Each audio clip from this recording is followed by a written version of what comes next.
Hello, everyone. Welcome to day 3 of the South American Regional Qualifiers on the road to the International 13. Today, we've got a little bit of a mix here. We've got some upper bracket, we got some lower bracket, we've got amazing Dota, and we have Wagamama Gaming. Hey, Waga. Hello, Moxie. Yeah, today we're gonna see the continuation here in the upper bracket. We're gonna see, the matchups that we have been waiting for a little bit, as they've been waiting there. Yesterday, we were mainly doing the lower brackets, and here we have the bracket, of course, in front of us.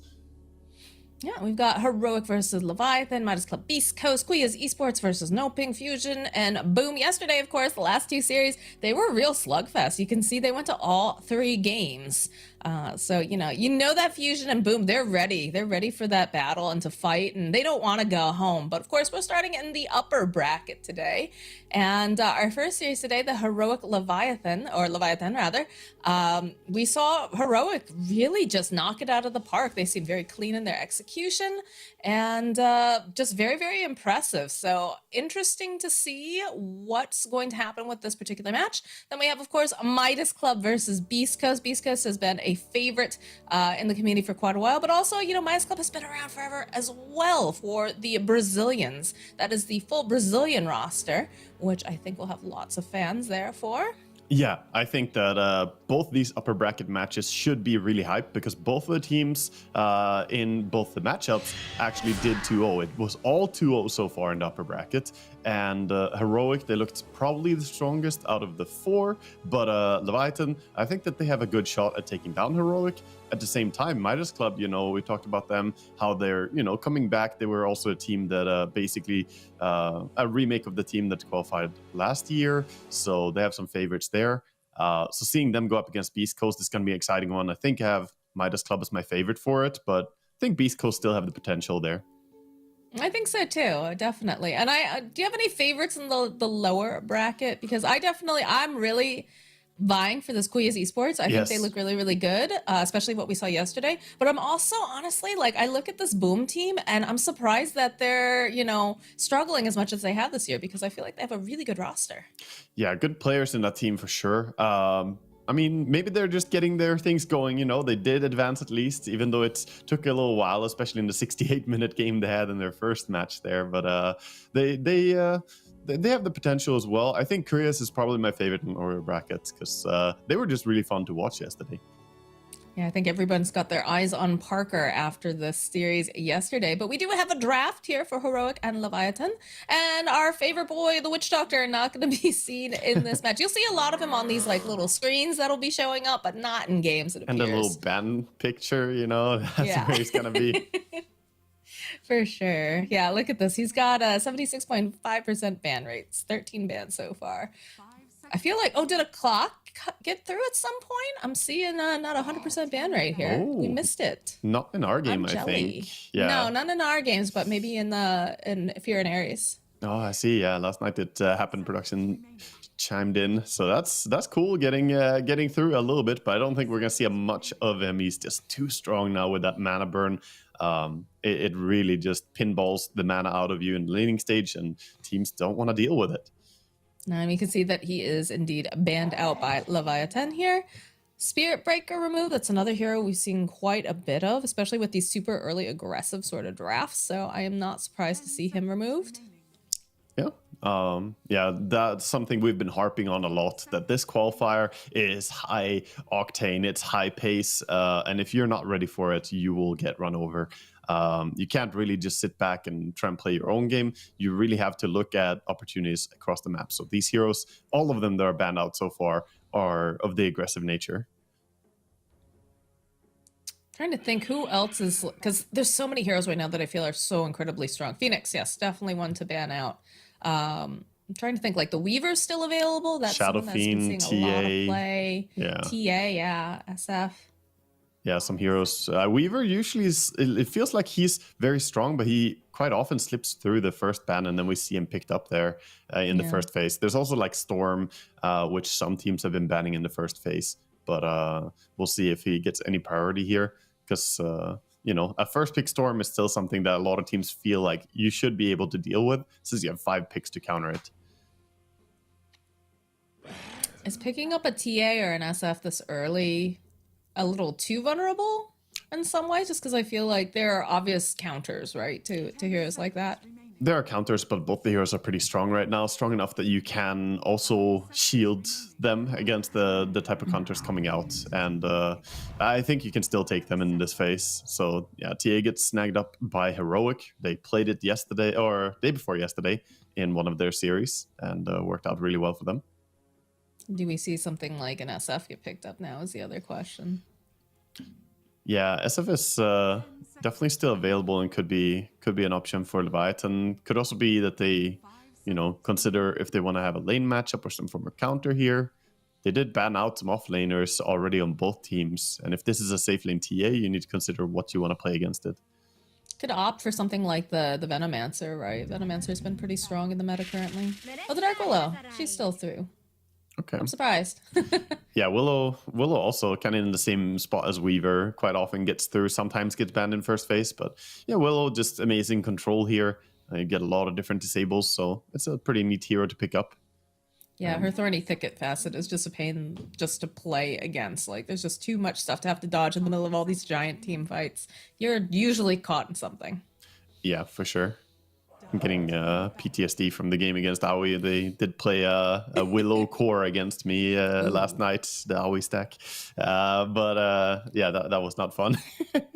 Yeah, because they changed her Shadow Realm, right?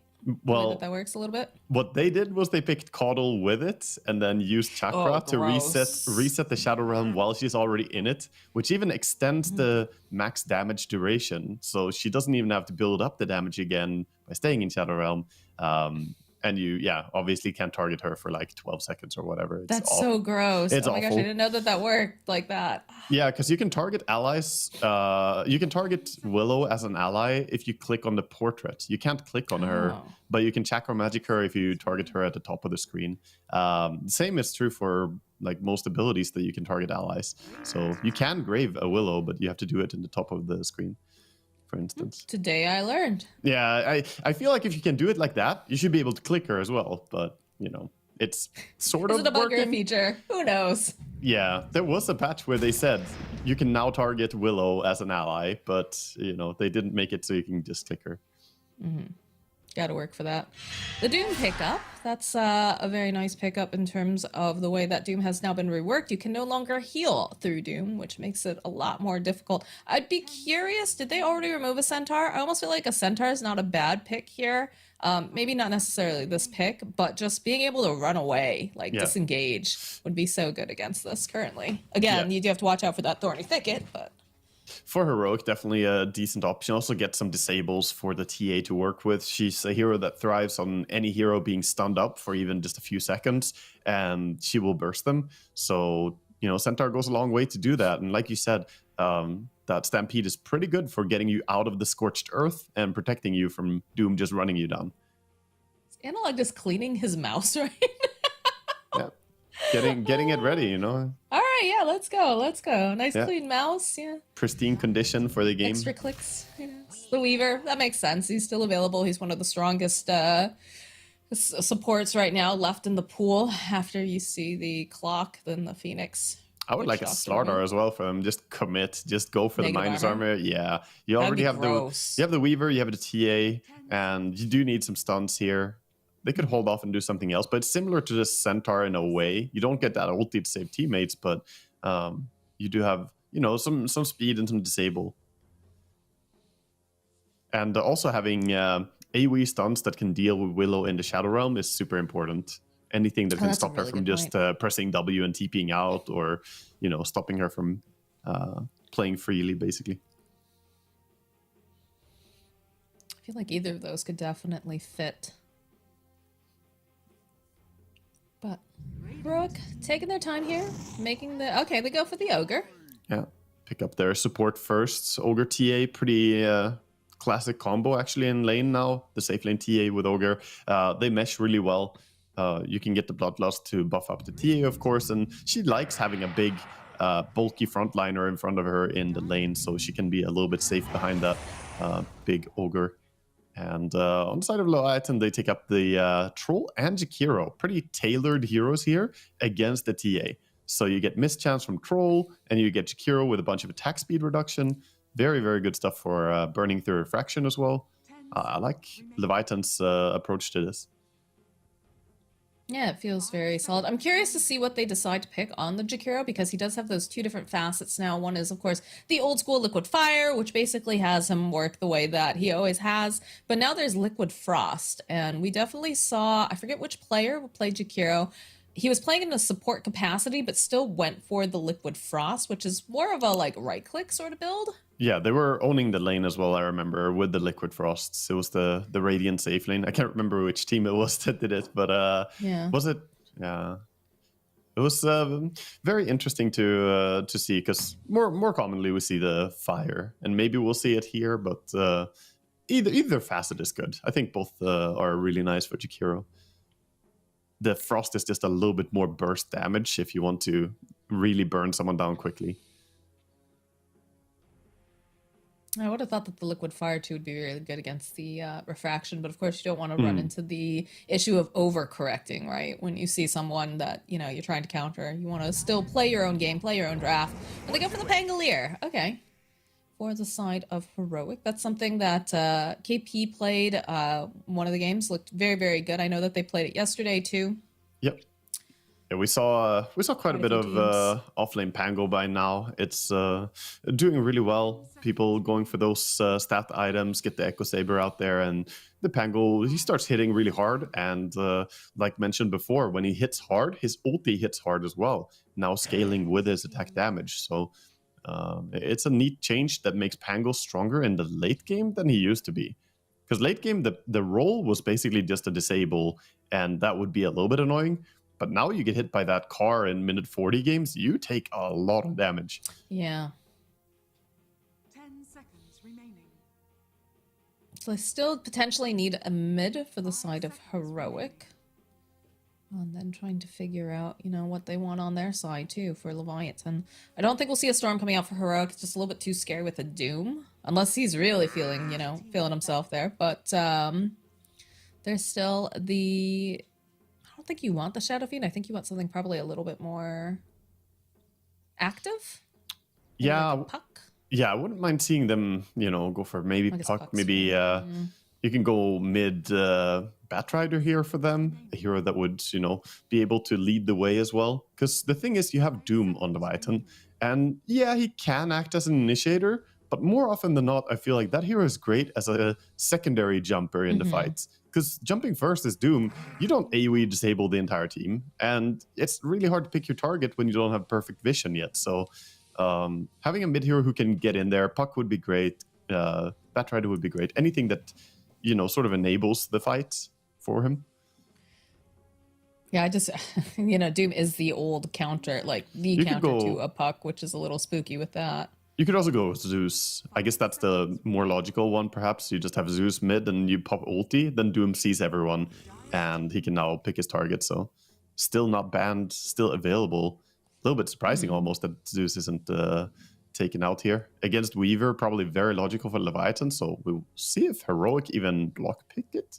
Do you grab your... Yeah, I was about to say, do you grab yourself a Zeus? Like, that's not bad in the scheme of things. The way that Zeus likes to play, too, because you have...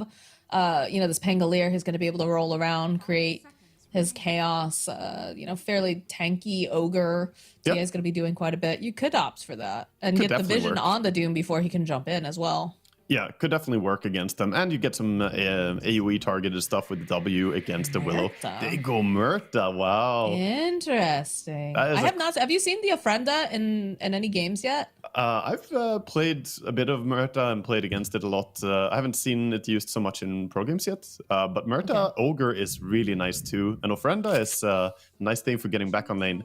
More guns coming out. We have a sniper coming out jeez. from Leviathan here. We got a Okay. standoff. Yeah, this is great. This is fantastic. Excellent, excellent. Okay, so it's gonna be a support Muerta, and they're gonna send Ector on the Weaver and put Analog mid. Okay, a little bit of misdirection, and honestly, I think that's interesting. Yeah. Yeah, I mean, that's what we talked about yesterday a bit, that Weaver has that flex potential as well, and we didn't really cover it here in the draft, but yeah, they go back for the carry Weaver, and Murta Ogre is a nice support duo, definitely works pretty well, and I could see that being a strong lane, the Pango plus Murta, it could be pretty tough to lane into. Yeah, Beast Coast actually ran the position 1 Weaver yesterday, so it seems to be picking up some more steam here in South America. Yeah, it's also going to be interesting seeing the sniper here coming out from Stoikov, because sniper, he seemed a little bit weak at first when the facets came out, but then they did correct it and give him a bit extra range, because they changed how take aim works. So he doesn't get extra range by leveling his take aim. It's only when it's active, but he also gets range from his ulti and a little bit passively innately. So when he levels ulti, he gets plus 100 range. And Sniper now feels pretty strong in lane, looking for him to go for a max shrapnel and W build with only 1 point in take aim. All right. Well, I was like trying to look briefly at the fastest they were taken. I think KP didn't take the gluttony. I think he took the bargain, which is unusual. Oh, he took the 90% sell value. I haven't seen people use this so much, so this will be super exciting.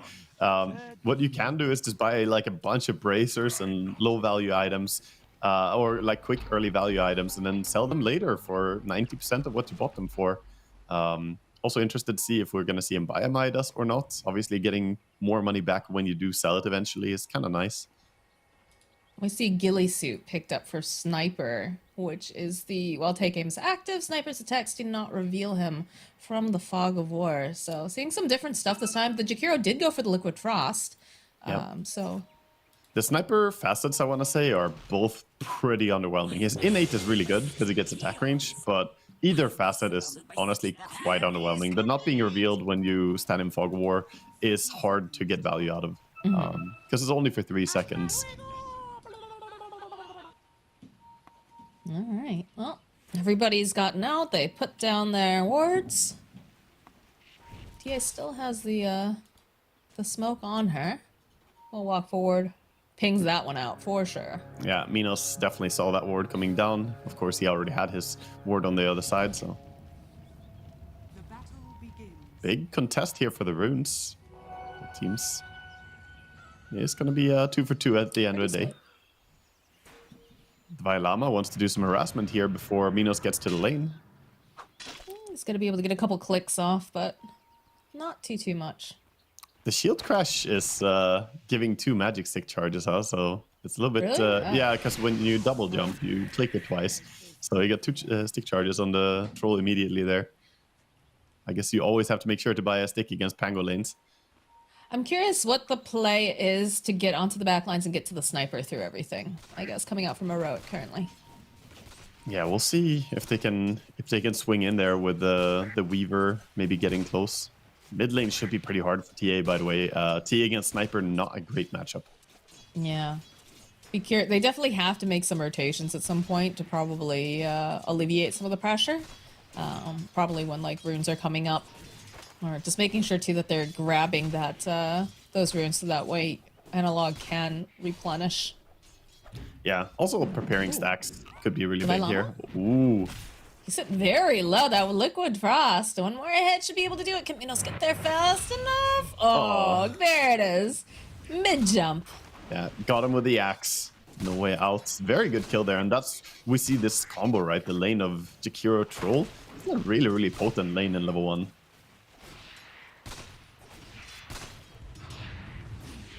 No, nothing prepared me though for that Pudge Veno lane yesterday. Oh yeah, I mean that's like an old pub classic. I feel like I haven't seen it much in pro games, but you know it is hard to counter. Again, big damage being dealt on the Vailama on bottom lane. It's top we see it go on Doom. KP's just trying to get out of here, but with the Weaver, not gonna be able to do it. Both safe lanes off to a good start.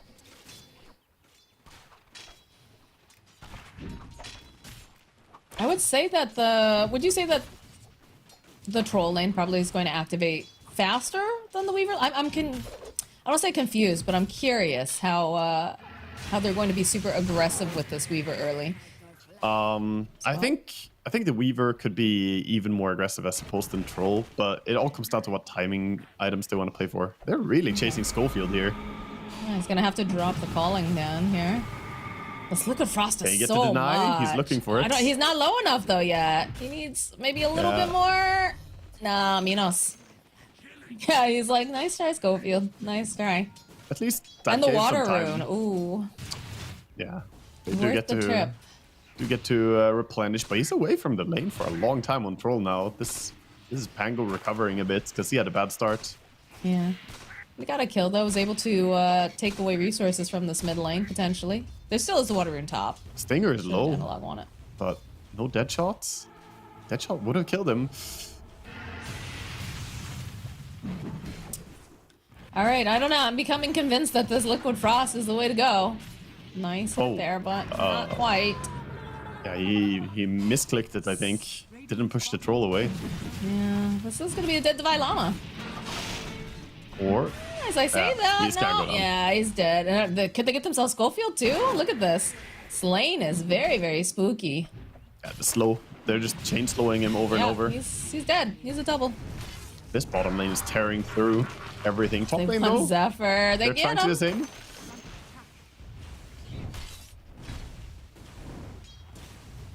TP tanky enough under tower. They can't really commit the dive here, as the creeps are already down. But yeah, they need something on bottom lane, and they're not gonna get the help from their mid as well, because Analog he has his own game to worry about. Unless he finds like a lucky haste rune on 6 minutes, this bottom lane's on their own to try and recover. Yeah, and this is really good for Sniper because there's no possibility really of seeing a rotation towards this mid lane because Divine Llama needs to be able to get these levels, needs to be getting some of this gold. So you really can't have Schofield leave him. Yeah, for sure. You see Sniper just continuously auto-attacking into the TA here, utilizing his headshot as much as he can. CS-wise, you know, still looking pretty decent for Dire. You know, you're only 4 CS behind on Pango, but it's not about CS, is it? Pango again, cooldown on his spells. Is he in danger? Falling. That just runs right through. They'll go and they'll drop a grenade, try to slow him down, get a little more damage. But this is looking a little spooky for Divine Llamas. He will die yet again. This lane is just going Oh fabulously. no, getting XD'd. That is not what you want to have XD'd. happen. And The again, old Stinger Schofield. Like this feels like a little personal. I'm not gonna lie. This used to be the dynamic duo on the on Vargesa lineup. ay. I mean, how We much? say Dios mío, sir. in South much- America. Yeah, how much can you take before you decide to just go top on Murta instead? Like, go do something somewhere else, because this lane is not happening, man. You need to look for kills somewhere, or, you know, try and activate, because you're not beating this Troll Jakiro, just outplaying them all the way. They almost have mana boots now on Jakiro. Troll, obviously, full power treads. God, getting that early mana boot just feels so good when you're a support. Oh, yeah. It's a good feel. It's a good feel for the cores as well when your support has them, right? Mid, TA, getting Rotation ganked. mid over on Analog. This Thorny Thicket makes it very difficult for her to move about. And it's another kill here. Leviathan really just making these nice moves. Top lane, though, does mean that KP's alone. But there's only so much that Hector can do against him right now. He almost wants to be alone to get some solo experience for himself as well, get to that level 6 on Doom. As long as he can get close to the creeps. And he has the ice armor to stay safe. 16 armor on Doom right now near the tower. Schofield just trying to sap some of this XP in the meanwhile.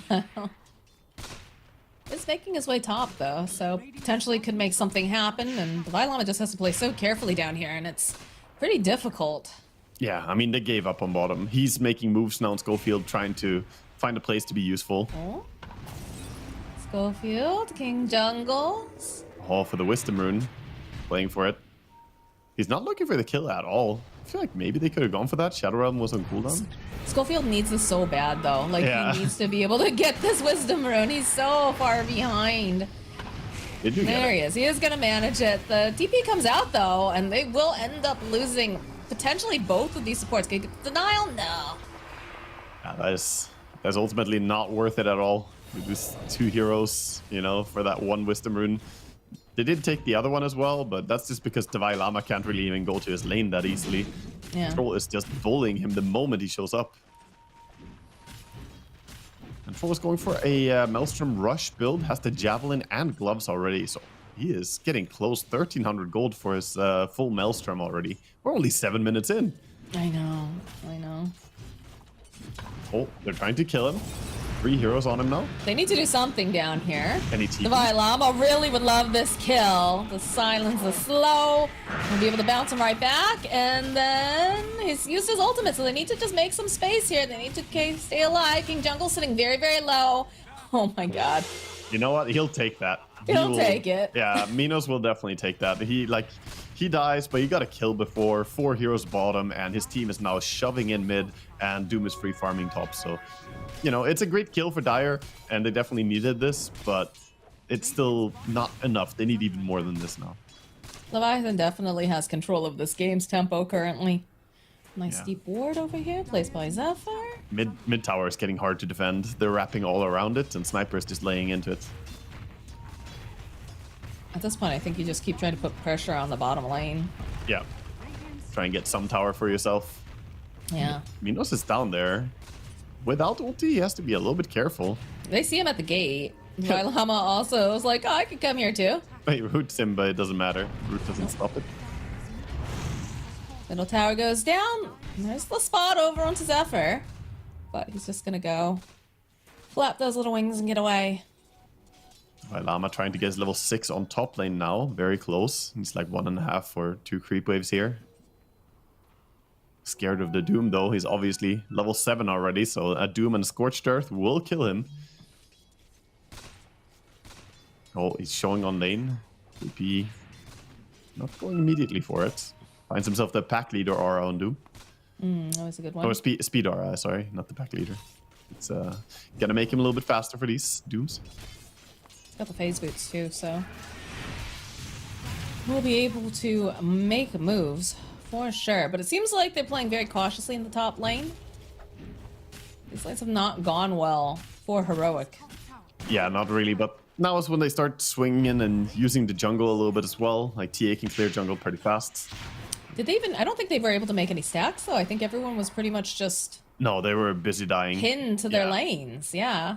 Yeah, that's what you can wonder if they could have done more on the bottom lane instead of trying to contest the troll and Jakiro so much. Maybe just try and leech experience a bit more and like make a quad stack on the ancients for the TA. But they thought that they were strong, and usually they are. The Murtapos Pango lane, I even said it in the draft, that's a pretty good lane, but obviously they got outplayed, and the troll and Jakiro also is a super duper strong lane. The Liquid Frost does a lot of damage, not to be underestimated. And look at that, he clicks on the Weaver and he's just ticking down a lot. Only a level 3. Just gonna bathe in those seeds of serenity. Top lane though, trying to make a play. We'll see. Oh, they don't manage. Yeah, they'll turn their attention over to the Doom. Drop the calling. Rolling Thunder comes in. Yeah, And just should be a kill. slowly but surely slap them around. They'll get a kill on Doom. In comes Stinger. Schofield's sitting fairly low here. This is not looking good for him. I think he's going to expire. And in comes Minos. Analog taking a lot of damage. The Assassinate comes through. They'll get the kill. And now King Assassinate Jungle's on number the 2? run. Yeah, the Assassinate number 2. There it is. It's so satisfying to watch the reset on the Assassinate cooldown. Sniper getting a very nice fight there as the Pango roll was running out. He couldn't stay on the Sniper and disable him. So they do get a nice kill to start with, but they lose the tower and they lose 3 heroes. Painful stuff for Dire. Yeah, I'm trying to figure out how do you staunch this bleeding that's happening, because Leviathan, they're playing excellent right now. I think you gotta start playing around.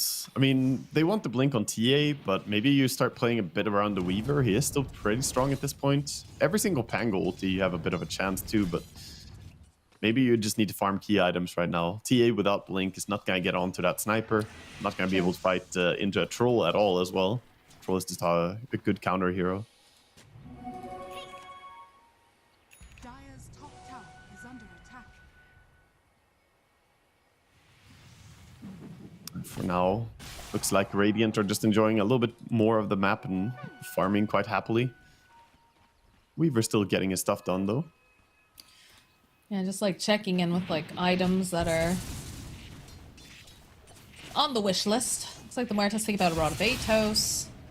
Maelstrom is completed now for the Weaver. Gonna be going towards the Dragonlance as is next. Yeah, looks like we're gonna see the mech into Pavis from the Jakiro probably. classic. Yeah. The survivability build, and pair that up with the Shivas that Doom is working on, you can get a lot of damage mitigation going. That's probably a good idea against this minus armor strat, you know, just get a team that increases armor. Vylon, he's trying so hard to get this Blink Dagger. It is just proving to be quite difficult. And Zephyr is just hanging around here, just giving a couple clicks off every once in a while. Is alone, but doesn't really have anyone else nearby. Potentially could get this as a Welcome to a solo Pangoland. kill. Yeah, just there we go. That's All right, the a worst little bit spot to too be. much. Radiant's bottom tower is A little too much confidence from Zephyr there, thinking like, oh, I can just sit here and plink away. Yeah, usually you're fine. You press Shadow Realm, you're a happy Dark Willow, but against Pango, not so simple. Beautifully, you know, pinballed back and forth there on Rolling Thunder, but great place to find a Willow as well. Well, he's gonna be happy because he could afford that Blink Dagger if he wanted to go for it, but he's going back and forth a little bit on what he wants. Still holding on to that gold. Bottom lane. And Schofield has been struggling to find the good dead shots this game, I feel. Maybe that was a scouting one earlier, but he's not really seeing this Murta work out that well so far. Couple damage. Beautiful Nice. Willow Q Into there. the Terrorize. Assassinate landing over onto King Jungle's. Analog trying to just slow them down. Puts that Meld Strike down. Ektor gonna have to time lapse away. They need to get out of that macro pyre. Schofield uses his ulti. He's making his way, trying to get a single kill, but doesn't appear to be able to do it. So just reset.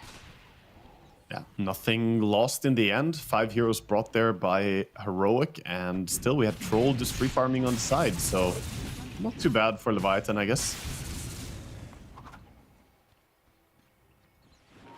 Of course, we see Weaver use that high mobility, just farming along the edge of the map here, bottom as well. Is they going to Llama here? Yeah, alright. There's the Gleipnir coming into play, whirling axes. Plus the little Bedlam. It was a joint effort. Yeah, hope you like roots, Pango. They brought 3 of them. Gross. That's a nasty item to go first item on Troll. The Gleipnir really sets up these kill potentials for him. Yeah, it looks like the BKB is next, and it's going to be very difficult for them to stop him once he has that. I like that choice. It's a very good item build for how they want to play the game.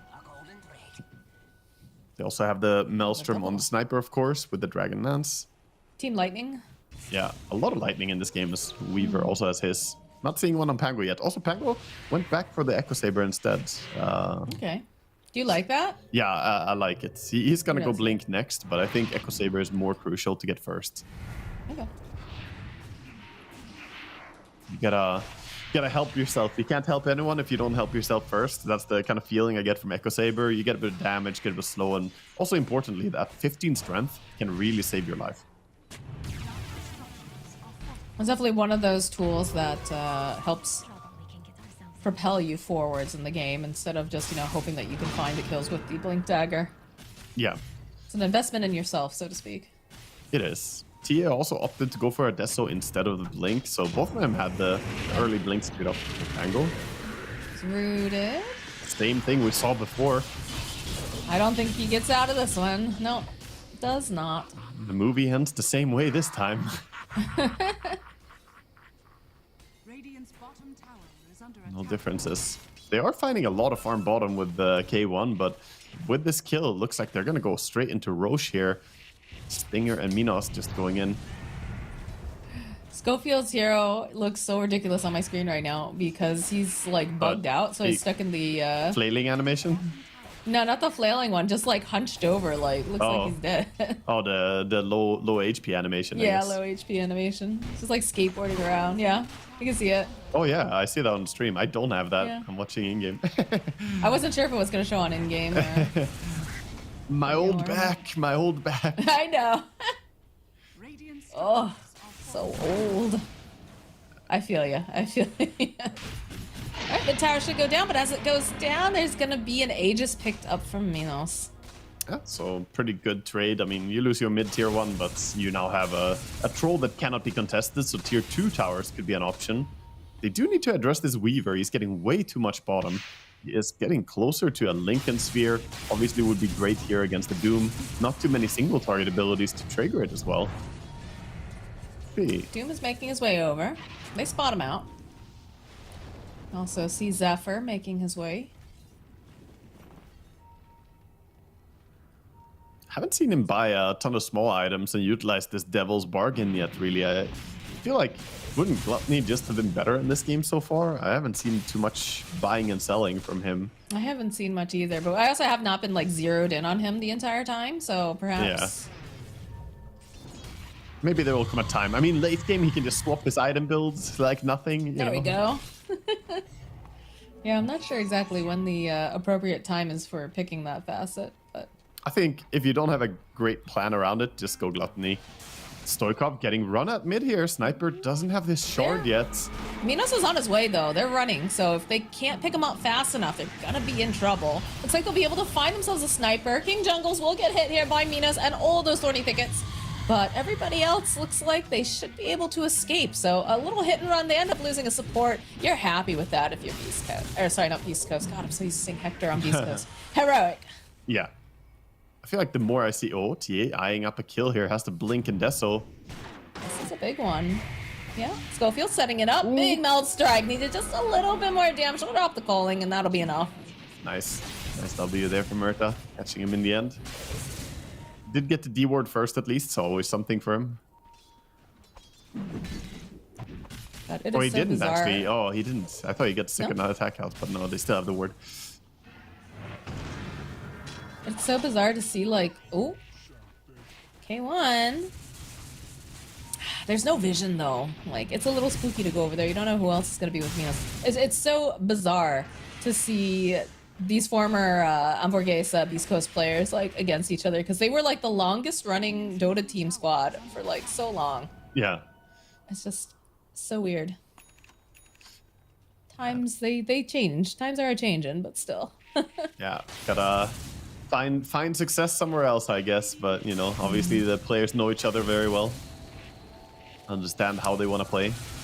Weaver now farming Ancients. Has the entire Lincoln, so you could keep being aggressive in this game. I was looking around. It's only... Yeah, they only have 3 single target abilities, right? They have the Cursed Crown in this game, Assassinate, and then Doom. So very, very good Lincoln's game. You can block out those spells reliably. As Weaver has not had a single death so far. He's playing very, very smartly. Yeah, and while being pretty aggressive. That's the impressive part. Yippee. Doom, no blink yet, so can't reach. It's slow. Immediately goes, pops to pierce the veil. That was a good pierce to veil. He disjointed the Assassinate. He, or became immune, rather, as it landed. Good timing. Dire's bottom tower is under attack. They're doing a good job of avoiding the hunting that's coming out of Leviathan right now, I have to say. Well, they're trying to shove them away, and now with the Blink Dagger on Doom, they might actually be able to catch people. Has fallen. Yeah, that's big. That's very, very big. If we go for the Tormentor, you see that it is being pinged out. We'll see if either team is gonna make moves for it. We have that Mech Pavis completed now on Jakiro, just got his Pavis. Dvilema has to be so careful here. Like, Oh. you're gonna hang around the Wisdom Rune spot, you need to be ready to run at any moment, or at least have some more vision. There's no vision there. That was a little risky. Just go for a Tormentor. Not the best heroes for it, but you know, they're all in the area, so let's just go for it. Willow, close to dying here. He actually Yules up. Barely survives. And gets herself a nice little treat for it. The extra 4 brambles. It's just gotta be Bramble City coming Yeah. out from the start below. It's a very nice shard, I feel. Also the faster tick on the stun, the 1 second extra or faster tick is really important. Tower is under attack. 13 seconds for this Aegis, and then it's going to time out. Yeah, mostly a farming Aegis. The first Aegis is usually just to secure your team, right? It's kind of hard to commit too much into pushing high grounds. I would have loved to see them make a move for 1 tier 2 tower, but it's all been about farming this game. Now, as this gets later and later, because it definitely feels like Leviathan, they've been making all the right moves. They won their lanes. How does it look for Heroic here? I think late game they're pretty damn happy here. They have great support for it. It's all about the positioning for Sniper, Ooh. though. Did you see Zephyr bugging out on the screen there? No, what happened to him? Oh man, he got hit with the dead shot, and he just got stuck between two trees. Like he just started bugging out. That's a very dead stinger. Yeah, finds himself getting Just like caught this by the very TA. specific. And the shard has picked up on TA too, as our observer's showing us. And now the psionic trap has more Silence. range and silence, which Yeah. is super nice. Yeah, and the Hurricane Pike as well on him, so he can play that aggressively. He didn't feel scared to jump in for the Jakiro. If anything goes south, he can always pike back again. So he's pretty ready and happy to fight now. Going for a Crystalist next. They They're wanna TPing in. defend They're top. about defending this. That's hard. Doom's gonna get used over on Schofield. Divine Llama. This is gonna be a dead Schofield. Divine Llama does use the Rolling Thunder though, and he's gonna be chasing after KP. They know he's much less of a threat now that there's no longer Doom available to terrorize. Lands over onto Divine Llama. In comes Analog. Finishes off KP, and they want Minas now. BKP is gonna get used. And he's gonna turn his attention now over to Ector. They pop that link. It's gonna have to use the Oh, no, time he's lapse. And he brambled. just can't seem to fight back fast enough for those brambles. They're everywhere. Analog like to get some more damage. They'll throw out, some of these ignites, see if they can't get a little bit more. Big meld strike again. Those roots coming into play. Divine Llama running forward. They'll get the kill on Minos, but that's a lot of damage placed onto the ground for Stinger with the macro pyre. Another meld strike. These brambles, they're disgusting. They finish off Stinger. Analog though, he's looking a little bit spared here. Might be able to get out Stoikov on the back line. Divine Llama gets the double kill. And no Analog. detection. Oh, where's the detection? Oh my god, it's a double kill. Oh, yeah, they didn't have enough sentries for that fight even to bring with them. They didn't have detection enough to spot him there by some now after the fight. But yeah, that was a horrible fight for them on Radiant. They kind of waited until Doom was dead and then went in past the cliff and took the fight. I think Troll hesitated a bit too much. If he ran in immediately and helped his Doom before he dies, maybe that's a good fight. But the way it played out, it was just worst of both worlds. You lose your Doom, and then you go in and take the fight in a bad spot. Radiant's top tower. Man. Yeah, that was a tough fight to watch, but a lot of small things there working out for Heroic as well. The TA is so close to dying, but yeah, they will see the initiation. I don't even mind the Doom on the Murta, like secure that you kill one target, but right here is where they split, either go in yeah. or go away, right? Look at the hesitation right there. It's like, do we help him? Do we help him? Could have gone in, but now you just stuck around and now you have to go in. From there, the fight was very tricky. The rest of his team couldn't go in and help him. They're so spread out, it feels like, that they can't figure out exactly what's the angle here. And they did a good job with the brambles again. It caused a lot of issues, but Yeah. Back in the game, we see a bit of split push to the bottom tower. Radiant not defending it too heavily. Doom was in the area, but looks like bottom tier 2. Radiant is gonna fall here. it's like Schofield's working towards the Aghanim Scepter for the parting shot, where you shoot someone out of their body, a la Doctor Strange. Yeah, one of the most complex abilities in Dota. Oh, Hector. Oh, in the game, we have Minos going down. He's gonna die here. Dude, That's yeah, he considered- used his BKB. He's gonna turn back around, uses his ultimate, starts still clicking fine? away over to Divine Llama, but Divine Llama, he's got to get out of there. That extra armor not gonna be quite enough, so a good thing that Stinger was there. Plus Yeah, is going on meanwhile, in bottom. game. Some pressure being put onto the tower. The TPs are coming out in mass though. Weaver's And Doom. Jungles just wants to try to keep his core alive, as he's just rooted into place and will eventually fall. I mean, it's getting a double kill. Is it going to be a triple? Feels like it might be, as he's chasing after King Jungle. Does manage to get the kill onto Zephyr thanks to that little burn left over, but yep. KP will take that Whoa, final hit. whoa. Zephyr didn't die to the Wait, he didn't? Ignite. He died to attacking a creep that had the shard from Ogre on it. Oh my he God. attacked a fire-shielded creep and got fireballed by it. I was Oh, looking at him like, no. yeah, he's gonna be fine. Ignite won't kill him. Radiant's top tower Zephyr is under attack. didn't pay attention to that the creep was protected by the Ogres. Oh my god. There's so much going on in that fight, I just assumed. Yeah. Oh, yeah, glad you caught that. That's Oh no, I have Feels a buggy bad. animation from Murta. I have the flailing one where she's Oh, being nice. stunned. It's yeah, you have it too on stream. Oh yeah. It's great. Mert is just feeling all kinds of goofy for this game. She's got a lot of feelings, that girl. Strikes me as, you know, someone who keeps a diary, listens to some emo music. This is the best animation for flailing, honestly. It looks silly. Roche is going down, though. This time it's going to be Heroic that tried to get into the pit, and they have all that negative armor, so should make fairly short work of it. Can't help but get the Ministry of Silly Walks in my mind here from watching her. This is Monty Python stuff going on. All right. Got the Aegis picked up. Cheese is going to be placed over onto Weaver. Oh, TA chasing after his Takiro. He doesn't have any Force Staff. Have to be a little careful. Oh, very nice dead shot here. Pushing him into the corner, plus the silence. That's one hero picked off, and you're feeling good right now if you're Heroic, because that Takiro honestly has caused them quite a bit of headache. Yeah, that Deadshot was on downtown as well. That level 10 talent's so good. 350 extra cast range on Deadshot does also mean you have 350 extra range on it twice. So it's like 700 because it's the targeting and the range on the bullet. Oh, sniper. Another altercation. They really would love to grab Stoikov here. It'll make it so much easier if they want to try to go for a high ground push. The Minos is here though, so Divine Llama, he's feared, he's rooted, he is dead. Yeah, And he the had his immediate friends smoke nearby. to see what else they can get. Wrapping behind. Radiant's top tower Schofield's just flailing his little arms away. I don't know. You better flail faster. Get out of there, buddy. Immediately goes, drops a Pierce Veil, wants to just run away. Rooted into place. There's those brambles we talked about. It's not looking good for him. They'll end up losing the Muerta. Meanwhile, though, Stinger getting... Stinger dies again. Yeah, getting Alright. a treatment again as he went for a little bit of dewarding, but yeah, he got the Observer Ward this time. Oh, okay. Should be able to get out in time. Well, No, they have the vision. They have him. This is going to be a dead Weaver. Yeah, he did do the Shikuchi TP, but even if you're invisible, the TP still is visible to people around you. So they can see that there's someone invisibly TPing there. They can even see it's him. So Gleipnir, of course, roots him in place. Yeah, he was a little bit too far out as well. A lot of heroes bleeding out here.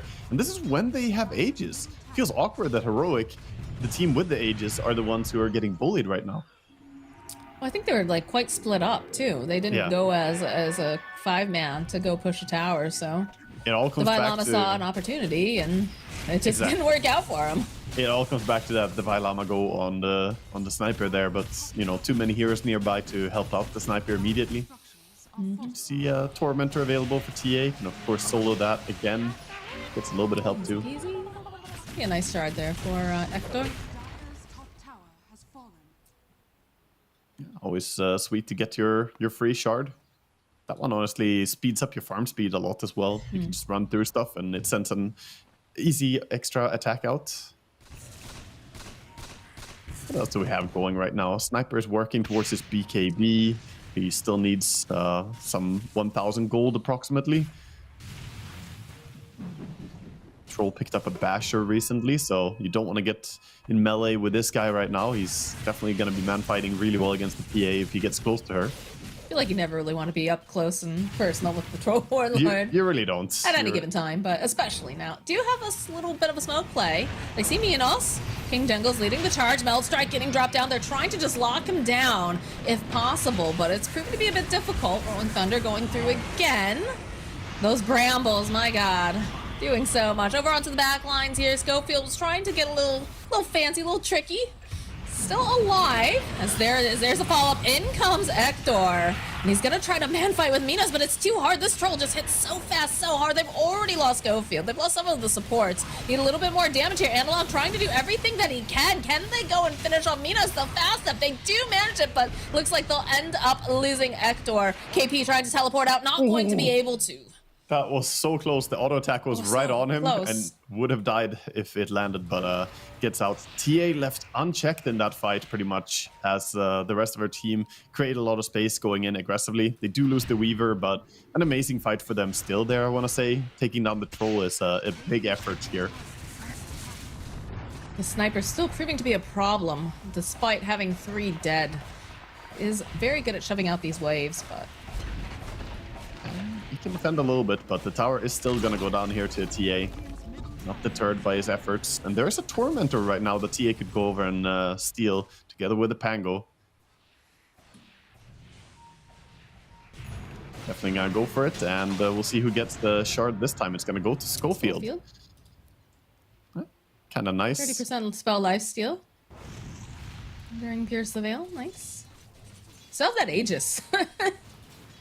Yeah, it's gonna time out by 10 natural seconds. causes like the previous one. So Yeah. both first and second Aegis not being used or getting taken out at least. Alright, there it is reclaimed. The MKB completed now for Templar Assassin. 6k net worth lead going over to the side of Heroic, but it feels like it's very difficult for them. Yeah, the entire net worth lead is basically just TA as well. Like, she is very far ahead, but then you have Pango's a little bit behind. Oh. Zephyr's got tabs on him right here, and there's a sniper coming. Yeah, snipers around. Not the easiest to kill off this Weaver, even though he doesn't have BKB. He has a Manta style now completed as well, so it can dispel some of these annoying things like the brambles, dispel off the Jakiro slows and so on. His brambles, honestly, these fight, it just makes them all have to stand in place, and they can't afford to do that. Yeah, it's super obnoxious to play against. It's really good at area denial in the fights, basically. And if you pair that up with Macropyre, it can be very hard to, you know, find space that you can move into in the fights.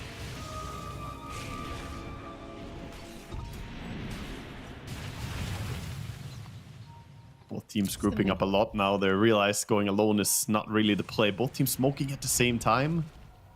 We do have a gem over on KP. He's had it for a little while now, but just to ensure that they can't immediately disappear on them. Yeah, they're smoking towards their Weaver on the side of Heroic. Want to play towards him and make sure they have him in the start of the fight. They took a wrong turn. Well, maybe not a wrong turn. They want to put up that vision, right, to get an idea of where the Dire are, but they are going to miss each other. Yeah. We'll see that they're doing a little push here in the mid. They could opt They're doing their wraparounds. Murta's in, already going. She is in, yeah. Schofield siding everything up. There it is. There's Rolling Thunder coming through. BKB being used on KP as Divine Llama rolling around on the back lines. They've already lost Zephyr and Stinger. Doom is going to get used over on the Pango, but he's just going to roll away. He's not locked into place. Trying to chase after Stoikov. They really want this kill. Ogre Totem from that Ogre happening as they finish off the sniper. Yeah, that was a little bit of a chase, but that was a very risky commitment by Leviathan, just going and hitting that tier 2 tower. They smoked, didn't connect on anyone, and you know, when you have heroes like Sniper just pushing into a tier 2 tower without any clue where the opponents are, it's risky business, because the moment they're behind you, you're just running, and you want to be able to stand still in DPS, but he was not allowed to do that at all here. Felt like Doom got held onto for a little bit longer than I think he got caught by the Aghanim's from Murta. I think, was it him that she parting shotted? I saw her parting shot either him or Jakiro immediately.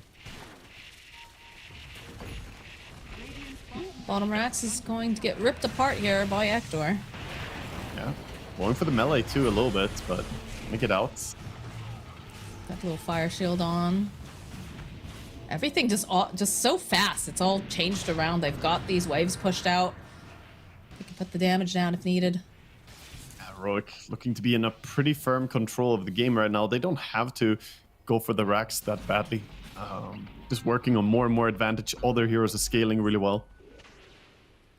We have a little gift for Divine Llama. He gets the bottle from Analog here, so you know he doesn't want it anymore. The TA is starting to outscale her inventory at this point. Get stuck in a nice little spot here. TA taking a vacation. Sometimes you need that, you know? Yeah, the trees, you know, just sitting still until the Hurricane Pike can push her free. Tired of girl bossing. Now into, you know, what was that, the whole meme? Like, girl laying down, girl relaxing.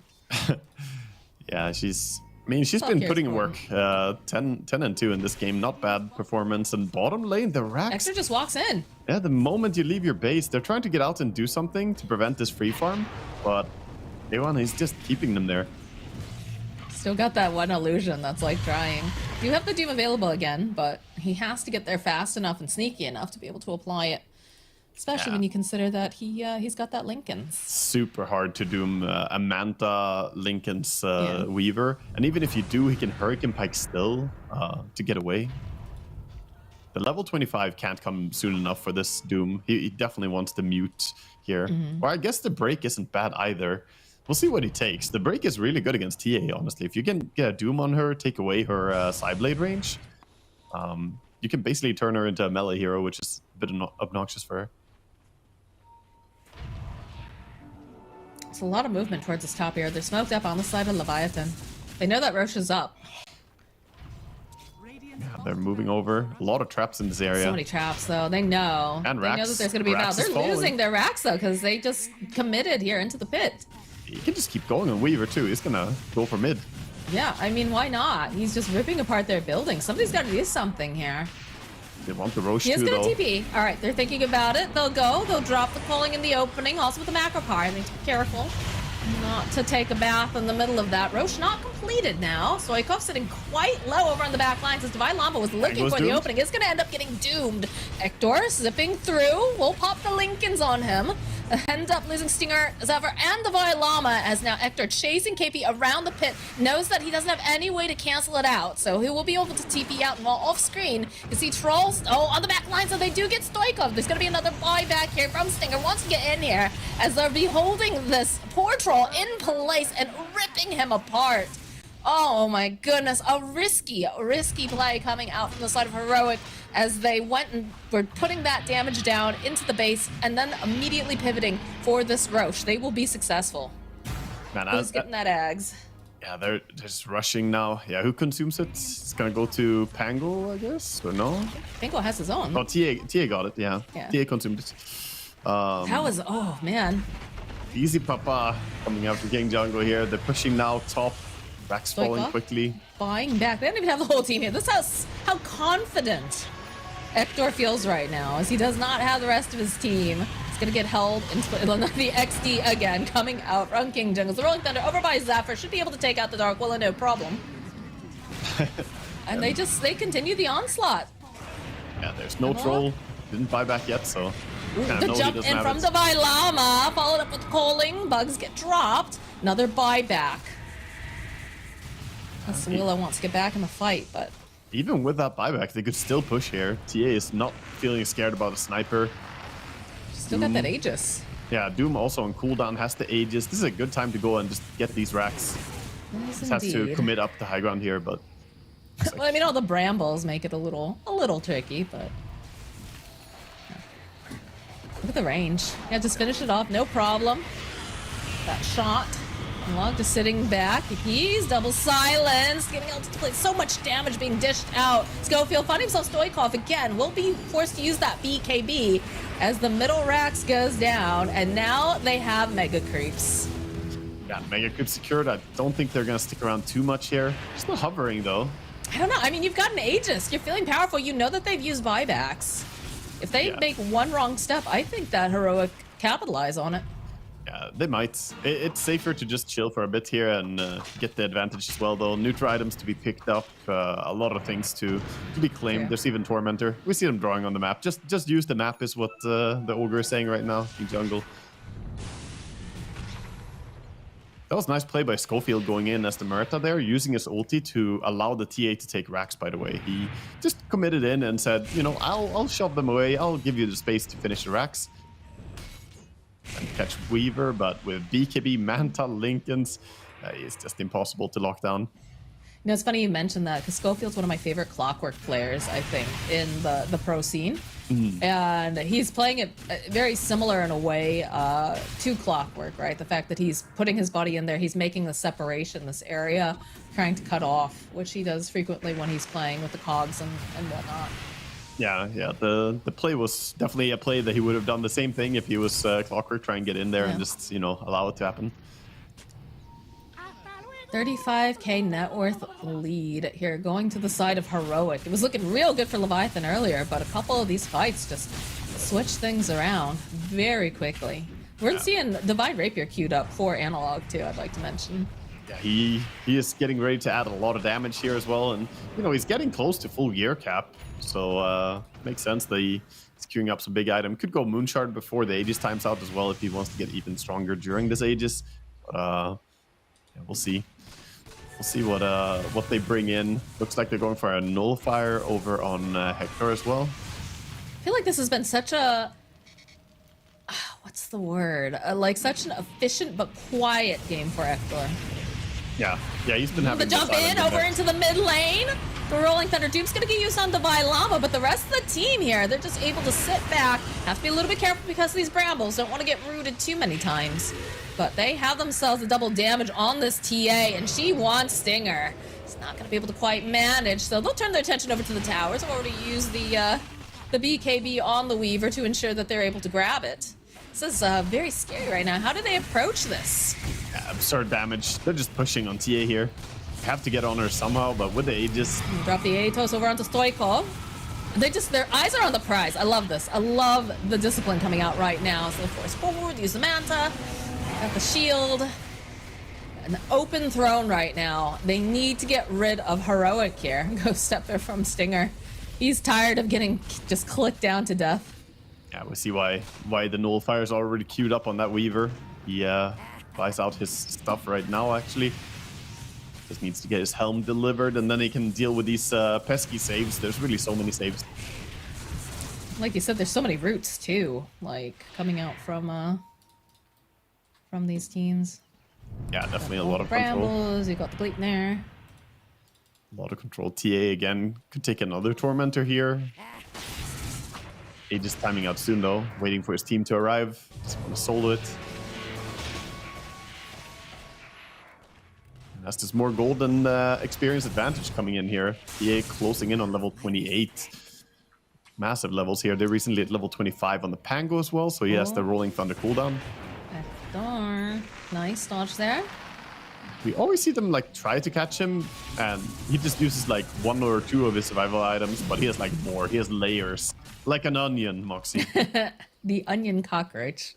Yeah. As if cockroach couldn't get more disgusting. Murta queuing up a moon shard. This support Murta is gonna turn into a DPS Murta. By the way, he has 2% spell amp from his shard. 2. In a 45-minute game, one single person has ever died next to Murta during her ulti. That's honestly impressive. I feel like he has really sacrificed himself early in all these fights, and as a result, you know, he just doesn't have much on the spell amp. I mean, he is the Great Divide in some ways, right? There's his body in. Yeah, when he got the shard first, I was wondering if it was bugged because I couldn't see any percentage on it, but yeah, he just didn't have any. Okay then. All right. What's the play here? Because they're not leaving their base anytime soon. Oh, we have the rapier. It's just locked, so that way. Yeah, he has it ready, and right. If he gets ganked, he doesn't drop a rapier right now, but he can unlock it whenever he feels ready to fight. I'm telling you what the play is. The play is wait for this ogre to finish cooking. He's getting a nullifier. He's gonna multicast that bad boy onto everybody. The entire enemy team nullified. That's when you win the fight. Oh my god, I want to see that so bad. It's ogre has funny multicasts. Some items are pretty good. That's what I need somebody to make. You know the Kool-Aid Man, where he busts through the little pokes here onto Minos?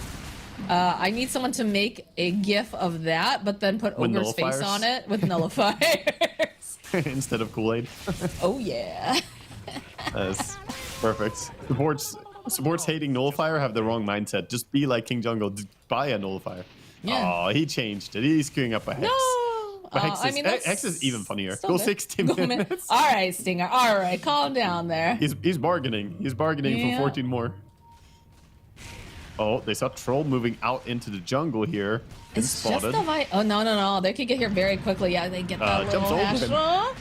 Acrobatics. Just back and forth. This is a troll's nightmare right now, right? He's stuck over in the corner. Do you have to be careful that the rest of the team has made their way over? Minos has taken a lot of damage here. He is silenced up. He's going to try to fight, but Hector, he's dishing out so much damage. He sees Stinger on the back line, starts to think, maybe I should go after him. Is going to go back, and they will lose Stinger. Hector just getting beaten down here by Minos, though. He got a little bit too greedy, a little bit too sure of himself. Schofield was doomed on the back line, so he'll be next to full. They got both the course. Just clicking off. All right, someone has to defend base. Sniper got Yeah, it. someone does have to do that. Got that roll up on Divine Llama. Root into place, so has to be careful. Curse Crown on top of everything else. They're putting everything here over onto this Pango, and they'll succeed, but they have left poor Stoikov home alone. I mean, that was the perfect jump. Big shout out to KP in that fight. They got onto the TA, brought down the TA before she could do anything. Fortunate for her, she didn't unlock the rapier there before she died. But she died and fed. Look at the gold she gave. 1,797 plus 1,796. That is the biggest gold given that I've seen in a pro game in a long time. That is absurd. That might be one of the biggest I've ever seen for a pro game, actually. Well, this is also going to allow them to be able to take Roche, which is a huge thing that they did not want to give away. Yeah, this is big for them. They wanted minute 60. They can definitely get there now. Jakiro can get himself this upgraded macro fire if he wants to. You can see that start. Yeah, the start of the fight. But the important thing here is TA. She was alone at the top of the fight. You see how she gets caught here by Yules, actually, by the Dark Willow, and then Doom follows up. That kill was so important. And then Doom comes in with his refresher, of course, goes into the fight again. That was a clean fight for them. Very nicely done. Back in the game, we have heroes respawning soon. Still Divine Llama, 45 seconds, though. Doom feeling confident on mid lane. Jungles. Base has to be defended. They can't really stay out here too long against the mega creeps. Oh no, Sniper! Back. Oh. He's caught! Stoikov, the chase is on. Uses BKB, uses a little grenade, pops himself up to the high ground. Hector still chasing, though, is given the cheese. If not even going to be able to do it, he just pops too quickly. As the chase is on after Minos. BKB's been used by Hector. This is a big kill if they're able to get it. Zephyr in a good position, though. Schofield placing himself, pushing them right back around. A couple more hits. Are they going to be able to get the troll? Yes, they do. That'll be the Aegis. First life down. Zephyr trapping many people in those brambles, but eventually going to get chased down. Now KP, he's left behind here. We'll get the team off over onto Schofield, but Analog dishing so much damage, especially with Hector chasing after him. Dark Willow will fight back. They'll end up losing KP. Does have buyback, but now this feels like they can walk into the space a little bit more confidently. Minos pushing his body in between that Ancient, wanting to make sure that they can't just go for the hit, but they are just going to start clicking away. The buyback coming out from KP, the rolls coming out en masse on the back lines. You can see that Minos trying to just get these creeps off of his Ancient as the rest of them are trying to just force them away, trying to protect it. Trying to back out now, just trying to reset. Looking back in, just throwing out a couple of these hits. Doesn't manage to be able to finish off Schofield. You can see now the swarm drop down. They're holding, though, for the time being, as Minos jump forward again. Divine Llama just continuing to throw out all of his spells. Thrown again, back in defending, and finally I think they're going to back up on Heroic. They did a lot of financial damage there. They took out the Aegis, they got a lot of kills. A really crucial moment there in the first part of the fight when they were chasing after the troll. Doom was coming in, trying to look for a jump on TA, but Schofield was there. He got the parting shot on Doom before he could jump the TA, and that, I think, was super important for them to win that fight. If he didn't stop the Doom blinking in there, I think it could have been another successful fight for Leviathan, but it was a tricky spot all after that Sniper getting caught from his TP out. Analog's feeling very confident. He's already put together that rapier. Yeah, he had it. He had it at the start of that fight, so they're smoked up. They're looking for the angle. Looks like they might bait Hector. Rolling Thunder again. They see Stinger. Drop those brambles down. Chase is on over onto back lines. Minos running away from Hector right now. He's gonna try to fight. Another kill and buyback. All over. They are definitely using all their buybacks. Like you said, the financial damage. I like that.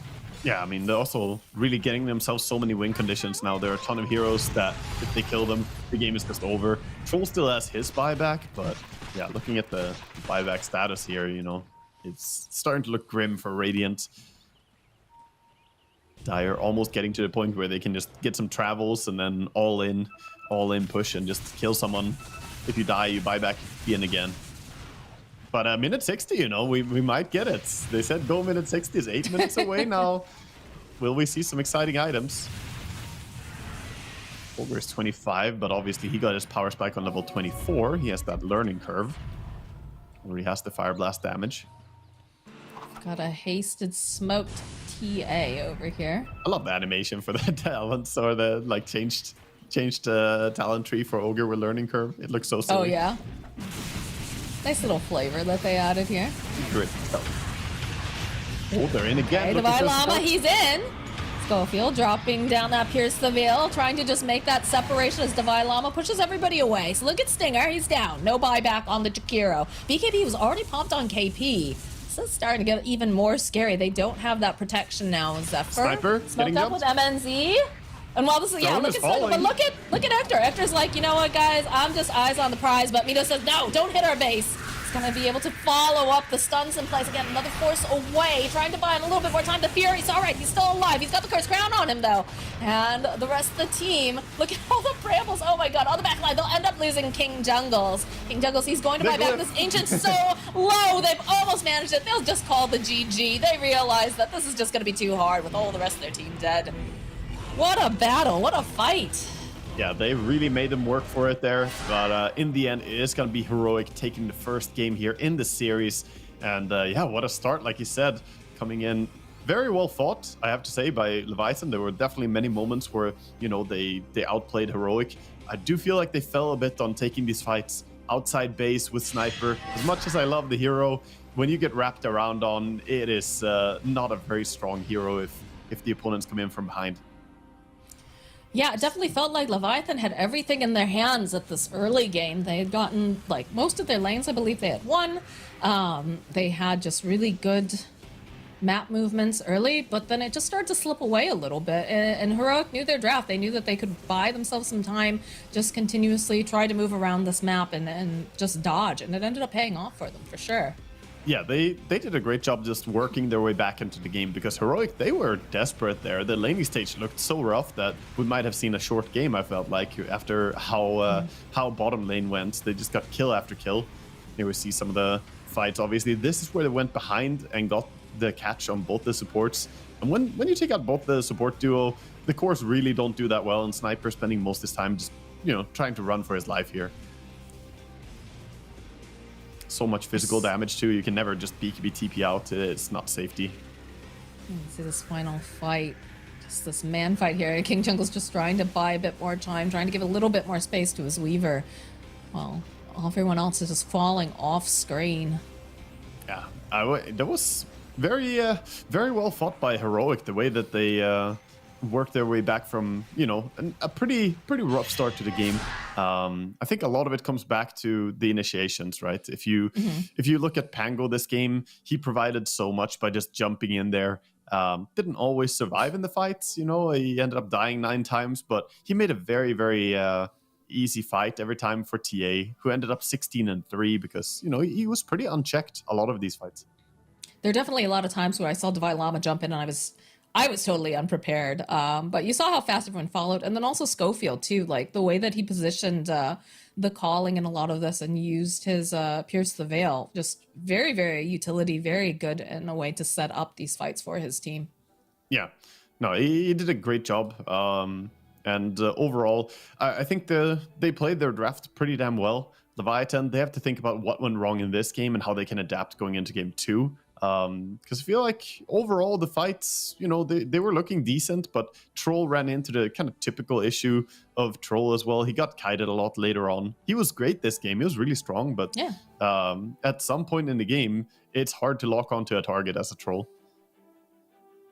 For sure. And they had so much too to be able to like slow them down, lock into place. Like we talked about all the roots, right? You know, the Thorny Thicket on the Willow, plus the Shard for the Cursed Crown to get those extra brambles, plus all the Gleipnirs. Like they had so much, but just at the end of the day, it just slipped through their fingers, unfortunately, for the side of Leviathan, because they had a great start. But again, this is upper bracket, guys. This is also a best of 3. So, you know, they have the chance to bounce back. They can take the next game off of Heroic and then push us into a game 3. And even, you know, depending what happens with both these teams, they do get one more chance in that lower bracket. But we are going to take a short break. And when we come back, we'll have game number 2. The official headset of PGL tournaments. Now, with a wireless version. Experience unparalleled speed and reliability with the latest wireless technology advanced hybrid ANC, and built-in EQ for your favorite game. Designed with elegance and durability, and extreme noise-canceling microphone. Always stay one step ahead with Aspire Wireless.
Welcome back. We have game number 2 coming in with Heroic and Leviathan.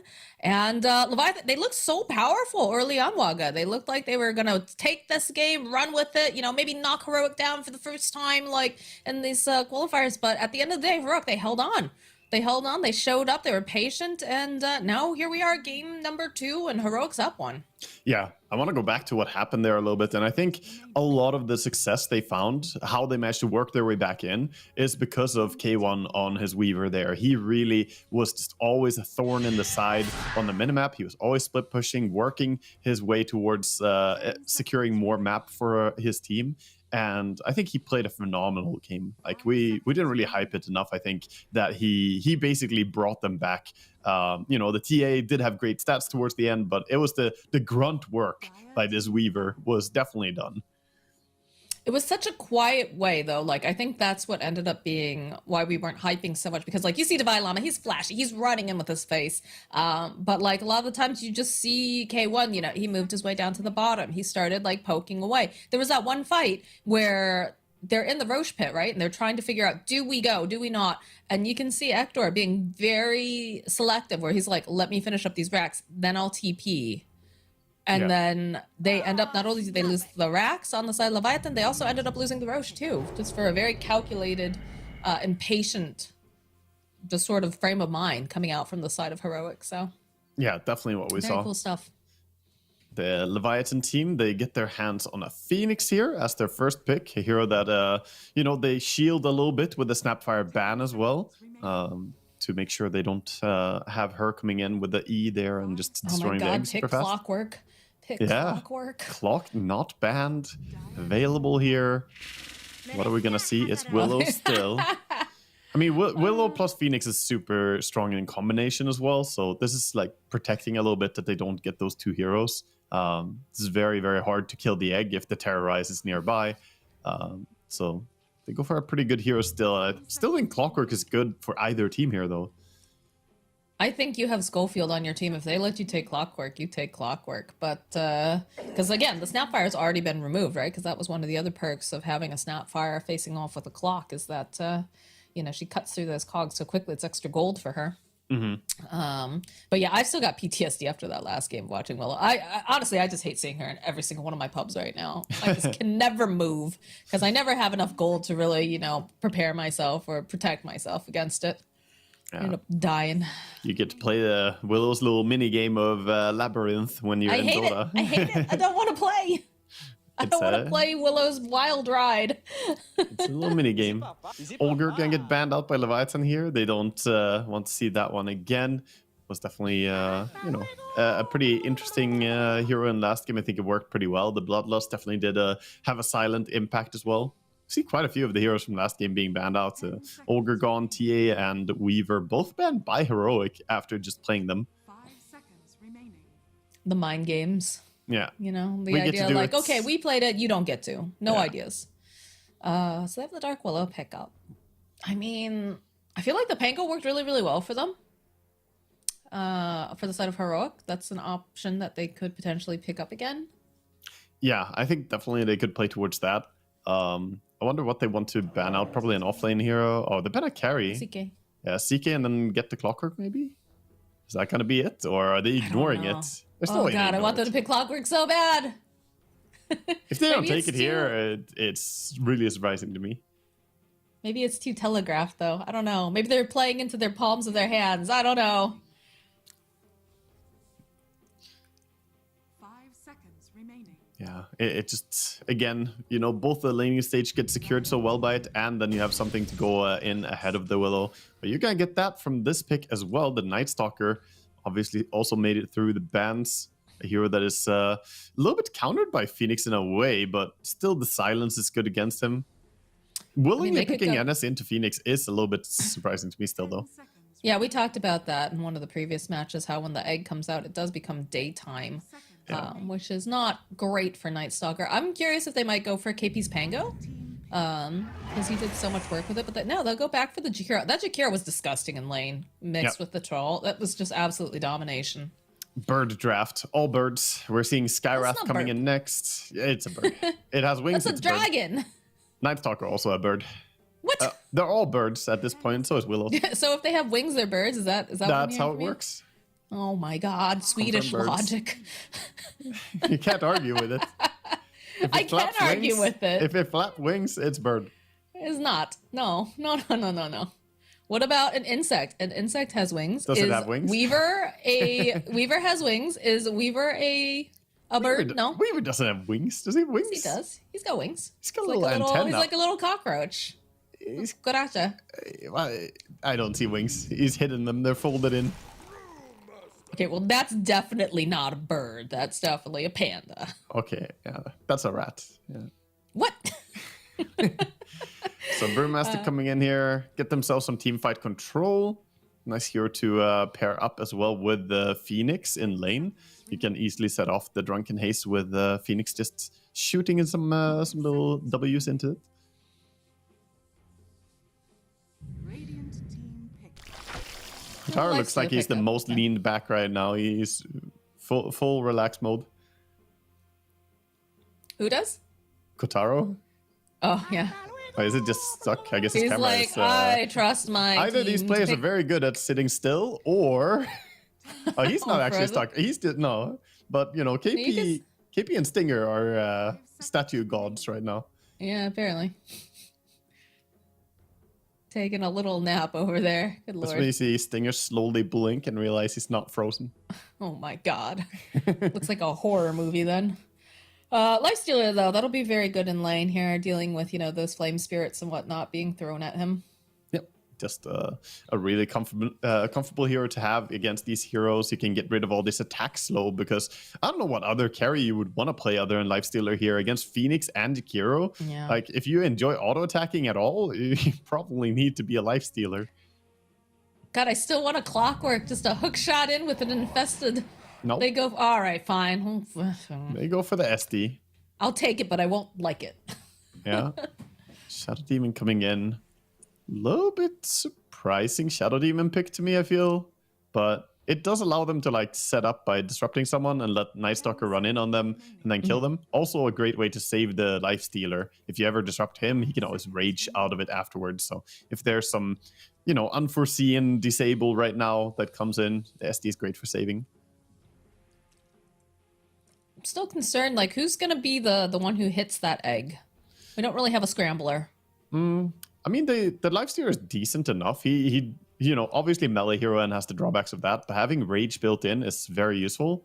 And, you know, as far as melee heroes go, they have good ones for it. The Night Stalker attacks very fast. Even if it's daytime, usually builds like Echo Saber or something. You can get the egg taken down. But like you said, not the best one so far.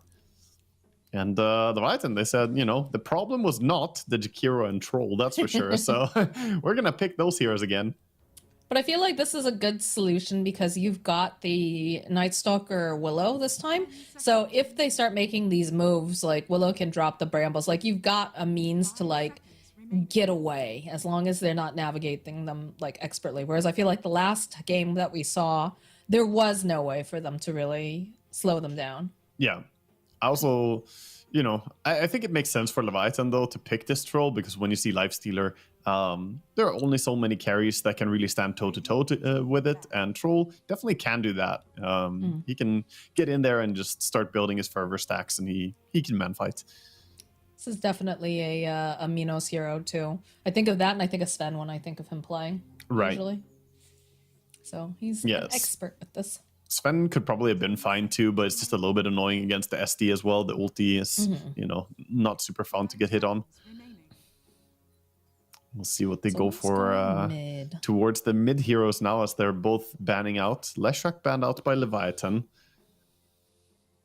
Would have been a nice combo into SD. They're kind of missing that like SD follow-up on the disruption. Because like I mentioned, they can put brambles, they can go in with Night Stalker, but that's not that strong. You really What about want some a broken Lash? combo. Like, that's a good setup for the stun, takes towers early. Yeah, would also do a lot of AoE damage, which is Yeah. something Brewmaster doesn't really want to deal with. He wants to keep his Brewlings happy and healthy. And one of the more annoying heroes, I guess, when you're Troll, you're very predictable. You just move straight forward and you click ulti, so you would set yourself up for a split Earth. Yeah, there's not too much that you can do there to be tricky. Pango getting banned out. More team fight is what they're thinking. Already very strong team fight on side of Leviathan. Way stronger than Heroic's team fights. The Brewmaster ulti, Macropyre, Phoenix ulti. These are big control spells. But the skirmishy, you know, fights all over the map kind of thing where Night Stalker is just hunting people during nighttime. If they split up on Leviathan, that's when they could struggle. They look a little bit like a death ball right now. They want to group up and go. That and they have to be quite careful with the, you know, the ultimate cooldowns. Mhm. Because, yes, they look really, really good for, like, you know, taking these big team fights. But if they're, you know, blown everything all at once, they will take advantage of that over on the side of Heroic with what they have currently. Yeah, for sure. 10 seconds remaining. Let's see what the next bans are going to be. Ember was banned out by Heroic, getting rid of some annoying hero. Even while having the Night Stalker, still don't want to deal with these heroes. Yeah, no Lestrak, they also were... Poor Kipi's still frozen, but Kotaro's sitting up, though. Alright, so no Lush left over at this point. Who else would, like, fit this line? I mean, a Puck would be very good just because of the fact that it's very skirmishy, ready to be on the move. It's got the double silence then when you combine it with the Night Stalker.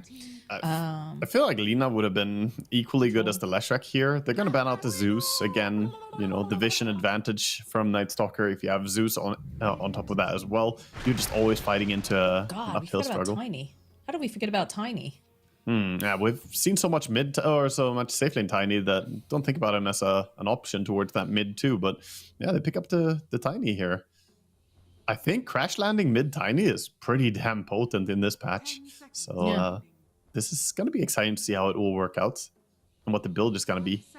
Probably just that blinking Kanda build that we have seen a lot with Echo Saber, smash people, throw in a Silver Edge later on. I still kind of like Puck here. Puck in Tiny is very, very hard because last thing is like near impossible as a Oh, Puck. that's true. The last thing. I was just thinking like you could dodge out of like Avalanche, whatnot. Yeah, there's some stuff you can do, but the lane is tough. I think they need something that can stand. Like maybe DK was banned. Was Timber banned? Pudge? Oh, all right, Ooh. Pudgy boy. Look at Okay. the smiles. Like Sko's like very excited about this. Yeah, he's feeling happy about it. We'll see. Pudge. Analog is gonna take that Pudge towards mid. Pudge and Tiny, not the worst lane for Tiny still, but they do have some nice fighting lineup here on Heroic. The Pudge, we saw great success when Jim Park played it. That was a safe lane Pudge though. This is different. Yeah, that Mid- was disgusting with the Veno, and they just continuously killed their lane, which was Yeah. very much what we saw from Minos and Stinger in the last game with the Jakiro and the Troll. So yeah, look I towards, like it though. Look It- towards it- these guys doing a level 1 smoke with a Pudge to get some flesh heaps going immediately and just, you know, get aggressive in this game. I feel like this is good because it gives them another way to initiate, and it's very low risk, high reward, right? So you can throw out a punch hook. If it connects, awesome. If it doesn't, you can kind of just back away. But this also lends itself to that hit squad. You can have the Lifestealer infest the Pudge, make him into like this big, muscly meat bag. Yeah. You Yeah, got that's... some concepts here.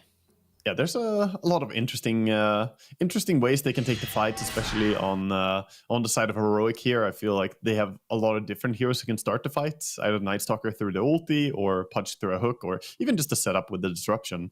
But Leviathan, I still feel like they have the stronger 5-man lineup. If they get to group up and take a big team fight the way they want to, their lineup is really strong. But it all comes down to skirmishing for me here, Moxie. How is it going to go? Well, that's the key word. Like, you know, they want to do this. They'd like to do this. Can they do this, though? I think is a bigger question as we make our way into game number 2. Yeah. Needed And smoke Rogue up is actually fine. from Leviathan, moving out. Yeah, King Jungle's holding on to their smoke currently. I'm not sure if we might see a late smoke to try to get those flesh heap steps like you're saying.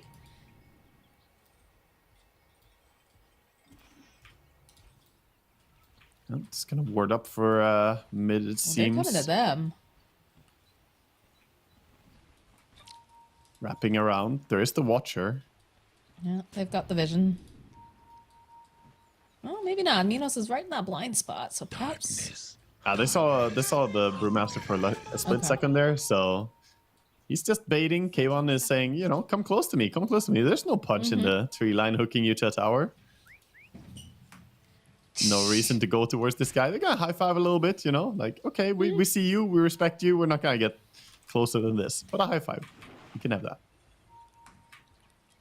And they block up and D-ward. Yeah, these teams, they know each other well enough here. The mid punch, they know what he's all about. He can do that cheesy hook for the big creeps. Get some advantage on mid lane. A bit of a disruption here. Perfect That's timing for hook fight by Analog, so he steals one rune away from the Tiny. That was actually just a flawless timing on the hook on the bounty rune spawn, so looking good for Analog so far. 1 for 1 on the hook. I counted. All right, we're gonna give quiz time and say how many hooks. What's the percentage? I'll keep an eye on him.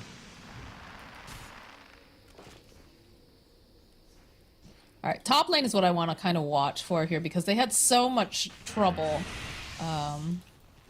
early on. They did go for the Liquid Frost yet again, so do have to be very careful in your positioning. Schofield especially, like, because he wants to be able to go and put out that harass, but at the same time needs to be able to hold on to those brambles in order to make the space needed. Yeah, it's you know, a dangerous lane overall, and he has to hide a little bit here. The Jakiro on him does not want to allow any block to go down on the camp. There's, of course, Sentry as well that he put down, but now he knows it wasn't body blocked, so if the camp doesn't spawn, which he scouts with the courier, then he knows that there is a Sentry. He's not going to deal with that immediately. I was getting happy seeing a Jakiro just insta-kill a Sentry ward by double hitting it. It's, you know, somehow satisfying. And they did sneakily block that camp again, so pinged out by Analog is like, I didn't get a creep. Where's my creep? It's a skill crane game, right? You know? Yeah. Lots of harass being placed on Zephyr early. Viking jungles. He's healed back up again. Yeah. Bottom lane, we haven't talked about so much, but, you know, have that dying light on Phoenix. Very, very strong facet. Basically, soft version of the Witch Doctor Radiance. A little bit of chase onto Zephyr. Not too concerned. Top lane, they did try to make the moves on Divine Llama, and as predicted, Schofield, you know, holding onto the Thorny Thicket, does make sure that he can kind of escape, but does have to be careful. He sticks around a little bit too long, because there's only so much that Dark Willow can do. Yeah, bottom lane Rage getting used as well, but nobody really in danger of dying. Top lane is probably the more scary place right now. Mid, we see a bit of shenanigans, pulling the creeps, gonna bottle up something, and he's looking for a hook in the jungle. He doesn't just want the lane creeps, he's looking if he can find anything else. Can actually fix his camp here immediately as well. There we go. He's going for the big camp, looking for a creep. Or actually parking the creeps between his tier 1, tier 2, it seems. A little bit easier to get that hits off, you know?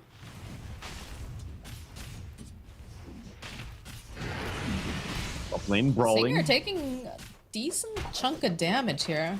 Schofield is Does in have- there, getting those auto attacks out. This is good. They're secure themselves that Lotus, 3-minute Lotus, by pushing the wave out and by making them a little too afraid to approach. TP mid. Maybe the mid Tiny's over- still strong here. He's not able to finish off Analog, though. Another Thorny Thicket. I don't think Analog really wants to be facing off, as Zephyr gets the first blood by killing Ektor. Wow, so bottom, they do find a kill there. Everything happening at once. Combination there with the Like, oh, Cinder Brew and the Phoenix. I'm a little surprised. I was looking at the mid lane, so I wasn't able to see exactly what was going on there. Yeah, just over time, taking a lot of damage. Lifesteal doesn't really steal that much life early on anymore. You know, the Feast, it levels with Infest now, similar to Bloodseeker, who also got weaker at laning stage regeneration, but then stronger later on, of course. So sustaining in this lane is hard. Again, they roll out the barrel. Actually, yeah, he just rages and runs.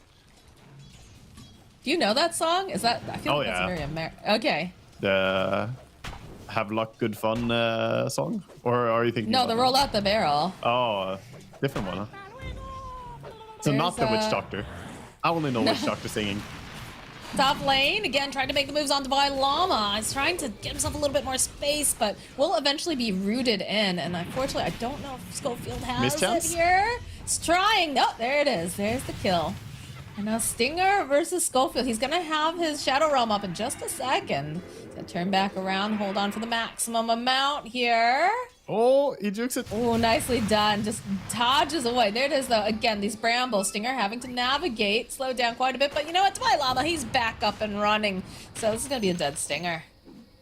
So Does the go tip down comes in the out, end. too. He did pass the labyrinth test though, so mini game completed. But you know, the main game of At Dota, what he still cost? died in it. Disruption Jungle. into the bottom lane. Trying to keep Jungle's alive a little bit longer. KP's taking tower shots, but he's fairly tanky with those double bracers, so not going to feel that too badly. He's feeling quite happy down here. Bottom lane going pretty well for him. The CS is still advantage for Lifestealer. Mid, toss back possibly, but can't quite reach for it. The slow from Rot makes it hard for Tiny to walk up and get that toss back. Zephyr's sticking very low here.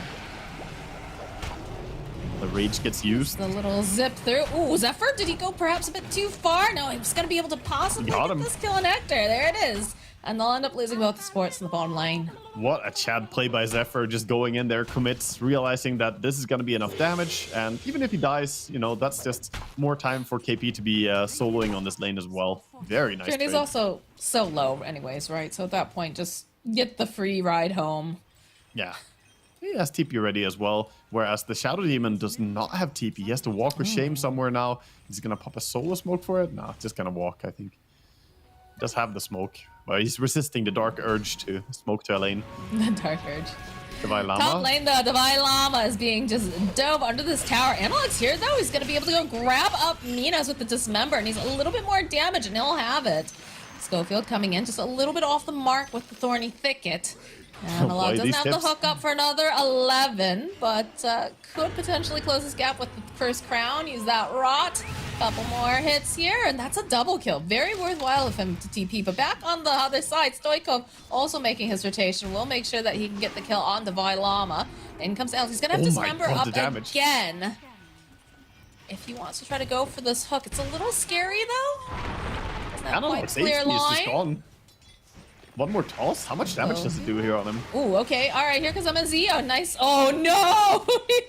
From downtown. Dude, I need to play some Crash Landing after these games. I've Yeah. seen it a few times now. The toss damage is just absurd. People just melt to it. Radiant's top tower is under attack. Yeah, toss 350 damage from toss after reduction both times. That's a lot of damage. Radiant's bottom tower is under attack. TPs are coming out in here in the bottom. Start with the Curse Crown over onto KP. He does have split. He is level 6. So Schofield perhaps biting off a little bit more than he can chew as he's going to try to navigate around the brambles. Does manage to catch KP and Zephyr on a couple. Yeah, now his Lifestealer though gonna be the target instead. They're keeping this catapult alive. Doesn't want to commit Brewmaster ulti for it. Could maybe have just gone to secure the tower with it, but he wants more. He wants to get kills as well with this ulti. Yeah, Zephyr snapping up that Wisdom Rune too. Teleports out for it even. Haste Rune Getting spawns closer and top. closer to that level 6. They don't have a hook Fast little yet. King Jungles here. I don't know. It doesn't quite have a clear line to go and grab Stoikov, but Yeah, he needs more points in the hook as well. This is, you know, this is the mid punch build. Last time we saw max hook. This is not max hook. oh, they want Stinger. Stinger navigating, like we said. In comes Stoikov on the back line. So Schofield being held into place. Do they have the... I mean, they could avalanche potentially here, but He's let's just get the dead. toss. Not needed. Just being patient. Yeah, no stress, just following him. And Willow isn't going anywhere. Tiny is way too fast with the face boots. Hector, split gets committed.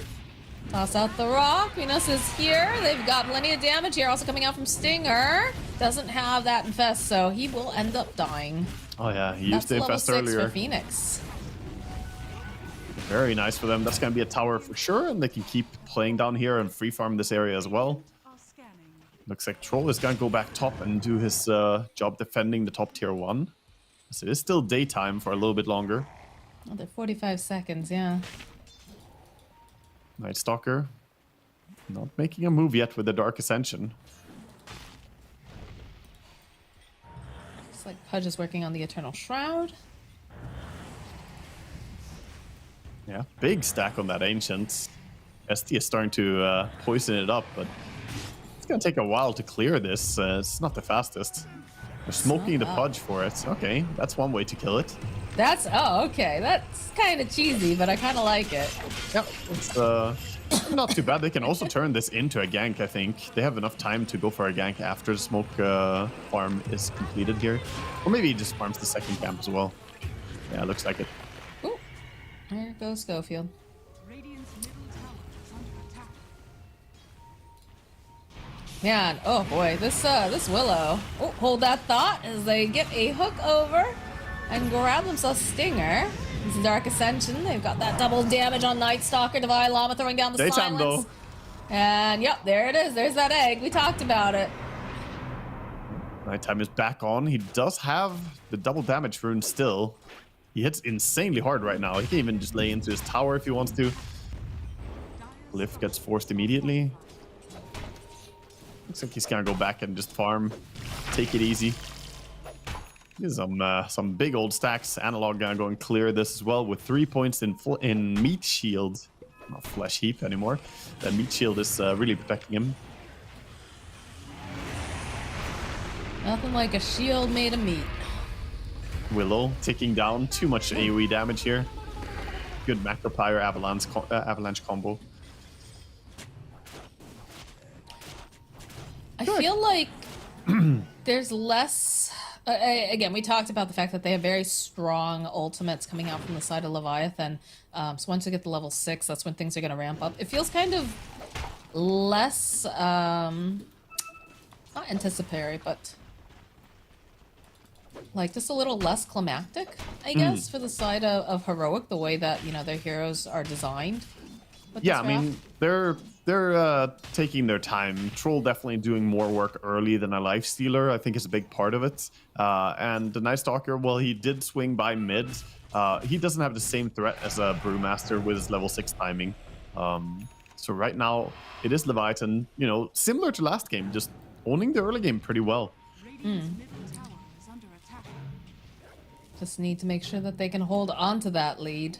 Because they did struggle a little bit with it in that last game. I feel like their wards are really... Oh, face onto Willow again. Why is it always Willow? It's always Willow. Well, it's because it's Schofield, and Schofield is used to throwing his body into dangerous situations to make space on the map, but sometimes he gets a little too carried away with it. Sorry, Does manage to get his Ector out of harm's way, but... Yeah, he may throw his body into dangerous places, and so is Tiny, coming in with that toss. Chasing after the Pudge now. The blink on Tiny here is very early. This is scary timing. He's the strongest man on the field right now, and he knows it, so he's just running around looking for anything bigger than just a Willow to kill. He wants to get a takedown on a Night Stalker, maybe even a kill on the Pudge would be big.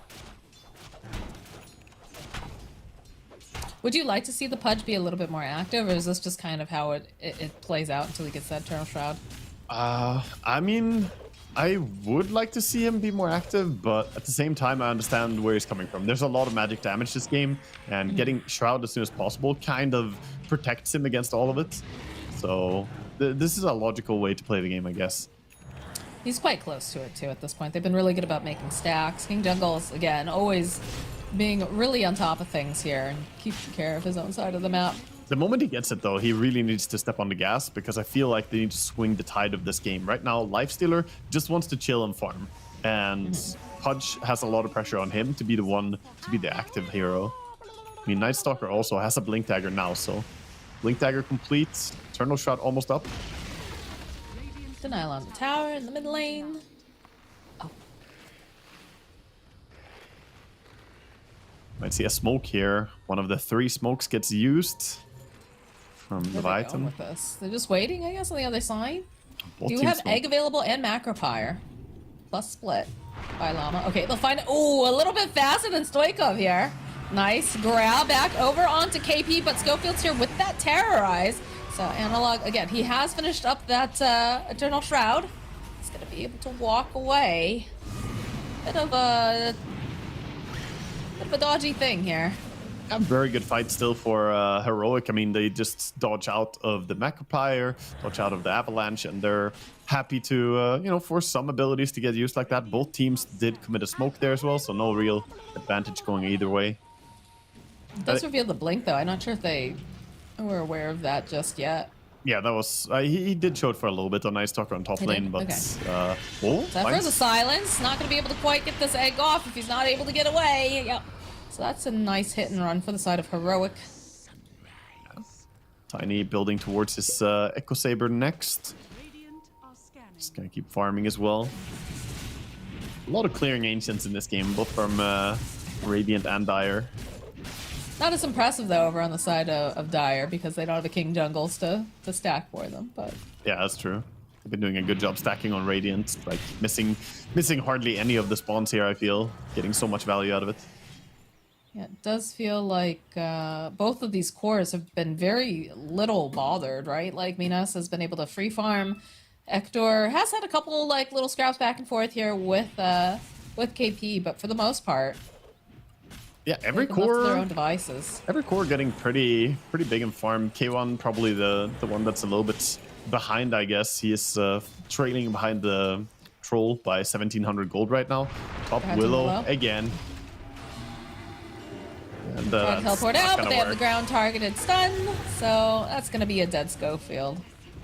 Yeah, they're always gonna punish him. And look, sees Minos, thinks about it. All right, the signs from Divine Llama, the grab here.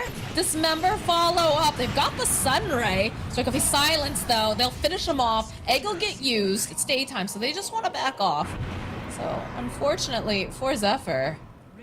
And nice use of the Dark Ascension to reset the silence duration there as well. Chain silencing him. Now Divine Llama is thinking about it. Stinger is nearby. he's a Night Stalker with his ulti, so he's just going wherever he wants. Very hard to stop this.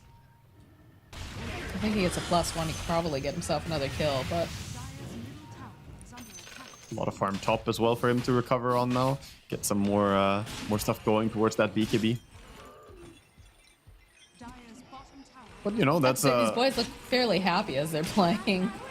Oh yeah, they should be happy right after taking down the Minos Troll there. Not sure what he was doing that far up on Troll. I guess he was looking for something with this Gleipnir. Again, looking to be active and finding some kill participation, but that does allow the Lifesteer to get a little bit closer in net worth to him. The gap is not as big anymore. Got the completed Veil, and we're gonna see the Shiva's Guard eventually for the push. I would like to see him to get to the Aghanims at some point as well, but he's going full survivability first here, not increasing his damage yet.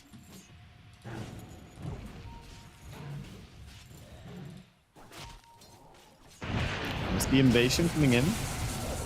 Oh, this man fighting the jump over onto Lifestealer. Lifestealer. He's gotten fast though, so he's going to just run to the safety of his tower. The team is teleporting in to provide that extra support. Look at analog placement. Stinger. It's going to be the first one to get found over here. A nice terrorize too, just pushing everyone away. The grab onto the Troll. This is looking very, very spooky for him. He's trying to fight his way through, but I'm not sure it's going to be quite enough, as he will end up dying to the Pudge. Hector chasing after the Phoenix, not going to be able to quite manage it, but now Stoikov has got quite a few stacks on him. Nice avalanche. Can they close the gap, though, is the question. They'll throw out the brambles. He's slicking blind hook not long enough. So it looks like he'll survive. Yeah, he doesn't have that. Top lane. There's some pressure being placed onto Divine Llama. Got to do this during the daytime for sure. Yeah, he's in trouble Zephyr here. The joining in, Radiance. drops that. Yeah. A follow-up. And that's a very dead Night Stalker, which unfortunately activated his Dark Ascension just a little too later. Yeah, he didn't expect to just get run down and killed there, but he used the Void stance on Brewmaster, something that not all Brew players are good about doing, but you get a lot of slow when you tap into that Void stance, drunken haste the enemy, and run them down. Radiant's top tower is falling. And yeah, burning down. That was good though. They needed something because the fight bottom was hardly even a fight. They've lost Minos a couple times now. It just feels like he's maybe just too far ahead sometimes, or just out of position, I guess. Yeah, a little bit. You know, he wanted to start something, but was so close to a tier 2 tower. And that's where Pudge is very happy to take fights. You just, you know, hook people into the tower range. Nobody really can support you there. And the Pudge now, you know, we speak about him a lot, but he's 10,000 net worth this game, bigger than either of the carries. He's had so many stacks that he's been able to take, thanks to King Jungles. 4-man smoke here. Big committed move again. Yeah, they see that Ektor is in the biangle. It's not triangle anymore. I can't say that. They'll jump on an illusion. That will reveal. So everybody's just kind of backing off now. Radiant's middle tower is under attack. Going for the reset. Nighttime's here though. Night Stalker. Yeah. He's continuing to farm. What's this next? He's going for the BKB. All right. Still working on it. It got delayed a little bit when they ganked him top there, and he did go back for shard, so that's why the BKB is a little bit off. He bought the Ogre Club, then went shard. So he's farming pretty fast now with that. Shard is very convenient to have. You know, farming on low HP here, but he's just gonna go basic reset after this. He did take the Tormentor immediately. That's why HP is all the way down, so get that shard for Jakiro. Schofield was looking a little low in health there for half a second there. Does King Hector Jungles. fixes him. Last second disruption just to make sure does not die. So we get Schofield. Oh, that's a great Agnum Shard. Even more brambles. More brambles and yeah, more terror in general. Under attack. Pavis is completed for Dark Willow, so a lot of Pavis being used, I feel, in these South American qualifiers. Is this a good item for like survivability? Gives you just enough time to maybe, you know, get that one spell off a cooldown that could save your life, or... Yeah, I feel like it's underrated, especially on some support heroes that do have that extra mana. I feel like Dark Willow is one of those heroes that, you know, you can obviously spend your mana quite easily on her, but you can also be pretty frugal if you want to, and then, you know, Pavis is a nice extra tool for her, a way to save your teammates. I feel like the Pavis and the Force Staff, you can't really ever go wrong with those. Yeah, it's kind of Pretty staple. solid. Dire's top I feel like it's been kind of a weird game, like watching this Pudge, because he's been active, but it's always been like, it feels like the cat that fell asleep with his paw open and a mouse wandered into it. Like, he's not actively hunting, right? Like, he shows up at the appropriate times. He's like, oh, this is good. I want this. But he's not, like, you know, being super active around the map. Neither is, like, this Night Stalker, right? They're just in mode farm. Whereas Leviathan is really, you know, moving around this map, trying to just starve them out of these areas of high economy. I mean, if you can play that way and still have kill participations, then that's basically ideal. If you're allowed to just focus on farming and yet the kills wander to you, and you know he's happy, he's growing, and late game he's going to be absurdly tanky here. He has the Shivas now, so I would like to see him activate and stop, go off the beaten path a little bit and start looking for these fights. Bottom tower is I like these. getting contested now. I like these wards that they have up, so if anyone comes from behind, like using the gate, Leviathan is in a position to see them and pounce. And they have great vision to push the tower. They know that Roche could be available as well right now. Not the strongest Roche heroes on Radiant, but they might want to go for it themselves, so they're playing towards top now. They scan before they go through the gate to make sure that they're not hopping into 5 heroes. Oh, look at all the lines being drawn. They're like, we go bottom, but they're not there anymore. Yeah, now they're drawing In fact, to I swoop feel like around. they've got to notice that, right? Like, This they is see it. nobody's there. Yeah, this is the we move go. Pudge needs to make. Get involved. Can they find Brewmaster before he ultis? It's gonna be a big That is deciding the thing. question. They're letting Schofield, Divine Llama both looking for this opening. We'll find Zephyr, not necessarily the person that they want, but with that silence, making sure that the egg doesn't get off. No, he is going to be able to make his way off. So there's going to be the toss over here. Analog looking for the hero he wants to grab. Egg will pop and they get the kill on Divine Llama, but they've gotten their hands on the Stoikov. Can they finish him off in time? There's the question. The Sunray just so good. Plus this Infest bomb coming out will be able to finish off Tiny. Now they see Zephyr. There's going to be the hook back. Mino's on the hunt though, on the back lines. That Yule's coming into play. Troll They need a little bit more damage, and look at this. They'll finish off Super. Look at Schofield. Analog will fall. Ector trying to man fight here against KP, against MNC. The buybacks are coming out. The Jakiro rejoining this fight. He's just looking very, very scary right now. KP, he's already used the split. A little bit of a slow being placed over onto Ector. King Jungles, he's in position though for the disruption. Ice Path trying to buy him a bit more time here. But again, you've got that Rage. Should be able to run down KP. The slow though, they're real. There it is. There's the kill. Now Ector having to fight his way through. Cannot do it. Minos, he's back. He's here. He's fighting, and he gets the kill on King Jungles, but he ends up dying in the process. What the? What? He dies, and he actually died first, so he got a ton of experience. God. Look at King Jungle. He's ahead of the Night Stalker in experience. I need a replay on that. Wow. He was super low going in there. Thought that he could, help and contribute to the kill, but losing your carry at the end there, that's a painful sting for Leviathan. What a fight otherwise, though. A lot of things to break down. The Yule Scepter doing a lot of work for Zephyr there in the start of the fight, keeping him alive against the Night Stalker long enough that he could then survive. Also, the Force Staff did a lot of work. 33 I can't see the number so clear. Hold on. That little bit.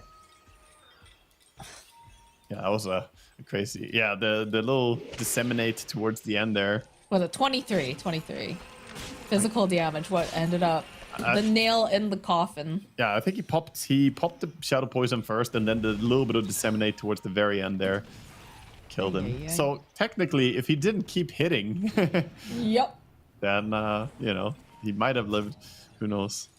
Or it was like in the other game too, when the Dark Willow popped to the ogre shield on the creep. Oh yeah, that was. Sometimes these little tiny bits, you don't think about them, but they're just enough. Yeah, Roche here being started, and Phoenix helping out, slowing Roche attack speed, healing up his troll a bit.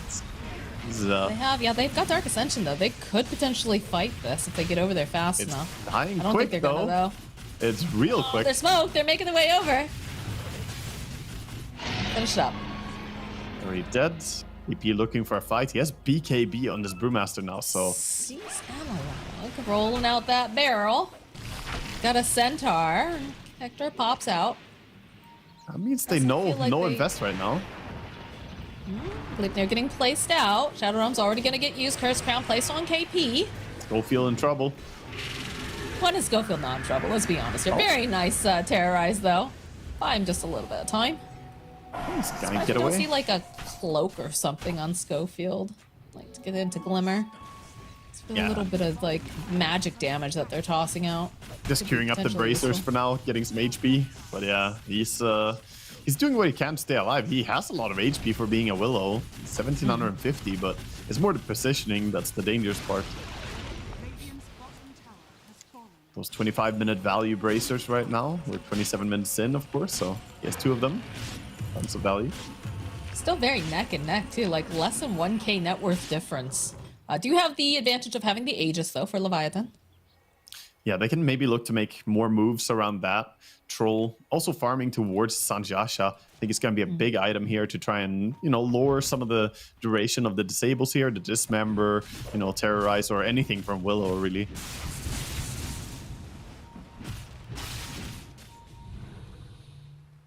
Night Stalker on some sneaky mission here. Not sure who he's angling for. I'm not sure. Stoikov is here, but he needs to be careful because the rest of the team is kind of playing in the top portion of this map. Odd spot to be, but I guess he wants to be sneaky farming with his Hunter Knights. Maybe. Yeah. I mean, it's daytime. Daytime Night Stalkers do weird things. They don't want to fight, so, The sun makes their head a little weird, right? Yeah, it gets all cloudy, it gets all messed up, so. Yeah. But he's farming in a very nice spot now, because they're not playing this area of the map, so it's allowing him to do what, you do during the daytime. Just kind of farm and hope that there's a fight close to a tower that you can join.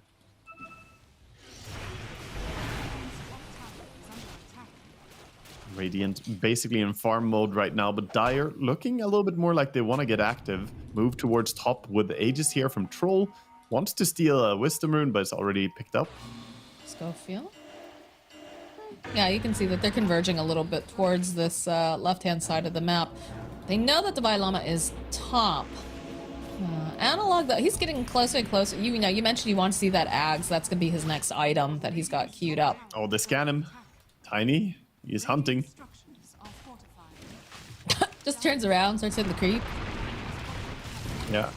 Gets caught a little bit, but of course, no way to fine. stop the TP out. And now they know that Tiny's not with them here either, so pretty decent amount of damage just pushing out the waves and applying to Minos here. I think he could have stopped the TP out, actually, now that I think about it, because daytime is only 3 seconds duration, the Crippling Fear. So if you TP during day, right after Crippling Fear, there's always going to be a little bit of, like, in it, toss his instacast. If you just stayed on him, you could actually have tossed him before the TP finishes. Did they go for this? They have the Dark Ascension. They're split up. They could potentially. No, they just want to shoo him out of their area. Yeah, pushed away. Meanwhile, Tiny is running at the Pudge bottom. No tier 2 tower to TP to here, and Troll is nearby. This is dangerous. Yeah, Minos is here. It's pretty tanky though. It's gonna take some time to get this if they want it. Even tries to hook them back in. He's not that scared. He has the Well, because you overseal. see this Night Stalker's just like running. Coming in. If they get too cheeky here. Very odd-paced game, this one. Is you know, kind of building.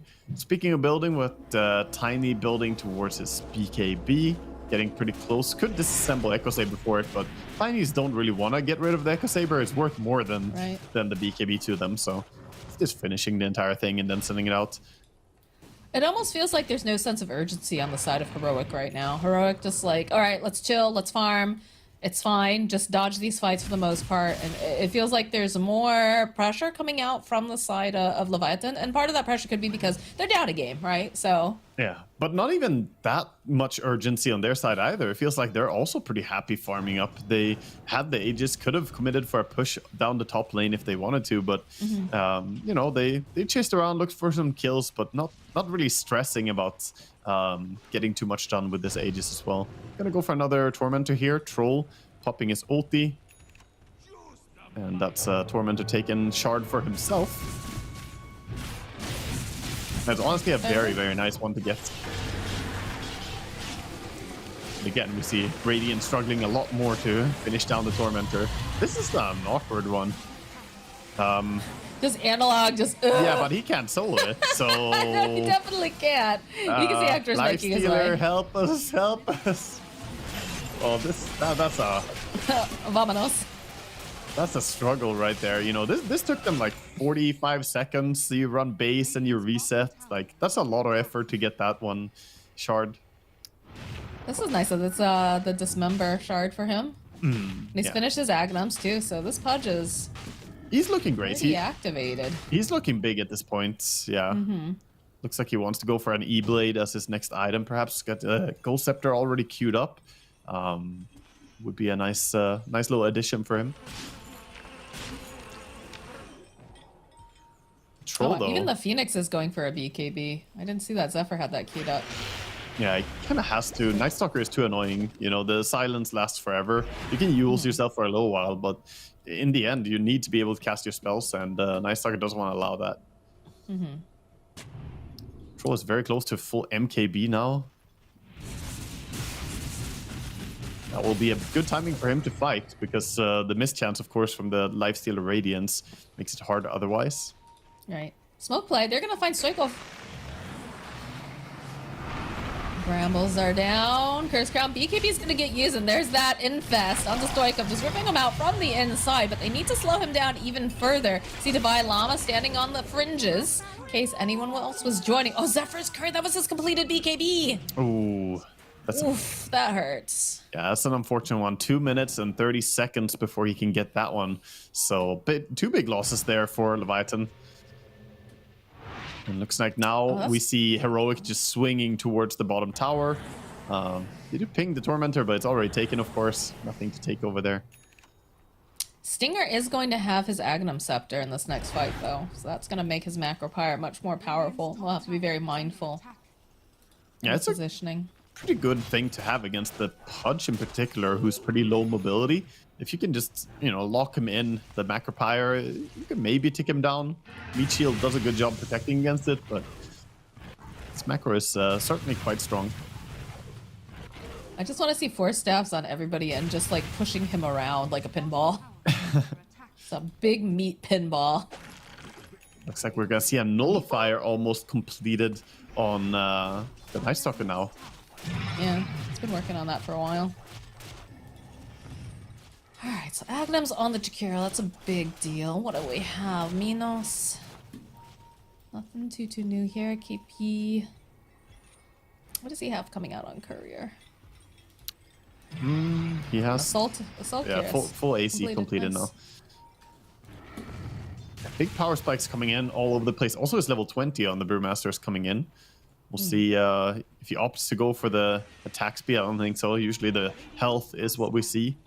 Bigger, tankier Brewlings, much easier to micro. Both talents are good though. Roshan's not going to be up for another minute or so, but you can see the way that Heroic's moving.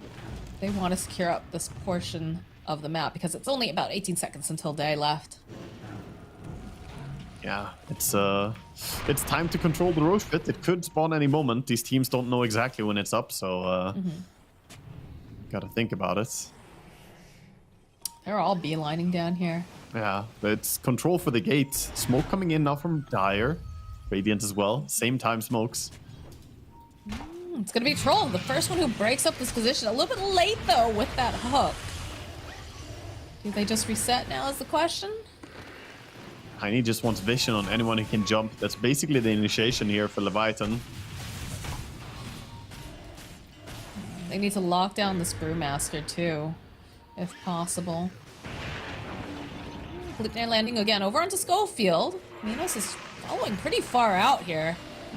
Need to be careful. He's a bit isolated from the team. Okay, there it is. Stoikov finding the opening and the push away, though, with Schofield. He's all right.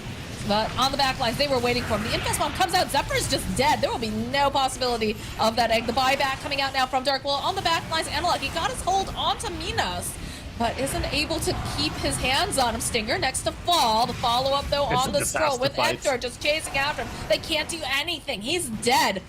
Oh, no, going the after TP the canceled. Brewlings next, potentially? No? Oh, Stoikov, he's stuck. The Vailama, though, is just kind of flying around here. Yeah, he's dead slowly. He can Just run all he wants. playing with his food. In comes Hector. He says, thanks so much for waiting for me, but needs to get a little bit closer there, a little faster. But the blink's there. Oh, actually, and there Ascension was should out, be a kill.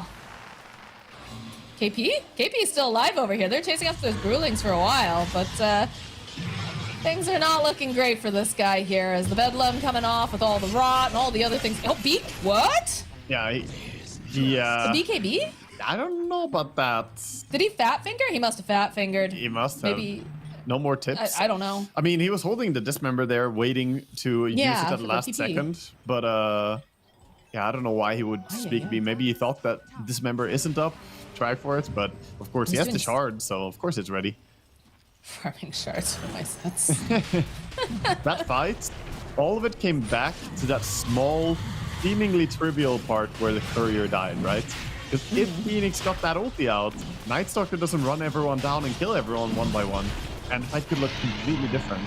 But because the courier died, Phoenix didn't have BKB, couldn't get the ulti out, and it all ripples from there. Some butterfly effect going on in Dota Yeah. here. See, that is something that has wings and is not a bird. A butterfly? God damn it. Ha ha! Got him! All right. I concede. Butterflies exist. But they're items and not actual animals. What? And they give attack speed. Alright, well, this tower is just getting ripped apart here by Hector. I would not be surprised to see them move over towards that mid lane. Looks like he's going to put a little damage on this tower, though, because why not? Yep. Feeling pretty Lifestealer's strong. getting really big now. 876 HP from this corpse eater facet already. Feeling confident. Maybe too confident, but he has a BKB too. He's got the, he's got Schofield here. Yeah. His limousine. Yeah, just back off, try to bait out something, you know? Meanwhile, Analog, slowly but surely, hitting this tower. Yeah. Not much, but his honest work. Right Yeah. ticking away. Love it. So Oh, looking for E-blade. potentially another hook. Okay. Oh, all right. You overcompensated there, Analog. Yeah, sorrowful squawk indeed. I guess he was thinking that maybe the Force Staff would push, but there was Nullifier on him, so no way to. A lot of XDs going on in this game. It is not a Jim Park hook rate, I gotta say. He's doing great on Pudge. He's big and strong. Yeah, what are we up to for hooks? I thought you were supposed to be keeping tabs on that. He's just been farming. What can I do? He's doing decent, but no Jim Park numbers. It's gonna take a lot to take him down, though. He's got the Aegis for another 3 minutes. Tier 3 tower, 4 HP. Get denied. Look how Hector's just no fear at all. Like, just runs up, hits, doesn't have the Aegis, but he's got a lot of ways to be able to disengage in these fights. He's got the Infest, he's got the BKB, he's got a Pudge who can just meatball his way over. They can rinse and repeat this a lot. They're gonna go top now, though. A lot of creeps. Lifesteal can't resist. Can they grab Minos, though? Not sure they can he's find out. him. He is the just smoke gonna get on? out. He has his basher, too. Smoke on smoke action. I think Dungles needs to be a little careful. They don't have their lifestealer anywhere near They yet. see Minos, though. They could potentially get this jump. Look at Analog. Alright. Like, Looking misses for a bit. the opening. He's missing these hooks. This is not great, but they'll be able to follow up. There's a little bit of a terrorize being tossed out. A jump through here with KP. He does have the split. Schofield going over to the high ground. Zephyr on the back line still has the egg available if they want to use it. Macropyre in a great spot here on Ector, who's going to use the BKB, but again, he's going to get out of there. Minos running around with him in there. There it is. There's the hook. They pop back out. They're trying to finish off the troll, but they just have not managed to do it just yet. As Ector will end up dying. And now Analog, kind of in no man's land, still has the Aegis. Spy back now from the Life Stealer. He wants to teleport back into the lane. So he goes over here on the side. Can they finish off the Tiny? Are they going to be able to do it? They've got the Nullifier. It's going to be the first death here for the Pudge. He does have that Aegis. The toss back up, the follow from Divine Llama. They want to get something. They'd love to get this Tiny, but these ice paths have been on point. Going for the hook, not going to be able to quite get it. He's got his dancing shoes on. Drag back with the Dismember. They finally manage it. But it is an expensive fight for the side of Heroic. They bought back the Lifestealer for this as well, so they need to get something more. They need to force Tiny's buyback right now or get something. Otherwise, it is not a good feeling here. It looks like they're not really going to make a move for it, though, as, you know, they're still missing their Willow. SD just respawned. So at the end of the day, great fight for Leviathan. I mean, they took it in a very, very convincing manner. They didn't even need the Phoenix egg, it felt like, because he dropped it so late and they were already kind of dominating the fight by the time he used it. So they were really, really just in a better position. I think Lifestealer was too far away for you to be taking that fight. I think Minos dies there. Zephyr doesn't use that Yule Scepter when he did, like, because it was just K1 and Analog both on top of Minos. It was looking very, very scary with the amount of damage they're pumping out, but thanks to the Yules, was able to extricate him. Yeah, they did a good job protecting overall. Really nice place. We have a third Tormentor coming up here. The Troll is gonna kill Stinger. No, he's a nice guy. He pauses for a minute. He waits. This is a very strong Tormentor, though, and he does have ulti. Here we go. He's gonna have to ulti for it. Yikes. He was just waiting for his supports to leave. He's like, get out of here. You're not strong enough for this. Yeah, that's going to be the final shard, I think. The Tiny now gets his shard pretty late into the game to get shard, but, you know, now all of them have it on... Well, none for Hector. Hector does not have a shard yet. Yeah, but he's on the other team. The final shard for Leviathan. Oh, yeah. I thought you were meaning, like, for everyone. I was like, I think he's the only one that's... Oh, yeah. They do have a Tormentor available as well, so his is on the field, just not in his hands. I like that the Tormentors have the shard in their inventory. You know, yeah, that's nice. It just shows it is. They also there. have a backpack, technically. Yes. Maybe they'll get more stuff in the future. I think that would be too much like. Give them a blade mail on top of their blade mail. No. Give them a Dagon. Anyone who goes low HP, they zap them. Just. Imagine if it triggered, you go below 300 HP, it Dagons you. God, I just feel like we'd have so many Dota players who just break their keyboards if that would happen. Just out of rage. All right, well, they have vision of, yeah, they ping it out too. BKB being We can queued see up the by the movement. Kiro now, next item. So we're gonna have Team BKB here. He's the last one who doesn't have one on the Dire. So we're gonna have 5 BKBs. Night Stalker, like, silence is no joke. Like, it is so hard to play and get any of your spells off when you just cannot get away from this man. Yeah, Willow too. I mean, it's just really great. It's even good to keep yourself alive against a Pudge at this stage. Oh, that shield rune is gonna be a big barrier. Making their way over here. A little spooky. Dismember picks up and relocates Schofield to a safer location. Both teams Might have to push out posturing. this bottom lane. Soon it's gonna kick into daytime, so then he would have to force his ulti to take a fight here on NS. Alright. I could just... Hello. Both of them Pops hitting and out. both of them missing. The miscans.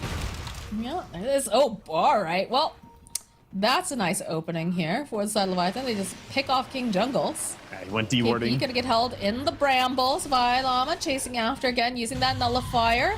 We do have Pudge nearby. Looks like he's not looking to hard commit to the fight, though. Yeah, they know Troll is super far, but with one support already dead, it's a bit risky to take fights. Gonna back up. Both teams very tentative in how they commit to these fights. And there is basically no advantage here. It is virtually even. 30,000 net worth on both the carries pretty much. 1,000 gold between them is no difference at this point. Heroic is just one game away from, you know, securing their spot here to continue in the upper bracket, whereas Leviathan, you know, they've got to make up for a couple games, so... Yeah, That Vitan, pressure. TI pressure is something else. Like, again, regionals, maybe not as... Well, I know not the same level of pressure as making it onto that big stage, but there's still quite a bit, because you want to be the team that's representing your region. Yeah, I feel like for these players it probably is, you know, the same level pressure that the invited teams would feel at least, or the teams that are already, you know, gonna be there. I mean, we've seen Minos under multiple names, right? Like Kotaro Hayama, Minos, MNZ. Like, we've seen this guy consistently be in these qualifiers year after year after year. It is, you know, a very big dream. And you want to be there. You want to be able to show what you can do. Yeah, we see Radiant now smoking up. Mid and top wave is really pushed in, so good time to go for a smoke here. Do kind So of the need Abyssal to... Blade picked up too for the lifesteal. It's so big in this fight. Yeah. We have the Conda on Night Stalker last time too? Or is that new? Oh, that's new, yeah. He bought that after a nullifier. Oh, Minos, Minos! Jump him, forces Oh, he beast goes the ability. wrong way! Oh. It's a big commitment as well. You're Leviathan, you're happy. You use Dark Ascension, you do your own smoke, you're like, alright, let's go back in, boys. Yeah, they want to just fix top lane because it is an enormous creep wave. So if they don't go there, that tower would probably even fall, perhaps, if they don't glyph it. Right. Go and defend that. But yeah, that was Dark Ascension on cooldown now. It's going to give them a nice chance to take a big fight. Still have another minute or so left before Roche respawns. Dire's top tower is under attack. Don't find Ektor's anyone just gonna bottom. hightail it out. D-ward. Finds a ward here. Dire's top tower is under attack. Roche not up yet. 50 seconds until the spawn, but look at the position Heroic take. They know we can't fight right now, but they also know that that means Leviathan want to get Roche, so they go top, position in this area, and force people to come back to base. Trying to just mess mean, with them. And That's always Lifestealer. how you want to play Dota, right? Like, you want to force them into doing what you want, not the other way around. Yeah, Lifestealer's just tearing away at this building as well. Mid tower And is KP, falling. Yeah, KP can't even do anything to deter him here. it's kind of wild to think about. Hitching a ride with Schofield, King Jungles, but there's going to be the split. They want to get rid of this guy. And does buy himself a little bit of time with the disruption, but that forces everybody pretty much to the top portion of this map. Good toss back play by Stoikov there. He blink tossed back the Pudge into his own base, and Pudge had to commit an early BKB TP out. So at that point, all of Heroic just run. So they get one kill on support, but now swinging over to that Roche area again. This time it looks harder to stop it. Dark Ascension 20-second cooldown still. I think Troll is gonna dispose of Roche before that is gonna be up again. Yeah, and you don't have your support either, so I think it's just a little bit too risky for them to try to stop this. As Banner has a refresher. Oh, Phoenix has a full refresher as Oh, he well. does. I did not see They that. have two refreshers on farmed their up, team. Already have the refresher on the Brewmaster and Phoenix. Yeah. So this Now refresher they've got goes the to double macro. yeah, to Jakir. Double BKB for him too. We got 8 BKBs in this game, and with the refreshers, technically 11 BKBs. You do what you gotta do to win. Yeah, gotta get all of them.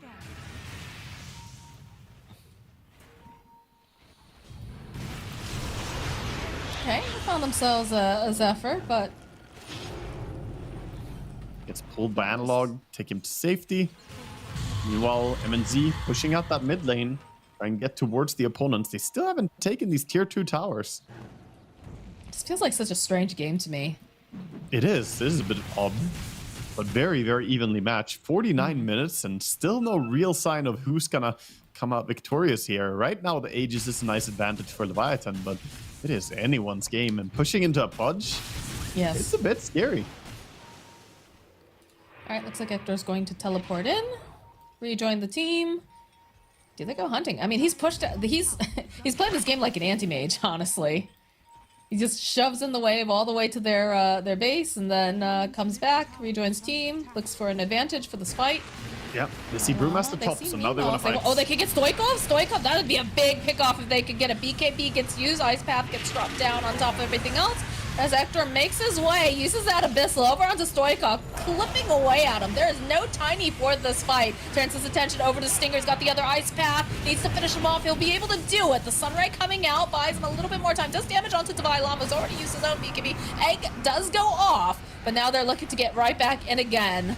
As they see Minos, he's got that Aegis Zephyr. Oh, he died so Get fast. chipped down. They need a little bit more damage onto Minos. He's getting ripped apart from the inside. And they'll buy a bit more time with that disruption. Aegis will get used as they wait patiently. Oh, for him Tiny's to come gone. right back up again. He's no buyback. Oh, God. Can he get him? I don't know. This is not looking good for him. Again, that second egg plus the summer, it's not going to be enough. It's not going to save him. He has died back, and now Zephyr will be forced to Icarus dive away. Oh my god. If I love he's hunting, though. He wants it. He likes chicken. He's, he's all ready for it. Zephyr does not have the Yules either, so plus that. Oh, the hook, the onto KP, the dismember! He's just holding him into place! He didn't even know he has that. Oh, man, the split coming out. All right, I think perhaps he'll be able to make it out. He's got the Earth Panda already into the building, but oh, that's got to be so incredibly scary. You've got a dead Phoenix and a dead Tiny. No buyback on either of them. Yeah, they can go immediately now. They have creeps already pushing in through bottom as well. This is perfect for them. They need to get K1 over here and start smacking down these buildings. No Phoenix, no Tiny guaranteed. Oh, oof. He wanted KP there. He wanted him. Sage's match just getting casually left on the ground. All right, Hector. Get back up again. Killed. That is the refresher that was for Analog, but I don't think they're too concerned about this. Stinger. Minos, he comes out of the base. This is very scary. A nice hook from Analog. So it's going to pull him to safety. KP jumping forward again. Does not have any more splits available, though, so he needs to be so incredibly careful. As Hector, again, eyes on the prize. Analog dragging back on KP. Wants to finish him off. Will be able to. MNZ now trying to just fight his way through, but there's so much meat to have to chunk through. As the Lifestealer jumps inside. There it is. There's that ultimate. There's the battle trance coming out. KP, he's back into the fight. Does not have the split, though. The grab back on Minos. He's going to get dragged into this punch. And again, he's carving up the flesh, but he's so much flesh to have to cut through as in comes Hector. He cannot do it. Triple kill for the Llama. KP getting held hostage in the corner. Another kill for the staffs. But that's gonna be it for Leviathan here in the upper bracket as Heroic. They're just looking so damn good here. Yeah, amazing for them. What a fight that they took. The late game team fights here, we see the value of that Night Stalker greatly come into fruition. The vision that he gets, even if you have the 2 eggs against him here with the Phoenix ulti, it's still not enough. He just, shows everyone where the opponents are, and poor Troll, man. He could never attack anything. The Infest's coming in to disarm him, the Dismember while he's in his BKB. They just had all the answers for him. Yeah, it just...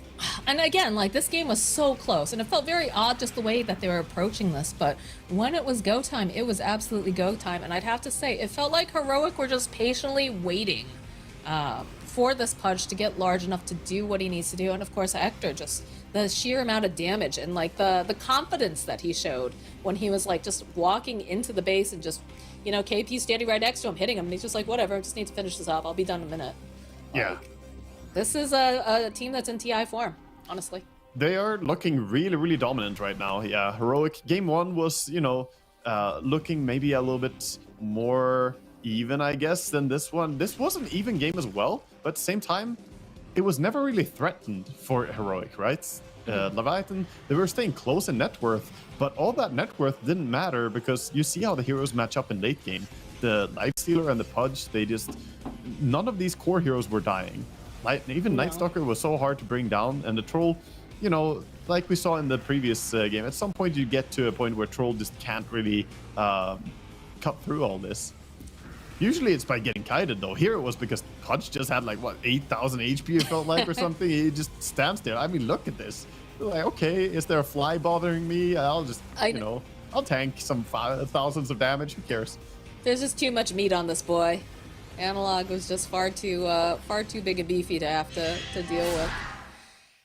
Very impressive, though. Like we said, and again, Leviathan, they held on for quite a while. They showed real promise in the beginning of both games, right? Like, they had some very strong lanes, and it just felt like Heroic was like, it's fine. We'll just, you know, do our farming, avoid fights, and make it towards that late game. We know we'll be dominant then. It just felt like no sweat. Yeah, they weren't really playing with any sense of urgency, and you know, they proved us right as well, or proved themselves right here that they can take the late game. Leviathan, I mean, there were moments when things were going well for them, the tiny pickoffs, you know, they kept finding kills, but usually it was just kills on this Dark Willow, you know, soaking. It's Schofield, man. Schofield, 110 and 15. He's fine with it, you know, he's just dewarding some stuff and maybe dying for it. It's fine. As long as his cores are safe and happy. And again, man, both these games, I feel like this Lifesteal did a lot of work. The K1 gameplay overall was really impressive with how he split pushed. I feel like this is such a good patch for K1 too. And again, highlighting Analog here on his Pudge, he did phenomenally. But like, Hector traditionally is just so good. We think about the Wraith King for him, but also the Lifestealer and the CK. Those are two of like his really signature heroes. So this is a very, very good patch for him specifically. But again, shout out to like the whole team. They all played very, very well. The way that they moved around, you know, even if it was tactical feeding, so to speak, with Schofield, you know, finding those moments where he could make that space. They're going to continue here in the upper bracket. Unfortunately, Leviathan, they are going to get knocked down to lowers, but they're not done yet. And after that showing, they have a real strong chance, I think, to battle their way through for that second spot that's available for South America. But we do have another upper bracket match coming up, and I know all my Brazilian fans are going to be super pumped. It is Midas Club versus Beast Coast. I want to see you guys cheering in that chat. It's going to be great. But first, we have to take a short break, so we'll be right back. The official headset of PGL tournaments. Now, with a wireless version. Experience unparalleled speed and reliability with the latest wireless technology, advanced hybrid ANC, and built-in EQ for your favorite game. Designed with elegance and durability, and extreme noise-canceling microphone. Always stay one step ahead with Aspire Wireless.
Hello, hello, buenos dias, bom dia. No matter which fan that you are today, Brazilian, Peruvian, we're all South American fans and we're all here for some excellent Dota. Waga, we've got Midas Club versus Beast Coast up as our next match. What do you expect from these teams?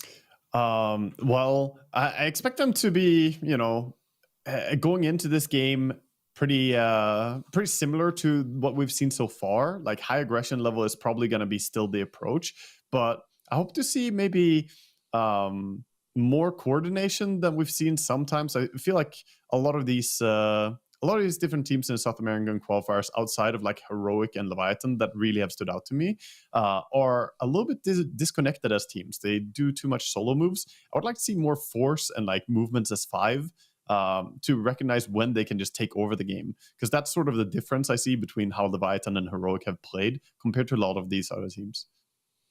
Okay, well, these are definitely, squads that have played together, whether it's in this particular qualifier or in the past.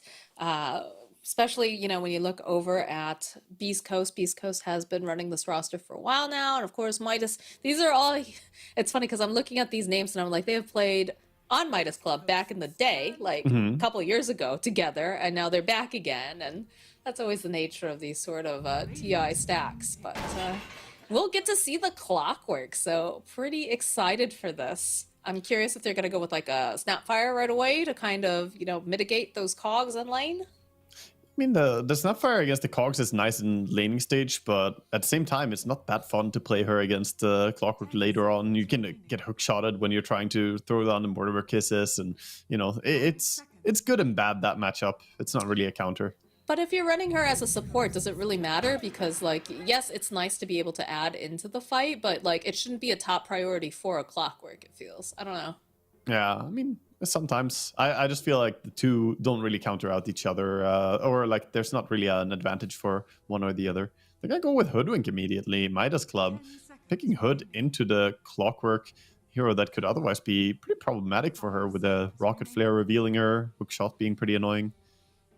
I'm surprised that they opted for the Hoodwink instead of the Dark Willow, just because we've seen how absolutely potent and powerful that hero can be. But I know this is something that I believe Hiko plays quite a bit of that in like the techie, so perhaps that's why it's more of a comfort pick. Yeah, it's, you know, still a very, very strong early game hero. The tree bounce facet is making her a menace in the laning stage. If Hoodwink wasn't already strong enough in the laning stage, you know, she got a buff to it as well. Beast Coast, we'll see what they ban out next, but Leshrac already taken out by Midas Club is interesting too. High priority on it in this game. King RD looking happy. Team's talking here. He always looks happy. I mean, you've seen the picture of him, right? That they use for the meme, the King RD take my school. remaining. I don't think I have. Oh, I Have gotta I send missed that out to on a you meme? later. Yeah, you missed hit out me on a up with that. meme. That's an old one. That's from Pain Gaming era. Maybe I have seen it. I just don't remember if it's long ago. You probably would recognize it. I'm sure they posted it in like the subreddit at some point back then. I like his Sven photo in the background, or like the artwork for Sven there in the background. That looks Yeah, looks It's dope. pretty dope. Alright, so they've taken out some of the big hitters here. No Ursa, no CK or Tiny. And they respected the Adriano Ember there. No Ember or mid.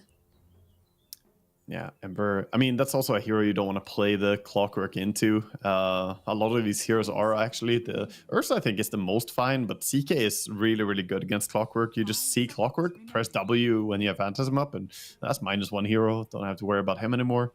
And Clock usually wants to be able to go in aggressively and not just be bursted down by a carry like that. That's true.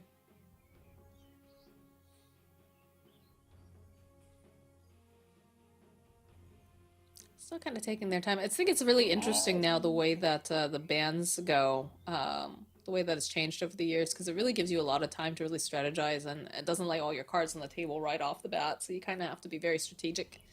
You always had to be strategic, but I feel like now it's even more so. Yeah, you got good time to think. There's plenty of stuff that you can remove early on. They get rid of the Clockwork Gyro combination here. Pretty nice synergy between those two heroes for laning stage if you want to run it as a +5 Clockwork. And just a pretty good hero against Hoodwink again in the carry role. You press the homing missile on Hoodwink, a good way to finally catch her. Otherwise, relies so much on her evasiveness. It's gonna be the King RD Crystal Maiden. I don't know why this cracks me up, him playing this hero, but it always does. I think it's just because of his big personality and then such a dainty character. I mean, CM is a hero that quite a few of the teams here in South America do enjoy. It's you know, a lot of these teams have it on their favorite pick list, I feel like. So Yeah, Moose played it during qualifiers as well. Big Moose fan here, actually. Excited to see him on this squad. yeah, and we'll see what the response is going to be from Beast Coast. Obviously, it's going to be hard to get any big freezing fields out from Crystal Maiden, but her laning stage is still very strong with just the Crystal Nova and the Frostbite as well. The battery Makes me assaults wonder can if be a problem for her, though. Makes me wonder if they're going to go for something that's very mana intensive, like a Storm. Yeah, it sort of hints at it, but then again, any hero benefits from just, you know, being able to push themselves more in terms of having that extra mana. Pango comes out for Beast Coast. Possibly a dual lane, but I feel like quite likely this Clockwork could also go be a safe lane support. We'll That's see. true. Seconds remaining. It's most likely going to be Vitali playing the 5 Pangolier seconds remaining. over in that offline. You can see, I believe Pepita is coaching Beast Coast right now. You can see him on the camera. Oh, nice. The once famous puck player back in the day. Many, many years back in the day now, it feels like. Good to have some experienced players here. We were talking about a little bit before this, right? How there's a lot of young players, both on this team and in this qualifier overall. So it's nice to have some experience helping guide and help with the draft. They go for a Rubik here. So Rubik, Pango, Clockwork against the Hoodwinking Crystal Maiden. I mean, there's definitely some nice spells to steal. Bushwhack, Frostbite, Crystal Nova, all amazing. 10 seconds remaining. Especially Frostbite, I feel. If you get a maxed out Frostbite on Rubik, it can be devastating. 5 seconds remaining.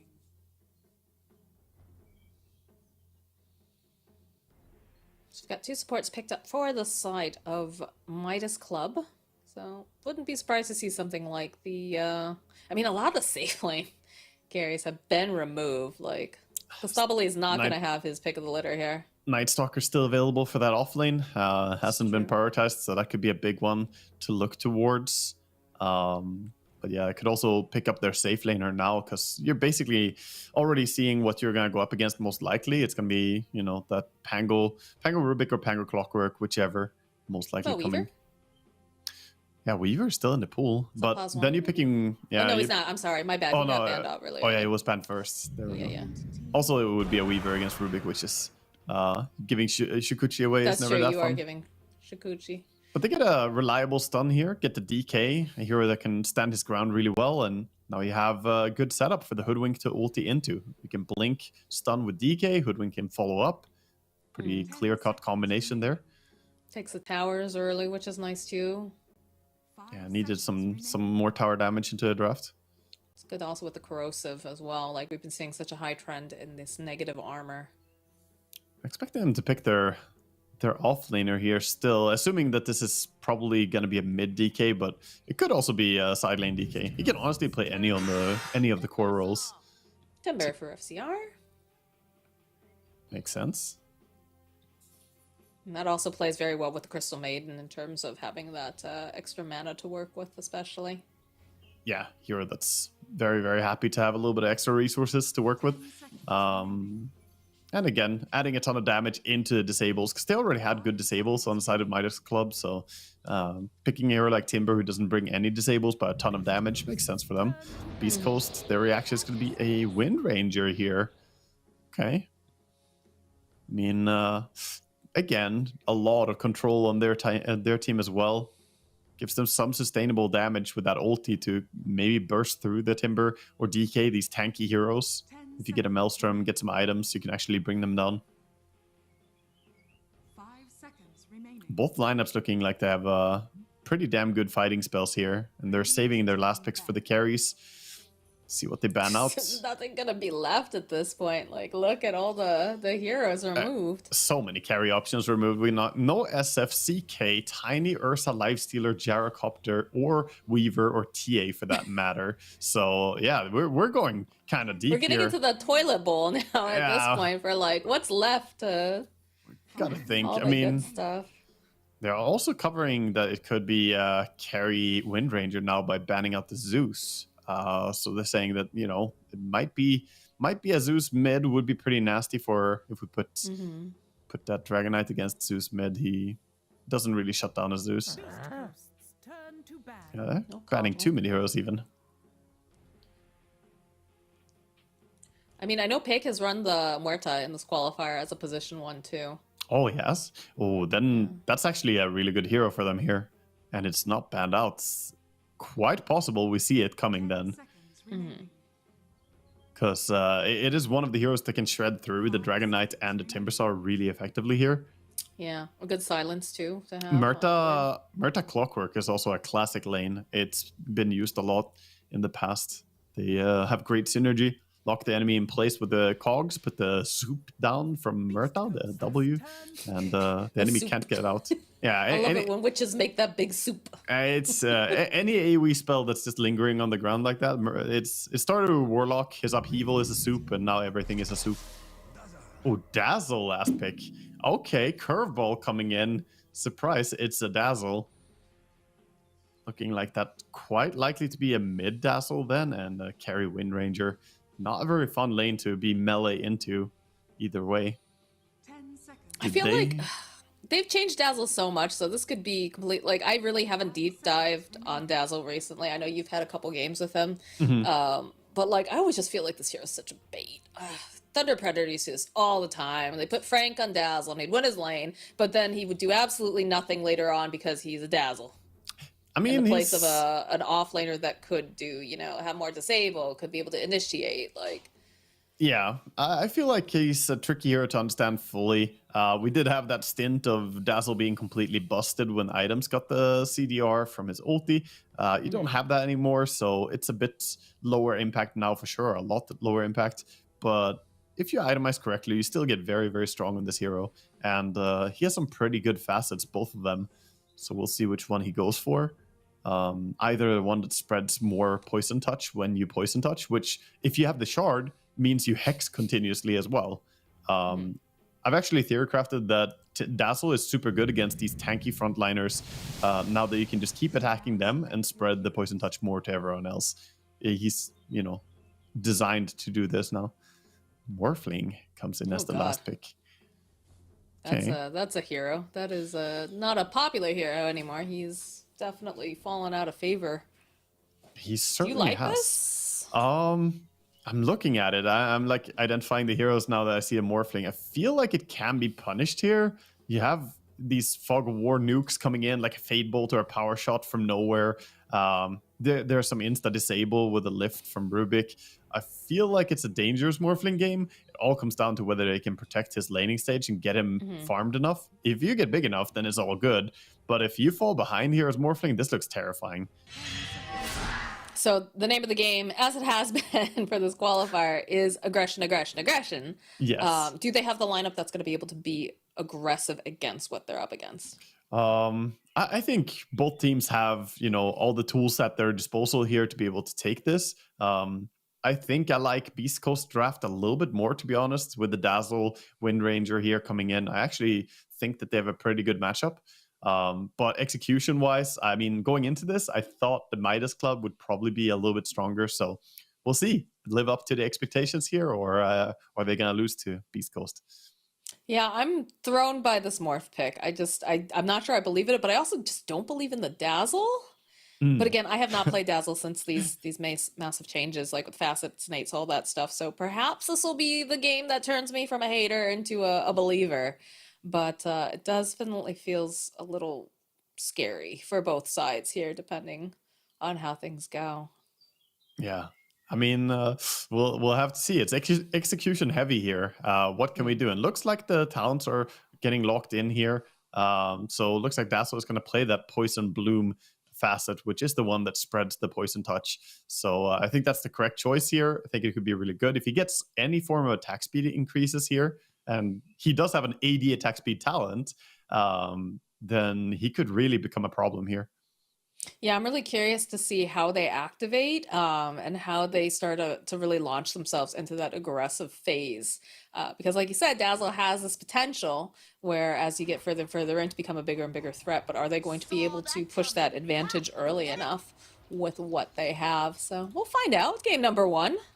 Yeah, game number 1, we head into it. No insta-smoke from the teams here. Looking at the item builds, we already have the quick buy set up for Lumpy here. He knows what he wants. He wants the bottle, he wants a no talisman, and then boots, magic stick, and straight into Aghanims. I think... Got his life all planned out in front of him. Yeah, I always love when players put their entire quick buy, you know, for us to check. Anyone else who got a big quick buy planned out yet? Looks like we have small this is plans. funny because One I've been salve casting for SA. Rubik. I've been casting SA for so long that like they will troll you. Some of them will just pick up like the most random stuff in their quick buy, and you're like, that's not right. A No way Dagon that's on the right. life stealer. Yeah, like just ridiculous things. Late smoke coming in here. The late smokes are always to look for kills, so trying for the wraparound move. Right now, it is Dire with a better positioning for getting both the runes, but the smoke around could catch them. The Wind It's Ranger close to looking up to be a here. target. Interesting. The battle Don't see begins. anything yet. Dire are gonna Try and get 3 runes. Pake. Couple of hits here. Let's do a decent amount of damage to a Wind Ranger who has no regen. That actually hurts a lot. And he's gonna have to most likely TP to the lane as well here. That acorn does not feel good. He's running base. He's running base and TPing Fountain, but that means he's late. Or does he TP from here? This is such a tough spot to call. Like, if you don't TP now, you're just missing the first creep wave. But if you TP, you have no going all the HP. way. That means Clockwork is gonna 1v2 for the first creep wave here. And we'll see how it goes. Looks like he did get the pull on the creeps. He actually did a great job at keeping these creeps available here for his Wind Ranger still. So no disaster. Disaster is averted here for Wind Ranger. A decent start. I mean, Moose still. is a champ. Like, this guy consistently, like, because he was a little bit of a mercenary for a while. He traded around with regions, and it was generally accepted. Like, this guy's really, really good. Yeah, he understood Like, what he so needed to do there. I think it was probably communicated that, you know, I'm not going to be there. You need to, like, keep the creeps for me, do something. And he delivered. So, good stuff. Mid lane, we see the Dazzle, of course, always good against those melee heroes. So, should be having an advantage here against the Dragon Knights. But we'll see how many CS the DK can still squeeze out. Still a very strong hero. Yeah, I'm curious how this works out too, because, you know, you've got this Dazzle in the mid lane. It's going to be able to get these levels quite quickly. Fares quite well against the DK. But the second that Lumpy makes any sort of rotation, if he decides to rotate, he's going to lose that tower. Yeah. Interesting stuff there. We see Dazzle even item dropping between CS to prep the CS properly for the tower. And that's, you know, very, very mechanically advanced last hitting going on here on mid.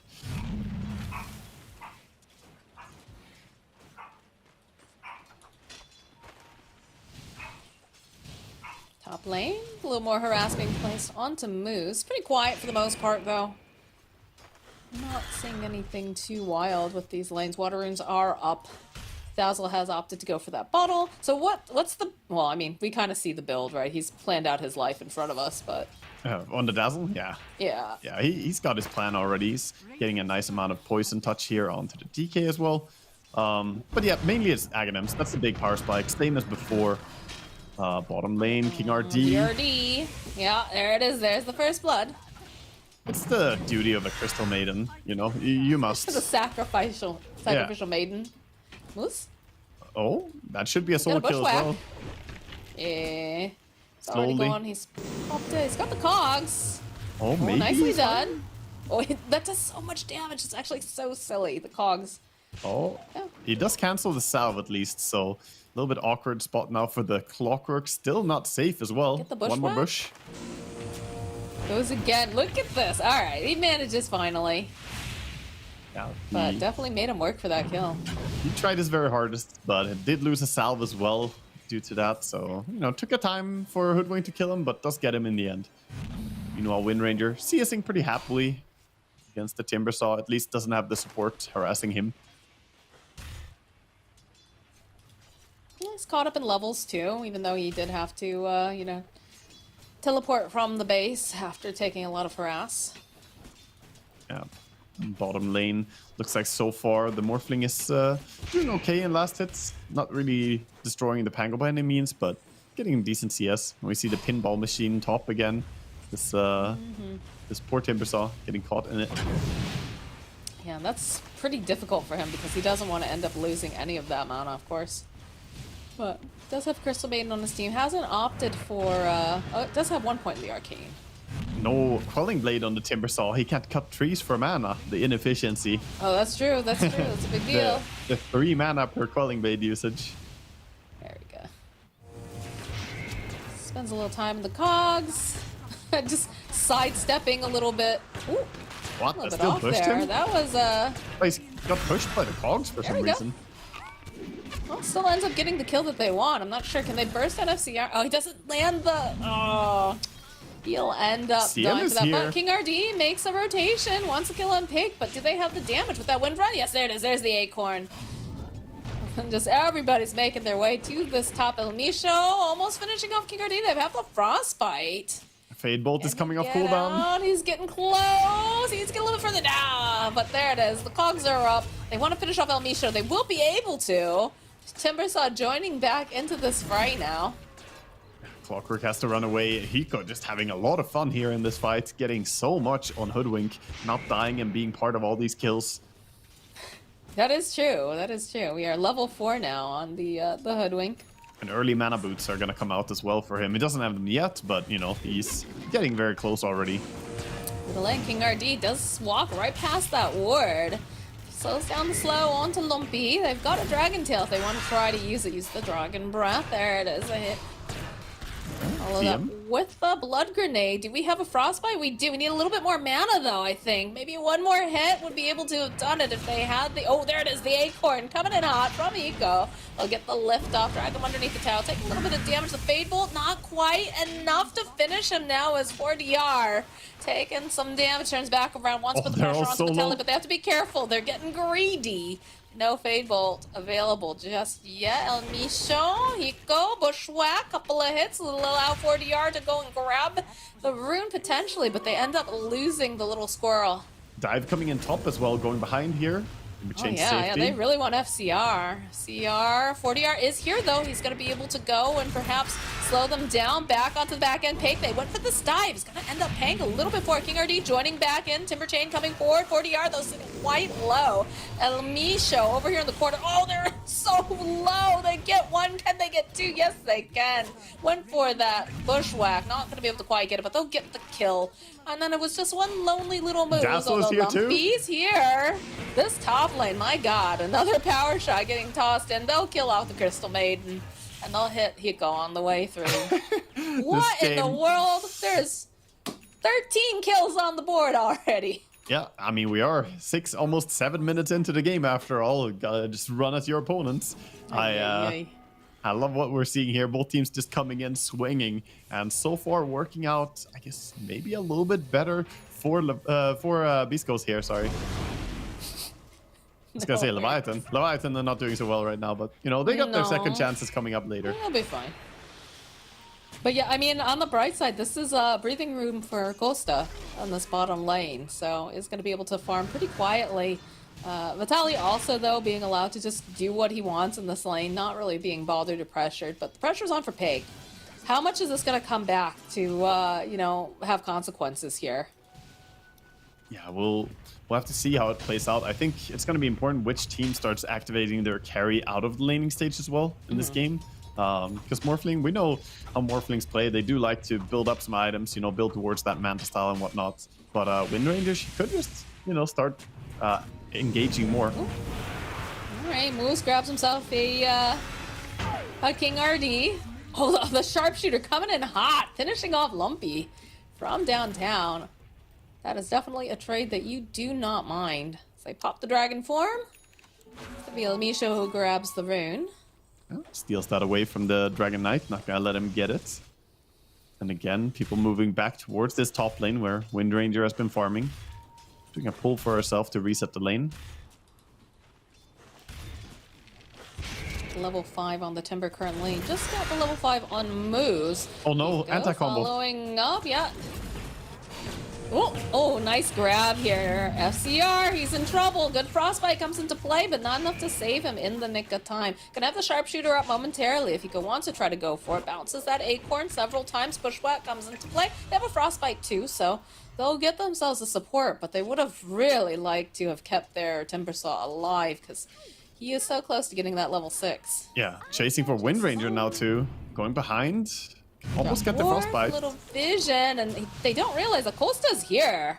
He's ready to help get this kill. Nice Bushwhack Sharpshooter, couple more clicks, and there it is. But there's the follow-up from Vitali. He's using that Rolling Thunder, and Lumpy's also made his way up. So Costa, they're on the hunt. They see him, as they'll end up losing King RD to the neutrals, though. So I think you're pretty happy about that.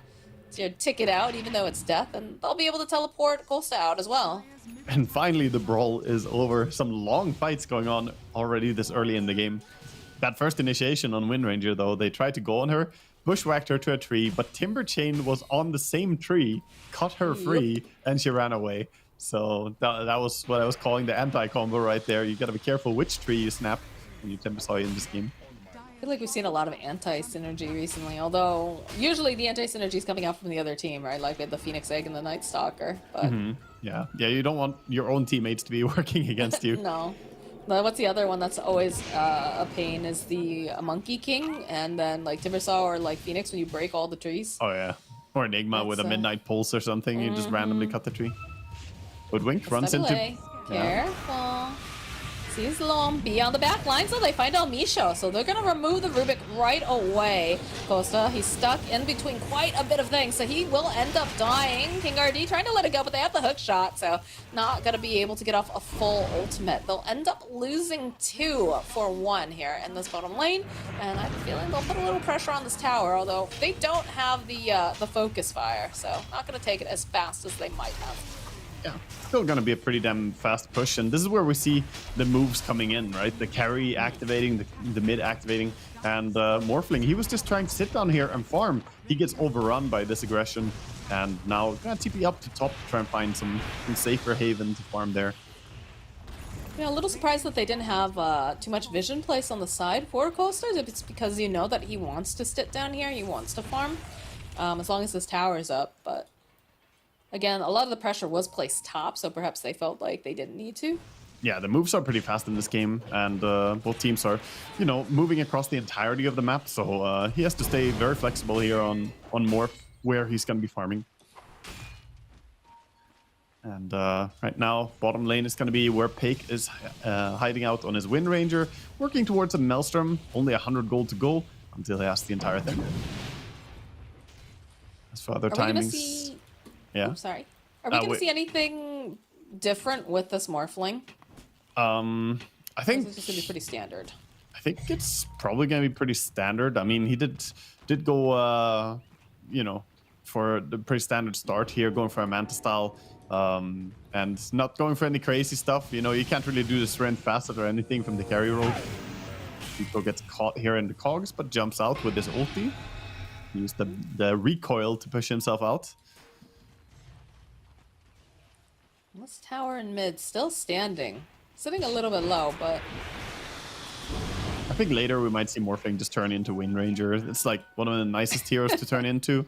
Okay. Just run around with the Wind Run if you get big and strong enough.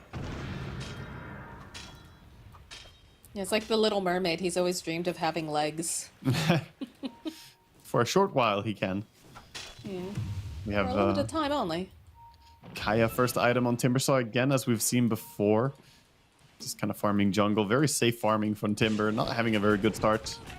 Another smoke coming in. It's a big stack over here that Costa's got going. Yeah, gets another ancient stack on it. So it's 4 stack right now. Moose? Don't really have the vision.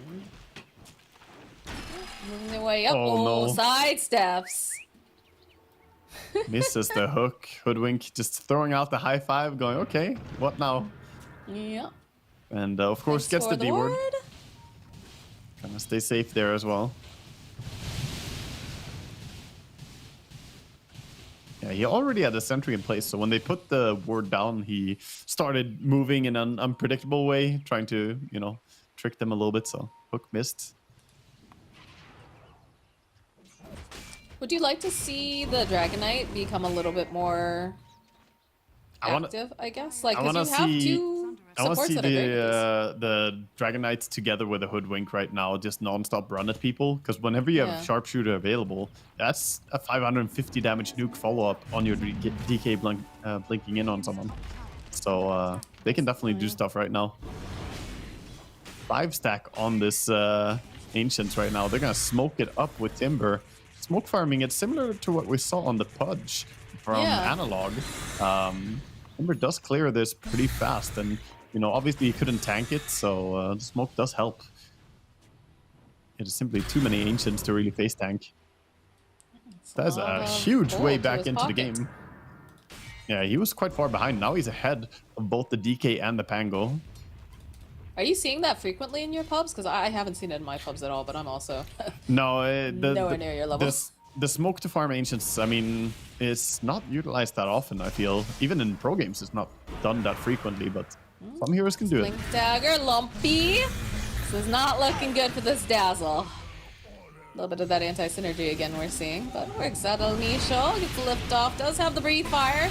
Tried to apply it to Costa, but tried to go for a steal too. That would have been nice if he had gotten it, but Yeah. he ends up dying before he can utilize. Is under attack. Alright. Quickly just gonna push this tower as well. I've never thought about it. I've never seen it. What happens if you're if Morphling turns into Rubik and uses Fade Bolts, and then Rubik tries to spell steal? Can you have two versions of your own spell? I've never seen that. I don't know. I don't think you can. I guess you just get something else. Dire's I've never seen like double telekinesis or double Fade Bolts. I guess that's illegal. Just breaks the game. Your computer just blue screens. I mean, when these that two happens. heroes are probably responsible for breaking the game more frequently than any two other combination of heroes.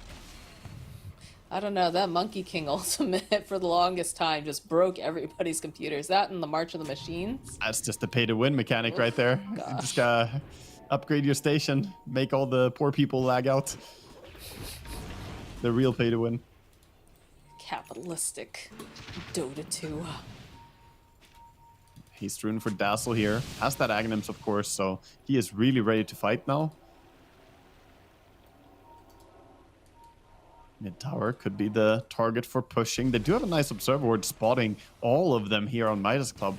So they could just push this tower. They know exactly where their opponents are.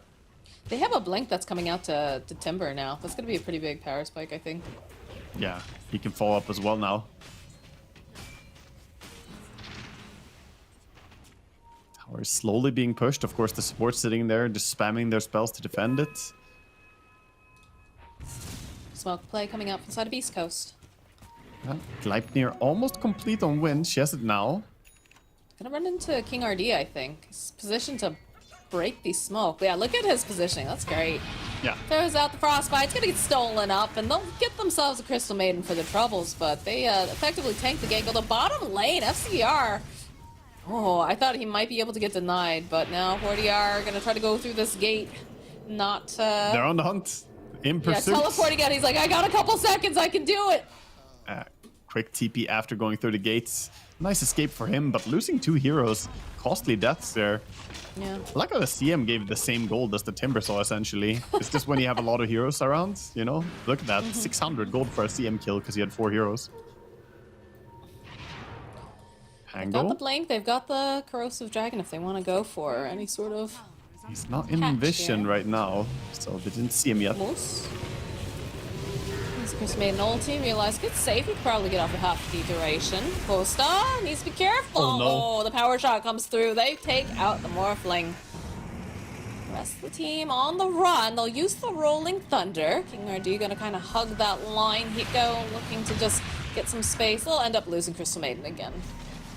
I mean, these are some massive kills they're getting here. They were like 3,000 gold behind just minutes ago, but now finding themselves in a great spot. Costa Build just getting a bit too aggressive there on mid lane on the Morphling, getting far out, very low on strength, almost max agi.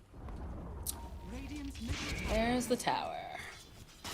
That's the danger, right? These insta-disable things. Bottom, Yes. Atos setting up. Setting up, they've got the bushwhack.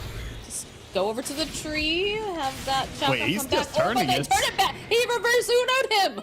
Yeah, they did not expect him to Oh, just kill him. no. I don't think so, says Fake.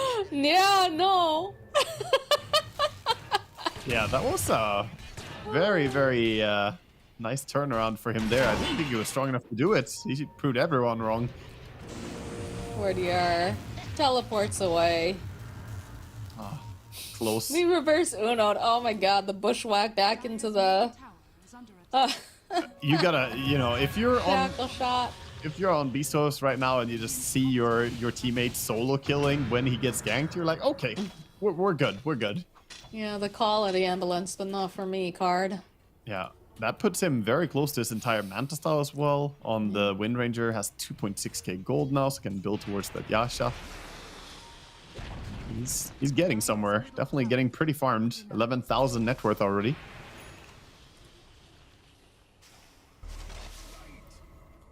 Radiant's top Misha's tower gotta look for a new spell to steal. It's about to expire, that frostbite. Good one to have.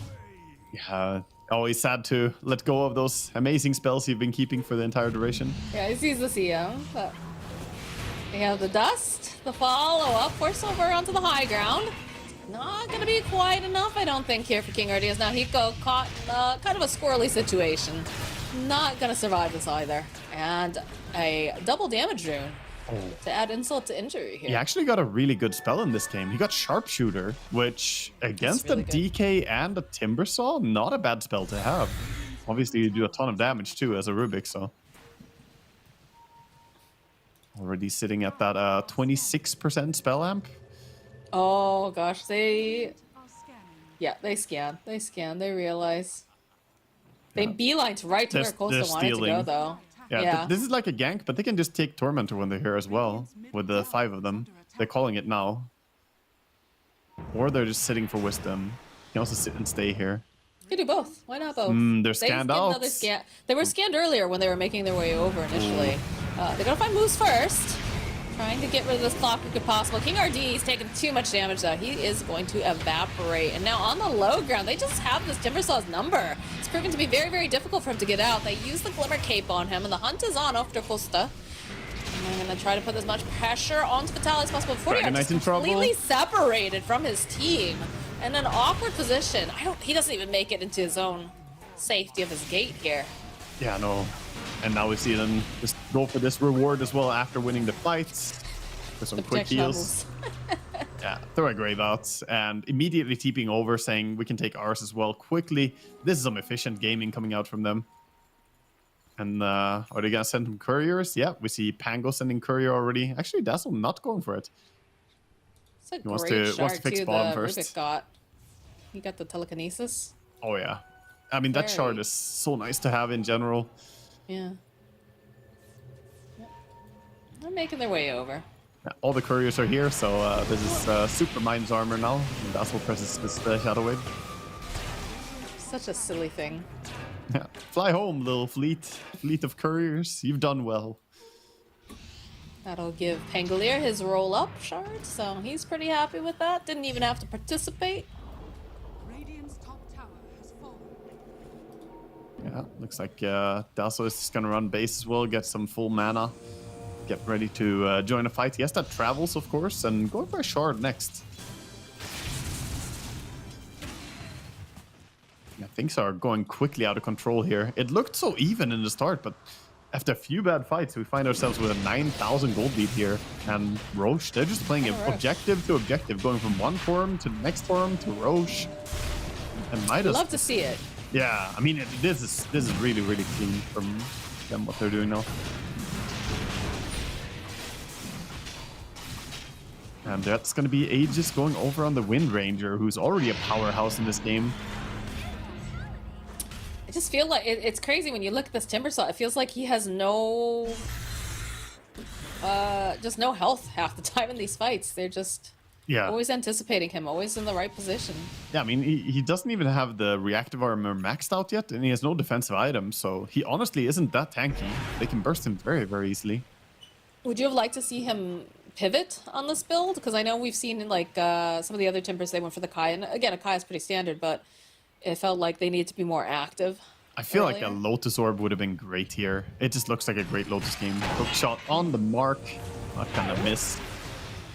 Tried to hop out, but got bounced back in and now pinballed around. And he's out. He's dead. He's out of here. Do you know there's one hero who's immune to the pinball machine? No. There's one hero who can't be pushed by clockwork anymore. It's the Huskar. Oh, yeah, that's true. That's a dead FCR. Yeah, he gets caught here. They're just trying to push out whatever lane they can, but it's firmly in the control of Beast Coast. They're even hunting more here. Might find a Dragon Knight if he doesn't run away.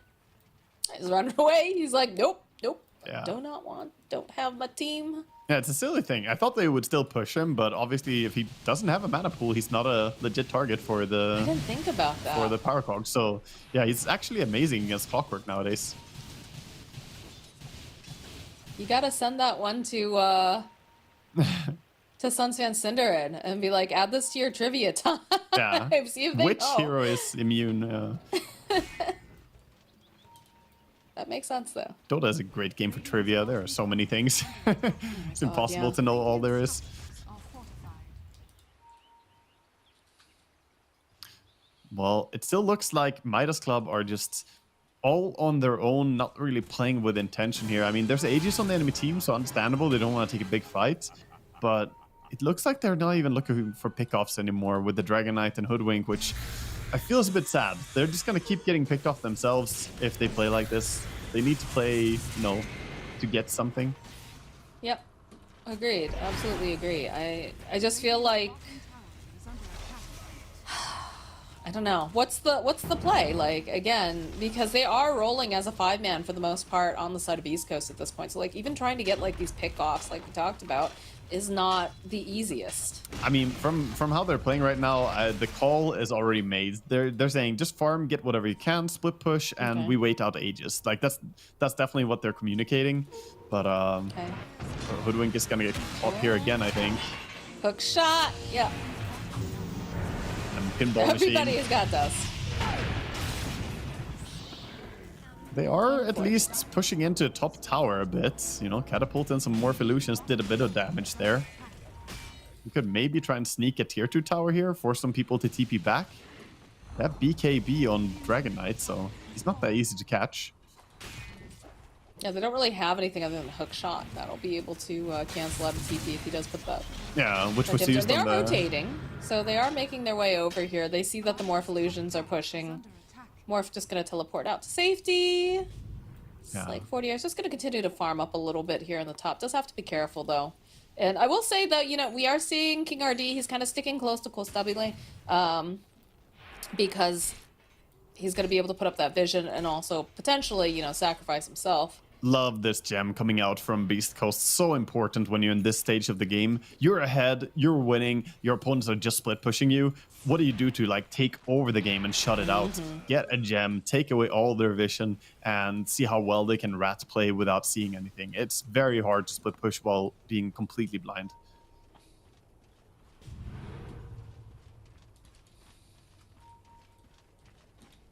We do see them group up a little bit here on the side of Midas Club, but I think it's gonna have to be around DK if they do go for any pickoff, so it's still just mode farm. Another tier 2 tower gets focused fired. I mean, they can't really do anything about this right now. Yeah. We have 30 seconds for Wisdoms. See if there's a play for Wisdom Rune. He's gonna cancel it? Yeah. No TP now. Does have the BKB, but that's just to run. No. Not even worth it. No, he's not even worth it, yeah. Forces them back, but they're more than happy to get that kill. Oh, I don't know, yeah, it's like you said, there's very little lack of direction right now.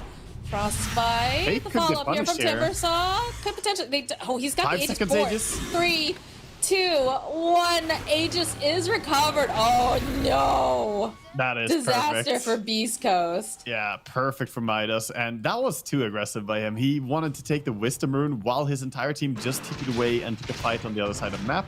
So he throws away his 1600 gold there for dying, and yeah, perfectly executed. They bursted him, well, didn't burst him, but they bursted him when the Aegis went off. Right. Really nicely Good done. timing. All right. A lot of that comes back to he doesn't have a BKB for himself, right? Like he went for the stat Yeah. builds, but if he's alone like that, he can go down to these spells. Still feels like very much an uphill battle for Midas Club, especially like you said with Moose running around, taking away that vision. Although, who has the gem right now? Did he drop it in? Passed it over to Pango. The Pango. Okay. Makes sense to have it on him. He's quite durable. That allows Clockwork to play a little bit more aggressively as well, so he doesn't have to be cautious all the time. They still haven't No found all the wards? wards, though. Are scanning. Yeah, I'm surprised that I guess they don't have any wards available right now for King RD to place up into this top portion. And grab themselves one of the little watchers. Just chasing around the map here with the shard on Clockwork, flailing and flying at his enemies. Gonna find a CM here, perhaps. Didn't actually see her yet. Now we saw her. Courtier's like, I'm out of here. Oh, I don't spotted. want this. She's gonna make it Off the out? hook. No, no, the hook shot coming in hot. but does force them back onto their own side of the map, which gives a lot of breathing room here to Midas. Yeah, they are getting time. Like, Morphling is honestly not that far off from, you know, somewhat of a critical mass. He's only 1,000 gold behind the Wind Ranger. If we spin this game around positively here, Costa Bill is getting big. And if Morphling gets strong enough here, he could start deleting heroes with his Kanda, just waveforming in and hitting someone twice. So I'm not sure what the timing is going to be for them, where they feel confident enough to take big fights. They have a lot of these tools available they haven't used yet. The BKB on Dragon Knight still fresh and untouched. The same is true for Timbersaw. He has his 9-second BKB as well. I think the play for Midas is just to continue to Uh-oh. Well, he got very nervous, and Wow. that is His BKB is not touched. Yeah, it works. Yep, it does. I wasn't purely testing it there. It was just a really nervous reaction to seeing some stuff on mid. I mean, there's very little vision, too. So, kind of understandable, but also not what you want to have happen here. In fact, Costa letting him take these creeps. Going up and just taking Morphling's farm. He says, get out of here. And Morphling will waveform straight into the Clockwork here, who has a lot of friends nearby. The rest of the team is nearby. He's got his jetpack going. He's going to go ahead, throw the cogs, get the steal. And he is using his BKB. He needs to get out of there as fast as possible, That's though. the And the hook angle. shot comes in, cancels out that teleport. So they'll give themselves a kill on the Morphling as Hiko and 4DR very tight up in this corner. They pushed in the wave quite a bit. We'll force them back. So right now, they got themselves a really good kill, but also just the forcing of... Uh-oh. This is awkward. Didn't have a TP. I see. He used his TP. It got cancelled. He used it? Yeah, it's on Okay. cooldown for him, so... He tried to get out, but I guess he had cooldown to TP out earlier, then got cancelled by the Clockwork. But yeah, they're bleeding kills there. I feel like Dragon Knight kind of sold his friend by saying, you know what, Morphling, you go down. I'm going to farm the safe area over here. How about Maybe. you move south? DM out of all heroes is going to be the one who actually survives. Not who you would have expected there. Yeah, I mean, she has 11 deaths, so it's not the one who usually gets away. Did manage to protect the gem, though. That's the important part. Yeah, true. Drops that into the base. They do have Still is Roche a gem on the spawning other in team, though. 10 seconds here. Gonna check Roche right now. It is up in 9, so we'll see if they stick around with anyone. These are core players, though. They don't like hanging around. Are they not gonna do it? There's farm on the map to be had. Yeah, but I could go somewhere Lumpy. else. Lumpy's wandering down now. Looks like they're definitely thinking about this. They didn't Playing a even little rocket it. dangerously. Could still rocket it, but okay, they could be roaching right now, but didn't want to check it. Actually, I said it was core players, but Anisha, you know, he's a support. Could have sat in there. That's true. The efficiency. Roshan just waiting for visitors. Nobody coming. Even made them a little banner to carry into battle. There we go. All right, the pings are coming out. It is a Roshan time. Craft that himself with his little T-Rex hands. That's what he does. His pastime activity between getting His ganked little by heroes. crochets. Thresh is going down pretty fast. Looks like they're not looking to contest at all, so... Big damage coming in here, yeah. The Wind Ranger hits really hard with all these stats. University hero. Alright. Banner They're snagged taking the up. gate. So, do you have to be careful over on the side of Midas? They are in that top portion of the jungle, and already they say, yeah, we gotta get out now. Ooh. Saw him last second there. That was close. Good TP out for Dragon Knight. Stays alive. We are... I guess Morphling is working towards his Satanic next, most likely. He doesn't have anything queued up, so it looks like he's saving for it. Still has a while to go. Hoodwink's working on an Orchid. That seems to be the next idea. Smoke play, though, coming out for both sides. They're on the hunt. Basher Pango not gonna reach the Morphling in time to try and have a go at bashing him. And looks like it's just gonna be a no connection smoke here bottom for Midas Club as they're looking for something. Do they even have any deep wards to plant? Maybe CM has a ward. Really, I mean, they're able to get this outpost, which is useful. Yeah. The jump forward here, Vitali. It's gonna get stunned. It's gonna use the roll up. Disconnected. They try and stun him and also TP out at the same time. Just gonna get out. It's a little funky. Oh no, Rubik caught the DK. He has the gem.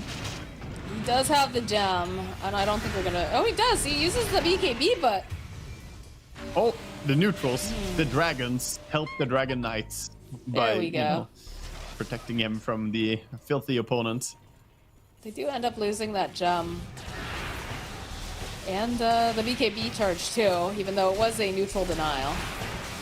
Yeah, another Tormentor going to be taken here. Quick little Torm for Dire, this time going for the Wind Ranger, so has that Gale Force available. Just think that Pake's holding on to the one of the gems anyways. Yeah. He wants to have some vision, be able to chase some of these. There's double Glimmer Cape, right? So if he doesn't have detection, he can't kill anything. 2 Glimmers always feels a little bit weird to me. It's like, is it overcommitment to the Invis? Especially when we see these, 2 gems on the side of Beast Coast right now. They're easily dealing with it. Actually, it's just the one gem they're carrying that leave one on the ground. Gonna send that one to Pango. Yeah, the other one was a King RD gem. Yeah. So they got it in the spoils of war. Yeah, just checking if they want to send it base or passing it over, but it's Yeah, I just don't passed to the think they will. Clockwork and Pango.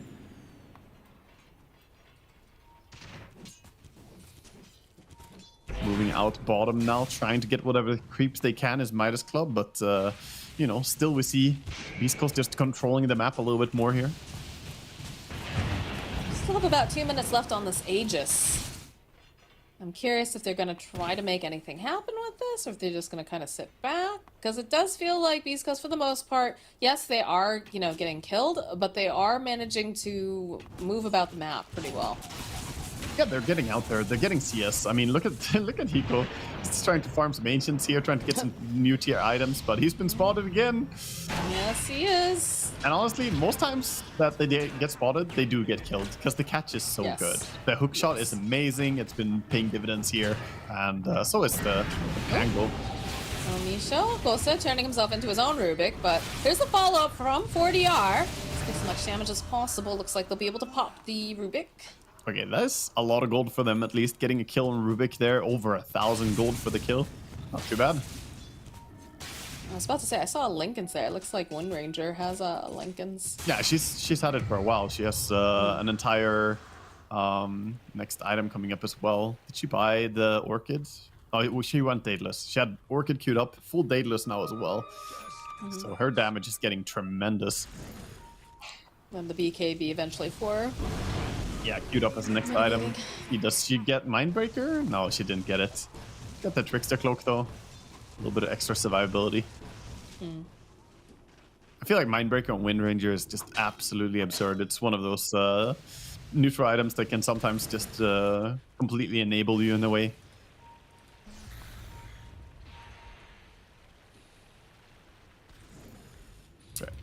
Dragon Knight always out there, just trying to farm whatever he can. Costa's gonna run into Lumpy here. Let's just get teleport away.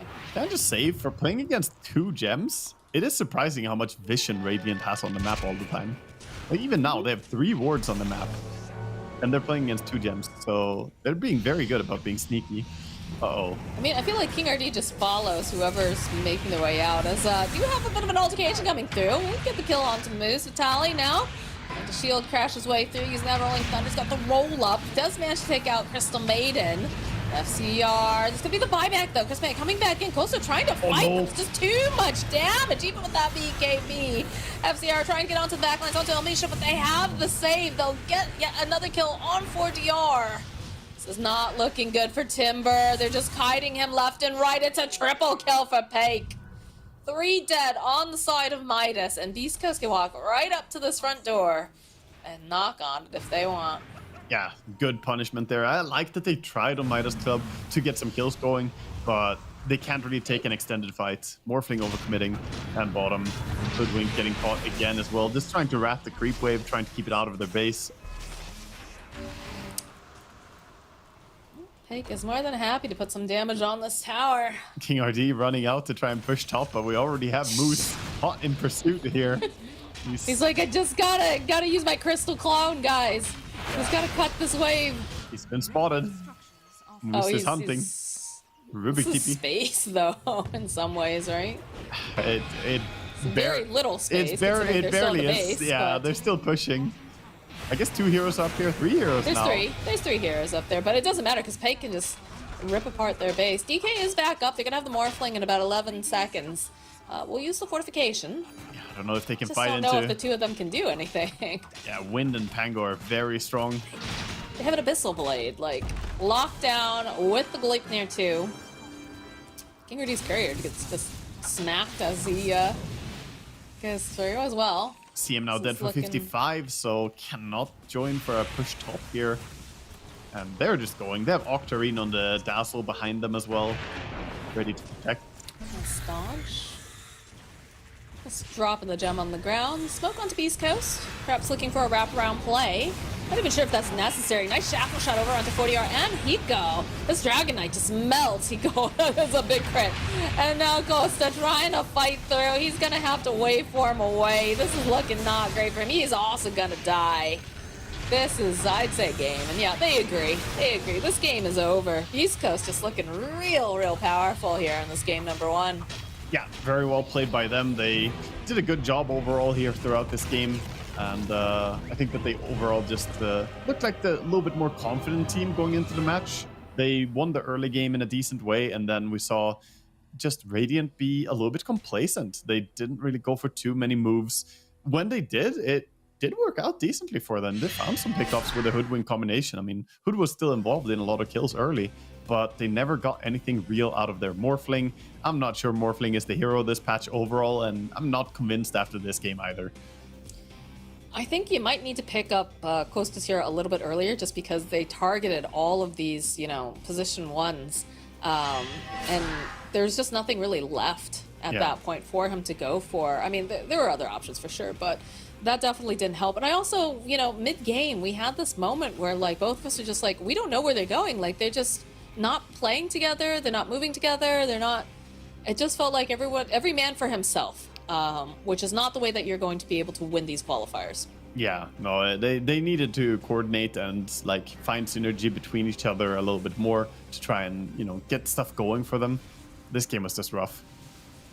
I got curious after this game. I just want to look up and according to in-game, Morphling is second lowest win rate hero in Divine Immortal, and even stuff like Dota 2 Pro Tracker, he's 45% win rate average carry. So I really think you got to be super confident if you want to play this hero now. Yeah, I think it's kind of like a comfort go-to hero in the past, so perhaps that's why they opted for it, but it just... Compared to some of these other heroes that are still in the pool, it is nowhere near as powerful, unfortunately, for them. But on the side of Beast Coast, they played really well. I was not sure about this Wind Ranger. It definitely looked excellent. I love the fact that they were super aggressive earlier with that big crit on Hoodwink. Oof. Still not 100% sold on the Dazzle, but definitely worked here. Looked very good. I think it was a but smart... Again, Dazzle's not the flashiest hero, but definitely saw its effects. Yeah, I think that Dazzle was a smart reaction to seeing both DK and Timbersaw. They picked it up because of that and said, you know what, this is going to be a good game for him. And it was a correct read. They did get really good value out of him. So he, helped in laning stage a lot to keep the DK from going off. And then he was just that extra layer of protection as well behind the aggression of the Wind Ranger and the Clockwork and Pango diving in. I felt like Moose really helped set the tempo in this game too. He did. I feel like he was always like in someone's face, like either, scouting or canceling a teleport. Like the amount of teleports he canceled was pretty wild. I think I would have him, like my personal MVP would probably be the Clockwork. Worthy shout out as well for Pake on the Wind Ranger, of course. I mean, 17, 3, and 10 is a phenomenal score, and he played a very clean game overall. There was like one mistake he did. It was when he went for that Wisdom Rune at 28 minutes. So he played clean. He will be the official MVP. But big shout out to Moose here as well. How many hook shots did he land here?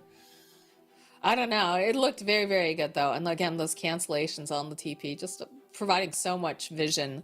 You love to see it. You love to see it when you have a support that clearly is. There we go. There, my MVP. Oh, it's my call. He got pushed aside on the Wind Ranger. The brave little toaster. But yeah, for sure. Kill participation like 70%. You could just see this guy was just always pushing his team like, let's go here, let's get this kill. Like, yeah, no, he very nice. 33 wards placed too. Like, oof. Right place, right time. A lot of the time on this Clockwork, I feel he was just the one finding people, and that was basically a name of the game for them. They were just hunting rats. It felt like, as Midas mode, I don't know, or Midas Club. They were, you know, more like Rat Club in this game. They didn't look to take any big fights. Didn't feel strong enough, and if you don't play to win, you know, you're just eventually gonna lose. Yeah, definitely have to have that strong, you know, teamwork going on. And they felt like they got a little bit lost, but you know, they get another chance. It's a best of 3. They could bounce back. And again, this is still the upper bracket. So even if, you know, you're not finding success here, you'll find it in lower potentially. But you wanna be up here. You wanna be here having to face off with Heroic, slightly easier path. But before we get to game number 2, we do need to go to a break. So go grab your snacks, go stretch, do whatever you need to do, and then make sure you come back for game number 2. The official headset of PGL tournaments. Now, with a wireless version. Experience unparalleled speed and reliability with the latest wireless technology, advanced hybrid ANC, and built-in EQ for your favorite game. Designed with elegance and durability, and extreme noise-canceling microphone. Always stay one step ahead with Aspire Wireless.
game 1 is over and done with, and Beast Coast is cresting their way to victory right now. It's time for Midas Club to see if they can pick themselves back up and even this out into a 1-1 situation. But do see some respect being here placed. They don't want to see that clockwork in the game. Moose playing it last time. Beast Coast says, you know what, if they can get it in their hands, we're not letting them have it at all.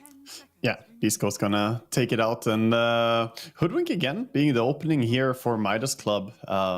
So really fancy playing that hero, and Weaver, TA, and Leshrac being banned out, as well as, of course, on Beast Coast side, the Clockwork, Witch Doctor, SF, and Tiny are gone. I would like to see them pick up their Costa hero earlier, I think, this time, because they're banning out so many of these cores that there's nothing like super fantastic left. I don't know if you necessarily pick it up here, but I definitely feel like it needs to have a higher priority this time around. You can't leave it for last. Yeah, I feel like they banned out a few options themselves as well, so they put themselves in a weird spot with all those bans. Crystal Maiden gonna be taken up by Beast Coast. The Moose Maiden. Yeah, coming in. What else looks spooky that they don't want to have to deal with is the next question. Yeah, we'll see for Midas if they concerned about. I mean, Tiny was already banned out. I was gonna say Tiny CM would be a strong combo, but they banned it themselves on Beast Coast. Ban Dark Willow, yeah, because you can still get that for Elamisho. Yeah, still in the pool. Still a strong hero for sure. But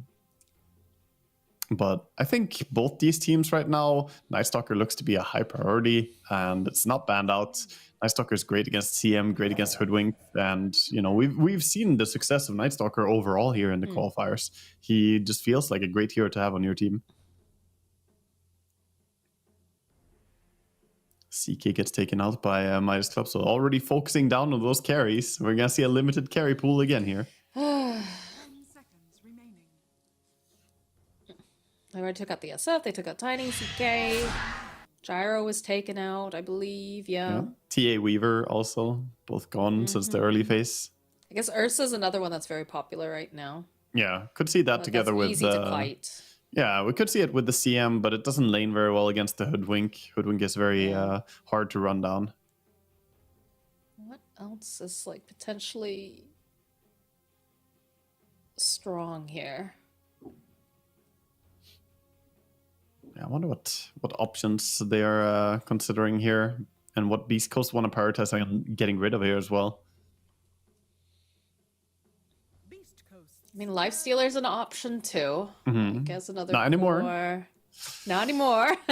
Dang it. Yeah. I mean, there's still like. I would like to see. You know what I want to see? I want to see Spirit Breaker come in this game. I think that hero, he's not picked, not banned right now, and he would be great for either team. And with the playstyles again, it really just facilitates that aggressive gameplay. Fantastic against Hoodwink, equally so against CM. So would love to see Beast Coast get their hands on that. They're gonna go for the Willow. What about, so like I was looking prior to this tournament, like was doing a lot of research into the Dota Pro Tracker for like position ones. So like the other ones that come up to mind now, Troll we've seen quite a bit of. You've got the Juggernaut, Wraith King with the Spectral Blades, Slark with his Leashing Leash, and then of course Monkey King and Faceless Void are both two also that haven't really been touched. Yeah, I'm surprised that Faceless Void is getting so little priority, overall. I feel like I see a lot of games where it would fit really well, but teams are still not really eager to use him. He's not that popular anymore, but definitely could see something like a Juggernaut come in here for Beast Coast, for instance. Not impossible to run. It's going to be a Beast Brewmaster here, so together with the Hoodwink, quite likely going to be the offlane duo.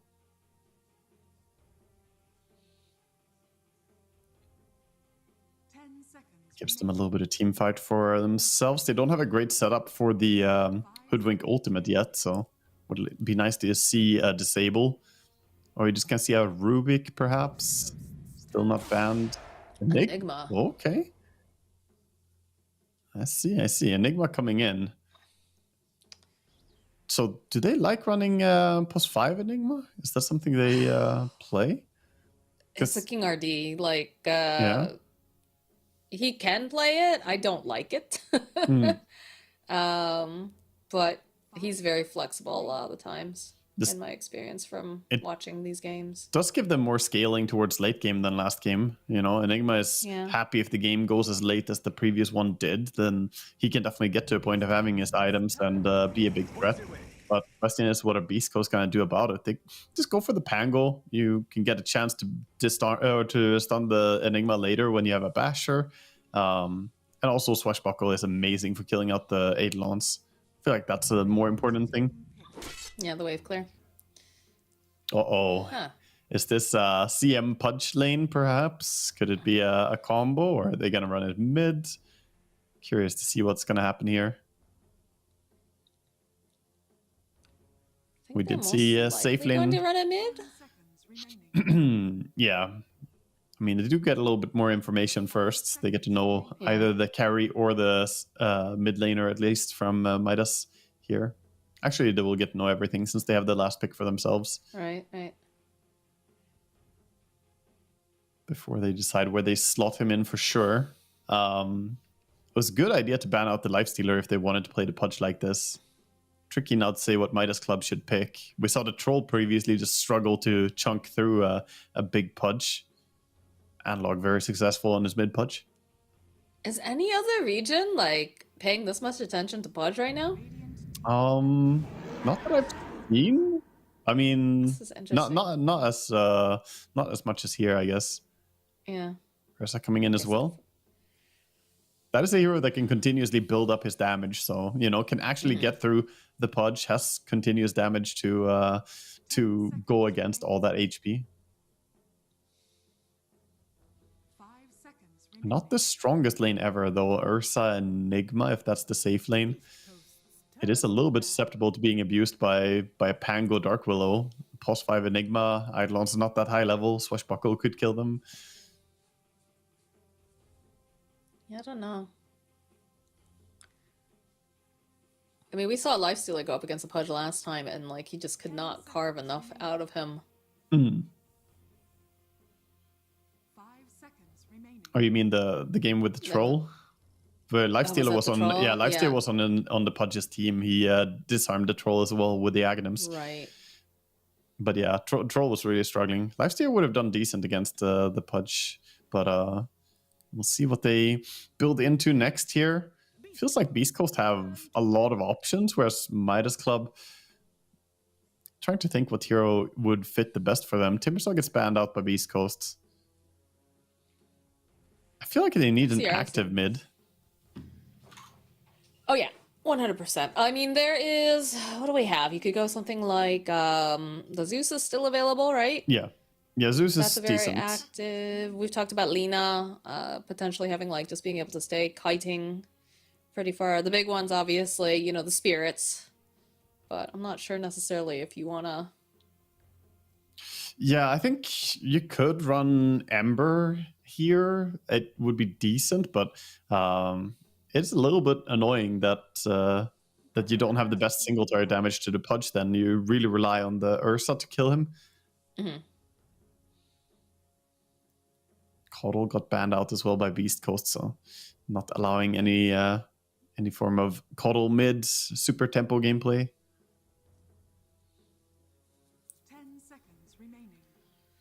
I mean, alternatively, you could go for a classic lane counter to the Pudge as well, but you don't know that it's going to be mid. That's the problem. If you pick something Yeah. like Necro here to counter the Pudge mid, then you give last pick to Beast Coast. They could just pick something that is good against the Necro. So it's a little bit of a weird spot for Midas Club what they want to get here. But since they're banning out Dazzle, banning out mid heroes, it seems like they are expecting this to be a carry Pudge with the Maiden, because CM Pudge is a very strong lane. It's similar to the Veno Pudge that we saw before, just setting up the hooks easily. Why haven't we really been seeing much Invoker? Yeah, Evoker. It's in like kind of a weird spot. Like he's not fantastic, but I also don't think he's necessarily like I think players need to get used to him again. They change him so much all the time. Now the Invoker players need some time to like get fully comfortable with the new iteration of him. Because I think both the facets are good for Invoker now, and it's just a matter of which one do you want to play and how do you do it. But everyone got so used to the Wex Max Invoker, you know, the previous playstyles. Yeah, I need to ask an Invoker player, like, when do you pick Elitist over Agnostic? Because I'll hit up Stormstormer and talk to him. thank you. Let me know, yeah, because I was actually really curious DM because I you. was looking at it and I was like, it feels very nuanced. Yeah, I think both of them seem possibly good. I do say a lot of people go agnostic. That is why I've seen be a little bit more favored. Just getting that passive bonus damage from the Exorts has been pretty popular. But yeah, I think you can make a case for either one, and a true Invoker Master should probably be ready to play either, I think. True. They go for the Earth Spirit. Okay, so that's a hero that if he goes up against Pudge mid, he can do pretty decent against him. If he ever gets close to you, you can kick him under your tower. And if you get hooked, you know, you can kick him away and then roll away. So you have your safety as well. And it's a You super just pivot tempo hero. completely here then? 5 seconds remaining. Because you have that freedom. Like, Yeah, I good think move. you just safely in the Pudge and you pick something that is comfortable and confident against the Earth Spirit mid. See what they're gonna go for.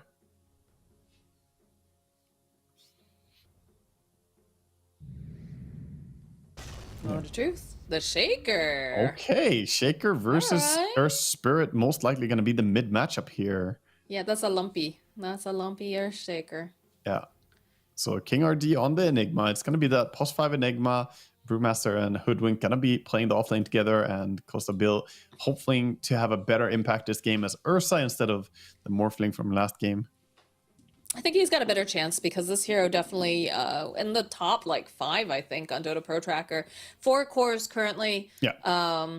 He's And it's more active. Like the Morph is just in a weird spot right now. yeah. I didn't really enjoy that. All these slower heroes are difficult to play right now. And that could also be answering the question to why like Faceless Void, for instance, is not as popular right now. You know, it's heroes that take a little bit too long time to really get to the power spikes. Yeah, I love this. I love this draft coming out from Beast Coast. It is such a run at you draft. But Midas Club, we'll see what they can do, how much they can get done. I think a lot of weight is on 4DR on this Earth Spirit in this game to deliver. I think after seeing the power of the position 1 Pudge paired up with like the Vena the other day, now with like, you know, moves on this Crystal Maiden, like this is a scary lane to anticipate having to go to. Yeah. I don't know. Yeah, definitely if Hoodwink gets too aggressive while trying to harass the CM, you know, taking some shots at CM, if he gets frostbitten and hooked up, you know, that's a quick death for him. So has to be very mindful about positioning in the lane, trying to utilize the creeps in correct ways, and also blocking up camps. I mean, Pudge can always go for the hook to farm big creeps as well. Yeah, I feel like a Hoodwink player too doesn't like playing safely, if that makes sense. Like you always kind of want to be aggressive, you want to be poking, and so it's going to be a bit of a challenge, I think, for Hiko on this Hoodwink to figure out how do you fit into this game like early on, like positioning wise and whatnot. Yeah, at the same time, if it is a 1v1, if Pudge doesn't have the chance to hook, I mean, Hoodwink does win really hard against CM. The 2 base armor of a CM, she doesn't really do too well against the Acorn shot coming in. Whoa. Did she not take... Wait, no, she did, right? Yeah, Frozen Expanse. Oh, yeah. Okay. I thought she took the other one for half a second. I was like, whoa. Yeah, I have not seen the other one utilized much. No, I have not either. It is Sorry. Expanse. And then Resonance for the Earth Spirit is the gain bonus attack damage when magnetizing stone remnants. Yeah, the alternative one is not really playable, I've heard from Earth Spirits, because it puts the rock in a position so that if you roll on someone, it auto-spawns a rock after you roll on them, and you can't kick the hero because it kicks the rock instead. I don't know if that's been fixed. But I heard a lot of woes from Earth Spirit players that it's unplayable, complete grief. Jeez.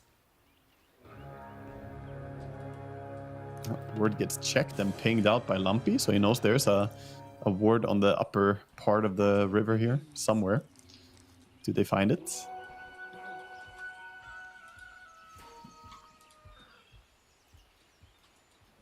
Misho just gonna leave this for Vitali. So 2 runes going over here for the side of Beast Coast and 2 going towards Midas Club. I'm curious how this is going to work with King Ardiano position. Oh no, the 5 Enigma. Eidolons, the babies, they're dying. Yeah, that's not a good It's start. Father's Day, King RD. What are you doing? Well, it's not the kids' day, you know, so send them in. He needs a day off work. Send the kids. They can do the battle. Feeds away 3 CS immediately. You gotta be careful about that. It gives way too much golden experience.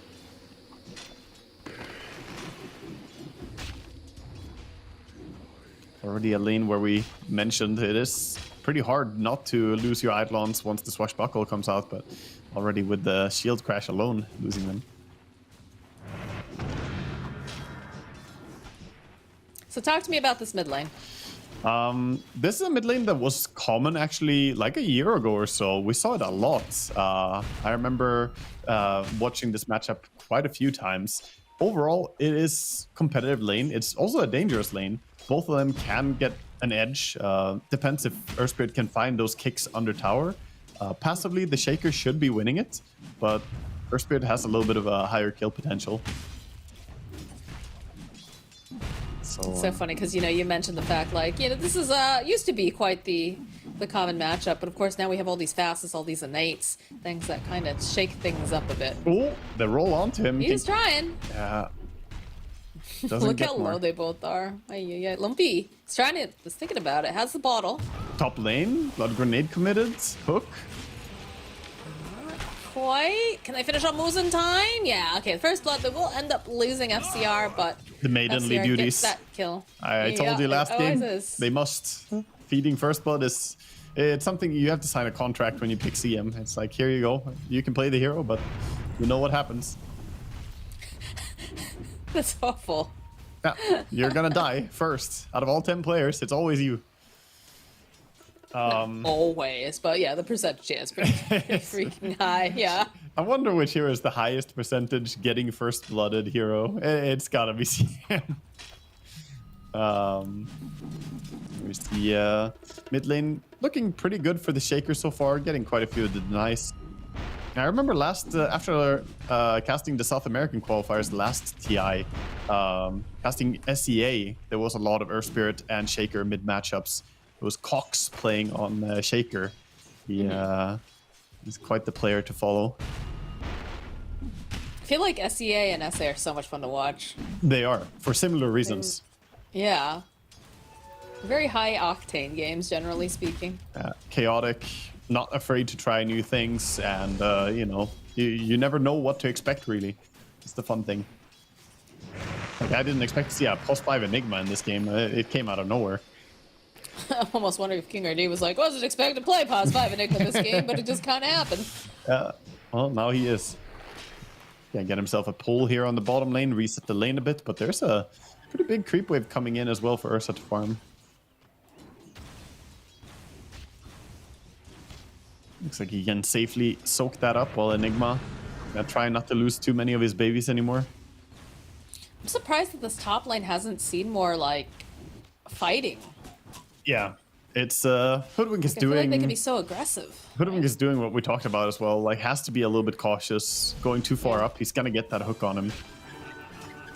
And Moose went for the full aggression build here with, going for the Christenovi and the Frostbite. Yeah. Didn't take a passive point in the Arcane Aura, so I was assuming that they'd want to, but maybe they're just hugging the creep so tight they're not finding the opportunities. They're playing close to each other. FCR and Hiko are playing close to each other and not splitting up too much. So Hiko, instead of focusing on trading hits with CM, is just playing together with his offlaner and focusing on CSing, which is a smarter way to play lane. Hook though to start. That hook that followed up with some Cinder Brew. Hiko buys himself a little bit more time, but that did a lot of damage. FCR with good reaction. The moment the hook comes in, he's like, I'm gonna go in, protect my buddy. Does a lot of damage onto the Pudge, so it's a trade of HP in the end. Nobody dying, but good reaction. Mid lane, the difference is starting to build here. 31 for 11. Do harass bottom here onto Pango as well. Quite a bit of damage. I think this is the slowest we've had on a game so far. Yeah, we had 16 kills by this point in one of the games. So Yep. He was pretty wild. Willow trying to protect now. Oh, actually King Indeed, RD kind of an awkward spot, yeah. He'll end up falling for that. losing all his little children too. I think he got Worst spot in dad ever. yeah, I think he got caught in a bad spot in the tree line there, where pathing may have screwed him up a bit. Tower is under Potentially, yeah. It's like 40 are actually walking all the way home. Doesn't want to stay here in this lane currently. Yeah, it's a tough lane. The aftershock is Maiden. making it rough. The CM is looking. Loose. Ursa is low. Oh, look at this. They are going to see the Earth Spear at the Frostbite coming into play. The Swashbuckle, they'll get a kill on the Ursa. Moose might end up being the sacrifice here to 4DR. Just gonna see maybe he can get that denial. It's gonna be pretty tough though. He's hopeful. Please, Yeah, please, it's creeps. like, please. No, that's a kill. Yeah. For 4DR. It does make Pake a little bit more vulnerable up here, but the wave is pushed out so far that I don't think they can make much happen. He TP's up top, but there's a ward spotted him as well, so Pake can already see him. Radiant's bottom tower is under attack. So putting that pressure on Costa pretty hard. Fisher's gonna connect. They have level 60 on Misha's here. Oh my god, Pake is Sam here too follow now. up. Everybody's here. Nobody wants to let Costa get anything this game. They said, we let you have that Ursa, but you're not going to be able to really play him. Oh, that's some nice movement here. Good place. A Oh, the nice hook. The behind the tower observer ward, it pays off. Pake finding some quick and easy kills here, and looks like he might be heading down to top lane again, or back to top lane. Gonna pay a mango to pay the toll for going through the gates. And I miss when the gates were free. Inflation, I know. it changes. Everything is going up in price. Both teams, playing for that safe lane tower on the opponent safe lane, but we don't see that much from Brewmaster yet. Only level 4. Kind of controlling the lane here.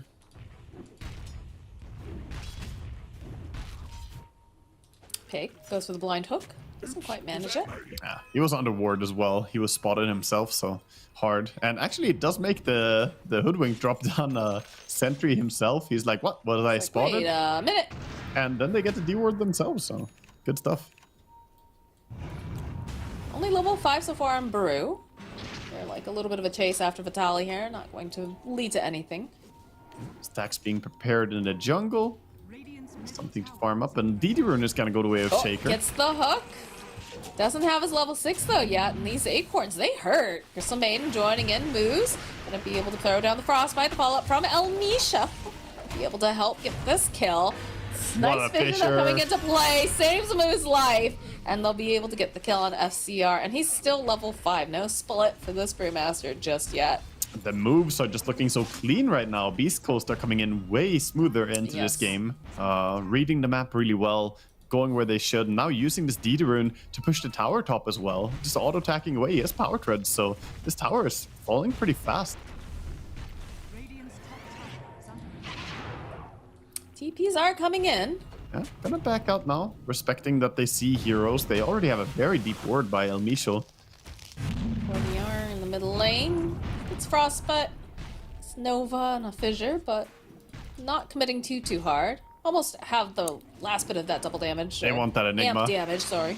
Oh, or They first do. trade They're even. also like 40R pretty badly. Nice hook into place here, right into the arms of Pake and Lumpy. Uses the magnetize, but that's only a little bit of tick damage. Everyone is completely fine to shrug that off. Yep. And now the D ward as well, man. Everything is going their way right now. Ursa is at least building up and farming, but he decided to go for the Battle Fury in this game. And when it's ramping out of control this hard, you almost needed the blink, perhaps. Curious if they're going to try to get their hands on FCR here. He does have his level 6 now, he's got split, but if they're able to Frostbite hook it into a Dismember, Are scanning. could be potentially good. Yeah, at least they're controlling the area really well. Hoodwink is actually Ooh. under a ward here. Moose. So Gonna show himself. So level 5 on the Enigma. Roll forward here. They have the bushwhack. We'll toss out the acorn. Things are looking a little bit scary here from Elmisho's just Luz. dying. And Elmisho's dying to the little, yeah. Oh, yeah, he smokes to stay alive. He was considering using Terrorize on the Eidolons to stay alive, but in the end, Smoke is committed instead. Good micro by King RD.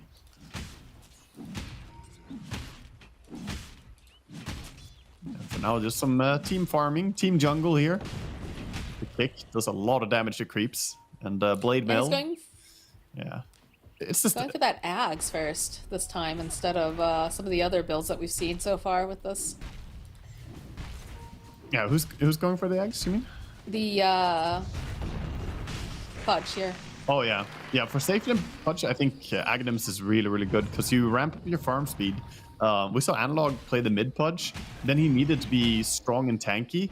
This is more ramp up your farm build and increase your kill potential. He's doing the classic carry style. Then he needs to shroud quickly, though.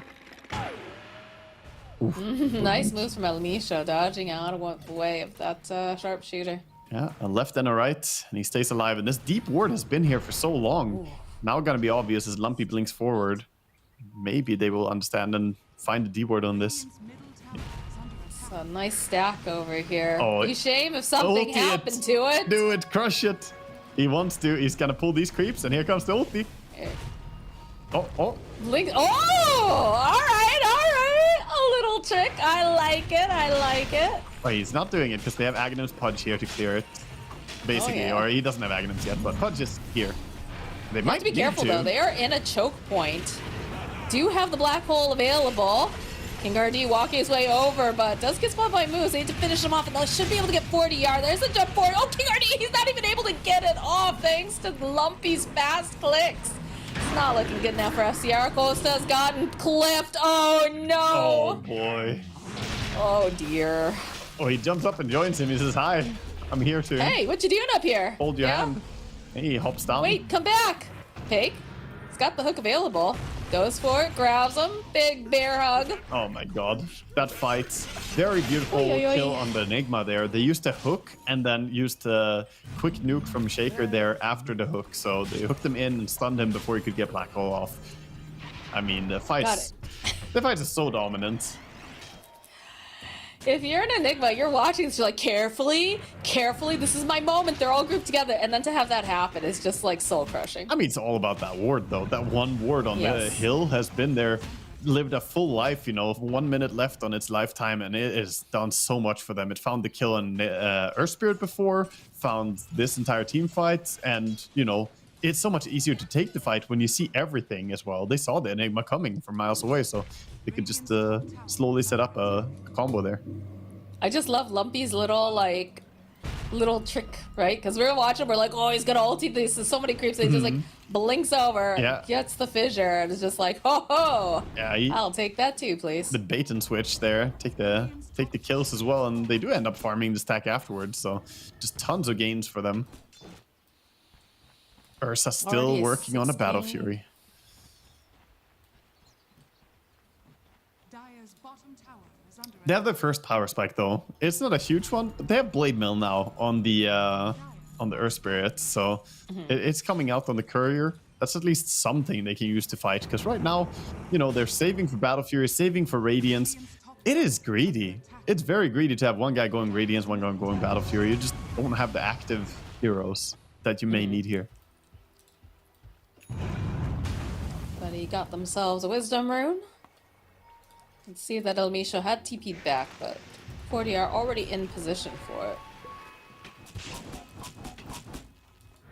Yeah, just farming wherever they can. This is already looking similar to last game. We break out our laning stage and things go kind of south, and then quickly Midas Club is, I wonder if they're Midas Club because they should queue up Midases now and hope for the recovery. Is that... No. Radiant's middle tower.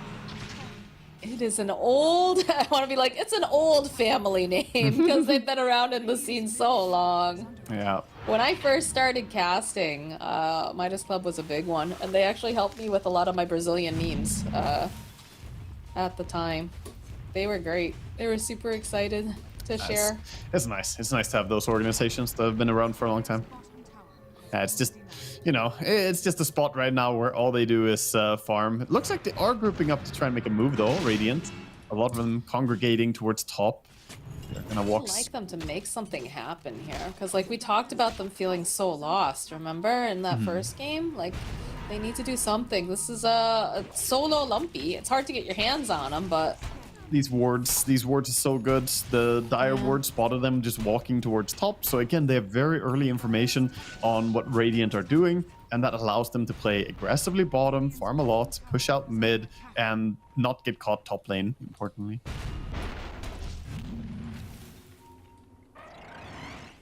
They want to take the fight. sure, we'll see Lumpy. Missed the blink. The other way around, potentially. They go for the split. Holding the CR into place. They've already lost Eco over on the side, and they just don't really have the support. So this is not looking super great for them right now, as 40R will get just ripped apart. I mean, it's not a good feeling when you pop a split and your pandas just die within 3 seconds No. after you pop it. No, it does not. And he's supposed to be the strong hero they want to fight around right now. So, yeah, the Ursa, 600 gold. That Link Dagger could not come soon enough, buddy. He needs to keep working on it. And again, these wards. They're just moving at Mach speed right now. They see King RD, they'll frostbite him. They'll step back because they know that if he tries to go for that black hole, they have to have a way to cancel it out. And they're on the hunt now for Costa. Swashbuckle forward, the shield crash. They'll use the Rolling Thunder, and he is just dancing around. But unfortunately, they have the lockdown. He is a toast. Yeah, throwing out the high fives as well as they're chasing him. Radiant's bottom Shaker tower. getting very close to a full Aghanim Scepter here. He's 800 gold away. That's super early for Blink plus Ags, but he's the least farmed of their course. Pango is even bigger, and Pudge is also enormous. He's just big boned, okay? Yeah, they're all are at this point. Bones are expanding I to make room for all the food they're gonna eat in this game. They're getting free farm.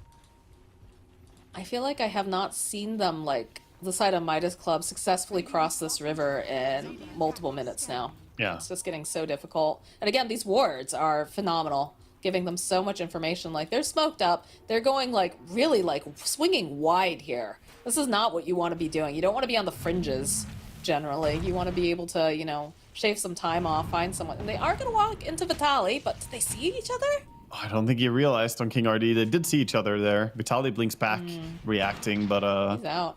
yeah, not gonna connect with anyone with that smoke. I feel like this game, the big two important things has been, first of all, Beast Coast have a more active draft. They just do. The itemizations is more active. And then the wards, like you said. The supports have been so good on Beast Coast about getting vision where they need it. Ursa was spotted moving top earlier as well. Oh, Enigma, he's going into the punch here on top, gating through. No, got a couple different things going on here. As King RD, yeah. No, I don't think those Seeds of Serenity are going to be enough to help you, but it's a good try.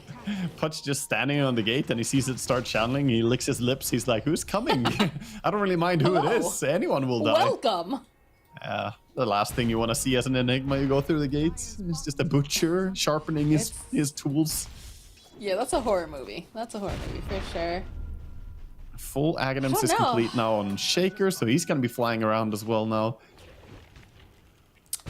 There's just a huge discrepancy in like the items and farm that Beast Coast has versus what, you know, Midas is able to do. I feel like one of the big things as well is that Earth Spirit wants to be able to fight, and the fact that he hasn't been able to because his team is so weak makes his game worse. So he went for that Blade Mill first item, and he is theoretically very strong early on to fight, but they didn't get anything out of it, so now he's falling behind his itemization as well as a result.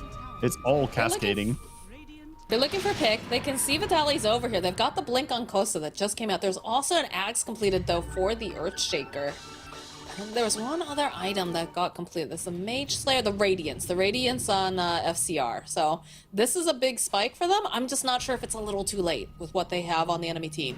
Yeah. They need a really good black hole to lock them down, I think, is another huge part of this. Need a good black hole, and he doesn't have a beacon. He also doesn't have a blink. He only has a mech, so you know he needs to make some magic I happen. didn't say it was going to be easy, Yeah. but you know, No, you're right. Miracles happen. They do, and King RD, he's looking to be Messiah here for the Radiant. He needs to save them somehow. Look, I'm just saying, if this is an anime, this is his time to shine. Although he walked right underneath this ward here, so. Yeah. Never mind. This is their tower and their tormentor. Like, they, looks like maybe they're gonna try to go for the Roche in the meanwhile, but... Yeah. I like the two supports sitting under Tormentor damage over time, because they both have, like, Tranquils and Greaves that actually don't care. The TP comes out. It's a let's take on that Tormentor. Roche is started. I'm gonna try to get over there. Look at Lumpy. Ooh. Yeah, he's pretty close. Does he go fast enough? Careful, he's gonna. I think he's fast enough. I think with Pink in there for no. sure. Oh, they take out both of them, and they're gonna get the Roche. That is so painful to watch. Pico is gonna get out. His TP is in place, but look at this. Even the insult to injury here. Maiden swoops in, takes this little bit of wisdom rune too. Oh, you thought you were gonna have any consolation prize? No, No. just nothing. Is under attack. This is some Oh, it's painful. Hello Darkness, my old friend, going on in the background here. You know, that Roche Yeah. was so close. Man, Costa Bill has just had an awful series here. First game on Morphling, not getting to do anything, and now he's a 1-5-0 Ursa. He's just shut down again. A little bit of a find here on Hiko. They've got the Bedlam place over on Fatali. Plus that Cursed Crown's gonna pop, and there it is. There's the kill. Harpoon dragging back in. 2 Pudges on the team now.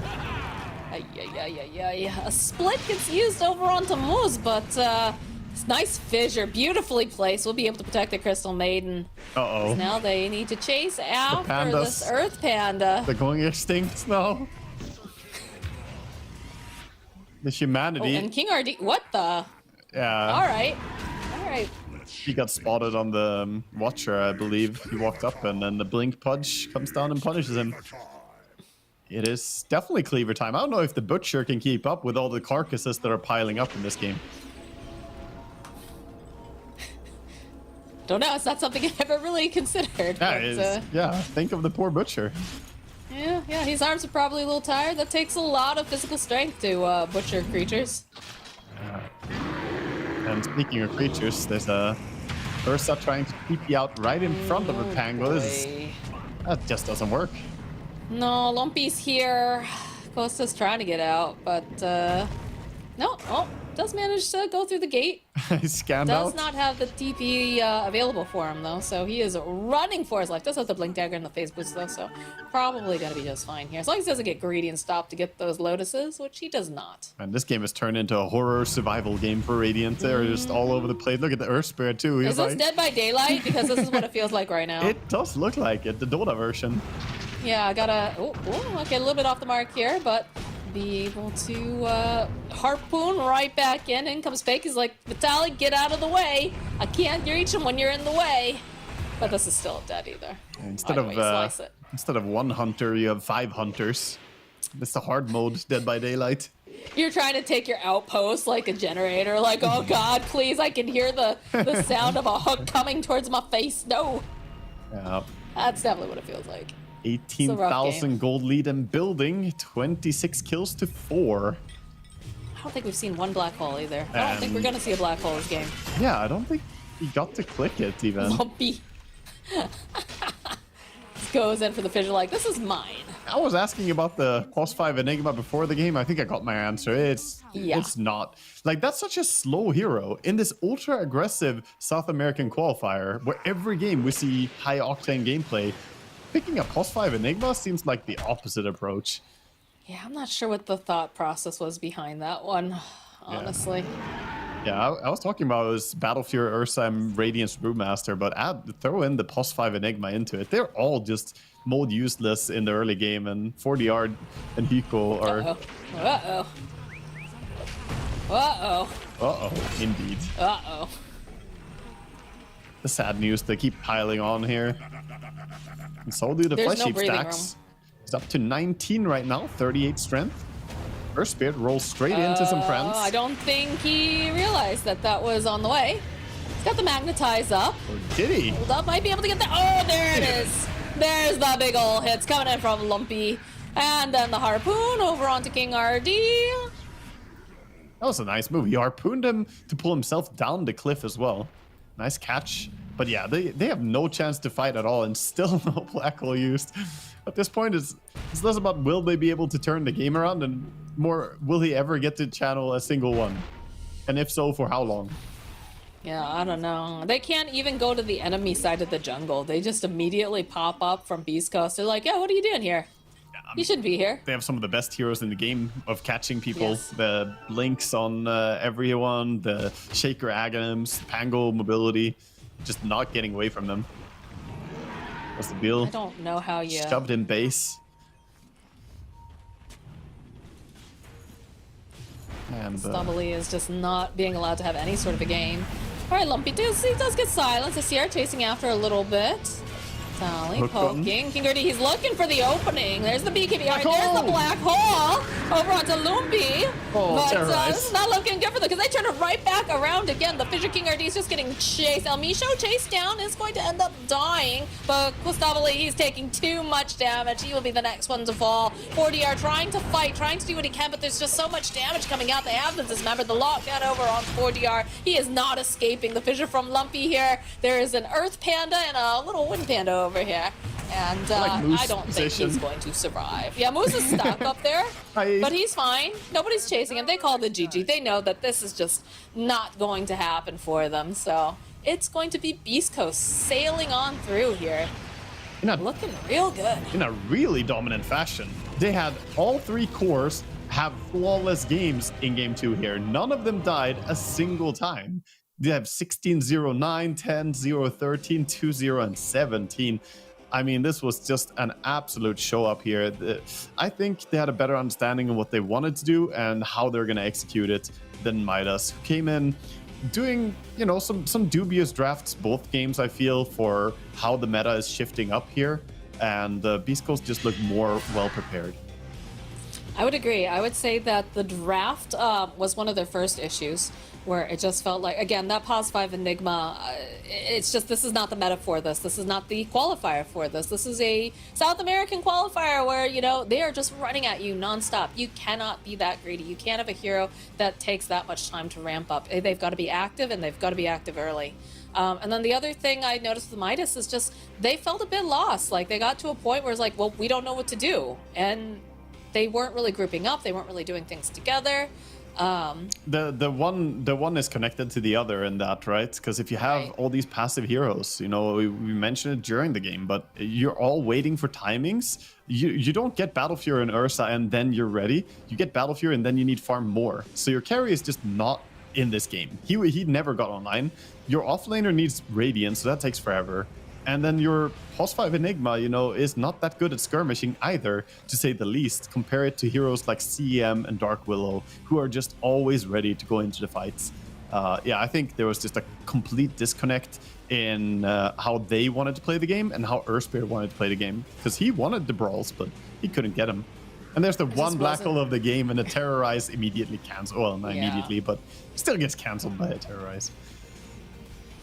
No, it's definitely like these are excellent players on the side of Midas, and I think they just need to adjust to the meta more. I think that's a big part of that. Yeah. But Beast Coast, on the other hand, they have a firm understanding, and again, we haven't seen much Pudge coming out in any of the other regions. We're just kind of seeing it come out a little bit more now for South America, and they seem so confident and so just like well versed as to what they want to do, how they want to move. Again, I'm a big fan of Moose. I love the vision that he's been putting up. I love the way that he moves around the map. Yeah. I think he's definitely a driving force behind that Beast Coast team. Lumpy had some fantastic fissures. Like, they were perfect in terms of like cutting things off, saving, like just really great play coming out of this Beast Coast squad in this game. I think Lumpy is my MVP for this game. I mean, he played stellar, fantastic showing. He won mid lane against Earth Spirit, which is, you know, maybe a little bit favored, but it's not super favored to the point that it's an auto win, because you have to still be cautious about some things.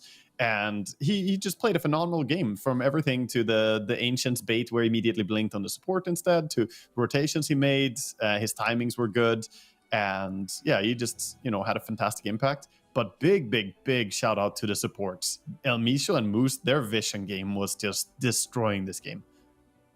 I mean, that's what really unlocks it for these heroes. We talk about these heroes having, you know, the Ags, the Blinks, the Hooks, all of this, but it's all made possible because of the vision that these supports are putting up. So hats off to them. And I love this because, like, I feel like we never really give the supports, like, a super shout out, but they are fantastic. They look great here, and they just totally unlock this game for their cores to have an amazing time. Yeah, true. I love it. Yeah, that was a really impressive performance, and that gives confidence for their next match going forward, right? Because, you know, they have to go up against Heroic there in their next matchup, and they've been looking tough. So now I'm excited for that matchup. I really want to see East Coast going at them. That's going to be one heck of a matchup for sure. But that is not today, unfortunately. So you're going to have to keep watching these qualifiers. But what we have next is going to be very fun. We're moving down towards the lower bracket, elimination time. And the next game that we have up is Quiyas versus Noping. The little guinea pigs are going to face off with the Noping squad. Can they do it? I don't know. But Waga and I are going to bow out and leave you in the capable hands of Fear and Ares. And when we come back, we'll have the next series for you. The official headset of PGL tournaments. Now, with a wireless version. Experience unparalleled speed and reliability with the latest wireless technology, advanced hybrid ANC, and built-in EQ for your favorite game. Designed with elegance and durability, and extreme noise-canceling microphone. Always stay one step ahead with Aspire Wireless.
We are back, continuing on in the lower bracket this time. We've seen the upper bracket. We've seen some teams move forward to put themselves in prime position to potentially qualify to TI13. But now we have to say goodbye to 2 more teams. We're going to be starting with Qualifiers up against No Ping in our lower bracket round 3. Fear, how are we feeling about these 2 teams?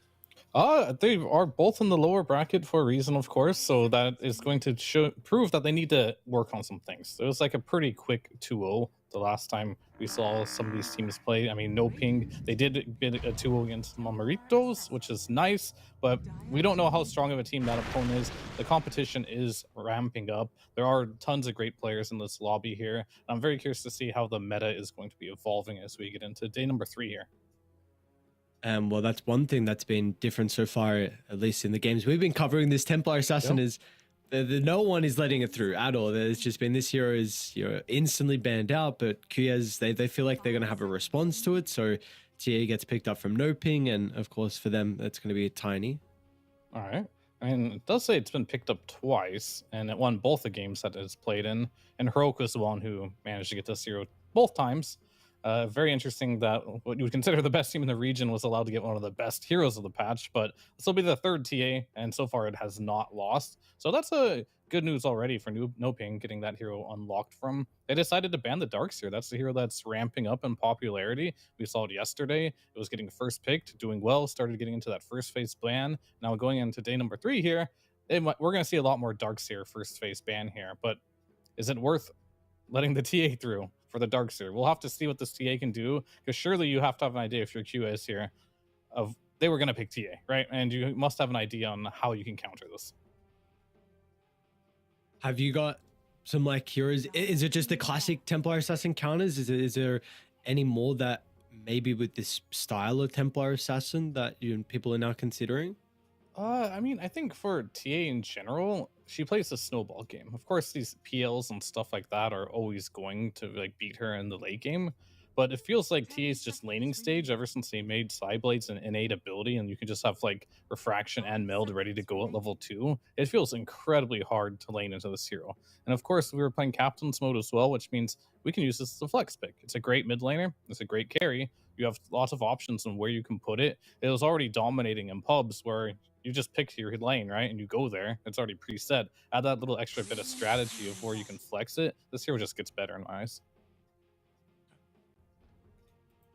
Oh, we're going to see the Doom Venomenter banned out here in the 2nd phase for No Ping. And we will see what Qualifiers are looking to remove as well. Just a little bit, I suppose, even about the teams as we get underway. Qualifiers, this is 4 out of the 5 ex-members that played on the Thunder roster that actually went to TI last year. So, of course, they've got a lot of recent history together.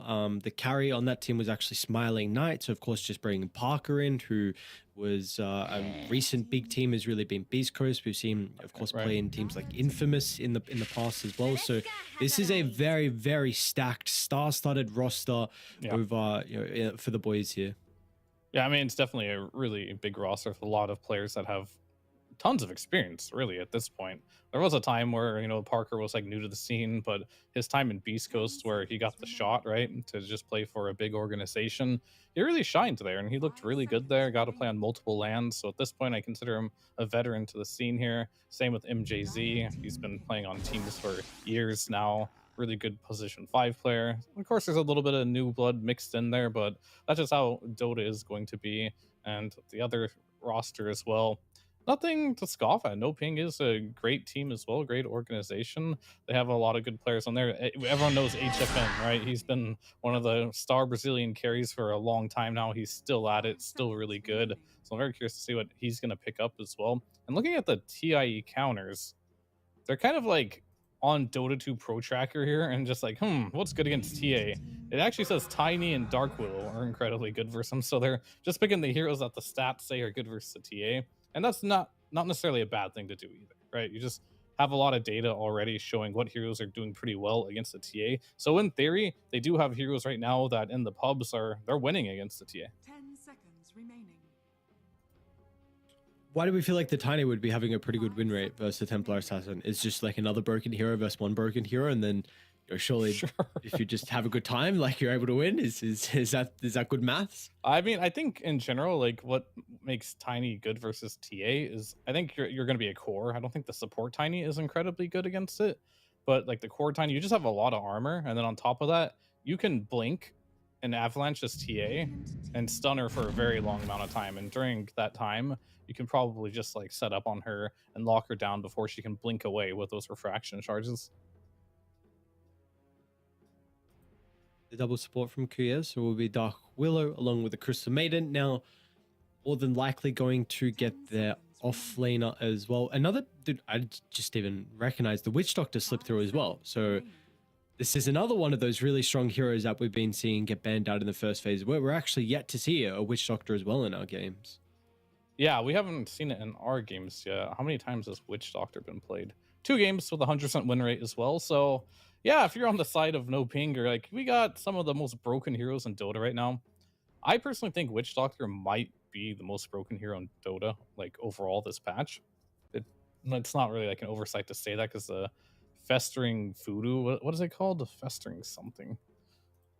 A facet or the ability? The facet. Yeah, voodoo festeration.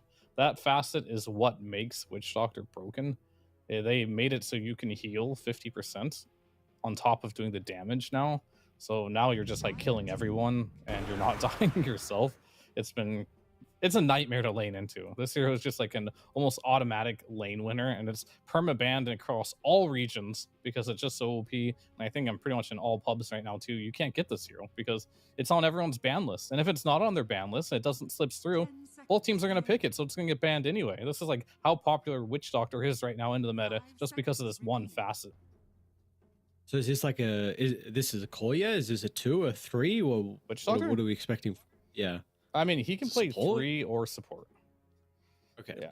I don't know. Maybe mid you can play it. I don't see why not, but I don't think it matters if you're mid or a support. You still kill everyone. That's kind of like how broken it is. Like you're just play as a support. I literally played a game like a pub, right, where my Witch Doctor pos 5, I was farming a wave under the tower, right, just full HP, and then he just double killed the enemy offlane by himself. I didn't contribute at all. Like this hero is absolutely that insane. He can just like kill heroes 2v1. You're gonna have to watch it. It's quite the spectacle. Okay, all right. I'll keep my eyes on the Witch Doctor. We'll see. So, at least for me, I'm traditionally of how I thought of this hero is like Melodic has been a strength killer. Like some, in particular offlaners when you're playing position 5, like there's offlaners that just survive on like 200 health in normal fights. Now with the Witch Doctor, that doesn't happen with the Melodic. So you've got the Dragonite, you have the Tiny. Of course, if you're going to be laning into them, maybe there's some value there. You've got a Life Stealer now as well, which with DK Tiny always are going not have the funnest time into this matchup. Yeah, that's a really good lifesteal pick too. This does show that the TA is going mid 100% now. And I think with that DK pick, well, you could technically do DK offlane, Tiny carry, and then go for something else in the mid lane against the TA. But I don't think TA has many really bad matchups in the mid lane. So I think just throwing a DK or a Tiny mid is perfectly acceptable. But I think you probably want this Tiny to carry. I don't know if the mid Tiny is going to stack up very well versus the mid TA. Do you have a concern right now with no ping Shroff? Like, yes, you have heroes that have very high win rate, but like, how do you actually fight unless you're far ahead? Like, Lifestealer, TA, very single target. Honestly, Witch Doctor, Ruby, kind of, maybe not as much Witch Doctor anymore with the new kind of ability and how he plays, but like, how do you actually start fights? How do you jump in? Where's the team fight? Because it seems like, yeah, you have really strong heroes, but how do you put them together? I think they need a hero on their last pick that can get in and out of the fights, especially to be like an infest carrier.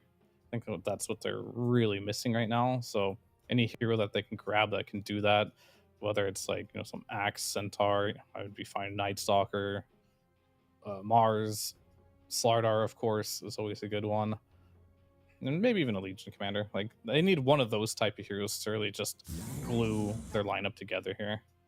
And a couple of them I'm already banned, right? They're not going to get the Slardar or the Mars. They banned out a Tide as well. So they have to make a choice here of what's left of these Blink initiators that they can pick up so they can get in. And they're not even going to go for it. They're actually just going to pick an Underlord as their last pick. This will give them a lot of survivability, more auras. If it is the Tiny going into the safe lane, then you have a better matchup there. The only issue you do have with the no ping draft here is you don't have that easy initiation. So you're kind of like really going all in on the idea. Is that what happens? Do you see a spider in real life too? Ugh. Yeah. Especially in a game. Dude, is this not like a free witch broodmother game besides the Underlord? I mean, I like TA versus Broodmother. The side blades is pretty good at clearing spiders. You can do a trick where you stack them together with shift queuing the spiders, and the side blades actually won't work in that manner. But rarely do people even do that. But we'll see how it goes here. And we're gonna have ourselves an off-lane brood, which Lifesteer does not enjoy playing into that too much. So that is a good off-lane pick here. But the lineup overall, it makes a lot of sense. Like, you have your blink initiators, you have a lot of carry potential with the Broodmother in the mix as well. Supports are strong.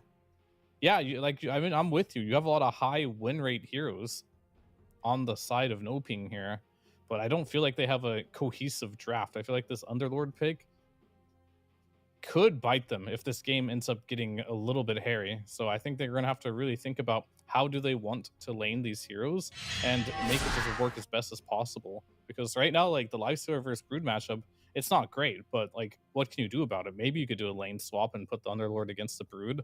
That's worth considering. But if things don't go well, you can't be like, all right, I'm going to go infest like a Storm Spirit or something, right? And we're going to go get a kill real quick. You don't have that option.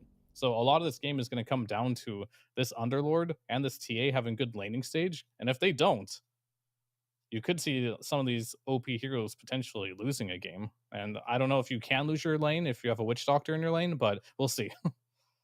All right, well, let's see really if the strength of the OP heroes is enough to get no ping over the finish line. Because this is a lineup that we're saying maybe the synergy isn't there as much, and we'll see if that's going to matter in the end for them.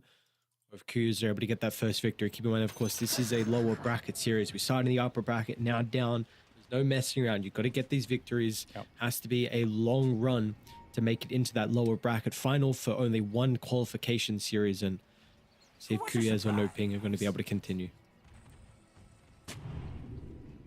You want to for sure, but potentially might not be easy here. I do wonder how this Witch Doctor is going to fare, though. Like, if he just dumpsters the Broodmother because he's Witch Doctor, then whatever, no problem, right? Like, you don't have any issues in this game.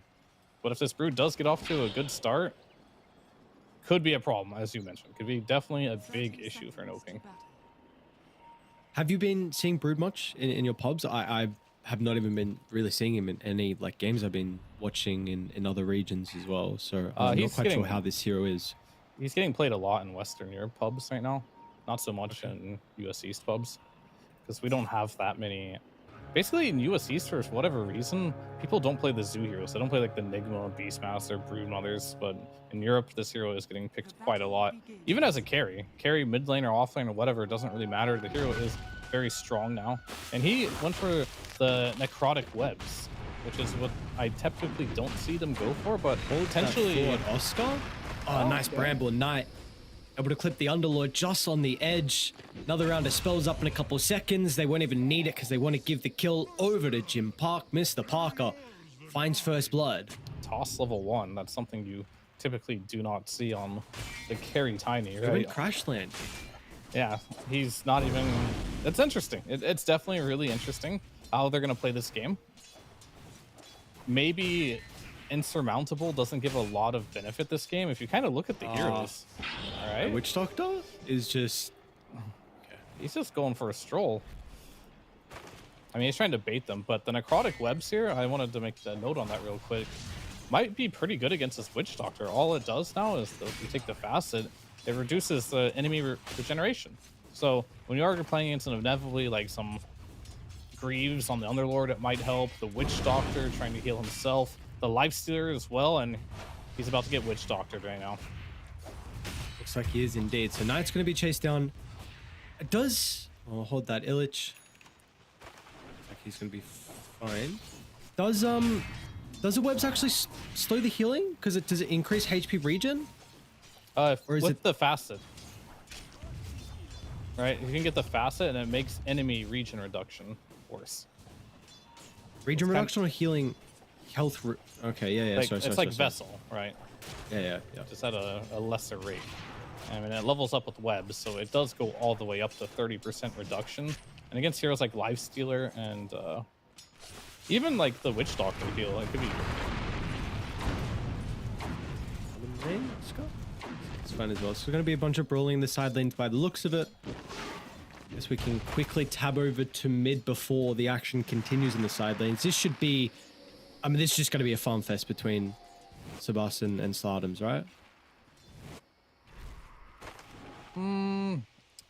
Mid lane, yeah, most likely. Just because you are pretty tanky here. But there is an avenue, I feel like, the DK, if he gets level 6, with this Worm's Wrath of Corrosive Dragon, can do a lot of like work against the TA. You can see it slowly eats off of these charges pretty reliably.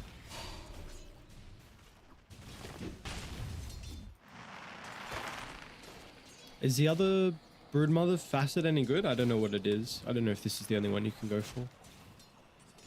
The other one makes your spiderlings get your insatiable hunger, like a part of the buff, and that's the one where most broodmothers go.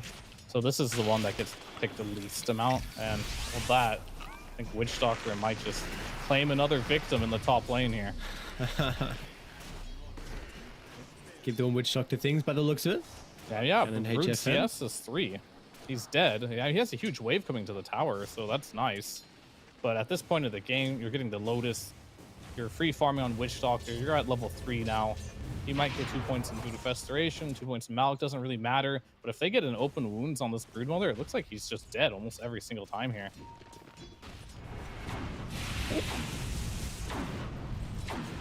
Well, and even your bot lane's going fine as well for Oscar, even if giving up that first blood previously. We'll see if he's going to be able to survive through the spam heavy lane that we're going to have pretty shortly. I mean, Jim Park going for the Soul Ring and 2 points toss. I mean, it's try and pop the unique. Soul Ring for the Avalanche? No. I will say this is a unique build. Like, maybe he feels like, yeah, you don't need status resistance because, like, you don't have anything that is needed for it, right? Like, the Witch Doctor cast, potentially, the mini stuns on that. I suppose, like, the Gate as well, the Pit of Malice, rather, can stun you. Potentially, if Rubik steals something. And there's not many slows either. So, it's a unique build. I don't know if this is good as a carry.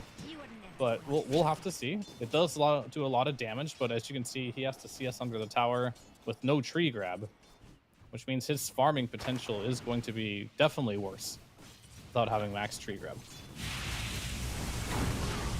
Can the Brood itemize for a little bit more of a carry build? And the Tiny, by the looks of it, plays kind of like that mid lane build that we've seen previously? I don't know. We'll have to see. He's gonna do it one way or It another works, here. and Demon. Telekinesis. They've got the Firestorm as well. Looks like Demon will still go down. And we got kills across the board. Mid lane as well. Sebas gets a solo kill onto Slardam. So, what a beautiful hero. You can max out Meld and, you know, still have some Side Blades to work with too. And then top lane as well. There was another kill onto the Dark Willow.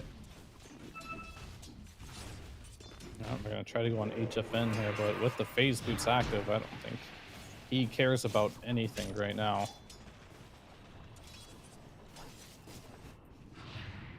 But yeah, maxing Meld is an interesting build here. I guess versus a DK who no longer can just get a billion armor by leveling up his armor ability, Dragon's Blood. So now you kind of are at the mercy of getting levels to get armor. So he only has 4.5 armor here to really work with. And clearly against max Meld here, that's taken away 7 of your armor, it's just not enough. He might have to consider buying a bit of armor for himself. So maybe he got caught off guard with the max Meld build too. Because oftentimes this is not a lane where you'll see a DK dying. Yeah. 6-minute rune. Hero right now. We're seeing DK never die. MJZ. That's going to be okay. They're going to turn to Sebas. Templar Assassin's got another round of the refraction up. Looks like she's going to be okay. So Elder Dragon form is committed. Meanwhile, Knight is just getting ran down by the Witch Doctor, but Bramble's going to be able to hold back Chan. It's just chilling for now. Yeah, the laning stage is going pretty well. I think this is like getting that solo kill really helped. But the only one not having a great laning stage is just going to be the Dragon Knight at this point, and Brood. They're kind of like a little far behind, but luckily their Tiny is doing super well in a lane where, in all actuality, I thought this Underlord plus Rubik lane should destroy a Tiny, right? You have like a lot of like minus armor there, a lot of nuke, stuff like that, but the fact that he went for this crash landing build kind of tipped the scales in this matchup. Would you like to see, like, how does the Witch Doctor need to continue to play the game now? Because as soon as we've seen Chen leave the lane, Brood is just completely taken over top. I think when you get level 6 on Brood, you can't really do anything in this lane as a Witch Doctor or as a Leicester anyway, so they did their job in slowing it down, but Illich will get his fun. There's no doubt about it. It is the last pick Broods. Sure, the lane didn't go as great as they wanted it to, but at the end of the day, you're still Brood, as they're gonna just bully the bot lane with Knight's rotations. Looks like get another kill as well. Jim, toss him. Toss him. Just toss anyone. Doesn't matter. He wants to. He wants to. There we go. Finds a toss with the vision. Has to commit the avalanche, and now they are really deep. HFN's going to be able to TP in, so Jim Park having to commit, unfortunately, a little bit too far under the tower. You got the kill on the Underlord, but price was your own life. Yeah, well, this is actually pretty convenient for them too, because now Oscar can just go TP in against the Brood while they're here. But is he strong enough to deal with this? I don't know. He might just be in trouble top. Have to bring another hero to try and protect him. It will be the Rubik that's going to follow Oscar, but dead. Vale already up. Illich gets a kill. Demon's dead. Yeah. Like, you can't show. This Brood is not stopping. One from the next we go. You tried to slow him down early, but the Brood is now online, and you've got some issues. Mid lane, Slardens. Level 2 Meld is out. Frostbite's going to be able to hold back Savas, and it looks like they'll turn to the Witch Doctor. And Slardem should be fine. This Melodic only going to tickle in the end. Yep, not quite enough levels there. Maybe if you're level 5 potentially on this Witch Doctor, which he is close to, could be a different story. But yeah, Illich here on this top lane, completely recovered with that double kill right there. It's like, oh, life's there left. Oh, cool. We also had the Witch Doctor leave.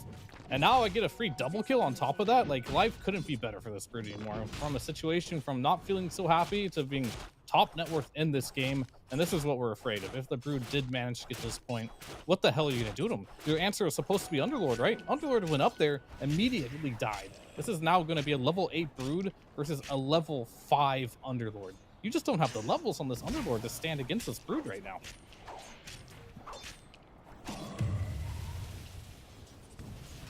And soon he's just going to start to invade into the jungle. So how are you going to be able to control the top jungle area? How are you going to be able to split the farm up between your heroes? It is going to be very difficult because this is also pre-Blink Dagger on Slardem's, pre-Blink Dagger as well on Jim Park. So everyone else on Kuya's very shortly are also going to be playing incredibly active and invading on the map. We'll run into Demon, Slardem's, and MJZ together. So it looks like just a quick and easy kill onto the Rubik. And we'll see if they can convert that with the Elder Dragon form, because they are collapsing on mid lane. Sebas, he'll be able to pull up one. They're going to try and rift in. They want to take the fight, but I don't know if they're going to be able to. Oh, no. They've already lost their mid laner, and now Oscar is stuck in the middle. And you'll still be able to kill the Crystal Maid, but it's not going to matter in the end. I mean, you would take this trade any day of the week if you're Kuya's. You've got to be cautious how deep you're diving, though. These traps are being a little bit frustrating. Slardem's will try and TP out, and HFN, of course, not going to be able to stop it. Witch Doctor will just survive as well for the nuke from Village. This Underlord cannot catch a break this game. Going from what felt like could have had a better lane. Okay, they're gonna chase Illich down here. The Leicester and the catapult. This is awkward. Is he? He's fine no matter what go happens for it? here. But still a little awkward. But one of Leicester's biggest threats as far as itemization goes is an Orchid. That's what the Brood is queuing up. Getting dangerously close to this Orchid as well, as they just take over this mid lane. This is supposed to be TA's territory, but you can't even come up to the lane here. There's just 5 heroes mid now. For this rotation, Jim Park shows up as well. It's a nasty, nasty Brood pick from Village. Full 1-1. everyone else, again, this interesting build from Jim Park with the carry Tiny. He's got Echo Saber, so it can help his farm, and it's a great item on this hero. And how do you actually stop the snowball that is about to happen? I'm not sure, Fear. This is you got any answers how they can slow this down? Well, I kind of mentioned at the draft that the lanes had to go well because they don't really have one of those heroes where you can infest and you can get a quick pick on. These heroes were designed to win their lanes and do well. You're picking Witch Doctor, you're picking TA, you're picking Underlord. You're trying to win your lanes. This OP Witch Doctor you picked, he's dead. This OP 100% win rate TA you picked, she's dead too. Where's your 100% win rates now? They still got shots, but it's not looking good. No, it's really not at all. This map is going to continue to shrink. Elder Dragon Form's going to beat on the tower for a little bit for Slardoms. Village is starting to get the army going as well. Top lane, start to send the spiders at the towers. Radiant's bottom tower is under attack. Kuyas are just like, you think you know the meta. We decide what the meta is. You can have these heroes. We've got the answer. Dire are scanning. That's going to give you a lot of power for Kuyas if you're able to beat the heroes like this, and can really make your draft a little bit more flexible, where you feel like, you know, maybe you've got some responses. Maybe you do not always have to ban these heroes. Yeah, I mean, in all actuality, they kind of have to wait for Lifesteal Radiance, and he has to play the front line. But can he even do that against an Orchid? He feels like he needs a Manta too. They need a lot of items to make things happen. And if they had like some Storm Spirit or an Axe or a Blink Dagger, maybe this Brood could die, right? But how the hell are they going to kill this Brood? Bottoms. How? Initiation onto the lifesteal. They're going to be respect how deep they go. Terrorize clips onto 2. And Witch Doctor's almost just dying to the spiders, but HFN's going to be able to protect him. We will see Kuyas retreat back to the safety of this high ground. In fact, they even want to TP out. I thought there might be some double back play potential, but Jim Park is still just farming down bottom, so they don't have the full 5v5 if they wanted to continue with that little engagement. So happy with forcing all the numbers of no ping top. Yep, just chilling. They go in, they get a reaction from almost every single hero but the TA there. Oscar has to come in as well with the gate. Walks back to the bot lane. And Jim Park is going to be the real breadwinner of that one. And this Brood still is not slowing down at all.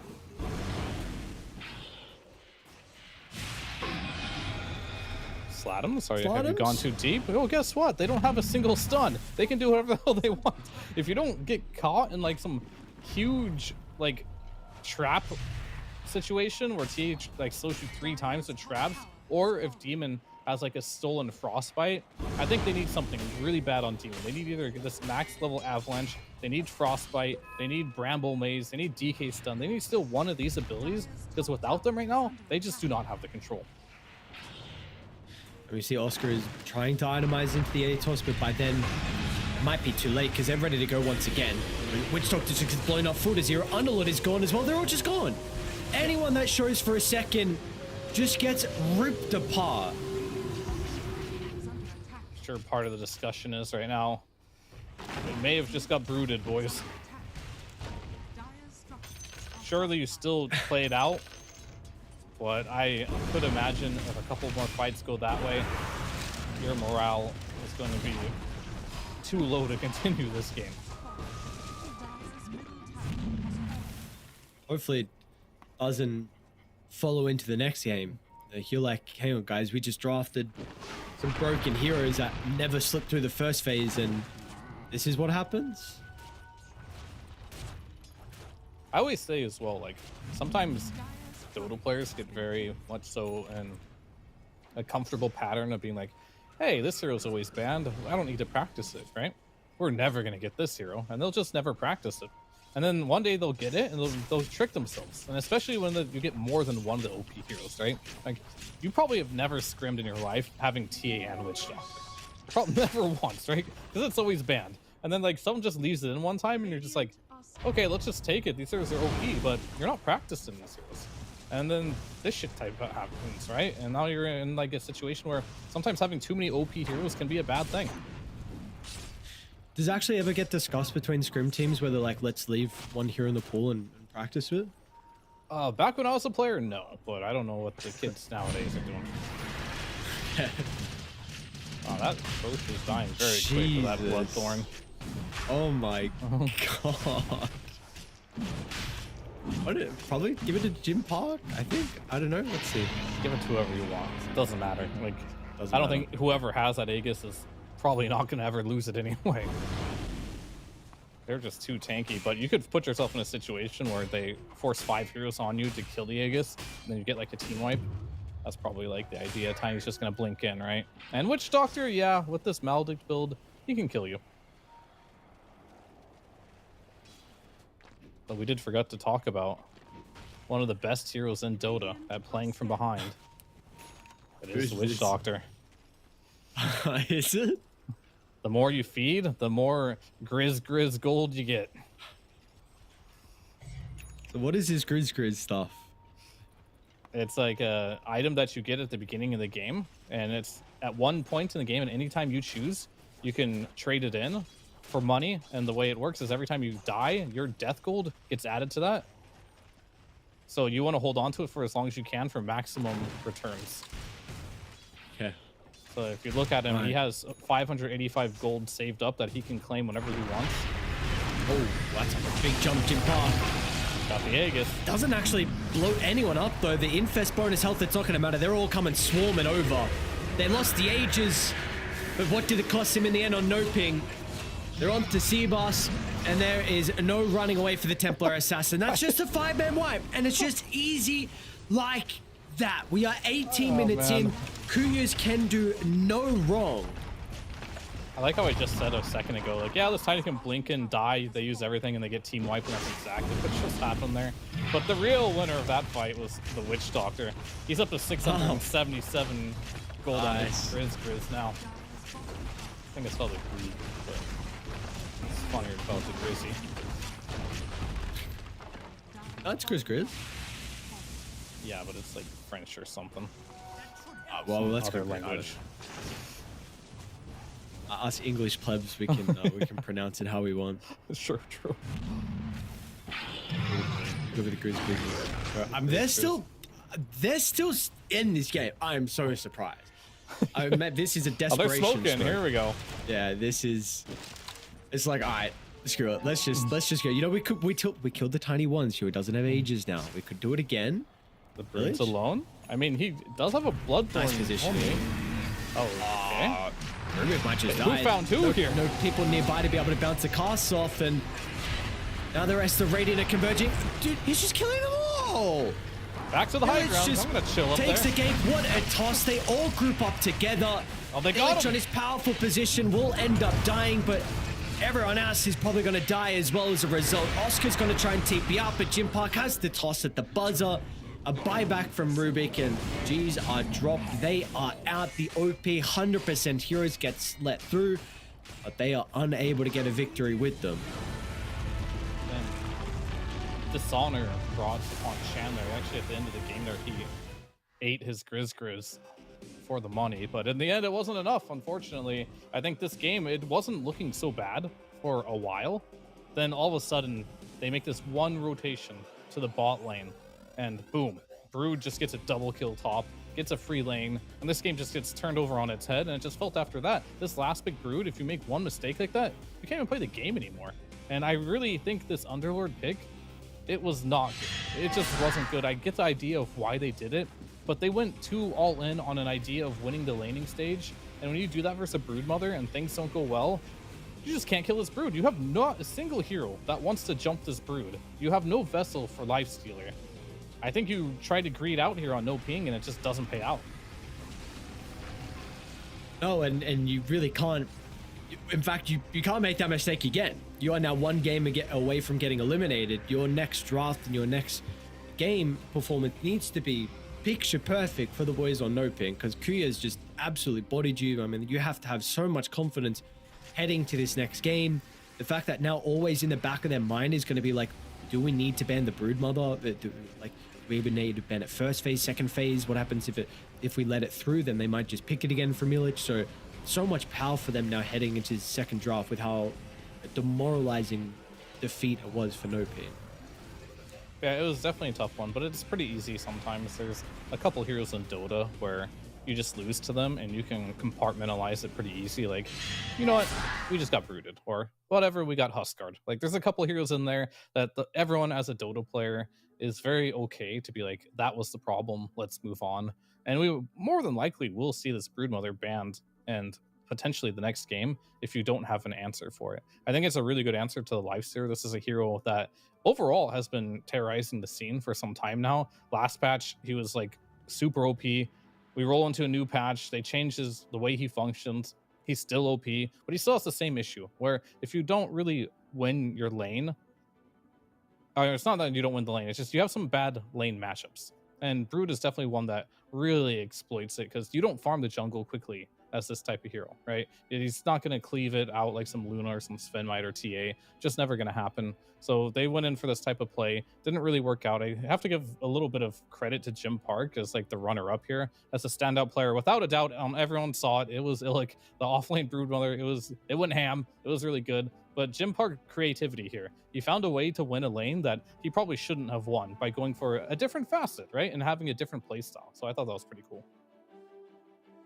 Yeah, I wonder if this gives some more creativity now to the Tiny carry as a whole, where maybe you pick this hero up early on, you still put it in the safe lane, but maybe you see a better win condition for the mid lane, and then the Tiny can be that echo blink, initiating hero and let someone else take the reins. And because I know this is something you said and we've spoken about a couple of times, and I'm also in full agreement. I really would like it where all the facets are viable for everyone, and the fact that we're seeing Tiny be able to, because pretty much as a carry Tiny you were only going for the other one, and now the fact you can, there's potential for you to go for this crash landing crash landing facet as well, means that the playstyle can just open up a little bit. So I think that's going to be really cool and something we need to keep our eyes out on for some of the upcoming games. But I don't know, for No Ping, they're gonna have to work something out. They're gonna have to do a goddamn quick as well, because we got a little bit of break. We'll see if that's gonna be enough time for them to be able to adapt and come back with a better game plan in this second draft. But for us, we're done game one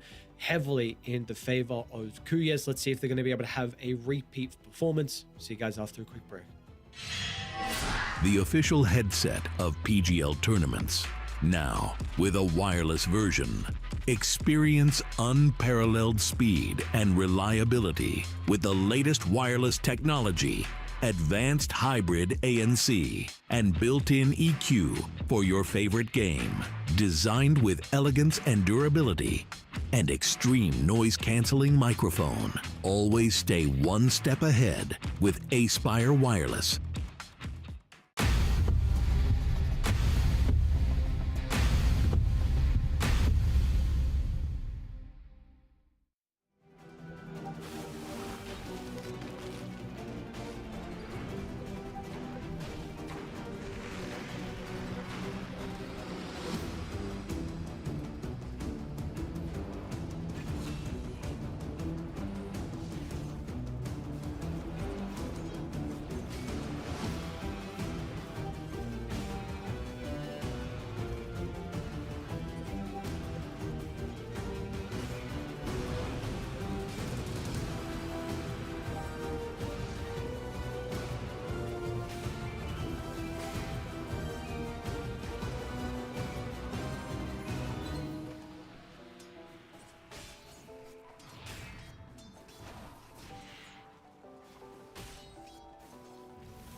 Dominant performance from the boys on Kuyas. Let's see if they're able to replicate that heading into our second draft. Looks like Noping going to be on the Radiant side. They are playing with second pick. Kuyas on the Dire side playing with first pick. We do have a draft up on screen. So as we're going to see, TA is banned out. Witch Doctor slips through, but no one's going to pick up the Witch Doctor just yet. In the first phase, we'll get the DK once again and the Zeus as a response from Noping. Yeah, I mean, pretty standard opening, I'd say. We get a little more DK. Zeus, pretty good versus DK. I'm fine with it. Not revealing too much here. Like, you don't mind picking Zeus in just about any game. I feel like it's going to do okay. It's going to do its job. It's going to farm. Doesn't have really too many bad lane matchups, even if this DK is not in the mid lane. If DK is in the mid lane, it's still going to be a trade and farm. You're not going to stop one or the other of these heroes. And I think, in general, the more I've been looking at it, because I just took a second to go back and look at the bracket in QS, like, they started in the lower bracket because they were one of the teams that qualified through the second open qualifier, right? And they played against Fantasy Gaming, who came from the first open qualifier. And one of the games, they beat them in 13 minutes, right? It was a 13-minute stomp. So that last game wasn't even their most dominant performance yet at this tournament. And the game before that, it was a 38-minute game. I'm just wondering if this QS team, if they're just like way stronger than what you would think they should be coming from this lower bracket here. So far, every game that they've played in this tournament, they've made it look damn easy. So definitely keeping my eye if they can keep repeating these type of performances. 5 seconds remaining. Yeah, we'll see if they're going to be able to do that. It's going to be difficult to continue with that success down in the lower bracket, though. You have to have no off days here for Qs, no off days, no off games. See if they can continue to find these victories and put them on the board. We are going to get the Dark Willow. Witch Doctor still let through the pool. It's there if they want it, but there is a possibility that one of the players, probably the supports, doesn't think it's that good. Or is like, I don't like it. I'm not winning my pubs with it. Give it to them. I win versus it, and they might be confident against it. So there's a high chance that they just don't like the hero. But we'll have to see. It's still in there. Will be the moment of truth, and that's not a witch doctor. So I just have a feeling that QS just doesn't think the hero's that OP. Okay. We'll see maybe in some other games when we get the witch doctor on. If they have to verse it, and then maybe their opinion will change a little bit. But so far, Disruptor, we'll see what the secondary support more than likely is going to be for them. Yeah, I mean, Disruptor makes some sense here. Normally, Zeus is a hero that has to have perfect positioning, right? And you oftentimes will get out with the Heavenly Jump. Playing versus Disruptor, you kind of lose that mobility advantage, so it can really lock you down. Same with the Hoodwink too, right? You'll just Shadow Realm and walk away. But if there's ever a glimpse available, that can be very frustrating for you to play against. And Morta. Interesting. 5 seconds remaining. Not a hero that Zeus particularly cares playing against. So I don't see how that's like a counter really to that. But I'm imagining that's just going to be their support. Just one of the heroes that they probably are just more comfortable with. It's very interesting to see that this team has like a different read on how they want to play their supports. Just not going for the Witch Doctor whatsoever. Instead going for more of like an older patch type of style, really, with these Morta and Disruptor heroes.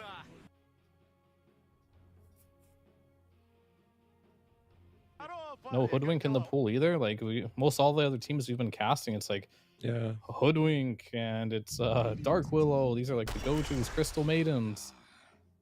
But QS just bringing their own unique approach to the game here. Let's see if they're going to be able to find a response for the slaughter. We've seen the troll a couple times yesterday from Boom. Guys having some success on the hero. Automatically thinking when you see the slaughter, we'll see, of course, what the extra hero is going to be for no ping at the 17th. 5 seconds remaining. Probably a support, I would imagine. Makes the most sense here. That way you can end up using your last pick here for a core hero. And the choice is there. There's still a Hoodwink if you want to go that route. There's still a Witch Doctor if you haven't lost all faith in it. All right, they're going to go for it. Like, did we get baited by the Witch Doctor? But you have to really just think back to the early parts of that game. You're like, no, man, I was owning. You see that top lane? We destroyed this Brewmother. He had like 3 CS. You have to go back to the first couple minutes of this game when the Witch Doctor did look good. And we'll have the instant troll response to that Slardar. What is it? Troll disrupt the lane by the looks of it into the Slardar Dark Willow. 10 seconds Yeah. remaining. See how the troll's going to be able to shape up. I mean, Dark Willow, of course, very strong laner. 5 seconds Disruptor's been remaining. a little bit better over time with the Thunderstrike spam. So we can take a closer look at that once we get into the game. QS probably looking for our offlaner here to be able to combine with the Muerta and try and play into the Witch Doctor. Very difficult time like we saw previously. Is there something they're lacking that you would like them to cover with this pick? There's nothing in their draft that they're particularly lacking. Like, they have some stuns, they have some AoE team fight, which is good. They got building Roche. They have a lot of stuff here. That's a very interesting ban for the Ursa. And it must mean that they want a hero like Underlord or Tide potentially. Neither of those really. I mean, Tide would be potentially okay, but Underlord. 10 seconds remaining. I mean, Underlord wouldn't be bad either because you could just build a pipe, right? 5 seconds. You do have like a lot of damage negation. So yeah, I actually probably don't want to see them pick like some stunning type hero as their offlaner. I'd rather them pick more of a utility buyer type of hero, like these Dark Seers, which is banned, obviously. That's why I'm bringing up the Underlord. He's one of the other offlaners that can build all these items. 10 seconds Brewmaster's remaining. gone. What else do we have? Because like the reality is you're going to get counter picks no matter what you pick here. So you have to formulate yourself just a strong lane in general. Trying to think of what other aura offlaners there really are at the moment. We're not getting any. I mean, the popular Yeah. ones, like most of them are already banned, right? So you always have the option of like these Mars type heroes. I mean, Centaur's gone. I'm a little surprised by that. You could Axe if you truly wanted to. I don't know, I'm kind of feeling the Underlord this game. Like, I really think just an aura buyer is something that could really help their lineup out, because you already have your Blink initiators. You got plenty of catch within Disruptor, DK. Even Murta is probably going to get an Atos at one point. You just need heroes that can help you mitigate damage, ideally, because you have a limited supply of damage here from the Zeus right now. Slaughter, if he snowballs, can do a lot of damage, but he's more of like a tanky hero. Yep. So, well, if you were to Underlord, what's another carry that would be frustrating to play into? 10 seconds remaining. Slark, I guess, is pretty frustrating. 5 Not sure how seconds good that hero is. Monkey King can be annoying too. That works too. I mean, he's not really your Blink initiator. He can buy some utility like a Shivas and stuff like that. But I definitely didn't want to see a Blink stunner, so I'm glad I didn't get that. And then on your last pick here, you got a... And that explains the Ursa ban a lot now. I see it. Even though Troll versus Ursa, it is like the worst matchup possible for Ursa as a carry-to-carry matchup.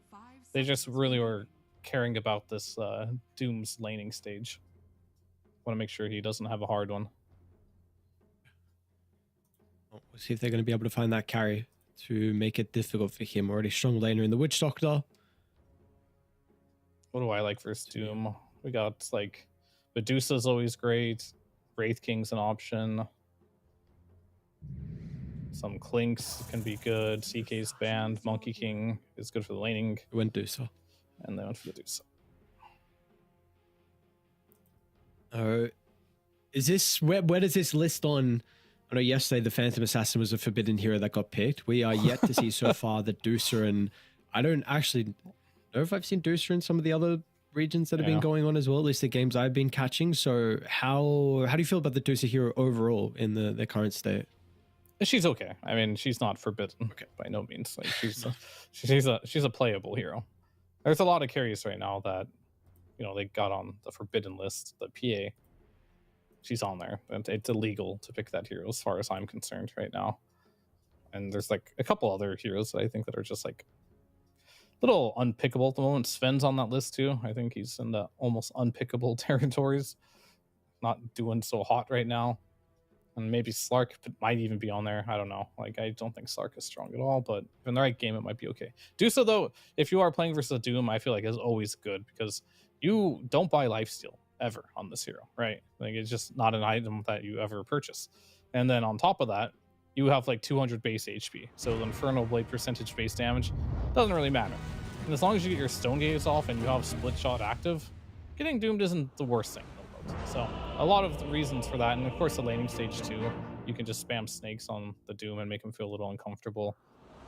One of the better matchups against Doom in general. Okay.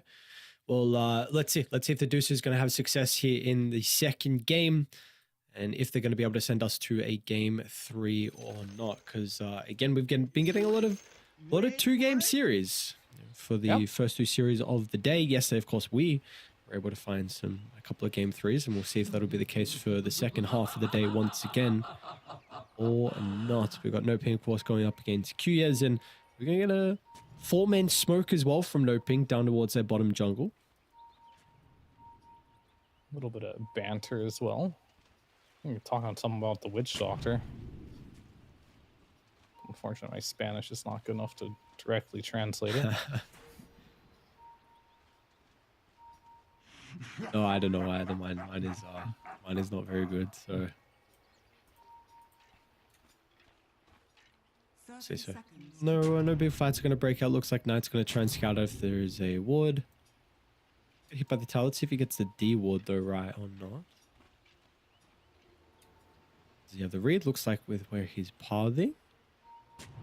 Place it. You know, very good. Okay. Ready to start?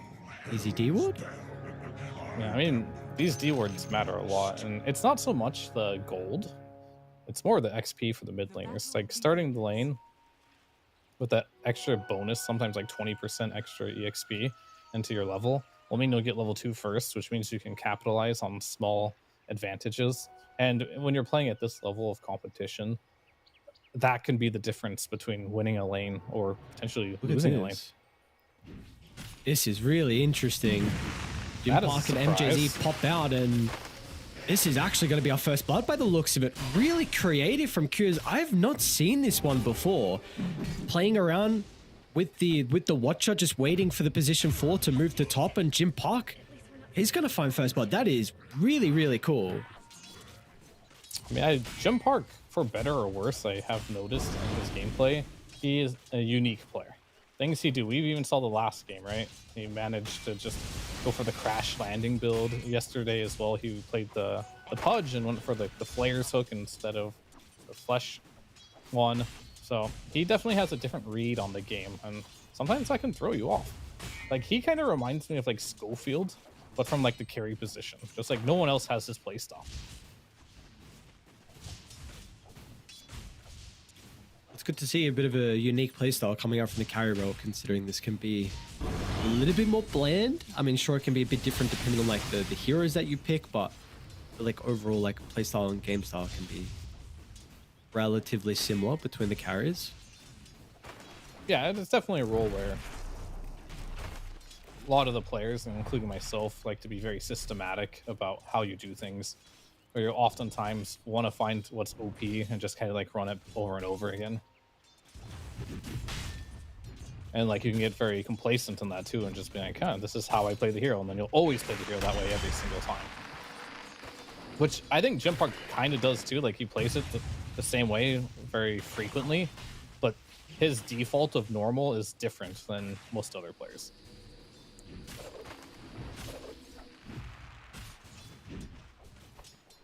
Once again, I think mid lane's going to be pretty much a farm fest between Slardoms and Sebas, although we did see that solo kill previously, so I guess we'll have to keep attention on that lane. Bottom Knight might tick out, not going to tick out by the looks of it. Okay, as a seller to be able to repair some of the damage and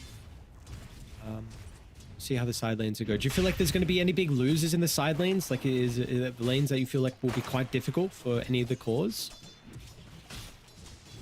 Slardar's lane, I think, might be a little bit difficult just based off what I'm seeing happen on the top lane. That first blood going to the way of Jim Park, you're getting that early Null Talisman up, means he's going to be able to spam spells out. And I think once you get a couple more levels in those Whirling Axes, they can start to get very annoying. And I think if you ever leave this lane as Demon, you are potentially going to be griefing your Slardar. So hopefully, in this particular game, my position 4 doesn't make too many crazy rotations to the mid lane.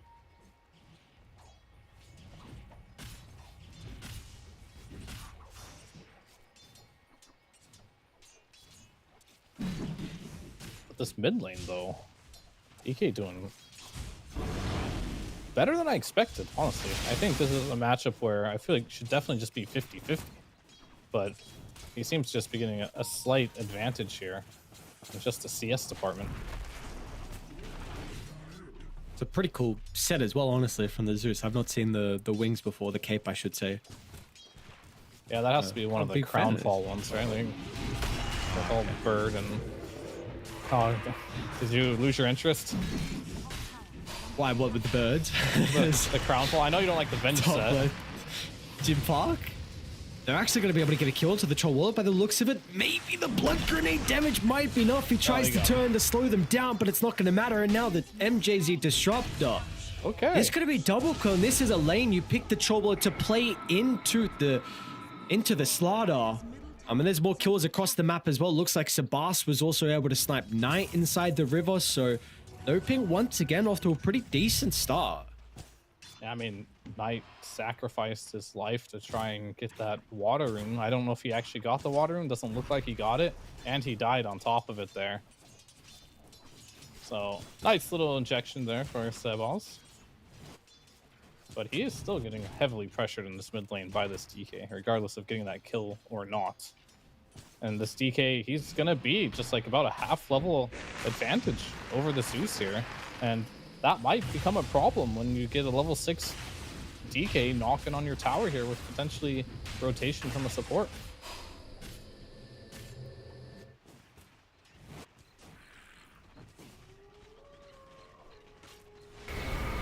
Looks like Demon actually TP back to base, so going to try and refill up the resources bottom lane. Jam Battle just dead. breaking out, and yeah, Knight and Illich going to be able to get a kill down bottom. Illich being frustrating with the chain lightning, so continuing to have some of the damage spam. That's your Witch Doctor. This is the hero that's supposed to crush the laning stage. Of course, they're still doing well in the lane, but giving those kills away does not feel good for certain. And mid lane, Sabaz is like, Witch Doctor has to TP here.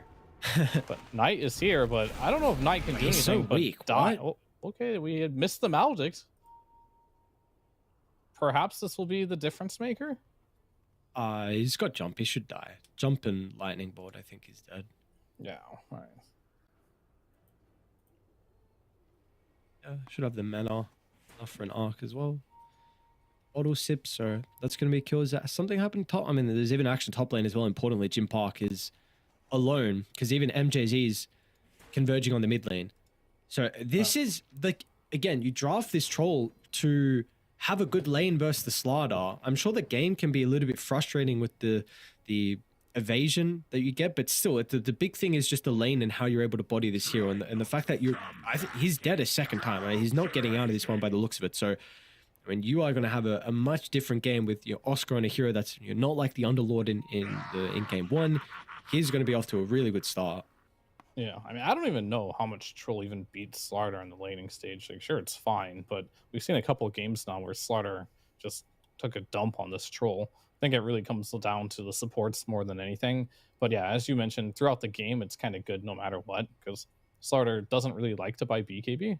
So these Whirling Axes are going to always be pretty good. Like, the build nowadays is like, you want to get Eternal Shroud, you want to get the Aghanims, right, and just sit in the pool. Preferably you don't buy BKB. And even if you do, Troll, if he ever gets one net on you, he can just confidently just press his ultimate and just really lock you down.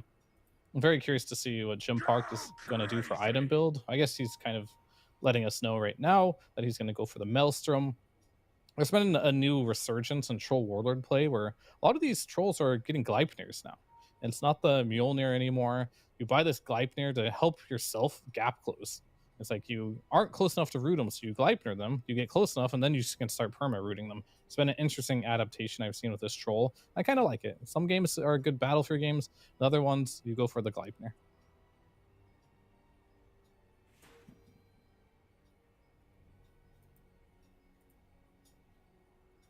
Hopefully we'll get ourselves back on the way. Maybe some connection issues with HFN. Yeah, Let's it's see. gonna really come down to, so Medusa in general, the ideal game for Medusa is that you have a hero like Axe on your team or Legion. I mean, even Mars is fine too. Just a hero that can like make them face you, and you can press Stone Gaze on like a hero like Troll, and then you can lock him down.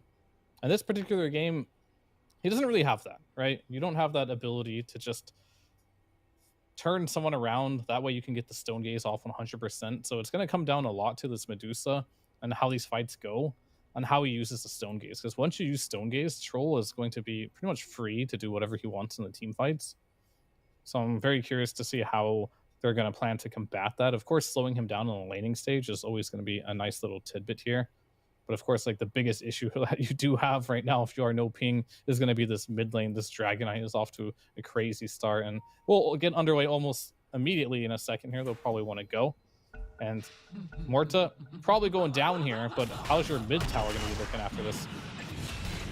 Morta going down, Jim Park going down as well. So yeah, these two kills Made him work almost for it, killed though. Oscar. Yeah, he really did make him work for it. But now, so Sabas is back up to full with getting the bottle refill from the Witch Doctor teeping in. And like you were questioning though, this tower, how are you going to be able to address it? Catapult out of Dragon Form, looks like Witch Doctor stepping up, and with no wave being there, it's not a bad rune. Maybe he can actually just run straight back towards the tower. In fact, he wants to go for the Witch Doctor instead.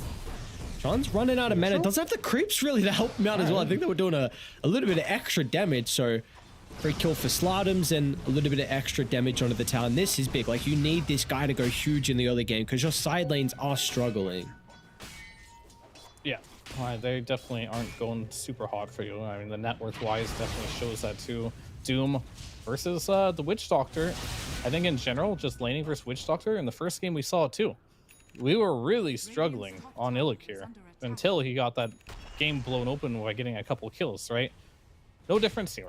Very much struggling against the Witch Doctor. Now Medusa's up to free farm. She's going to go straight for that Manta style, probably into Butterfly. That's been the most popular build right now for the Medusa. And if you do get to that timing very quickly here and you throw an Aegis on top of it, HFN can be one of those heroes that can just walk around the map and you just don't have an answer to. Is the Disperser still kind of the build as well for the Medusa towards the tail end of like your items? Yeah, I mean, Disperser is still really good. Just in general, for Medusa, it gives you all the stats that you kind of want, right? You can use intelligence, you can right-click, the Disperser can always give you like that secondary kind of like Stone Gaze movement speed, right? When it is on cooldown. So Disperser is definitely really nice, but Butterfly in this game against the Troll is really, really important, I think. Sure. And I guess even the DK too. DK is kind of like a right-click hero nowadays. Does so much damage.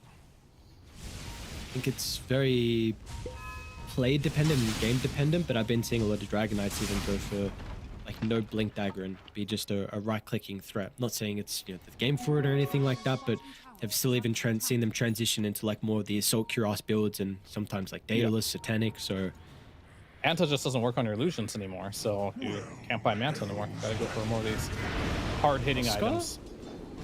Be a really big kill if they're going to be able to find the starter. Can they get him? Oh, nice fear. Dead shot. Nice. That was perfect. The location for him. Oh, no kinetic field. Okay, dude, I was expecting a kinetic field. Didn't matter in the end. Kind of tore me by surprise a little bit, Chan. He's fine.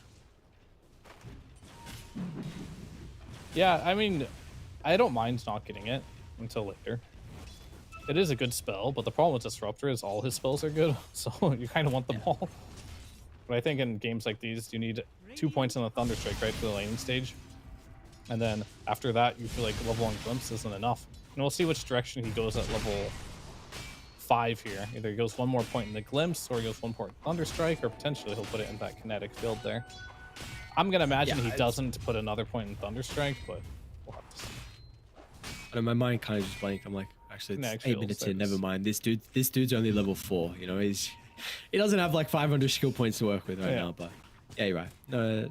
Keeping the second point of the Thunderstrike, he will go 1 kinetic field. That was a really big pick-me-up kill onto Oscar. So nicely done. They're still going to hold a couple supports around top. MJZ is going to run to the duo from No Ping, but with the Bramble from afar, Jim Park looks like he's actually going to be okay. Now look at the response. DK once again is going to tip it to the lead.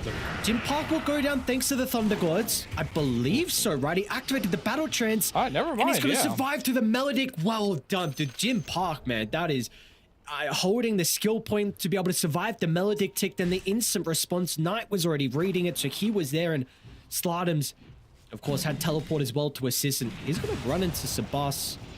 It's not going to matter, though. Yeah, I mean, I didn't really do the math on if he had the skill point or not, but yeah, he held his skill point and then just ended up using the ulti there just so he wouldn't die to the Maledict. Well done indeed, and now he'll just head to the jungle, farm it up, and Chan in the mid lane. Got Blink. Yeah, This is incredibly deep, though. So your Blink reveal where you tried to catch the Witch Doctor by surprise. Looks like you will be okay. Pretty good silence from Knight. just scaring him, you know? Yes. Doom is only level 6. So he is super struggling. I guess net worth wise, he's the same as the Slardar. But that is with Devour. And we do see that Doom, he didn't go for the Gluttony talent. He went for the Devil's Bargain. He can sell all his items to get more gold back. I didn't realize that Facet also made your buyback cost more money. Yeah, yeah. It's an interesting one. That seems like out of nowhere. Top lane. Again, 5 heroes? I mean, Oscar, this is a big middle finger to you, Slardar. You're trying to, what, shut down my troll wallet, my carry here? No, no, no. We're going to bring 5 heroes here. Yeah, that's really shutting down his game even further, and Troll's just gonna ult to farm the wave. It gets pinged out. It's like, how dare he do this greed in front of me? Well, they know he has no Troll ult, but I don't think they're gonna do anything about it. More than anything, this level 1 Troll ult typically They're reading this. doesn't really help you very much. Bottom lane with the backstab, no ping. Well, they're going to try and TP everyone nearby, but with the ultimate advantage that Curious are playing with. Static Storm, Doom lay it down. Once the man is gone, the health is going to follow as well. But no ping, they will respond like we saw up top lane. Curious using the numbers. No ping will do the exact same thing to defend their safe lane. It does come at much more of a grave cost of 3 of their heroes than what we saw previously for Curious, but importantly, Sebastian is able to get involved, get some much needed gold experience. Oscar as well was there with the slaughter. Yeah, I mean, that's interesting. And I think in general here, like, that trade wasn't super bad for QS. Obviously, it was good for no ping overall. But the fact that Troll's free farming there, you did kill that Dusa that was on a complete free farm phase here. You got to actually use your Doom, so that feels pretty nice too. And I did talk about like how I wanted to see them pick like a pipe hero. I didn't think, I will say replay this real quick here. Like, we had a nice wraparound, but the TPs already came in. You get the Doom immediately and stun onto the Medusa. So there's no Stone Gaze in this fight. He doesn't even have it leveled up at all. But even if he did have it, would not be able to use it there. Get a critical kill, but I think more importantly, just Sebas coming in from the side angle or from the flank, really just mopping up this fight. This could have been incredibly bad if you weren't ready for this on Noping. And I think the fact that Jim Park just ulted in the top lane, right, kind of cued him off to be like, oh, they're definitely not here and they're going to do something else right now. And they set up to it and they read it really nicely. I know, unfortunate for Illich, because how rough of a laning start he's had. This pipe is going to take a while, but I'd really like to see, as soon as his pipe is completed, for him and the team just to start to group up around mid or continue to take fights. Because we did kind of see the damage was actually top lane. Glimpse back into the Static Storm. Battle Trance going to be activated, but Oscar's able to slip away. And now with the trouble here, he's stuck. And this time, no one's TP'd. Knight's TP was on cooldown. Slardums didn't have a teleport scroll. And I believe even the Dooms was on cooldown as well. So no ping this time. They're going to be able to work out in their favor with that attempt. Yeah, it was pretty nice. Definitely a good one, because they just won that last team fight, right? And you just have to TP back to your lane to farm. Well, you don't have to, but if you do, they can even know, oh, mid lane, all right, Slotham's going down. Some signs of life here. Just gonna secure that one with Zeus from the top lane. Witch Doctor. Just chilling for now. Only 455 Grizzly points right now. They're rolling though. It's very impressive from Noping. 3,000 net worth lead. Early blink dagger that we've seen from Slardums. He's 7-2 on the DK. They're still going to try and take the fight. Illich has got Doom to work with. Without a doubt, they're going to be able to get the kill into one. Chen glimpse back. Demon does get caught inside the kinetic field. Another round of the spells are going to come up shortly as well. So a secondary support will die in the river. There's like so much trading in this game. It's a bloodbath. Kind of wanted to bring up a point with the Doom. I'm curious on what he's doing here. I did mention in the draft I wanted to see like a pipe or something on Underlord. He is going for the pipe on the Doom. And I wonder if his idea is he's going to get all these aura items for the early game and then just sell them and buy a Blink BKB for the late game, right? Because you do sell items for 90% of their value. That could be a really cool adaptation.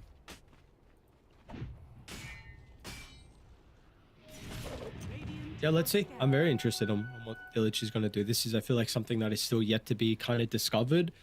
And that it definitely will change when items get stronger and get nerfed in patches from what ones you want to pick up at the moment. I've seen like double, triple braces just for the stats early on. I think I even brought up maybe on day one that I saw JT in China selling the Midas and rebuying it. Oscar? Now this is really deep, and this time we're going to see a response. Illich is forced to Doom the Witch Doctor to stop the Death Ward. Meanwhile, over to the left side, though, they've also locked on top of the Zeus. Jim Park, in combination with the Disruptor, feared. they need a little bit more damage. So Jim Park, it took him too long, and now with the response, Oscar, along with HFN, they come to clean up. But the Corrosive Haze, unable to dodge through the tree line. They've got the vision they need, and I mean, they tried to respond from Q's, but once again, Noping, this time finally, we're actually going to see HFN even leave bottom to get involved for the first real big team fight for him across the map. This game is just a bloodbath. Like, what the hell is going on? I just want to fight everywhere. They're putting a lot of pressure onto this troll. They do not want him to farm. And he's only 2 and 4 this game. Like, you have 4 deaths on your troll already. I think it's going to come to a point here because I feel like these trades aren't really working out for you.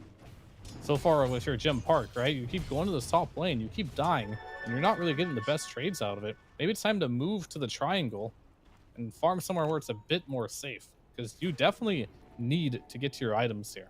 He's going for a BKB next, realizing the damage from all these heroes is too much to handle right now.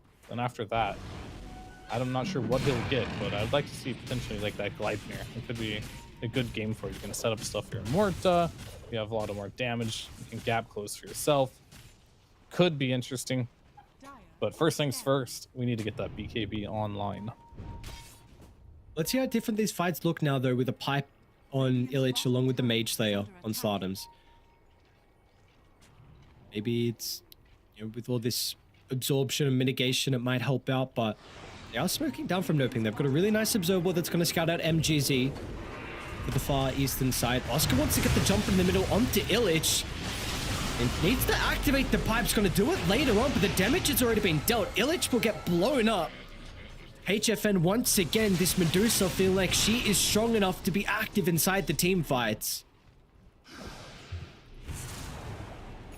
Yep, Stone Gaze to just secure the fights right now. And looking so good for No Ping right now. Everything is going pretty well here. HFN, interesting enough, he went for a Dragon Lance, just a bit of a pit stop here.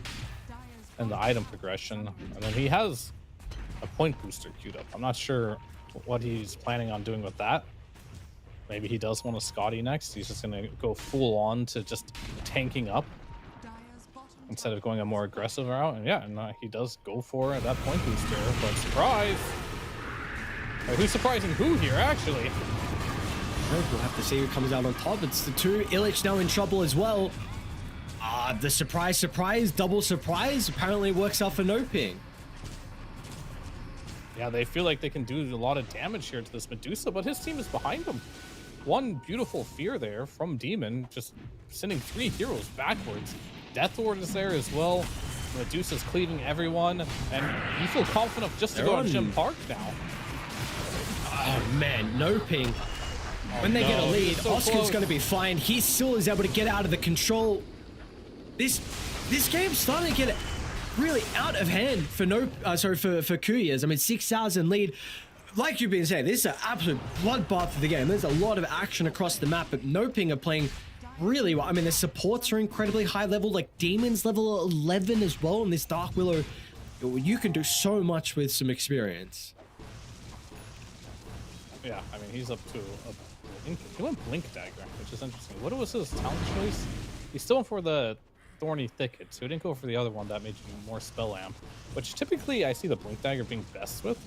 So this is definitely not a typical build by any means for a Dark Willow, but maybe he can get a little bit of extra gap close on this troll. He can initiate with this Slardar. He can just be there a little bit earlier and get on the jump. And Slardar, I mentioned how you typically don't want the BKB, but he feels like this game he's got to get it over something like an Eternal Shroud and an Aghanims, but it is online now.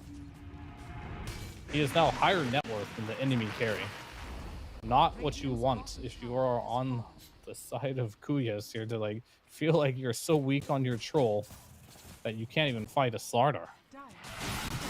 And is this the hero, like ideally this game, if you wanted all the net worth to be on someone, would you want it on the Dragon Knight? Oh.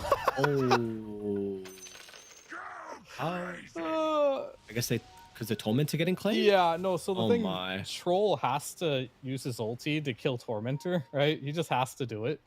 And you don't heal. You can't lifesteal off the Tormentor. So you'll always have 1 HP after you do the Tormentor on Troll. So he saw the Tormentor die, and he's like, and he had the game sense to realize that, and the TP will be successful, right? Oh, he has a Meteor Hammer. Yeah, I was going to bring that up. But either way, Subboss, like, I'm just saying that's a great game understanding to realize Troll had to use his ulti to do that. and then he just ends up killing him. So another death for Jim Park here. He's just having the worst game of his life on this Triple Warlord game, sitting at 2 and 6. Still no BKB at 21 minutes in the game, and it's not like it's a late BKB either. He's just going Maelstrom BKB rush. What started really well with him, along with the Disruptor, setting up with the Watcher to get first blood, to now where he is in this position. He is struggling very much so. I guess with the pause, we have some time to speak about the Meteor Hammer build from Sabas. I mean, this is, I know, seeing on the Storm Spirit, China, I don't know if other regions are doing it. I haven't been paying attention, but I know China really likes the Meteor Hammer build on Storm. I've not really seen anyone else go for it. I mean, the big thing is the mana regen amp. Yeah. With this item, so it's just a passive.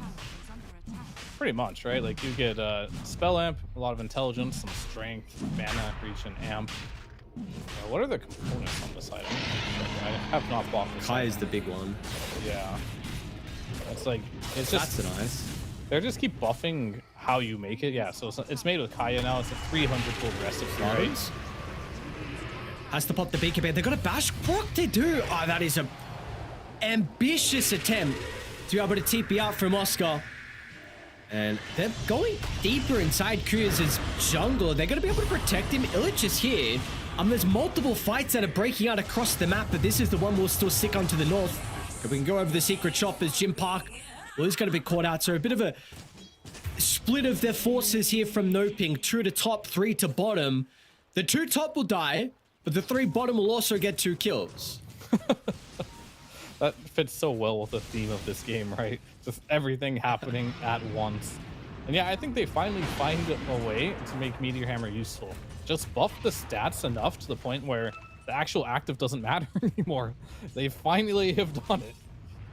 They reduced the recipe cost to 300, 400 to 300. So you basically buy a Kaya, which you want to buy anyway. You buy a crown, not bad, and the cheap 300 gold recipe, and you get lots of benefits just from doing that. You get the mana regen amplification, you get extra stats, you get extra intelligence. Just a super cool item, just stats-wise. But yeah, you don't buy it for the actual active. In fact, I think you might be griefing if you just even use the active. You're not supposed to use the active. Yeah, no, hopefully this is just I'm going to use it to farm the engines. Yeah, that's when you can use it. You don't use it mid-fight. And never use it in fights, that's for sure. He does the... if there's just in a position where he's using Meteor Hammer right next to him, you've probably got some issues. So he's going to go E-Blade. I like this, of course, a lot versus the Dragon Knight, versus the Troll in particular, but honestly, DK's not too bad of a value as well, and it's a nice little additional component with the 8th one build up. And honestly, if I played Storm or Zeus, I would put my Meteor Hammer in a slot, right? And then I'd go to my hotkeys and I'd unbind the hotkey on the slot it's on. Just so you don't get tempted to use it. Dire's top tower is under attack. You like this Crimson Guard pickup? Doom's like, yeah, all right, we just full auras. That's it. I am an aura bot this game, apparently. I think he's gonna sell them all. Like, that's the line of thinking that I thought he would do, right? Because you don't often see auras on Doom. But I think he's going to just buy these items, hope they win one fight, and then after they realize these items no longer have a lot of value, he's just gonna sell them and just maybe get a Blink BKB, refresher, those type of items. I don't know, it's interesting. I don't know if it's gonna work, but it's definitely interesting. Kind of surprised at the lead only being 5,000 with the fact that no ping. It's really felt like they've been way more dominant. Of course, that's showing in the kill count with them having 7 kills over Kuya's, but I don't know. It's like you just take a T2 tower top, but yeah, it's only 6,000 net worth lead. Yeah. You're still hitting creeps though on Kuya's, right? Like they never really stopped hitting creeps. It's just they're dying a lot while hitting the creeps. So that's where most of like that gold is coming from. And Jim Park actually going for the Mjolnir this game. Feeling like damage is a problem. And he might be right on that one as well. See ya. Okay, Pierce the Veil. Ain't gonna matter in the end. See ya indeed. I believe that was the Arcane Rune used for the Thunder God, so lower cooldown. Our T2 tower that's about to be sieged. Very close to having the butterfly for HFN. Unfortunately, it's not going to be with the timing of the Aegis. They ping out Slardam's top lane, who is looking like he's going to go for another wave. Might need to just BKB TP out, hoping the Slardar is not here. And that'll be the case. He's away from the boys. Worked out just well. And this is the stage of the game here where Medusa and Troll are very similar heroes, right? Whoever gets off to a good start first, you just walk down lanes, your team follows you, and you just start hitting buildings. Good blink there by Slottenser to get out of trouble. But look, gonna pop the pipe. Maybe use the Crimson to defend his buildings here. Oh, what a coconut! Oh, but Okay, didn't- nice silence from yeah, that. good silence. It could have been much worse there, but silence came out. I don't even know how he got that off during like a chain coconut stun. I guess it's only level 2. Jim paralyzing Park, they're cast. TPing for you. They're going to backstab as well. We'll try and TP Oh, out. Oh, it's a okay. long TP. Oh, Accept his death. Wait, he used his BKB ult. oh, that maybe a little bit of frustration. Oh no. What did he think was gonna TP for it happen to be there? long? Oh, yeah, I mean that too. Yeah. Do you think he was gonna BKB ult and kill them all there by himself? Yeah, dude. This I think troll he's here is pretty definitely- busted. He must be somewhat tilted. That's not a good sign. 8 deaths? Yeah, I mean, that's too many for a carry player. You can't. Once you get over 3, you're Or you're what? might start to get triggered a little bit. Oscar, You're trash if you have 3 deaths as carry. how? Okay, no, how did he pop Pierce the Veil when he was feared? Am I missing something with this ability? I know you can't use them all stuff. So maybe it just happened at the same time. Dire's bottom tower is I didn't under actually see what happened, but That's okay. Radiant So let's see what the call is going to be. Of course, T2 Tower, you have the Wisdom Room that they can claim. And maybe... I mean, do you honestly wait for ages? You have Butterfly completed, level 20 on Duso, so extra Stone Gaze duration. Do you care about ages to siege high ground? oh, you don't need to. I don't think going high ground right now is really important. Like, I feel like there's an argument for going high ground the moment you have like maximal slots, right? 'Cause you feel like if you just wait longer, that you're not going to get stronger. There's an argument Oh, there, nice but we're gonna have numbers. a nice little wrap around here. Dire's bottom And tower if you lose this fight for QS, it'll be the last fight of the And game. they know. They know a backstab is happening. They're going to try and jump the Witch Doctor, look to deal with the squishy supports. And we'll see what the double damage rune on Jim Park is going to be able to accomplish as well. Trying to target down Demon with an early BKB. Importantly, they doomed up the Slaughter as well, so Slaughter's not going to have too much involvement inside the Medusa's fight. They've dead. locked on the Medusa. It's looking good. It's looking goddamn good for Kuyas. Debus, he used the Forbidden Item inside the team fight. He slowed himself down. Meeting Hammer now, he wasn't able to escape. Deadshot just shy though. A leap in a couple seconds. He's going to try and TP. Can they catch up to him? Almost there from Slardam's in the end, but Kuyas, even though that was scouted out, they knew the smoke was going on. It didn't matter in the end. Somehow with this deficit, they were still able to take an incredibly successful fight. Yeah, that was definitely really nice there. The fact that you get the Doom on the Slaughter, you isolate the Medusa. And what I was looking at that fight is Illic was just taking 0 damage. Medusa was tickling. That's all I can say. It was just like a tickle fest. And at this point, if you're Illic, like, are you just going to sit there and be like, maybe I'm going to keep this build a little bit longer? I think it would be very funny if we'll see this actually recap real quick. Look at the damage that Dusa is doing to the Slaughter here, or lack of damage rather. You pop everything. You just start wailing on this Doom. He just turns his back. Slaughter's on him too. He's amped. He's not taking damage here. He's taking no damage, and all of a sudden, both supports go down. Jim Park, he has his ultimate available. You're isolated as Medusa, and you go down really quickly. It seemed like those were the perfect scenarios for them. You have a double damage rune on Jim Park. You kill the Witch Doctor to start, who is actually maybe more important with the Melodic to be able to deal with some of these tankier heroes. And you also catch the secondary support over to the other side. So we're going to have to see. Maybe that's a recipe for success. And this is only a 4,000 net worth lead now, and they actually want to go again. So Kuyas don't want to give them an Roshan time. opportunity to you know, coop up the forces, and they are split. Zeus is not with them. Neither is Troll, though. A couple of heroes not available. Dire are scanning. And he just tags in Gym Park for the smoke. It's time to go, go, go here. This Roshan is going to be critical for both teams. Radiant I scan. is scanning. And I'm with you. I think this Witch Doctor can't die early. I think his contribution and damage is going to be critical. We saw when he died first what happened. You had no damage. Village. Thunder Gods again to give them the information. Eyes on Witch Doctor if they're going to be able to jump in first. Still smoked up with the support, so they don't know where they're currently positioned. Illich wants to go, but everyone else is hesitant. Slardam's will now look to lead the charge. Oscar's inside the pit. That wasn't a bad Doom target before. Oscar's going to pop the BKB. They found the Witch Doctor behind the Roche pit, looking to make him work for it with the Aghanim Sharp, but once it pops out, he's going to be killed off. Now to the northern side as well. Zeus is still not here with the team. They do not have their mid laner, is now going to come through the portal, but people are dying. Oscar scouted out in the trees, and again, Kuyas. Another good fight, but they haven't dealt with HFN early. He's popped the Stone Gaze, but now with this on cooldown, can they deal with the big bad Medusa?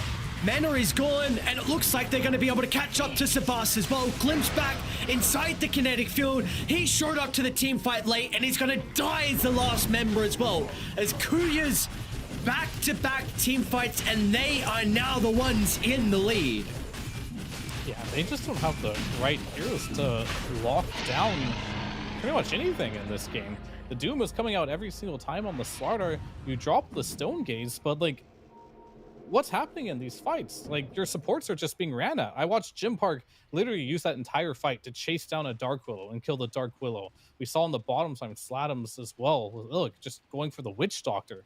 And meanwhile, Medusa's like, hey guys, maybe you should run to me so I can use my Stone Gaze. And I think that's the critical thing that they're missing in these fights here is you have to play around this Medusa. And you also have to get that Roche's banner that's sitting there if you want. But you're going to see here in this like fight, all of a sudden the Doom comes out on Oscar. Okay, he runs away. You're going to pop the Stone Gaze pretty soon here. But you got heroes running left, right, and center. You're running away from your Stone Gaze in the mid lane. You have your Dark Willow running to the top side of the map. And you're just like doing a delta split here. And like Medusa's like, hey guys, I have Stone Gaze running, come to me. But they're already dead because you branched off way too far in this team fight. Yeah, you get one more to kill, but that's it. But we're definitely seeing there's an issue with damage here. And I think the last couple fights we watched, when you play with a Medusa, I kind of mentioned in the draft, playing with Axe and like these other type of heroes like Mars are kind of like dream scenarios because it gives you a center point to focus and play around. And I feel like they're missing that right now. And whether that's Slardar jumping in first and making it happen, or whatever it needs to happen for them to do it, they have to be closer to Medusa, because the moment Medusa presses her ulti, guess what? Troll cannot commit on you. You shouldn't run away from her. This is... Well, I guess I'll speak about this first. We've seen, you know, the past couple of fights, really the big success for them is the fact that they've been starting fights on Kuyas, because you just mentioned, like, you want to see the Slardar jump in and create that point of focus where you are fighting around for the Medusa. That hasn't been the case. It's been Kuyas going first, so they're the ones starting, and also the supports are dying first. Again, they have obviously made this read that Witch Doctor has to go, Dark Willow has to go, and we're going to Doom Slardar. And if we can do that, these fights look successful, and they have an 8,000 lead now. They are really far ahead. You've got MKB on Gym Park. You have a Radiance queued up as well from Illich, which I'm really intrigued about. They're going to smoke in, but you know what they don't have? Roche's banners. They don't have a Roche's banner, so that one's still sitting in the Roche pit. Yeah, I was. You're actually dead on. You might have two Roshan banners on the next Aegis. So Wouldn't that be nice? Still no Illich with them. Well, that would be too bad. You take that. Surely someone's been like, What's this Courier doing? I guess Dark Willow Courier baiting the mid lane. They don't want to break smoke to kill it. Oh, kill it! It has a smoke on it. What do you do? Why can't the troll hit it? Did they not see it? He's they showing definitely in saw lane. it. Just hit the courier. It has a smoke. What's going on? Radiant's bottom tower is under attack. I think they were just shocked at what was happening. Yeah. Okay. Oh, is this a bait? Okay. If I hit this chicken, am I gonna die? Okay. Yeah. I mean, who knows? Maybe they're just sitting on the other side, a little bit worried that they popped out. Radiant's bottom tower. Yeah, you know what's really good for going high ground? Roche's banner. Yeah. Okay. Dude, so they must have obviously, like, you know, they're not talking about how do we go high ground, because otherwise they'd be like discussing, like, dude, well, surely they might be like speaking about it now, right? Like, yeah, can we poker with banner? Like, wait, guys, who's got banner? No, they're Really? probably Sorry. next Roche. Next Roche will drop banner, guys. They forgot about the I first see. Roche. They probably just think that Like, was this the is- first Roche or something. I don't know. Oh, well, sure, they can't be that out of this game. I mean, what other explanation do we have here? All right, smoke up, no ping. Can do. Put themselves back on the board. Oscar, so a little bit away from these items. Slardums? Smoke popped, and with the lane ward, I would have scouted Oscar, so Slarders forced to reposition. Top lane's getting shoved in, so Kuya's get themselves set up to try and take another tier 2 tower. Tormentor is still there as well, if they might want to go for that. Yeah. Maybe Jim Park could try soloing it again. Radiant's top tower has fallen. See what happens. He's gonna bring the buddies here. Still gonna take a lot of damage. Then they did it. die. Alright. Alright, at least they popped the auras from the Doom, but they might lose the first life, and Okay. a bit of a... I mean, I guess it was about to expire. It had a couple of seconds. Alright. I'm sure it's fine. Come on, dude. It's fine. It's alright. It's fine. No, it is. It's fine. Like, I don't know. It's funny. At some point, you've got It's to funny. be in your head to be like, can I even do tormentors without dying as a troll this game? It's mental damage for fuck. sure. Has been killed. What a crazy... Dude, what a crazy... I'm so surprised we're in this position. I'm looking at, like, the net worth. I'm seeing you're a troll. It's still behind the Deucer. Yeah, of course. But then I look up and... Sorry, I look down and I see the Muerta is actually over the Slaughter, who bodied top lane. Like, Oscar had such an incredible lane, and this Muerta is BKB, Dragonlance, Gleipnir. Like, she's scaling by the looks of it. Yeah, I mean, why do you go see demon? Like, no, that's alchemist. Sorry, what Devil's Bargain? If you don't actually sell any items, and I guess he sold 2 bracers. Is that like worth it already? Value. I don't know. Over having like 2 I'm really not devour sure. charges, or is he really just playing for the late game, where he is gonna sell some of these Crimson Guards and pipes in the ultra late game, and he's just gonna have them immediately? But I think besides that, I think they've had a damage issue, and I kind of been harping on that, but I think that has been somewhat solved. Like, this Medusa now has a Daedalus plus a level 25 talent. That's the big one. Split Shot uses modifiers, so now he's going to be using Scotty slows on top of Daedalus crits on everyone. This is going to exponentially make his DPS look a lot better. Only downside is, though, you gave the enemy a lot of gold since the last time you fought, right? So they're more tanky than they were before. You're doing more damage, sure, but now they're even more tanky than when you had issues. You were ahead in net worth the last time, and you still couldn't bring these heroes down. And I think the big item for me is just, and Illich has had it for a while, but the Halberd. Yeah, how is... You've got this big item on Deucer, you have this level 25 talent, and you right click. That is the ultimate thing. Are you actually going to be able to hit heroes inside these team fights? Without BKB, probably not much, unless he misclicks on an illusion or something. But unlikely for that to happen. One thing that, again, we've seen previously is the double D ward. That is very important. No wards, no vision now for No Ping to potentially be able to start some of these fights, because that has been, you know, the thing that's been lacking for them. It's been Dire starting fights instead of the Slaughter. Maybe not having the vision to get that jump. You will be, you're around your base though, so we're going to have to see some respect from Kuyas. This is where that focal point of a team fight can be, where maybe HFN can group everyone up. They're going to jump Village. They're thinking about it. To the Doom they go. Hasn't been able to pop into the auras just yet. In some danger. Slardum's going to try and pike him away. But they've got the burst potential. HFN tries to bring him down. Illich doesn't get the Doom off before he's deaf enough. Slardum's. He's getting chased down as well. Do they really want to commit for the Medusa? Jim Parker's in top of him. Once you've locked on, there is no escaping. They are too far ahead now. This Deucer before was able to stand her ground, but now Kuyas, they've got enough items to be able to combat her. Don't have to kill the supports to start these engagements when Jim Park is a menace. You have two ways of dealing with this troll as a Medusa. One is your ultimate, the other one's Pike. She used her Pike to go into the fight, and the Stone Gaze preemptively to give her space to kill the Doom. And once Jim Park realized there was no Pike and there was no Stone Gaze, you had no more options left potentially in this game anymore, as you have lost 2 sets of barracks, 40 seconds left for the Slardar here, 20 for Dark Willow, and these heroes are going to be chunking through your base. You're gonna do what you can here, but can you def this? It seems very hard and very unlikely. It'll be Megas. Not defending this last set of barracks. They respect. Dark Willow's up. Could have a glyph. Tenning's going to be used to be able to get out of the E-Blade. They just blow up the Witch Doctor. My god. It's denied the barracks when they were backing out. I don't think that barracks was actually gonna die. And then HFM denied it. That's too funny. I need tips them real. I love how Jim Park is the one tipping. This dude has 8 deaths, and you are the one tipping. Like, all right, yeah, buddy. Of course. It's like, bro, you guys are so bad. You can't even win, even though I've died 8 times. Lol. And guess what? They can do Roche, and they can get another banner now. Someone's gonna ping it. Be like, hey guys, where did this come from? There it is. Ping it. There, he picked it up. There it is. He denied it. No, he didn't. He denied it. He did deny it. What's his problem? What the hell is this guy's problem, actually?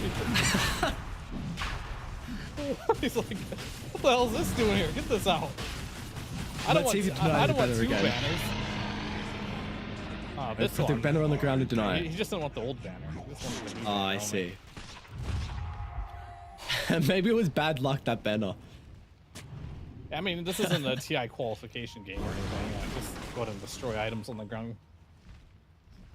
Help yourself. Alright, let's see what they can do. Well, third rush, right? What they... Wait, where is the banner at? Did he give it to someone? Weta has it. No, okay. They denied it again. I mean, at this point, would I be surprised? No, I would not. Are you gonna come back? He's already done it once. You're gonna come back. Onto the Zeus. That's an important hero. They've got no way to protect him. Zeus is gone. Now Jim Park is just turning to the buildings. Where's the Medusa? HFN's gonna pop out now. But with the banner on the ground, you need to deal with this. The creeps are not going to die. HFN will be able to. Qs aren't going to protect it. I see why they denied the banner then. They're not really using it anyway, you know. Just kind of threw it in the base. They don't really use these things. How do they work? Oh, no, Glyph makes this fight. You have to take it to Kuya's. Whereas they could potentially just turn to deal with the objectives. Doom is turned to stone. Still going to be a difficult kill, especially when Slardens is continuing to kite and control HFN. Illich will get out of danger. Jim Park's going to activate the BKB early on, but it's onto an illusion. Illich is falling low. That's a dieback on the Doom. HFN's almost out of mana, though. And now once he's stunned up, what are they going to be able to do? They're just overwhelmed. The net worth lead is too high, and without the buybacks, there's going to be nothing left in the tank. That is such a devastating loss for Noping to be eliminated out of the hunt for the road to the international TI13, and it will be Kuya's that moves on with 2-0 victory. Yeah, if there was a game that you were going to win against the squad, it was going to be that one. Everything was looking super good. It felt like, yeah, it just felt like they were going to take that game from the mid-game onwards, and it just didn't happen to be that way. I feel like this Slardar in general, like, he had a really great game against the Troll. Jim Park was not having fun at all on this Troll Warlord, and it really just felt like that one singular fight that happened inside of Dyer's triangle there. You're not able to play around your Medusa. Maybe the Witch Doctor was a bit too far up getting picked, but either way, that was a game decisive fight. So good job by QS there to be able to, like, have the resilience to, like, even though you're losing a game pretty badly, find a way to get a team fight to get you back into that game, get this Troll back into the game as well.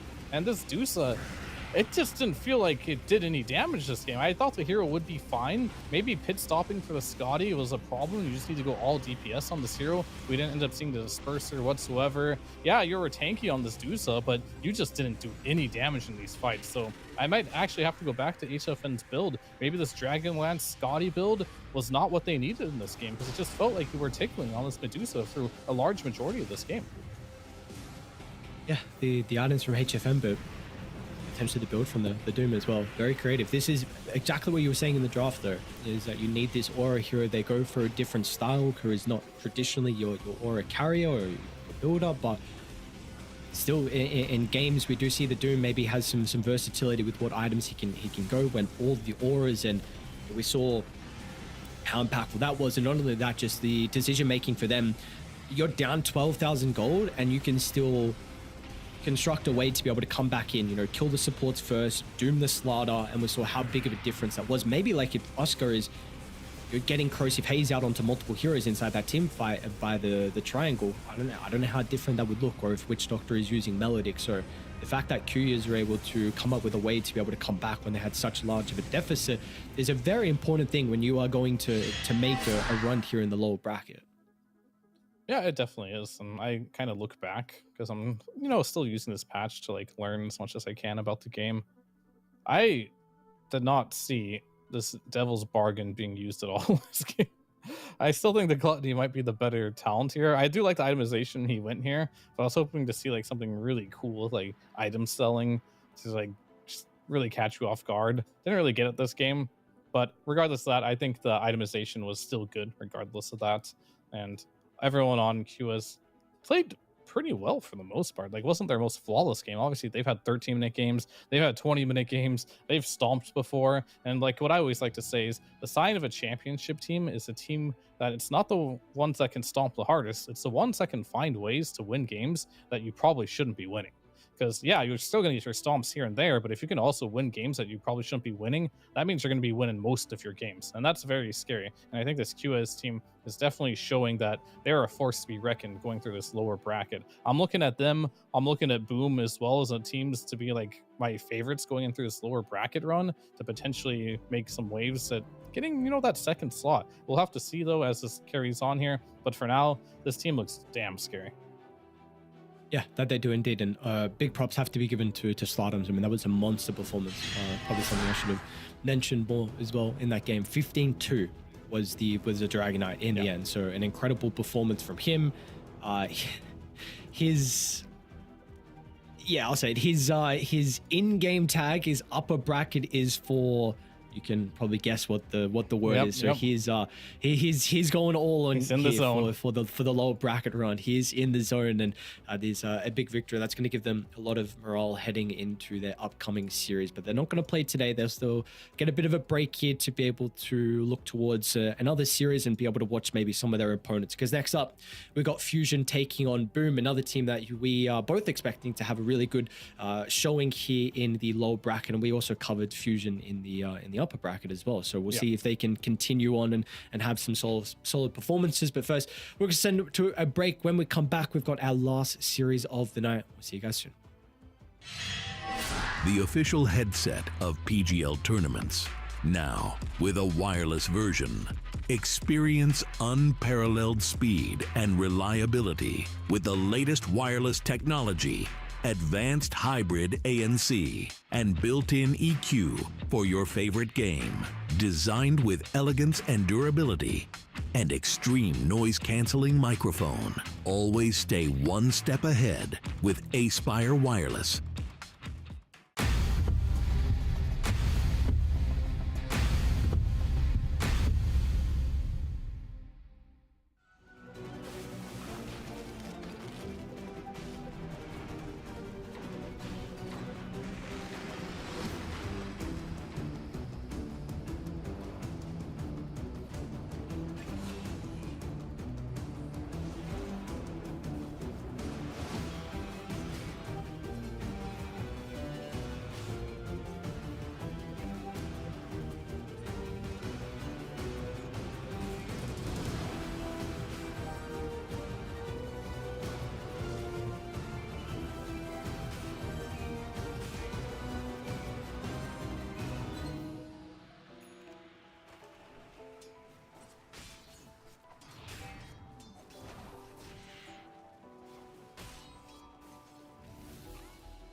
We're back with our fourth and final series of a day 3 here in the South American closed qualifiers. We're going to be continuing down in the lower bracket. We got Fusion taking on Boom Esports. Boom started in the lower bracket, had a very good victory over Infinity, and unfortunately for Fusion, they started in the upper bracket. They lost 2-0 to Midas Club. We saw yesterday.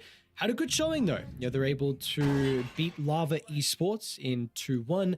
And the biggest attribute that you've been saying about Fusion is the fact that they have really strong drafts. And let's see if that is going to continue up against Boom here. Yeah, we'll definitely have to see here. But this is one of the teams that has been, for me, the most improved team of the tournament, right? Fusion. They've been getting better and better every single game. The first series they played, it was just like, wow, like this team doesn't have it going together. It did take them 3 games in the lower bracket to kind of like take that win, but they started, they're evolving, right? They're looking better, but you don't have another chance if you lose. Now is the ultimate test. Hopefully all that training has gotten you to the stage where you can beat a team that has monster players. Like, are you going to beat Boom as Fusion? You got your work cut out for you, right? You've got to evolve very quickly, but we are seeing that Boom is not in top form, like not the form we would expect them to be in. Coming from that second qualifier, open qualifier, making changes, even looking a little bit sloppier in their earlier series too. But this is a team, if they can all come together and they get the pieces to fit, they on paper will be a very fearsome team. Yes, they will. But just got to get the pieces in place here for the boys on Boom, and we'll see. Yeah, like you said yesterday, like it was, they weren't able to get that with that victor. So that loss against Infinity, game 1 was 68 minutes, and overall, that was, we'll see if they're able to continue with some other better performances, because the second game and third game where we saw the Troll in particular, like Picard's really took over. They drafted in both of those games, game 2 and 3, Venomancer, Zeus, and Troll in both those games. So obviously having a lot of success with them, and we'll see where they're going to fit into the draft in this one. Well, they won't be getting the Troll this game because it is banned out. And we'll have to see what other hero Picard wants to show us that can just bring him the W's. But we know he can play lots of heroes. The reason why he picked Troll is it just happened to be a good Troll game. And now we finally are going to see a Slardar that is not versus a Troll. We've seen a lot of Troll versus Slardar matchups, and they've gone both ways, right? We've seen the last game in particular, that Troll didn't look very good against the Slardar, but then we saw Picard's Troll against the Slardar. It looked damn good. But now I'm happy to see that we're going to see a new hero against the Slardar that is not the Troll Warlord. I wonder what the choice is going to be here for Picard.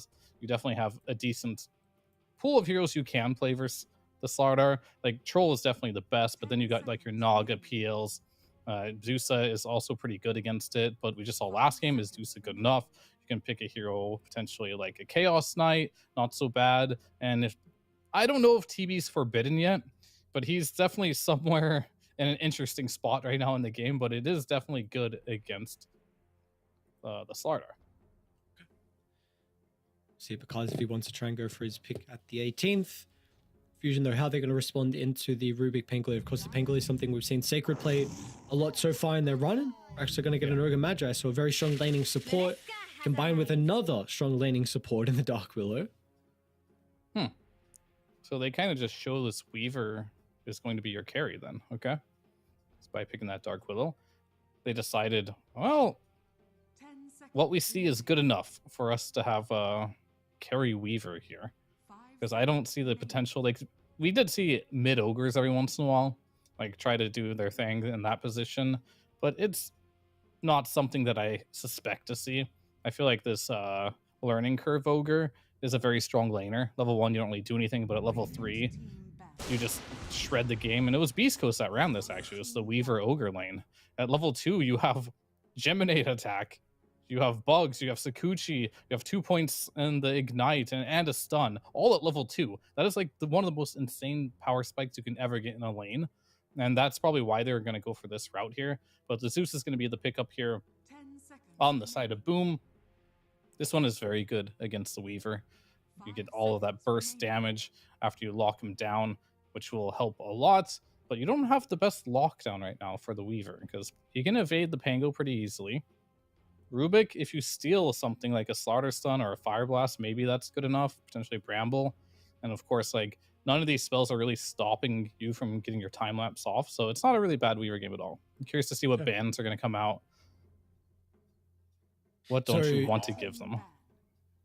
You mentioned like Chaos Knight, Naga. Now that we see some extra heroes and maybe even thinking Boom might need a stun, are there some that are bumped up on the list for a potential on Bakazu's I think Naga has to go, right? You do not have good AoE for this hero whatsoever. And you're going to have like a Slardar Dark Willow lane against a Naga. You're going to do absolutely nothing to Naga in that lane. So yeah, I think Naga definitely has to go. If it doesn't go, then you have something in mind for this last pick of yours that's really going to crush it. Like some Leshrac perhaps is going to be playable. You do have an option of a mid. But if they ban Ember Lesh and they just take Naga, I think that's kind of a problem. It's definitely problem territory.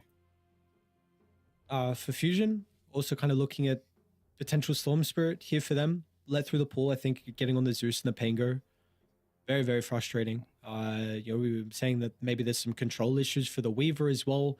Might be a little bit different in that matchup in particular. They've been a Morphling. That's an interesting one. I don't know how you feel about this here, but I've at least not been seeing a lot of Morphlings. He's in the forbidden zone, I think, right now. He's forbidden as well? Okay. he's definitely not a good hero right now. Like, his innate ability is so weird. They just made it so you get half of your level up every half level. And they made it so, like, when you skill stats, you get double the attributes. And I'm just like, that's cool, but when the hell are you ever going to skill stats, you know? And maybe that ultra late game that's going to help you out with a little bit extra stats here. They removed it. He has the Sven effect, right? You know what they did with Sven? They removed all the stat gain from his W. They did that to Morph too. Like, you don't get stat gain from that anymore, so it's really hard. All right, Wind Ranger carry. That's pretty good. I didn't really mention that one, but I should have. This is a hero that is picked a lot against Slardar. Just obvious reasons. You can't really bash a ranged hero that has 100% evasion. Maybe they felt like there were too many heroes in the pool. They had to ban Storm, Ember, and Leshrac. They couldn't really afford to pick the Naga in that situation. But now you have your choice here. I think you're probably looking for a mid laner. I think Boom also agrees with that you need a mid laner for the side of Fusion. And what's left in the pool here? DK's still there. Yeah, I mean, that's never bad. I don't hate it. But do I love it?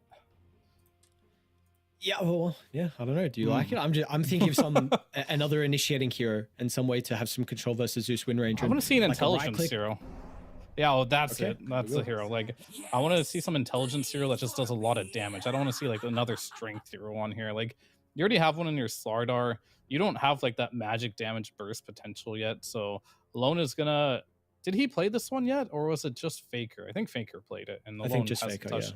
Yeah, so Alone hasn't played it yet, but he did play against Faker's Invoker, maybe a little bit inspiration there. This is a hero that is becoming more popular. I'm sure he's been playing it on his own in his pubs as well.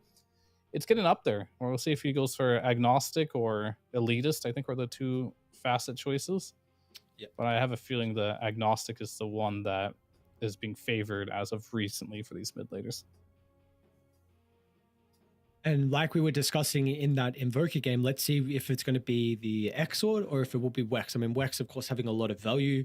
Early Dispel versus the Wind Run's going to feel quite nice versus the Zeus as well to make it frustrating for him to play with mana. But you know, this, if you go Wex, maybe you don't have as much right-click damage, so you're going to have a bit more difficulty with denying, so you don't get that extra experience thanks to your innate. So Yeah. We'll see what the call is going to be for Alone. But you've been praising Fusion's drafts a lot. How do we feel about this one going up against Boom? Do we feel like once again, this is a pretty solid draft from Fusion? Yeah, I mean, it's definitely solid. Like you have everything that you needed, right? Towards the end, I even called it like you need an intelligence here, right? Because that's kind of what they're lacking. Just some magic damage. They go for that, and because they did that, I feel like they have a nice and well balanced lineup here. He does go for the agnostic as well on the Voker here. You do have the Carry Weaver with Slaughter, lots of minus armor. That's why I didn't want them to double dip and go for more single target there. Get something that gets some AoE control. Because if you do manage to buy some BKBs or you just stack like Lotus Orbs and all these other items where you can single target save people, Solar Crest as well, it could make your game very difficult to play. So having this ability, especially the Dispel against a Wind Ranger, is going to be really nice here for the Invoker. Okay. Well, let's see if that's going to be the case and where we put ourselves here in game one. We've got some tips, some greetings as well from either side, and we'll see one of these two teams be sent packing here. At least I like how you Not put after it. this game, Like, at least. yeah, not after this game. We still got hopefully a couple more games, but I like at least how you're making it out to be. It sounds like this draft is pretty even between the two teams. Yeah, I think they both have a path to victory, right? And there's no like gaping hole in the draft where it feels like it's really exploitable. You got the Rubik Pango. It's kind of like the Dark Willow and the Slardar, right? Just you're going to run around and do things with the team. Both mid laners are going to be active in their own way. Obviously, Zeus can be active on the map without leaving his lane, just courtesy of how the hero functions, but he's always active regardless. Invoker, probably going to be active too, most likely, unless he does decide to go for that Exor build and go for a Midas, right? But oftentimes we will see the Urn build just so he can run around the map and make things happen and try to get some kills and slow down like the Wind Ranger, for example. And same thing with the carries, right? Because Wind Ranger, you want to get kind of active and fight. Same story with the Weaver. You want to get a little bit active in the early game and fight. They both chose very similar style of drafts. So it's really going to come, in my opinion, down to execution. Okay, I like that then. I like when a game comes down to execution and see if who's going to be able to outperform inside some of these team fights. Lanes underway. Does look like Alone did go down that Wex route as well. So and with EMP, we'll see if he's going to be able to find these denies over Dark Margot. And how the Invoker is going to perform as a whole. Still feels like a bit more of a volatile hero with especially going cross Wex with trying to snowball off the back of your kills. Somehow Zeus denied that. Somehow. I mean, the thing about this Invoker is sometimes it's hard to get denies just in general in the mid lane nowadays. Oh, we got one. Easy 25% more EXP. Especially on those range creeps. Yeah, juicy. But against Zeus, in theory, you should be able to arc lightning the ball down, right? I would imagine that would be the case. So it's probably going to be... I will keep tabs on it, but I think this is another lane that might be a bit more of a farm fest. Eyes are really on that level 2 right up top with Wits and Prada. We've seen yesterday, like you were saying, this Ogre and Weaver, they have such a strong spike once they get to that level. Boom are already there though, so Sacred's already level 2. And we'll see. Do you feel like this is actually a lane that can combat that? Because I think it was a Brewmaster +1 we saw yesterday really not have a good time. I think if they go on Matthew right away at level 2, he 100%. Alright, first blood, because... Yep, that's exactly what you want there, and that is the power of the clockwork there. If you get caught in these cogs and battery assault, he's just going to sit there and kick cogs in your face, which is incredibly annoying, and that's why we oftentimes see this 0 permaban for reasons like that. There's level 2 timing. Top lane, Matthew and Sacred trying to clump together. They're going to be able to get the kill first on Wits, and now with the turn's going to be there. Abilities on cooldown for Sacred, so all he can do is right-click, but that will not be enough as Wits hits the Borg with 2 big kills in this lane. Now you're going to get the wave drag back, you've got an injection of gold and experience, and now have fun playing to this advantage. I mean, it's just not fair. Like, they have 6 spells, and you have 4, right? There's not a lot you can do. There's a reason why Weaver is so popular, and often teams will ban it. It's just Geminate attack, kind of like Psyblades as well. They're just such OP abilities to have as an innate ability. you just get a free spell at level 1. And then at level 3, you now have 3 spells. So it's kind of like an Ogre in his way. Like, Ogre also gets that with his facet, but for some reason, he has to do it the hard way and just get nothing at level 1, just because, you know, he's a big dumb Ogre. Just has to fit the lore. Do you feel like Ogre's a little bit undervalued at the moment? I actually see him quite a lot, at least in this region. Like, I don't know. Radiant are scanning. Like, we saw him earlier today. I forgot who picked it up, but we did see an Ogre. And yeah, I guess I can generally say he's a little undervalued, but I'm not sure how strong he is in general. I know his laning prowess is very good, but outside of that, you're still just like an Ogre, not like a Phoenix or anything. We're gonna go again. Matthew feeling the pain. Trying to deal with the bugs, and looks like that's going to help him escape. The Sakuchi to chase him down. Oh boy, this might get out of control quick in this top lane. Radiant's bottom tower is under Yeah, it's attack. not ideal. They get the camp back as well. Level 4, Sacred. I mean, he has a shield crash. They're doing a really good job spreading away. It hits 0 heroes, actually. I really like the communication there. It's like, don't let him get a double shield crash. It's going to give him a huge shield. And so they spread out, and he actually ends up hitting nothing. Now he might be in trouble here. He has it 1 shield crash, potentially. The damage. Again, like you said, you see how they're playing, even trying to land the fire blast before it lands onto the ground, but the case I mean, they're Wits is a losing little so bit hesitant many to dive. creeps. That one I'm not sure it was worth it. Wits literally just lost like a full wave under the tower. That was questionable. It's a mental battle. Come on, come on. Mental battle. Bottom lane. Ryush, is he going to be okay? Tries to break his way out of the cogs. Shackle's going to be there from because. It looks like they're going to have the extra right-click damage required to get the kill. So, at least for Boom, this bottom lane's going pretty well. Top Wits. Sakuchi back up in a couple of seconds. So, it looks like he's fine. We'll be just fine on this one. Being really aggressive. Yeah, they got a bunch of kills here, but Wits, look at the CS. He only has 14 CS. He has sacrificed so much CS. Just try to harass desperately. But luckily, he is getting some kills for his troubles. His net worth is still good. It's really high because of the 3-0 kill score there. But at least it's not free farm on top of free kills situation.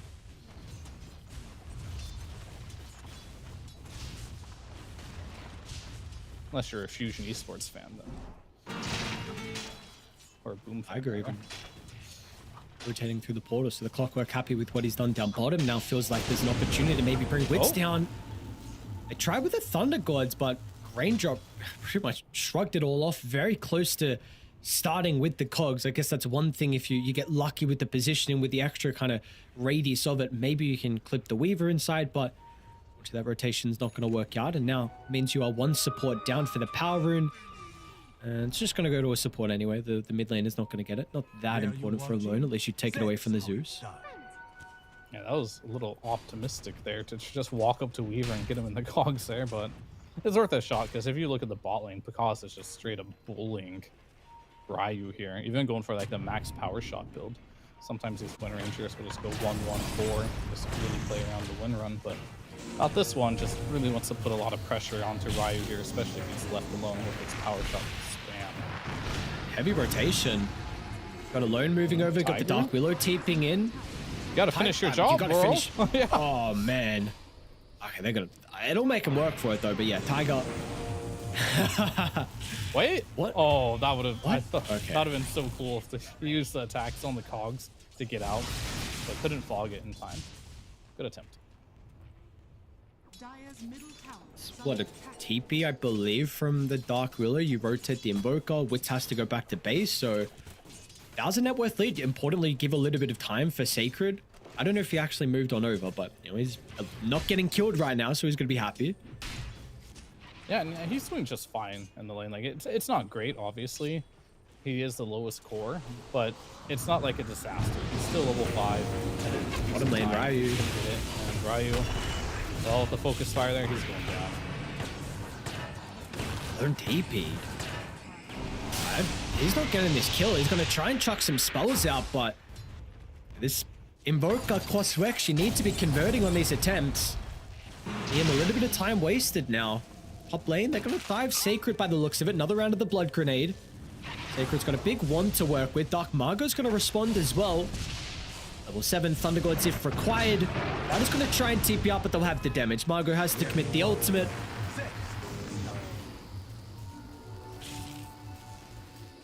Children will be forced to be taken by Michael. I guess it doesn't really matter too much because Invoker is not one of those heroes that even buys a bottle, so it doesn't really feel too bad to take runes away from him, unless it's like some arcane or something that he'd want to move around on the map with immediately, but probably not the case right now.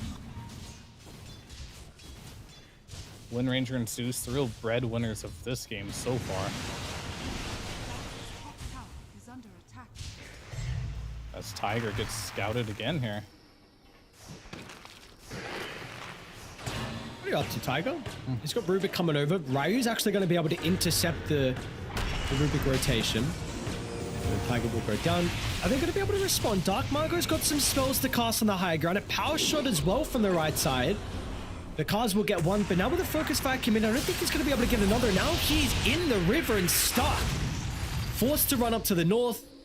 The stairs were blocked, but it's not going to matter. They will not continue to chase on Fusion, so this Slardars game continuing to go poorly. We see the Wind Ranger as a response has been a great one so far for Boom, because he's goddamn huge, dude. 5,200 net worth, pre-10 minutes. He's having a good game here. And chased on Matthew. Invoker's coming. He is ghost walking. And I think that should just be his death. 4 heroes to do it though. Space as because moves to the top lane now. Maybe he can make something happen here on a Weaver. It's not going to be easy. Radiant's bottom tower is under attack. They got the shackle. Are they going to have the burst potential? A little bit too late with the Rolling Thunder. Oh, Difficult attempt. Yeah, it's definitely one of those. You have to get kind of lucky almost. Cause this is a big streak, man. He's stuck around, really greedy to try and farm the wave. Alone comes through the portal. Sacred's gonna jump in, but what's Sacred gonna do?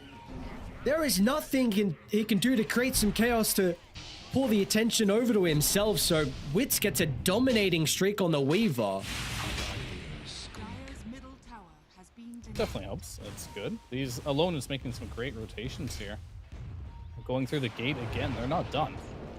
If you can get another kill just by gating over and over again, you can't allow this to happen.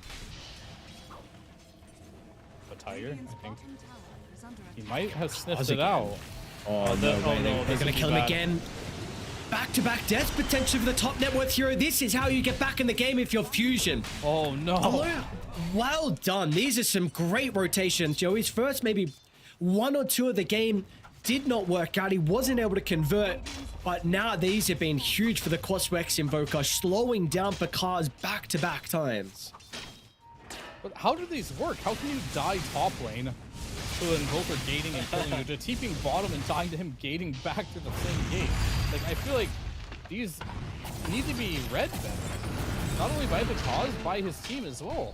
Realizing, hey, this Invoker's just camping the gates. Maybe we should get some vision here. Maybe we should bring some heroes to the side lanes. But right now, it just feels like it's every man for himself. We talked about Boom. This is a team that we have high expectations for. But especially in these game number ones, maybe they need to wake up or something. But they sometimes have some really questionable things happen in their games that you would not expect. Ooh, shot just off the mark. Kind of nice timing Wits with the Sakuchi there. Wanted to farm, fair enough, slips away. So yeah, I mean, we're speaking about Picard's off to a great start. Look, he's still top net worth with those mistakes, but really the big one for me is like, Wits is 5-0-1. So imagine if he was actually even farming in that lane along with getting kills. He is super high net worth. Margot's high net worth. Like, once again, we've got a lot of heroes that have gotten out of the laning stage off with a lot of gold to use now in the early game.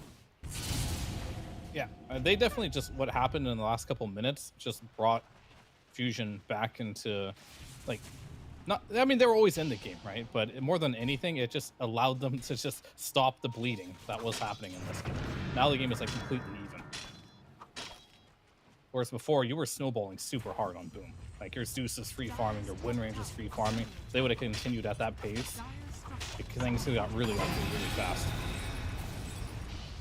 Sakuchi now for Matthew. This is the reason why you want to play this Rubik in this game.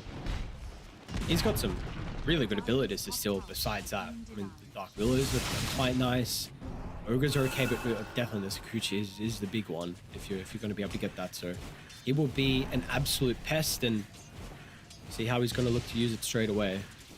They're going to smoke it up, and they're looking to want to get a kill down here on Ryu Slardo. See if they can connect. Should be able to. Matthew going to be able to give them the information as the hookshot slides on past. And that's a nice kill. Ryu really struggled in the lane, but then with the past couple of minutes, he's actually been able to catch up and get some farm. You know, 600 net worth over his counterpart. Was getting very close to the blink dag. He did actually buy it out before he died at least. So at least was able to complete that one. And we might see him go for his own little attempt across the map, potentially smoking with the Dark Willow, who also has level 6. Yep. Very good plays so far as we get the 14-minute bounty, or wisdom rune, sorry. Probably one of these. Alone. Pick up the invoke at the front of the T2 tower. Sacred's going to be able to leap into the middle. That's a big one. Alone is gone. Ryu tries to reveal the blink, but he might just die back-to-back deaths unless the team has something else to say about it. Witz is going to attempt to chase down Dark Margaret. Is going to be cautious. Just gets the time lapse away at the last second, along with securing the kill. And because he has no focus fire, he was using it to farm. Witz is stuck inside the coach, just bouncing back and forth. The pinball machine is there. And now Prada, he's going to be killed off under the T2 tower as well. So boom, they started with that attempt onto Alone, and they're going to get more kills as well afterwards.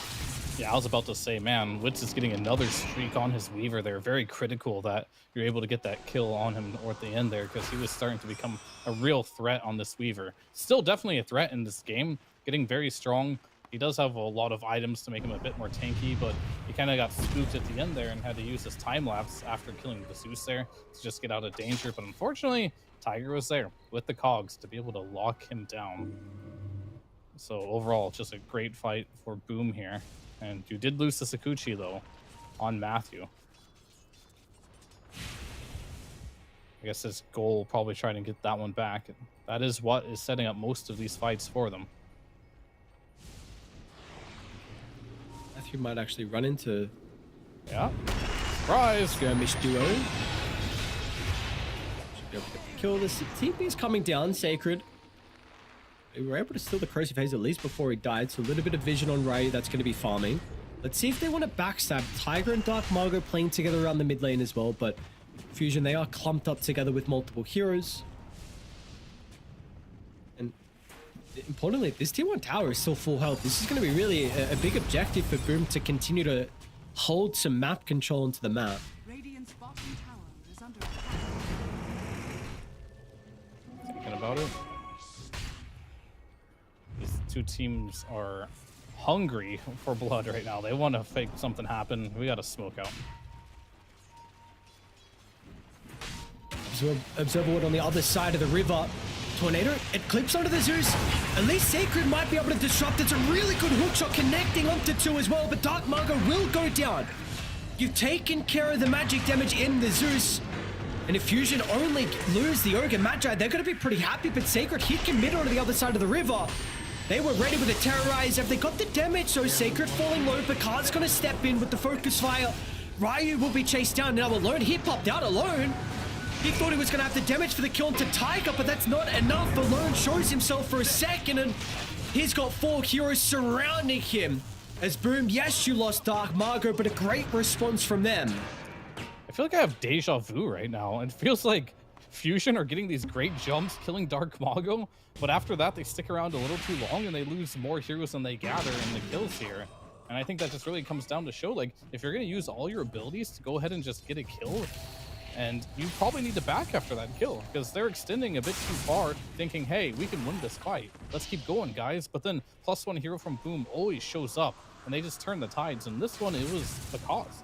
Him showing up to this fight completely changed it, because they thought for a second, oh, Sacred, he's low. We can chase him down. But no, here comes Big Daddy Because, and just completely turns this fight around. Yeah, because who died 2 times in a row is now continuing still with the good start overall. 6-2, top net worth is going to be going to the Manta style next. So how do we feel about this? Of course, you're a universal hero, a lot of stats. There's a lot of good things to purge off this game. So do we like the Manta? I just gave a lot of reasons why to like it right there. You can purge off the Corrosive Haze, you can purge off the Earn Cold Snap, you can purge off Ignite, you can purge off like everything Dark Willow does. So yeah, and you're a universal hero too, so you actually use the damage. So this is definitely the best item he could have got in this situation. Radiant's bottom tower is under attack. It's nice. Other Neutralize choices as well with the BKB, I specialist. guess. Okay.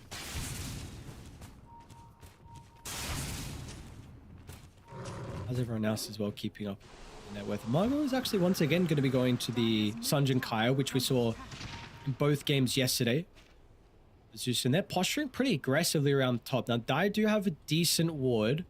I don't know if this actually scouted them out. It's not exactly in the lane. Saw Alone do the Kaya Yasha with Zeus. That was fun. But this one's probably a bit better. Roach gonna go down. Easy, quick one. Kaz has the Aegis, Manta style now being delivered here for them as well. I'd say so.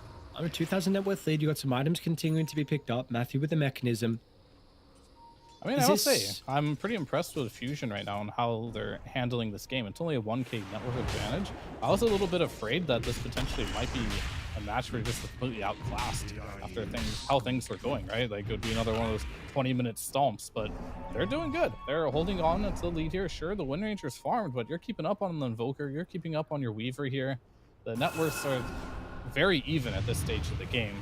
It's really just going to come down to, well, I guess another one of Fusion's big issues I've had in the past is their team fighting. Can they make the team fights work? But I feel like with their draft this time around, it ain't that hard to pull off. Both sides are actually smoking because he runs straight to the Slaughter and he's got some reinforcements nearby. Fusion maybe thinking with just the Ogre and Slaughter that they could deal with the Aegis and get up with their lives, but Radiant, they were ready for this.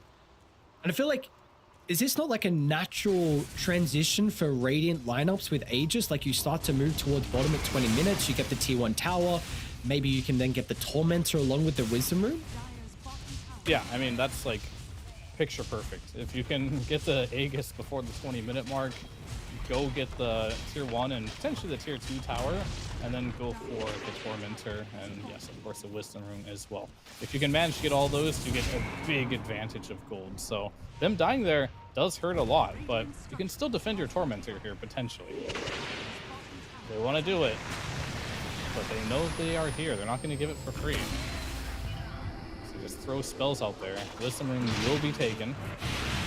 How much more do you want to stick around? Because this Wind Ranger isn't particularly the best at taking towers yet. Because it's like, let's give up on this. This is a bit too forced. Let's go ahead and farm for now.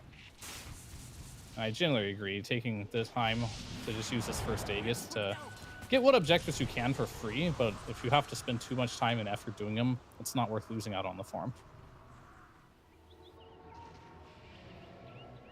Dire's bottom tower is under attack. Which is still keeping up. Second net worth, 7-1. BKB is actually going to be the next item of choice here for the Weaver. MKB queued up afterwards. Try and address your Wind Ranger issue. I was wondering why all these Invokers just crawl around and Ghost Walk.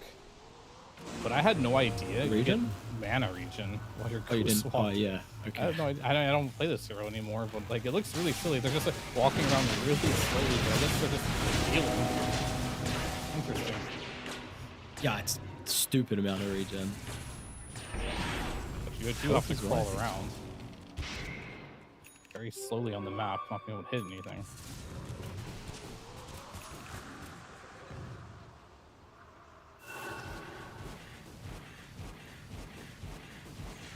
So game is slowing down a little bit. Is this?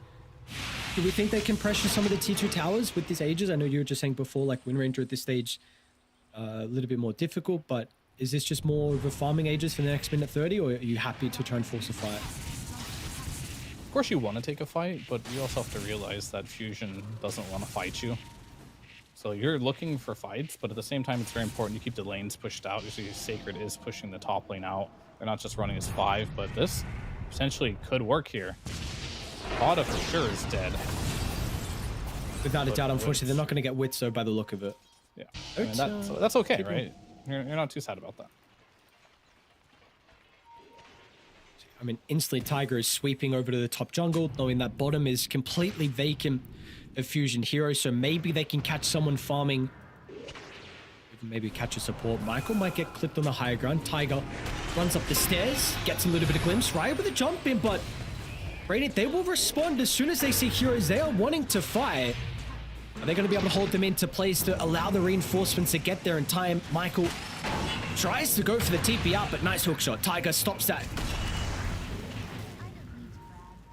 So I saw earlier, like this Rolling Thunder plus Cogs interaction. Like before, you'd get stuck in there, right? But now you can kind of like go out of the Cogs while you're rolling. So you have to like time it perfectly, and you can actually chain stun people with Cogs. But meanwhile, if you ever get caught, I don't know, do you have damage for this? Almost back. Meanwhile, actually, Clockwork just jetpacks in the middle. Hello there. And because Aegis just expired, but yeah, Wit's being stuck. He's still in some danger with the focus file still on him.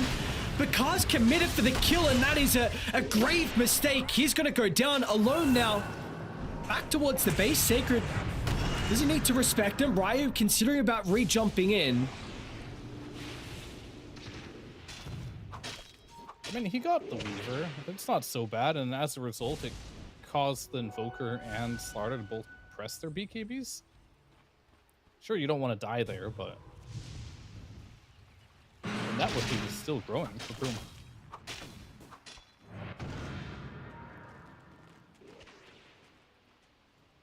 Another chaotic game. I mean, the previous one, a lot of action. This one as well now.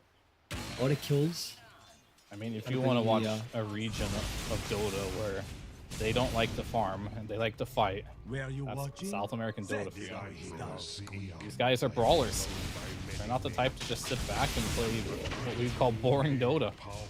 They're here to engage, use their abilities, and try to outplay their opponents. Currently doing that, 6,000 lead. Sacred's also going to get a glimpse of Michael, so good job protecting his Observer Ward.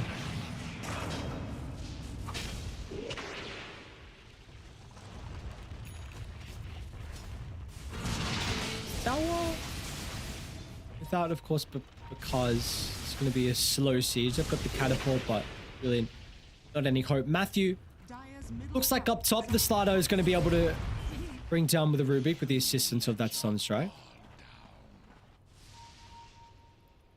Those are the good picks right there. I mean, Matthew even going for a mech on a Rubik, really just prioritizing these team fight items. Sometimes you'll see these Rubiks go for like Yules and Aghanims, just trying to get all these items that kind of like helps them survive more and make more plays. But not this game. Just going for Greaves, gonna play it nice and simple. Maybe he just wants a cleanse of his own against all these items that, like, or spells rather, like Invoker Cold Snap, getting the minus armor off of him. All that could be good stuff. Where are you watching? Radiant's top tower is under But it's not growing though. It's still staying at a bit of a steady 6,000. Fusion will smoke that. Unfortunately, that rocket was just a second too late. I don't believe it scouted the smoke out. So, Boom, they are currently clumped together.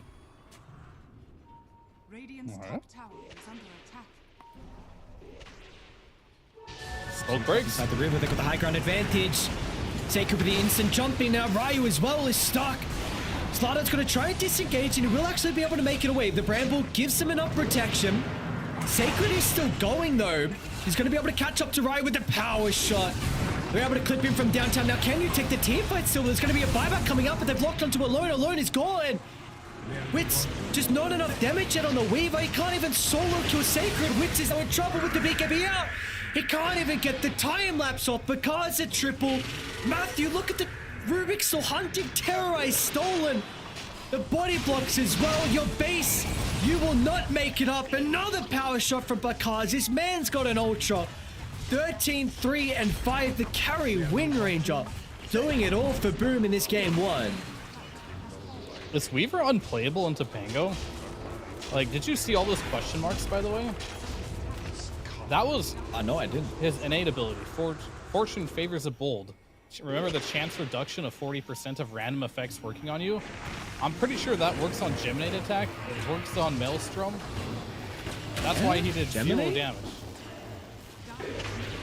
I saw like 5 question marks on there where he blocked Maelstrom procs, and I had to be Geminate attacks too. Are scanning.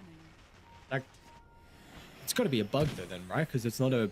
I can't say What? there's no way Maelstrom Just- procs yeah. that many times. I saw question marks flying above that Pango's head. And that I know for a fact is an innate ability, because I tested it. And you're like, yeah, he did no damage to Pango. It's because his Maelstrom wasn't proccing. His Geminate was just missing. Okay. What a joke, honestly. That makes me upset to watch. Roche is gonna go down. They're trying to smoke to get there, but they will be way too late. Aegis Cheese, because takes the Aegis Cheese given over to Dark Margot. Are you really still gonna take the team fight? You don't have 2 heroes here. Yeah, that's a problem, but the surprise effect is there. Oh, right, the surprise. You're down 15,000 in Aegis advantage. That surprise is they want to fight. Boom, like, oh, yeah, come to us. But sometimes after you do the Roche, people like split off a little bit, right? And you could get an easy pick on a support. But if your team isn't there, you obviously will not have the capabilities of doing so. And they're gonna go high ground. They decided second Aegis. It is time. At the bare minimum, they're trying to force him back to base. Look at this board. He's Like, home. really interesting for the clockwork. So they can look to utilize this. They're going to start to see some TPs back. Maybe actually, let's see who actually wants a hook shot. If it's going to be right, look, Dark Willow is going to be the choice. They want to get rid of some of the control. No buyback, importantly. So a guaranteed 4v5 Sacred continuing to make space from the backline with the Rolling Thunder to give Bakaz time to deal with the objectives. So I have a D-warded as well. They're just chilling here. See what happens. Just gonna hit the barracks for now. There's no Willow for 40 seconds. Absolutely massive.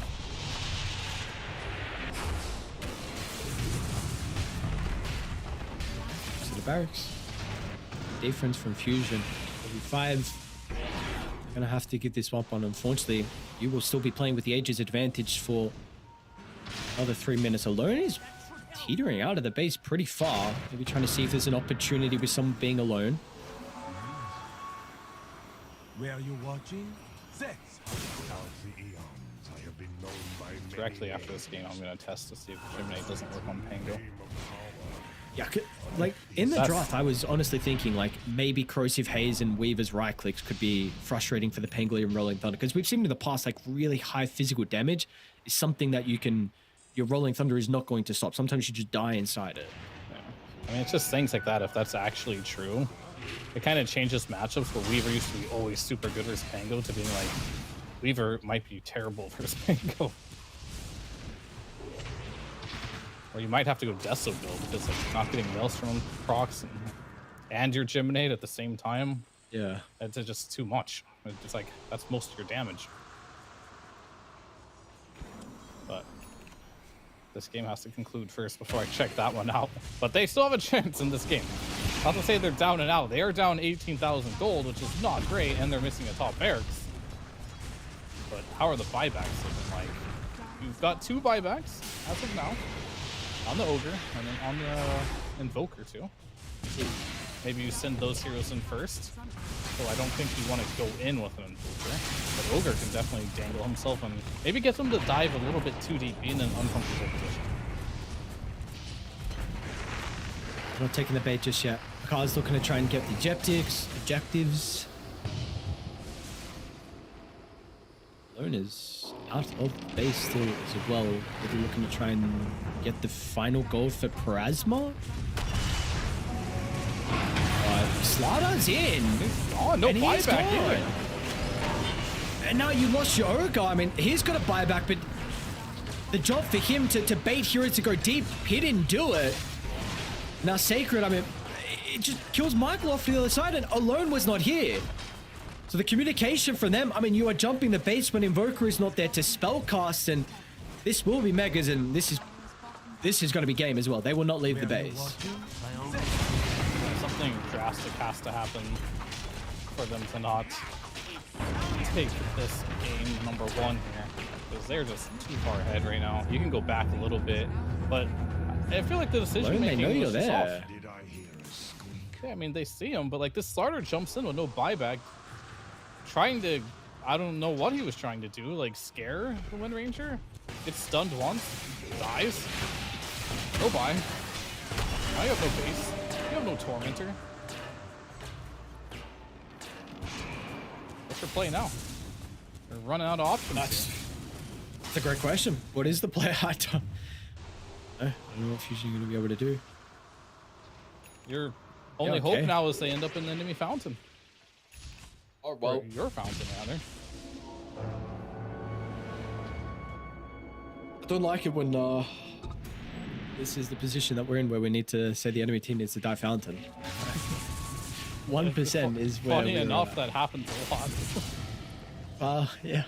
They have no repositioning though, which is unfortunate. Yeah. They can't forcefully get them back there, but Boom can willingly go there. I see. Firewood.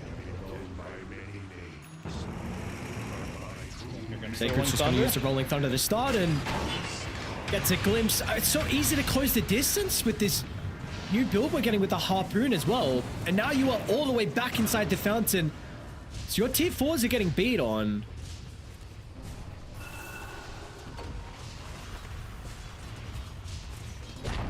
Oh, and you bought this MKB as well versus Pango. That also doesn't work on him. True. Very cool. And they're gonna defend. T4 down, Throne exposed.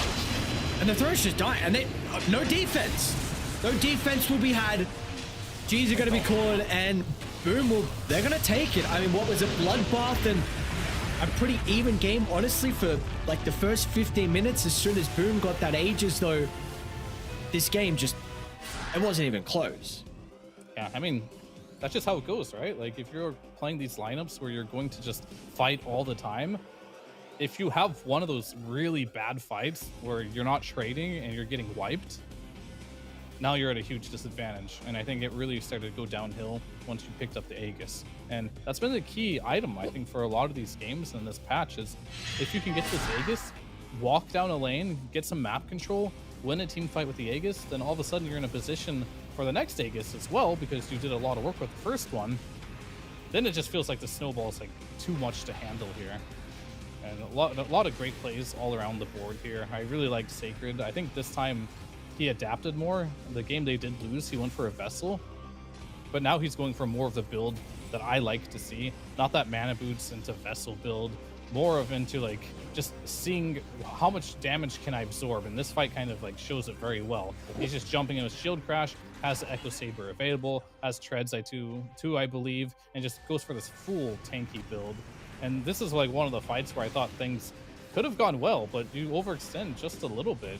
Or actually, it was the other fight before this one. This one was just, they're trying to get backwards, and I did like this pick a lot from Bakaz. I think this Wind Ranger pick was probably the best possible pick they could have done. I know I mentioned like a Naga or something, but you have to keep in mind you are laning with a Clockwork. A Clockwork plus Wind Ranger lane was just so damn strong. And look at all those question marks. He's trying to kill Sacred here, but like, feels like he just can't hit him. Yeah, I mean, you were saying that Clockwork Wind Ranger, really strong lane, and we saw that be the case with all the early kills that Bakaz was able to get. And you had some good rotations, though, like Alone multiple times. You're going through the portal, getting some really impactful kills, but we just were not able to see the Invoker throughout the early to mid game. After those rotations, really be able to utilize that network to what Fusion were needing out of him. So a big victory for Boom, and now they are one game away of continuing on with this lower bracket run and knocking Fusion out. It's definitely really, really big here to be able to be in this position. Look at all these score lines here. Ryu 1-9, really struggling. Prada 0-9, but that's kind of expected a bit from an Ogre. You can still go 0-9 and have a lot of impact. But this offlane just didn't work out whatsoever. We thought the Invoker was going to do a lot in this game, and honestly it did, but it just hit to a point in the game where the BKBs came online, the built-in Rolling Thunder from Sacred as well, made it feel like Alone couldn't have a ton of impact in these fights. And I guess the new style of Invoker is you don't see these flashy spells everywhere, right? You're playing more around these right clicks and you're building right click items. But he just wasn't doing enough damage. And I think I did mention I wanted to see a magic damage hero from that last pick there. I'm not so sure Invoker's that magic damage hero anymore. After watching his gameplay, he kind of seems more like a single target right clicker. We're not really seeing a lot of like ton of spells like being super annoying in the team fights. Sure, they're annoying in the earlier stages, but here's the man of the hour. Because on the carry Wind Ranger, had 2 really unfortunate deaths back to back, but didn't seem to slow him down at all. Continued to farm and continued to dominate this game. Yeah, not at all. Did not slow down because, and really good supporting Cask as well from everyone playing behind him. I mean, another, I don't know if quiet is the right word, but like, you know, Dark Margo again on the Zeus. He's looking very, very comfortable in this hero. This is 3 games in a row they've drafted it, and 3 victories in a row for Dark Margo, Zeus, and everyone else. And Sacred, again, this is something they are continuing to pick from him. I know you brought up the itemization change, and he's looking really good with this offlane Pangolier. So we've got a break. When we come back, we can give an answer on some of the tests with the Pango and the Weaver and see that interaction, and you know, see if this hero is as frustrating and potentially broken as some people might be making it out to be. So game 1 done. Let's see what we have in store for us with Fusion taking on Boom. We'll see you guys after a quick break. The official headset of PGL tournaments. Now, with a wireless version, experience unparalleled speed and reliability with the latest wireless technology, advanced hybrid ANC, and built-in EQ for your favorite game. Designed with elegance and durability, and extreme noise-canceling microphone. Always stay one step ahead with Aspire Wireless.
A bloodbath of an early game, but Boom able to come out on top. Some good execution from them after all the kills and action we had, as now we lead into our second game draft. Ready to go. Boom going to be on the Radiant side playing with second pick. We got Fusion on Dire as well with first pick. Hoodwink to open, CM to follow as well. All right, we're getting some more Hoodwink. So far, every time we've seen this Hoodwink, the lanes have gone in favor of that hero. So, and that's good for Fusion, right? You want to see more competition in the laning stage. That last lane was a bit rough. The Dark Willow Slardar against the Clockwork plus the Wind Ranger, it didn't go the way they wanted it to go. Not at all. It was a rough one. So, decided to make an adjustment and pick a bit of a stronger laner. And I think that's a good call. Trying to see, are you like, I mean, this Night Stalker first phase ban? Is this, there's a lot of heroes that, you know, we're seeing banned out in the first phase. Is this something you're kind of in agreement with as well? I don't know if I'm in agreement with it, but if you're a team that struggles, let's say in scrims, you always lose to Night Stalker, I'm totally down for you to ban a hero that your team's not good at playing against, right? Not to say that I think this hero is so OP that you have to first phase ban it. So maybe that's the rationale.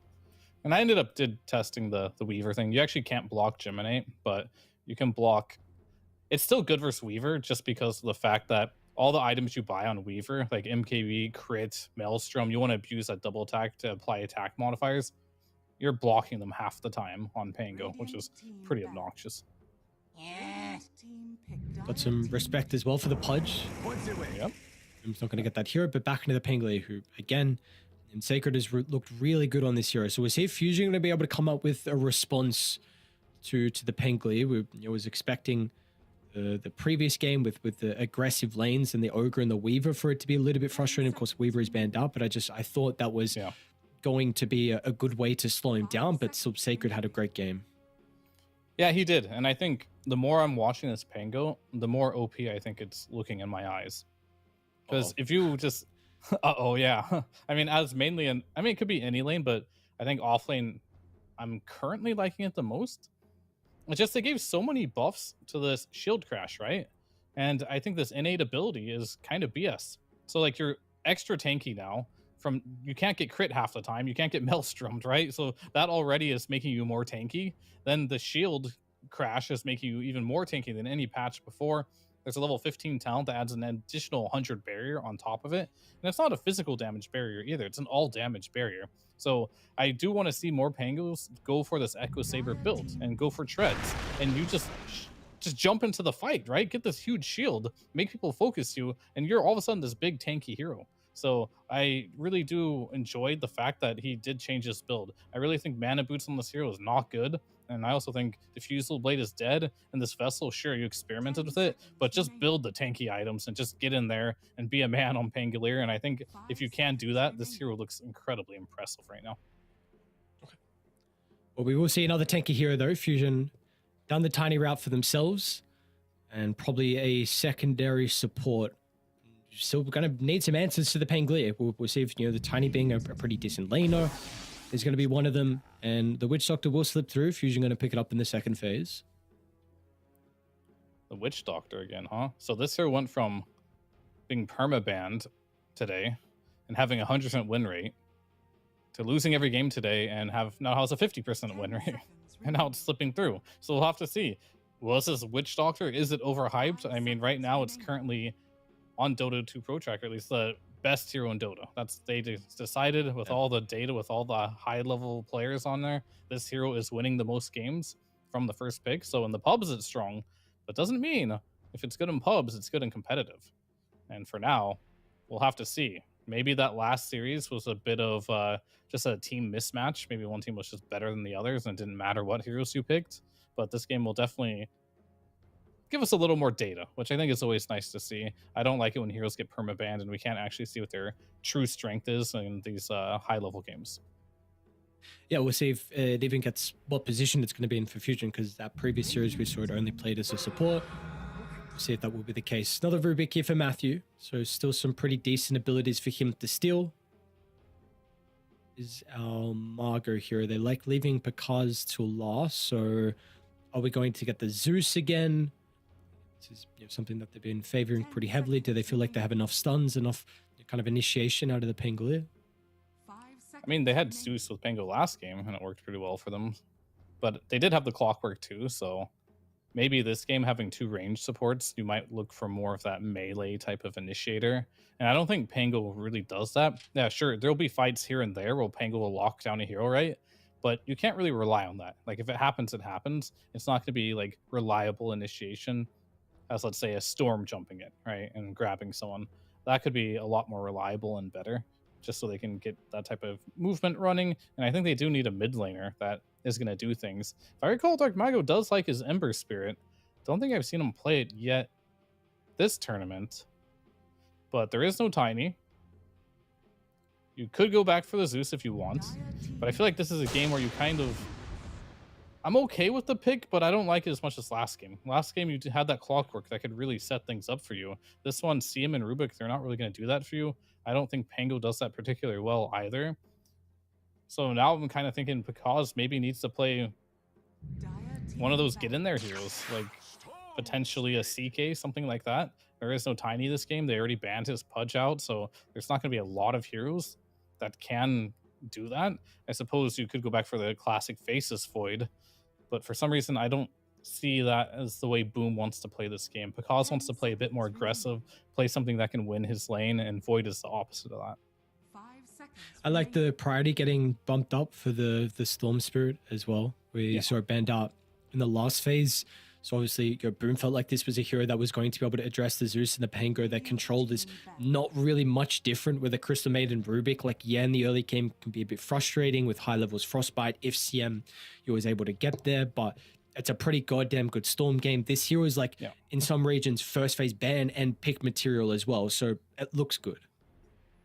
Yeah, it's funny always sometimes when we play these qualifiers, right, and the regionals, because every region has a different like look at the game, because they're always just scrimming each other, right?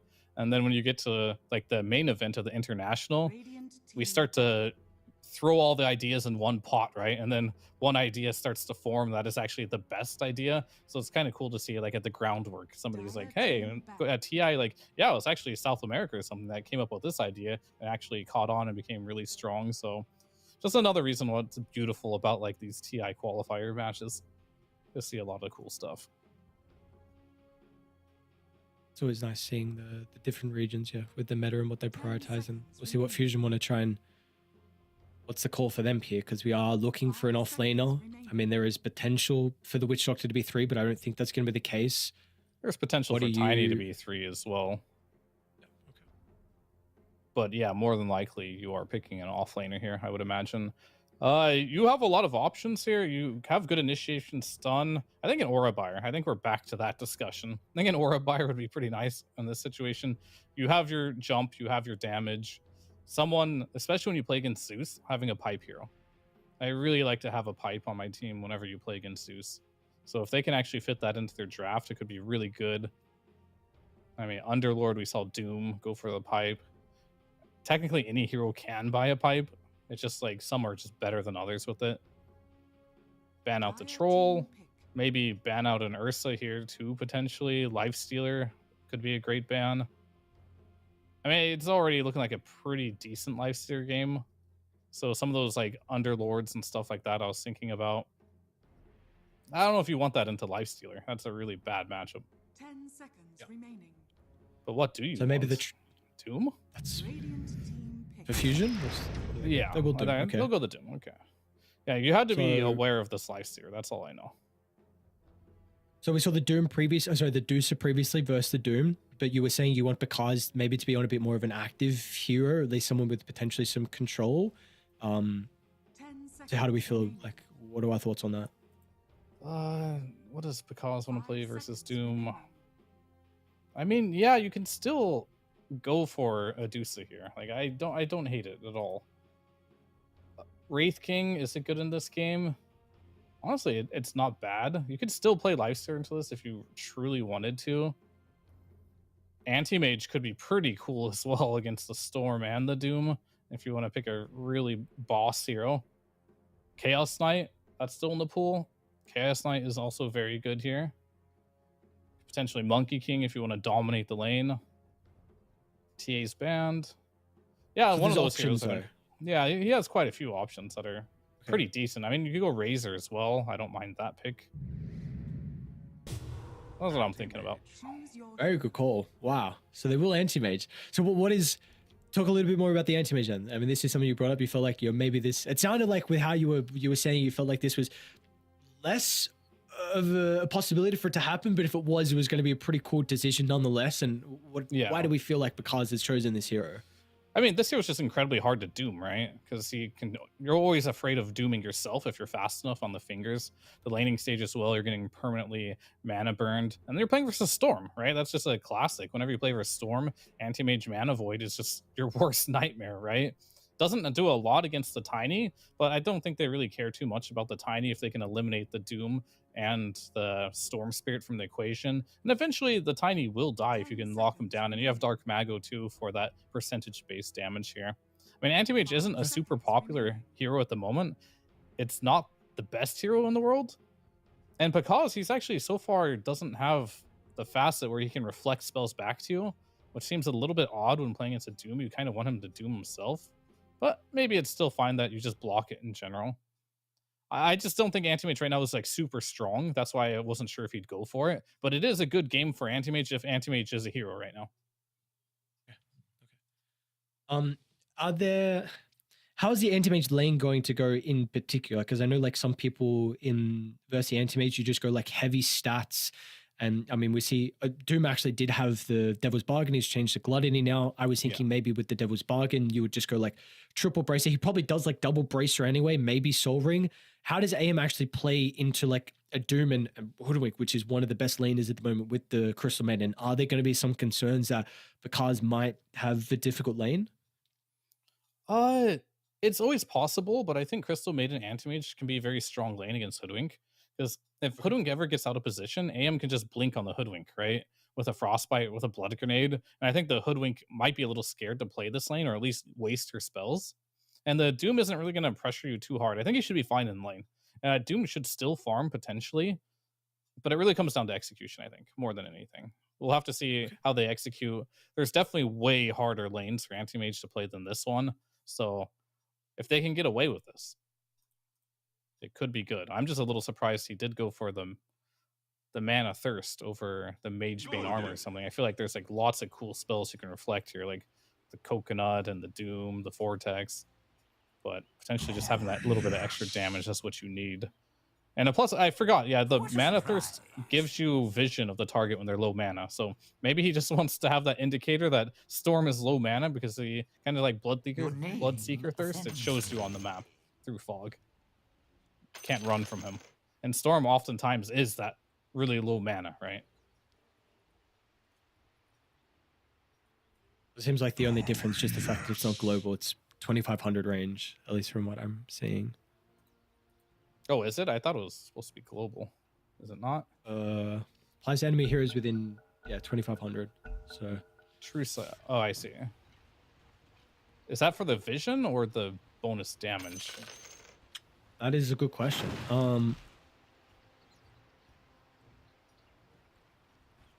Whatever. We'll find out. We'll find out. Haven't played too find out, much we'll see. Anti-Mage this patch. See if Bakaz is going to have success on the hero or not. One game away of being able to continue on in the lower bracket.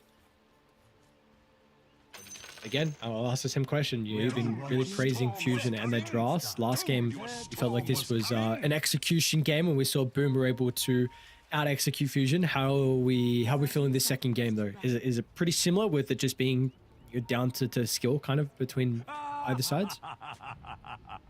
This game in particular, I think I like Boom's draft just a little bit more. But I still see Fusion having a good draft, right? I just think this Anti-Mage pick is going to be very troublesome for the Storm.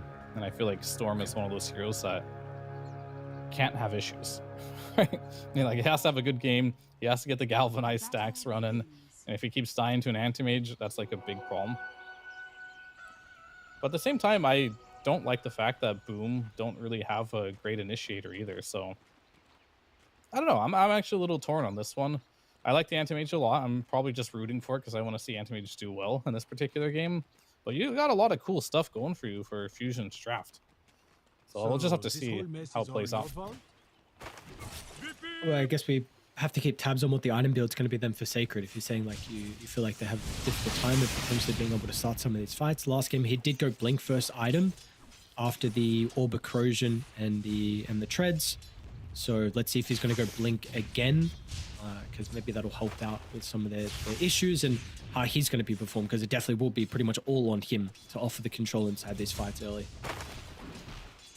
Yeah, a lot of eyes are going to be on him and how well can his lane go against the Witch Doctor. I mean, this hero is supposed to be a laning monster. In the games we saw in the last series, it did that, honestly. Like, it looked really good in the laning stage.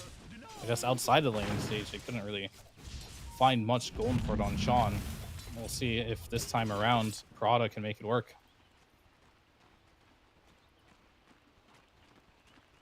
Who, as a position 5, had some monster games yesterday. I think if we look back at his disruptor performance on Fusion, I believe that was game 2.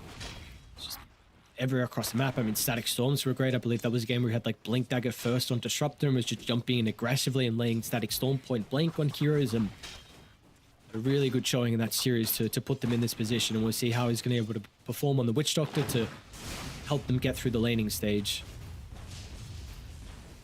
Definitely keeping an eye on when he gets level 2. And that's usually when things get very spicy, when you get a point on that Maledict. And mid lane alone is getting bullied a little bit right before the water rune. Dark Mago yet again on this Zeus, like not missing a beat at the laning stage. Seems like he's very comfortable with this hero at the moment. It probably tends to happen when you play 4 times in a row in Right. competitive games. Like you must have a lot of confidence. KDA's been looking good in all of them as well. Top lane, there's level 2. Matthew will tick out to the melee. He's got a Fairy Fire, but yeah, I mean, he's not going to pop it. There was still one more tick after that one, so Maledict already come into play. The Witch Doctor strikes the laning stage yet again. Very fun and balanced to play against this. He just Maledicts you, and then he just walks at you.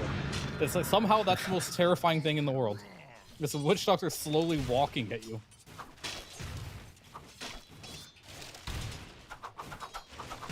Sure, this Like will this- be you're hot fix after this qualifier, most likely. Sounds like you've had some. Have you laned into Witch Doctor? Oh yeah, Have of you seen course. Yeah, Yeah. Top lane, Sacred. I've had fun. Actually, Sacred's not having too They're much having fun at the fun. moment. He's just gonna walk. Where are you watching? Walk the dog. He's just walking Yeah, on the just leash. walk. Just keep A going. tree as well, apparently. Wait, what? Okay. Is he dead because of that? No, okay. Maybe? No? What's going on? That's a huge choker. What is the damage on this ability? Why is it... Where are you watching? It says So 130, crazy. but it's actually 50% more. As the max damage increase. I don't know how the damage is calculated. I tried testing in a lobby. Granted, it wasn't for very long, but it's like it seemed very inconsistent on how much damage it was doing. But either way, we missed an avalanche. Wits is missed quite a few spells already on this tiny, but all good. And bottom lane, the anti-mage Another walk being a down. miss. Yeah. This lane isn't fun. Like, if it gets to a... You have to play it really well, and... Uh-oh. Doesn't look like they're playing. Okay, it's fine. Where are you watching? Set. Yeah, you have to Oh, play it maybe really it- slow at the beginning of the lane stage, but once you get to, like, this Orb of Corrosion on the anti-mage, and you free farm, it gets really bad for the team. You kind of have to, like, take advantage of the first couple waves, right? Before anti-mage can get these items. But as of now... I don't know, I'm a little worried for Ryu. He could die here as Hoodwink is going back to base if he tries to go for this wave. If CM is interested in it, but no, CM's just gonna go pick up the bounty rune, money for everyone. As mid lane continues to farm, all the lanes are honestly farming pretty decently. Pretty neck on neck in just about every lane here. Yeah. Well, I mean, we do have a lot of harassment being dealt in the side lanes, but it does look like people are still being able to find their last hits in the CS. I think really importantly, the fact that Ryu and Michael actually get a pull down bottom onto the hard camp, so that's going to help out a lot with the Doom to help reposition because kind of needs a full wave to be able to, a full lane, I should say, to be able to walk these heroes down and continue to right click. So it will be a bit more difficult for him to be able to put the pressure on. For now, yeah. And what's up with all these dooms and getting these facets and then not using them? Like, he has the gluttony talent, but he just doesn't still devour. Right, you would think, like, if maybe you can grab a creep or something, because gluttony increases the level. It. Why's he not using it? He needs to grab a creep, and because like you have to keep in mind the gluttony increases the level of the creep's ability by 1, which can be really huge in the laning stage. See that movement speed instead of 12%, yeah. It's 13%. Broken. That's how it's done. Broken. Nah, there's definitely some mid better lane. ones. Let's go level 6. Dark Margo is a double damage rune though, so kind of have to respect the potential of being able to blow him up.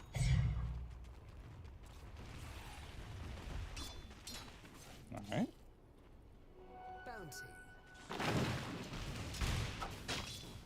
Sure, lane's honestly, or even Pango having a bit more of a difficult time. Lower net worth out of all the cores, but it's going to be the treads. Blink already queued up. And I'm still trying to put some pressure onto the Storm, but this is not something that's going to happen. So we'll see Matthew maybe walk back to top. He might be able to stack even the triangle before he heads there. I don't have like the best heroes to clear stacks, so probably not gonna go for that. Wisdom runes. Want to make sure you're on time for the wisdom rune as well, as I don't think they had vision of Prada. Maybe he was doing a sneaky play there. But they do see Prada. That ward does see him, and they're just gonna actually instantly deward that one. So good game sense there from Prada on this Witch Doctor. Meanwhile, Doom on the bot lane. So this Doom would have died like 3 times already. And one of the reasons why Anti-Mage has been getting a lot less love is your mana break doesn't slow people's movement speed anymore when they have no mana. And I guarantee you, if this was like the old patch when that happened, someone would have died already in this bot lane to this Anti-Mage. You like that change? Because it feels talent. like this hero seems a little bit less viable now with that change. I mean, he already wasn't that good before, and kind of the yeah, one it was thing, weird, right? Yeah, it's kind of like PA. Like, wasn't already a bad hero, and they just made her worse. You know what I mean? There's definitely some strange ones. They're gonna go on the Doom here. maybe this time with the Meta Void, that was what they were missing. Should no? Okay, anyway. they're gonna thunder. Look. Looks like I don't know, was because like, come on, this is your kill. Dark Micro, just take it. Yeah, I can take with the Mana Void, but we want to save it. Here you go. Put the Thunders on cooldown. That's exactly what they talked about. Or maybe next time he'll get the kill with the Mana Void because it's not used now. You can look at it either way, I suppose.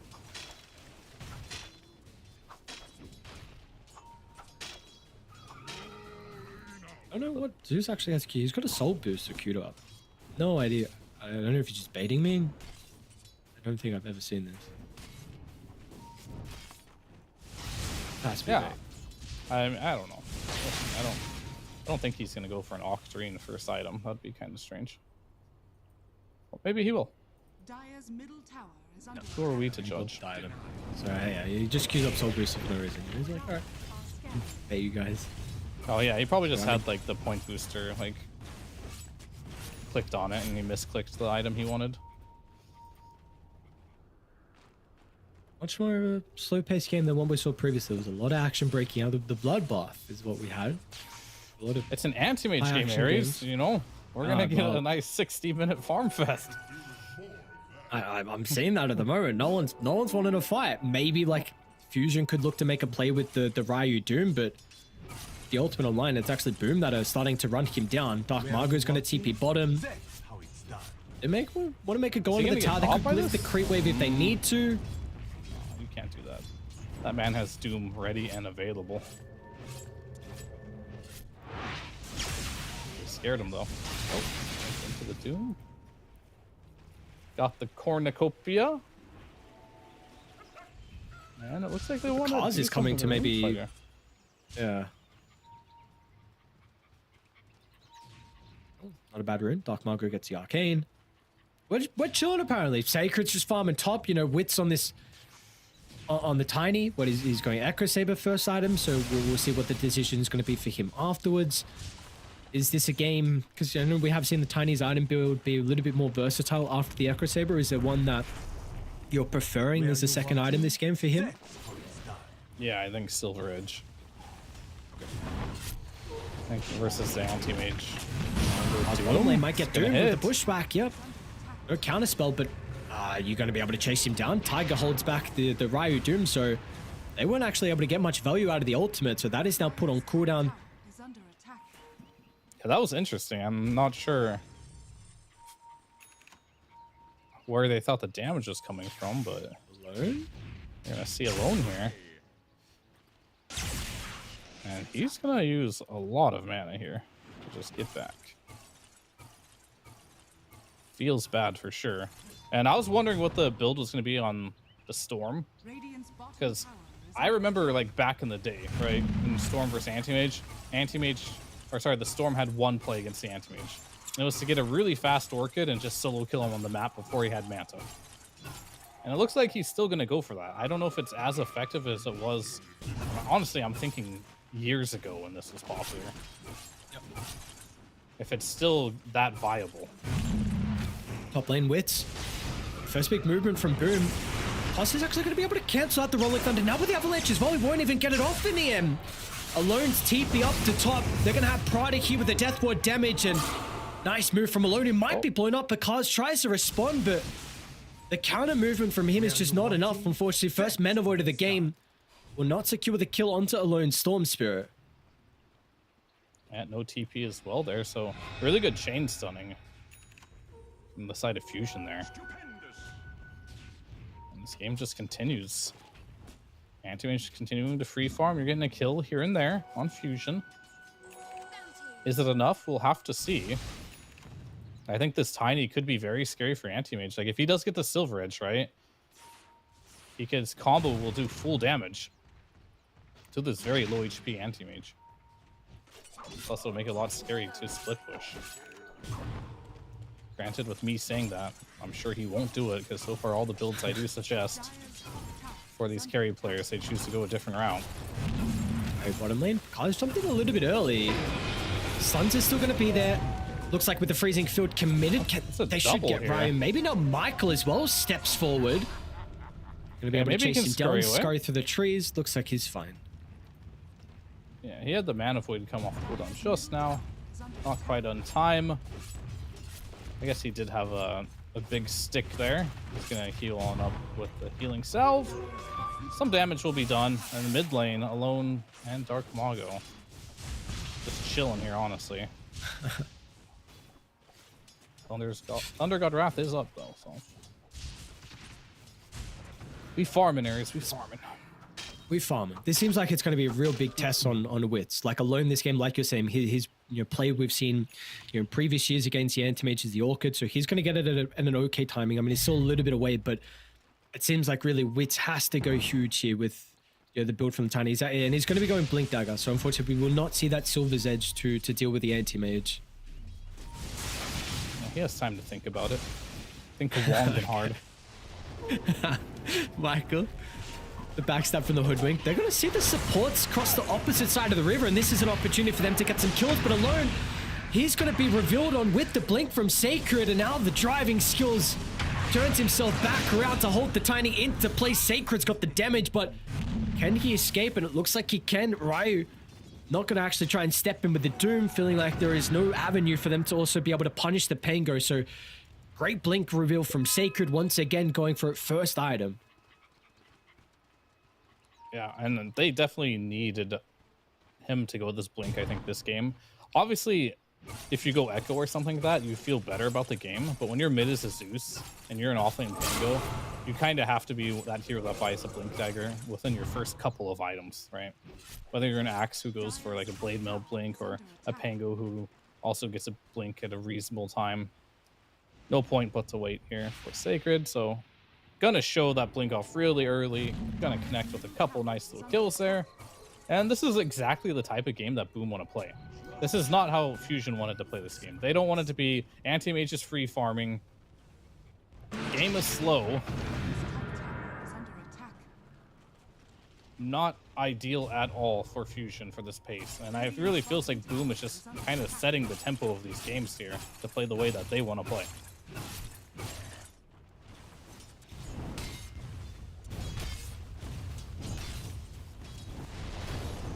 Anthony just treads Battle Fury already. And he has some stacks to boot in the jungle. Radiant's bottom This is tower a happy boy. Very, very happy boy indeed. are fortified. I want to give him what already looks like a pretty good anti-mage game, give him a good start as well. Some scary signs. Dire's middle tower is under attack. Well, I guess it's official now that all 3 cores Are fortified. are in the lead of the net worth department here. On the side of Boom. But the Witch Doctor, he's leading the supports here. The Hoodwink actually is really struggling. I didn't even notice that Michael's game was this bad. That's your position 4. You normally want to see this Hoodwink really high net worth, right? And scaling. But he's 600 gold behind even a Crystal Maiden. Radiant's bottom tower has fallen.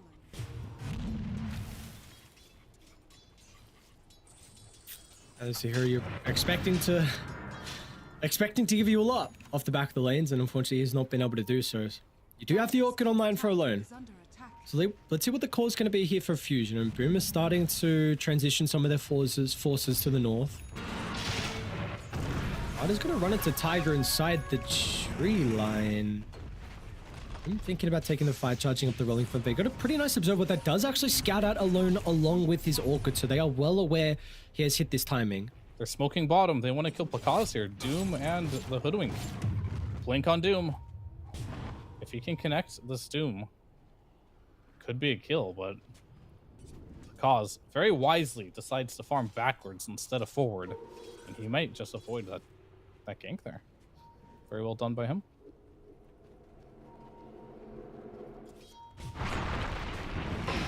Look at the blink up, but the response going to be pretty quick there. Sacred rolling Thunder into the middle. Freezing Field, it's going to be cancelled surely, but have they got the extra damage? Thunder God still on cooldown. Just used it there. Unfortunately, not enough damage now alone, along with the Doom inside the river, because can he actually hunt down a lone Storm Spirit? Looks like because he's hesitant. Now he's in trouble. Bushwhack control, it's enough. They got him. And now Matthew's not going to be able to do it by himself. Sacred will be able to assist, but you do not have enough left in the tank to deal with the rest of the members here from Fusion. Wits is going to blink back up shortly if he wants to commit. Nice Bushwhack. Michael gets a connection from a Vortex as well. Sacred, it's a lot of mitigation with a shield crash. Maybe it's actually enough to keep him alive in the end, but Fusion, they take a really good fight. Yeah, and a rare misplay there by Pakaz. Like, he should really only be going in there to cast Mana Void, right? But he kind of blinks in, realizes he's not even right-click range of the Storm, and he doesn't have low enough mana either on the Storm to really cast the Mana Void, and then he's just in there, right? And now you're in a situation where you're stuck, you get chain stunned, you get maledicted, you get bushwhacked, and then you're just dead there. So, really good fight for Fusion there to be able to just, like, survive there and honestly just kind of like wait to see what's going to happen from Boom. I really just think Pakaz he blew his load too early there. He just went in when he wasn't supposed to go in yet. Gotta be a bit more patient.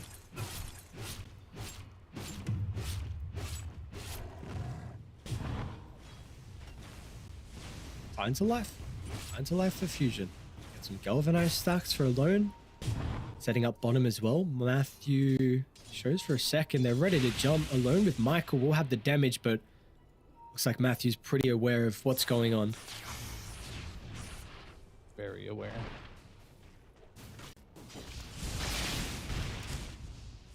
Back to the jungle, Pakaz goes like, oh, that didn't work. Anti-Mage 101, if you join a fight and you die, it means you're not ready yet. Back to the jungle you go. Try again when you have your next item. I'll try now. Have they forced the issue though? Alone, not going to be able to hold him. Sacred, a little bit too far away on that wall to be able to bounce back. They're going to get the vision with the Thunder God, so to help the chase.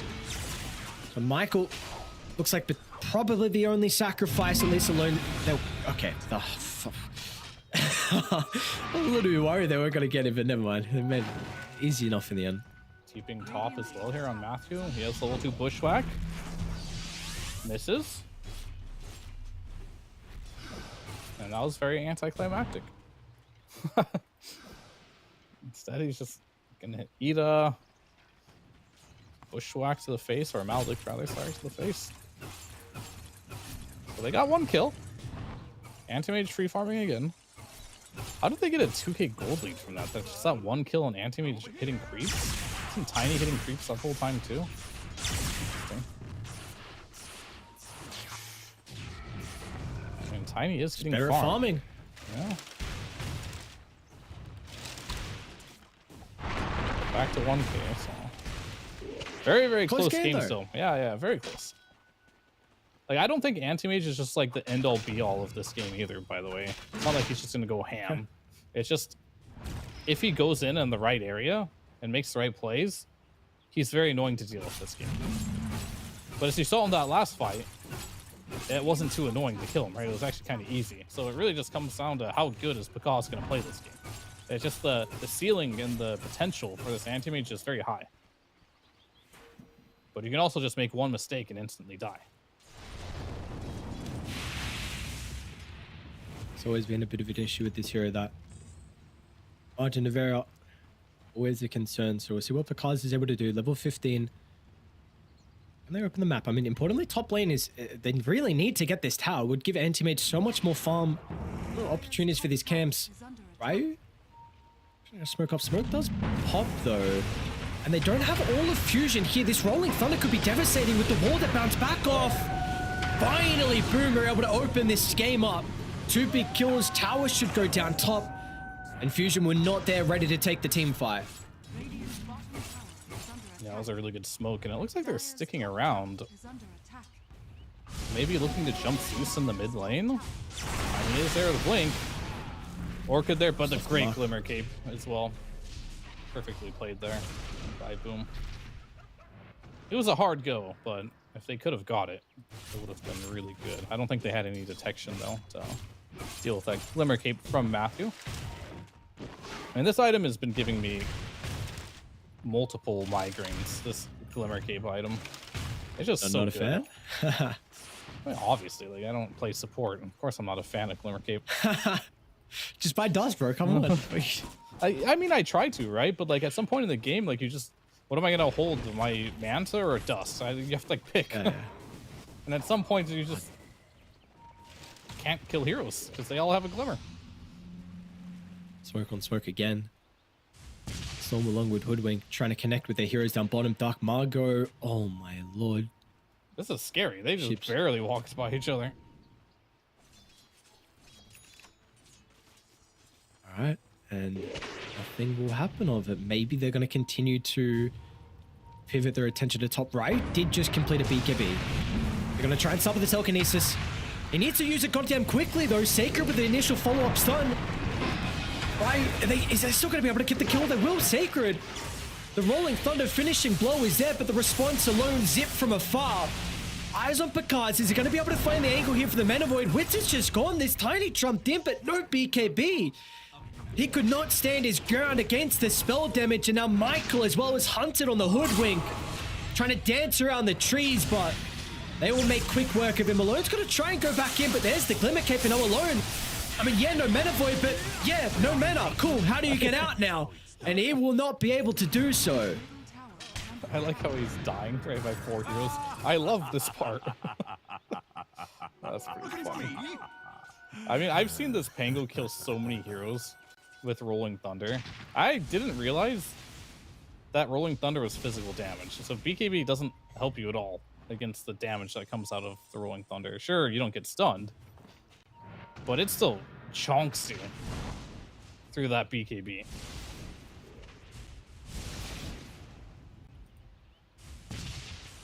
DD on Picasso now for the next fight. Things are starting to get a little bit out of hand now. Like, it feels like it could have been so much different. You know, when Zeus walked bottom by those 2 heroes that were just walking by him, that could have been Zeus dying and like another turnaround potential for the side of Fusion, but instead they missed each other, and then you get the connection on the Doom on the other side of map. It just feels like all these little things are going the way of Boom, where Fusion, Radiant's middle tower. I'm not going to say they just can't catch a break or something, but they just can't get in the right position to make these plays actually land.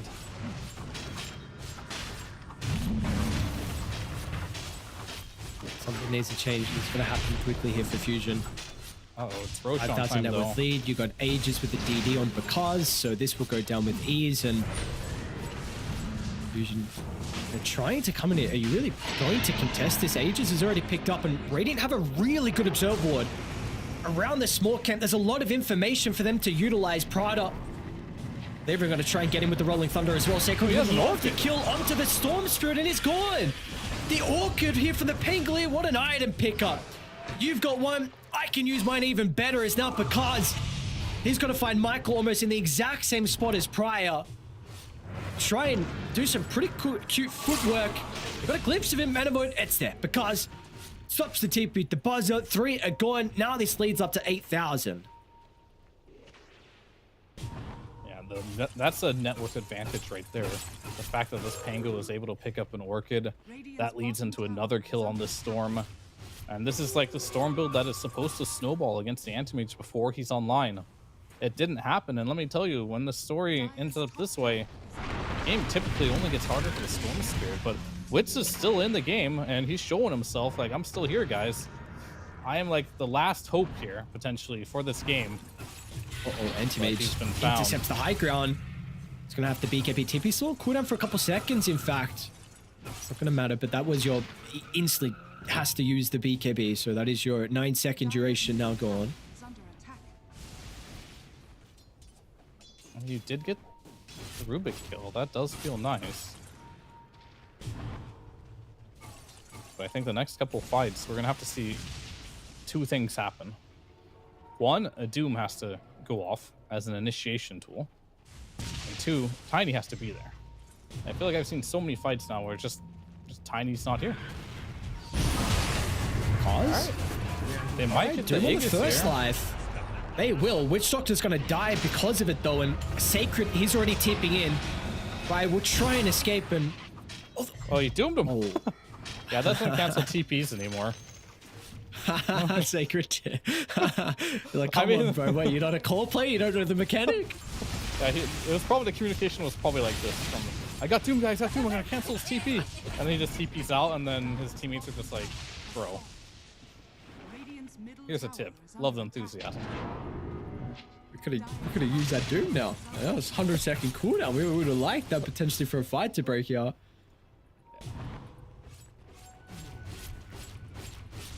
Fake hype right there. From Matthew. Radiant's middle bro. tower is under attack. Spoil the fun. So we'll see that Doom. He'll give us some hype in this upcoming fight. T2 Tower is going to go down. You got the Tormentor now as well. No one on Radiant have the Shard. Imagine the next fight, right? Alone gets doomed. You think he'll just like leave the game? He's already playing versus a Man of Wood, and then he also just gets doomed in the fights. Like, he must be so sad. They're just high grounding. See someone respond and they will back out. So happy with getting reactions. Storm. Zip on Oh, away. he canceled the TP. Beautiful play by Dark Mago. Now the hunt. He's not quite low enough mana for the thirst. Radiant are scanning. They're going to scan Thirst and cut him harder. off, and they kind of... Shouldn't they know he can't go to the right with the ward? Oh, he's not. Okay. Mid lane. Maybe want to try and force the BKB out of width. Sacred was thinking about the Rolling Thunder. Of course, they know Alone really is going to have a difficult time of being at this fight. There's the smoke. They see the storm top now. And he does get pinged by the Zeus. He's like, he's going to farm this next camp. Let's intercept him. See if they are right. They're definitely right. The Orchid is all they Here's need. the Orchid. And here's the kill. Well, okay, so this Observer Ward is 2 times in a row now they've placed this ward, and it seems like it's giving them so much information. I mean, playing on Radiant, and potentially they're ahead. I mean, this is something to look at. Back-to-back times now, it's giving them some really important kills. And they have no idea where it's at either. After Alone died, you know where he pinged? He pinged on the high ground. Like, The high ground. Yeah. they have vision here. Is under attack. Voting for Boom. The game playing the 12,000 net worth lead. Now the tier 2 tower is going to go down. This game is really starting to get out of control, and it's doing it quickly. It's been out of control for some time now. And Doom has been used. Okay, they got the Pango. This is good where it could be started.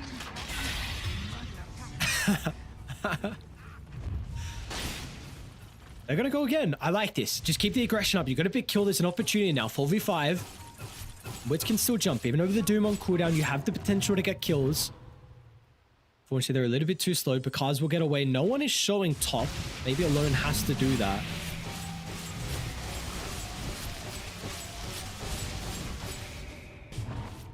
Unfortunately, they were doing Tormentor, so not able to get that second connection there. But you got to be careful with these smokes.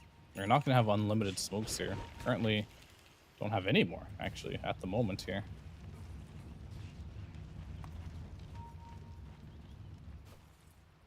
And the name of the game is going to be the next Roshan. I think these fights could turn on its head if we do have an Aegis on the Storm Spirit, for example. That way he can play these fights with freedom. Right now, I think he's just too scared to really do anything in this game.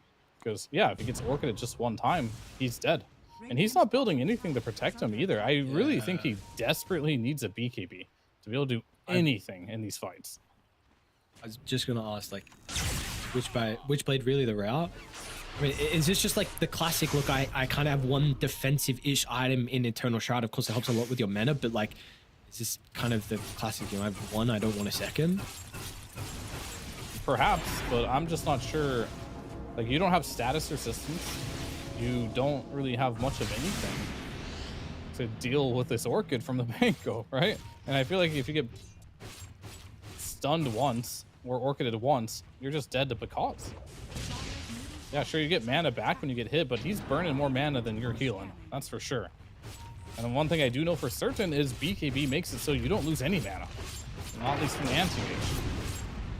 What's for vision? Try and be a bit of a nuisance here, just force some reactions.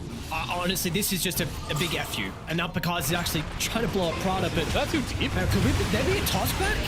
Oh, Sacred, what a rolling thunder! Oh, that is huge. It was an opportunity to maybe get the Doom out, but that stopped it short. Out with the Storm Spirit, silence is there. The control node damage will be lacking, though.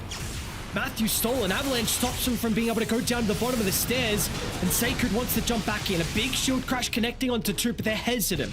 They committed a lot from Boom. They want to respect Fusion and the potential turn. And I like how I've been gassing up this anti-mage this game, but I don't think he's done anything this game. It's all like Pangolier just destroying this game so far. And I kind of talked about how this hero might be OP in the offlane position, and Sacred's really backing that theory of mine up with this game here. Looking really nice. I think, like, yeah, we can speak about it being like OP, broken, strong, whatever. I think Sacred's just also like performing incredibly well. I mean, I swear he's Grandmaster, unless like after game one. In fact, I know he was. Game one, it said he was Grandmaster. I don't know if he just his subscription ran out, or something. Between games. So, but like this guy, like, yeah, sure, you can have broken heroes, but like how he's actually utilizing Rolling Thunder in these team fights and the Orchid like itemization was something we do not see often on this hero, but it's just completely put the Storm in the bin. You're going against the anti-mage, now you have this item, now you've got Rolling Thunder on top of it. This is just like, this is getting to a stage where this hero actually might need to be banned out versus Boom. Oh, I 100% agree. You know, this hero, now that he has found a build that works well, it's looked unstoppable. Like, he was experimenting with the item build, he went for some mana boots into like, what was a Vessel the first game, they lost with it, right? And since then, he has changed up his item build, and it's looked like a completely different hero. As indeed. Very, very strong, the hero. Everyone playing well around him as well. Continuing. Hunt continuing to put pressure onto the map. I mean, we see controlling bottom. as a unit. We've got the Wisdom Rooms, Matthew, you want it for himself. Zeus, what is the call? Sacred's close to level 20 if they feel like he needs the talent. I mean, I know you're strong on Boom right now, but I think we should really consider playing for the next Roshan. Maybe the idea is to force them back to base right now, then they'll do it. Okay, they're going now. They're going to deal with this top wave. They're all going to creep up, maybe smoke out. I think they realize the next objective here is going to be Roshan on the Dire side. Get up there, see if you can get a pick. If you can't get a pick, at least drop some server wards to give you some good map positioning and open up some routes for you. And the CM does have 2 wards on. Are scanning. Ready, a good scan though. It's gonna check the smoke out. They're gonna understand that they're there. Unfortunately for them, Roche will not be up for another 25 seconds, but I think it's fine. You just plant your wards here, and you just get ready for the fight. That for sure is gonna happen, because I feel like if you give Boom and Aegis on top of this lead, it's going to do you no favors. Tiger plates a ward that he loves to play there that gives tons of vision. Got double wards up for Roshan. Now it's just a waiting game. But there is a Dire ward that sees Matthew. Matthew is a little far out. It'd be bad to get a pick off from him. Matthew has Avalanche. Could be very frustrating with this spell, but Roche will roar. They know what's going on. Matthew, they're going to get a glimpse of the Rubik. Poke and prod. Trying to kill him to start. Sacred's going to be in with the Rolling Thunder. Not able to really connect. Harpoon will get him closer towards the Witch Doctor, but it's not the most valuable kill. They'll have the numbers advantage. In fact, it's even. Crystal Maiden Gorm with a buyback coming through from the Witch Doctor. They're going to try and kite to the south. Picard's going to jump in, right? Found an opportunity, but he got the Lincolns. No Doom now inside the team fight. Alone tipped it, and it's just gone. The Mana Void disappeared from the screen. Picard's with the Lincolns. Wits, he cannot stand his ground and man fight. When they have the overwhelming amount at numbers, the anti-mage and boys can protect Picard's, and now they can get Roche as well. Poor Lone just can't play Dota. He just goes in. I think he got lifted by Rubik and within 1 lift. Anti-mage got his spells off, and yeah, very costly Doom there. Like, you don't have anything to break this Lincoln streak. He's queuing up a 4-staff now on Doom, but that was your fight. I don't know if you're gonna get another opportunity. Nobody on his team ended up breaking. Maybe he's like praying, like, someone break it. I only have during this 1 War Stomp to cast this Doom. And if nobody breaks this Lincoln's in that time, well, it is what it is, right? And unfortunately, nobody was able to break his Lincolns during that time. And the Doom was blocked by the Lincolns there. Now the Aegis is going in Bakaz's hand. You have a Tiny dead for 30 seconds. Are you going to defend your base? Nice little Quelling Blade there to stop the Bushwhack. And now, what are you going to do with the Storm? Farm mid-wave, I guess, because that's about all you can do.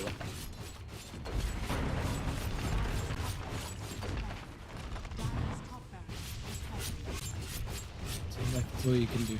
Because can't kill him without the Aegis. How are you going to kill him with it now as well? Wits is back alive. He's just going to start to send illusions at you. Gonna look for the toss back into the stun, but there's just nothing more to follow up with. That's it. That's all they had. Because is fine, and that's a BKB on cooldown now for Ryu as well, and Sacred actually wants to go in. So looking to try and create some chaos. And it gives him an opportunity, a window. And even just a split one means that Witch Doctor's gone without a buyback. Yes, you deal with the Ages. It's a 5v4 guaranteed for 70 seconds. He really wanted that Witch Doctor, huh? Doom is up. Doom is he gone. gonna cast it? Maybe. Okay, Oh, he's fine. Wit's actually doing a decent amount of damage inside the fight with a tree throw. Down goes the Crystal Maiden. But again, I mean, now no BKB on the Tiny, so how do you enter the fight without it? Certainly not easy here. You do lose 2 sides of your barracks. They're pinging the Tormentor. 21,000 gold lead here. Very comfortable game here for Boom. Really thinking about closing this one out. But you can die in because we saw him die, right? And I think someone's really gonna have to break this Lincoln's, so this Doom. He's getting the War Stomps off, but he's not getting the Dooms off, right? Because he just can't cast it. And the Sinkins is being a big problem. But that's the other problem with this game is like you don't have a lot of things that can stop this Lincoln Sphere. I suppose Should Hoodwink, Lone not be able to with Orchid? I mean, you don't have a lot, but you do have some, right? Like you have Orchid that can do it, and you have Atos on the Hoodwink.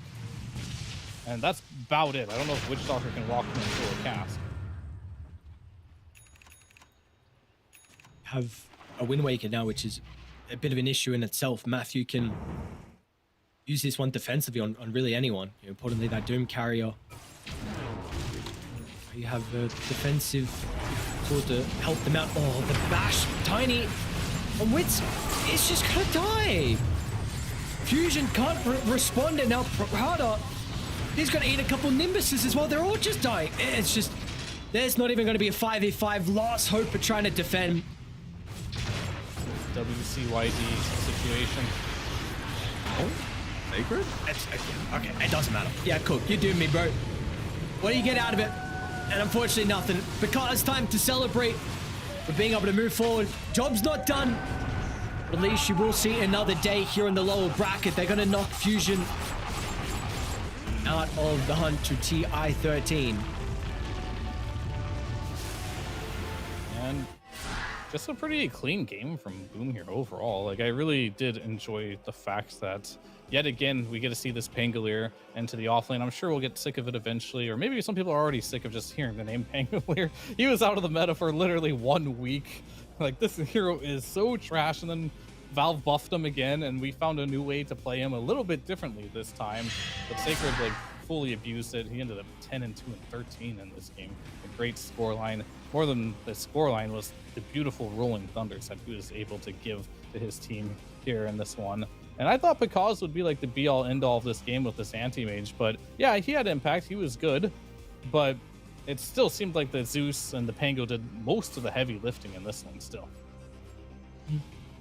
This is, is it 4 games, I think, in a row with the Zeus? So this is something, you know, we're going to have to look at. Obviously, Dark Margaret feels very confident. They like to draft it and play around it. Sacred again. So we're starting to really see like some key heroes for Boom. Rubik a couple times, and importantly also the vision game from them. Just some of those really crafty wards, able to get them some really big pickoffs across the map. Yeah, and instead of having to worry about Pangolier bashing you 1,000 times and burning all your mana, there's this cool interaction we just saw there. When you're doing Rolling Thunder, you can harpoon people into the Rolling Thunder. That's super annoying to deal with. So very cool stuff here from Sacred on this Pango. And yeah, I think this is a team. I think they went about as far as they should have went on Fusion. Like, they looked pretty decent, but they're no means looked like the team that should be going to qualifier from this region.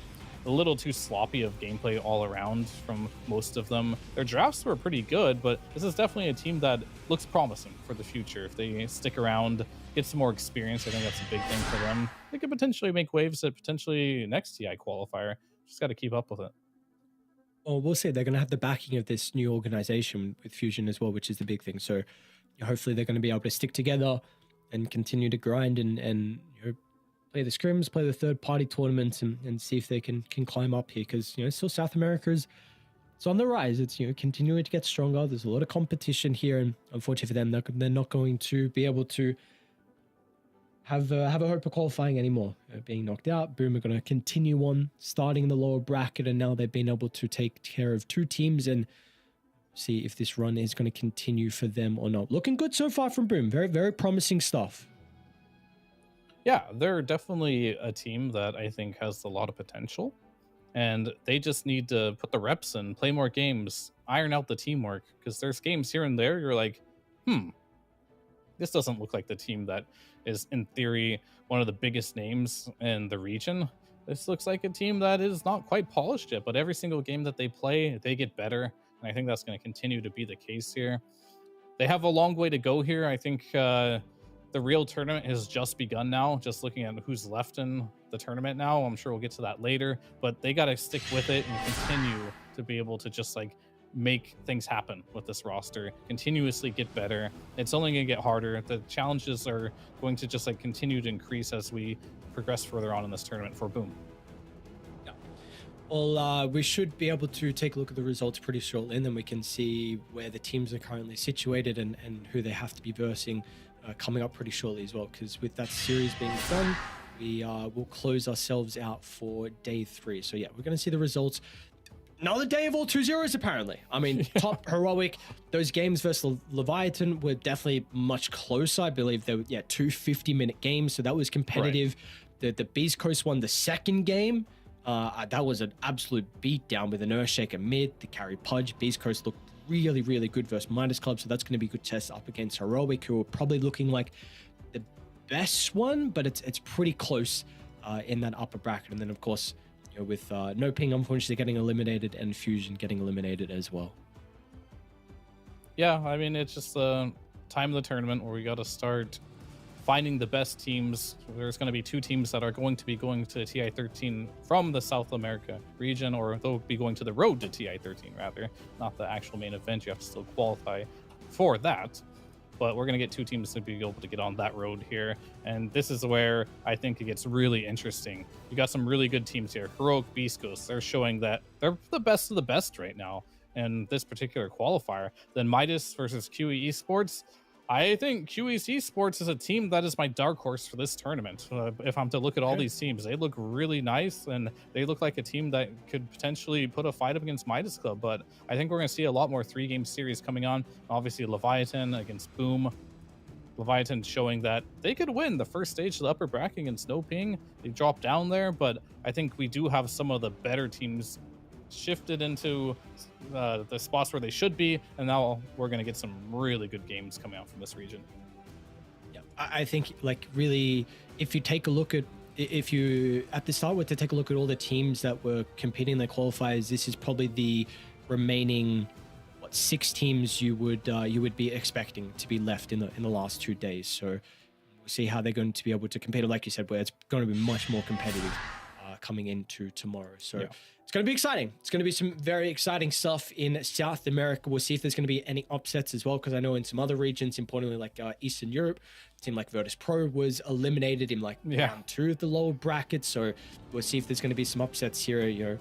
Maybe Heroic get knocked down, they lose the lower bracket, and that would be definitely an upset considering they are a team who are expected to make it out. But getting ahead of ourselves a little bit here, of course, that's still going to occur another day. And in fact, we will see tomorrow Heroic and Beast Coast play for one of those qualification series. So just to update everyone as well in regards to the time that we're going to be starting tomorrow, we'll be pushed back 2 hours. So keep that in mind if you are looking for some South American action. It will be starting 2 hours later tomorrow, but we will have some incredible series. 2 lower bracket matches, then an upper bracket match. So for us, another day, we are done here for South American closed qualifiers. Day 3, 2 more days remaining. Still yet to see 2 teams getting qualified to the international as well. But we will see you guys back. Some more international action kicking off tomorrow for South America. We'll see you guys after a bit of a long delay here with the day, and then you've also got Eastern Europe to watch. So we'll see you guys tomorrow.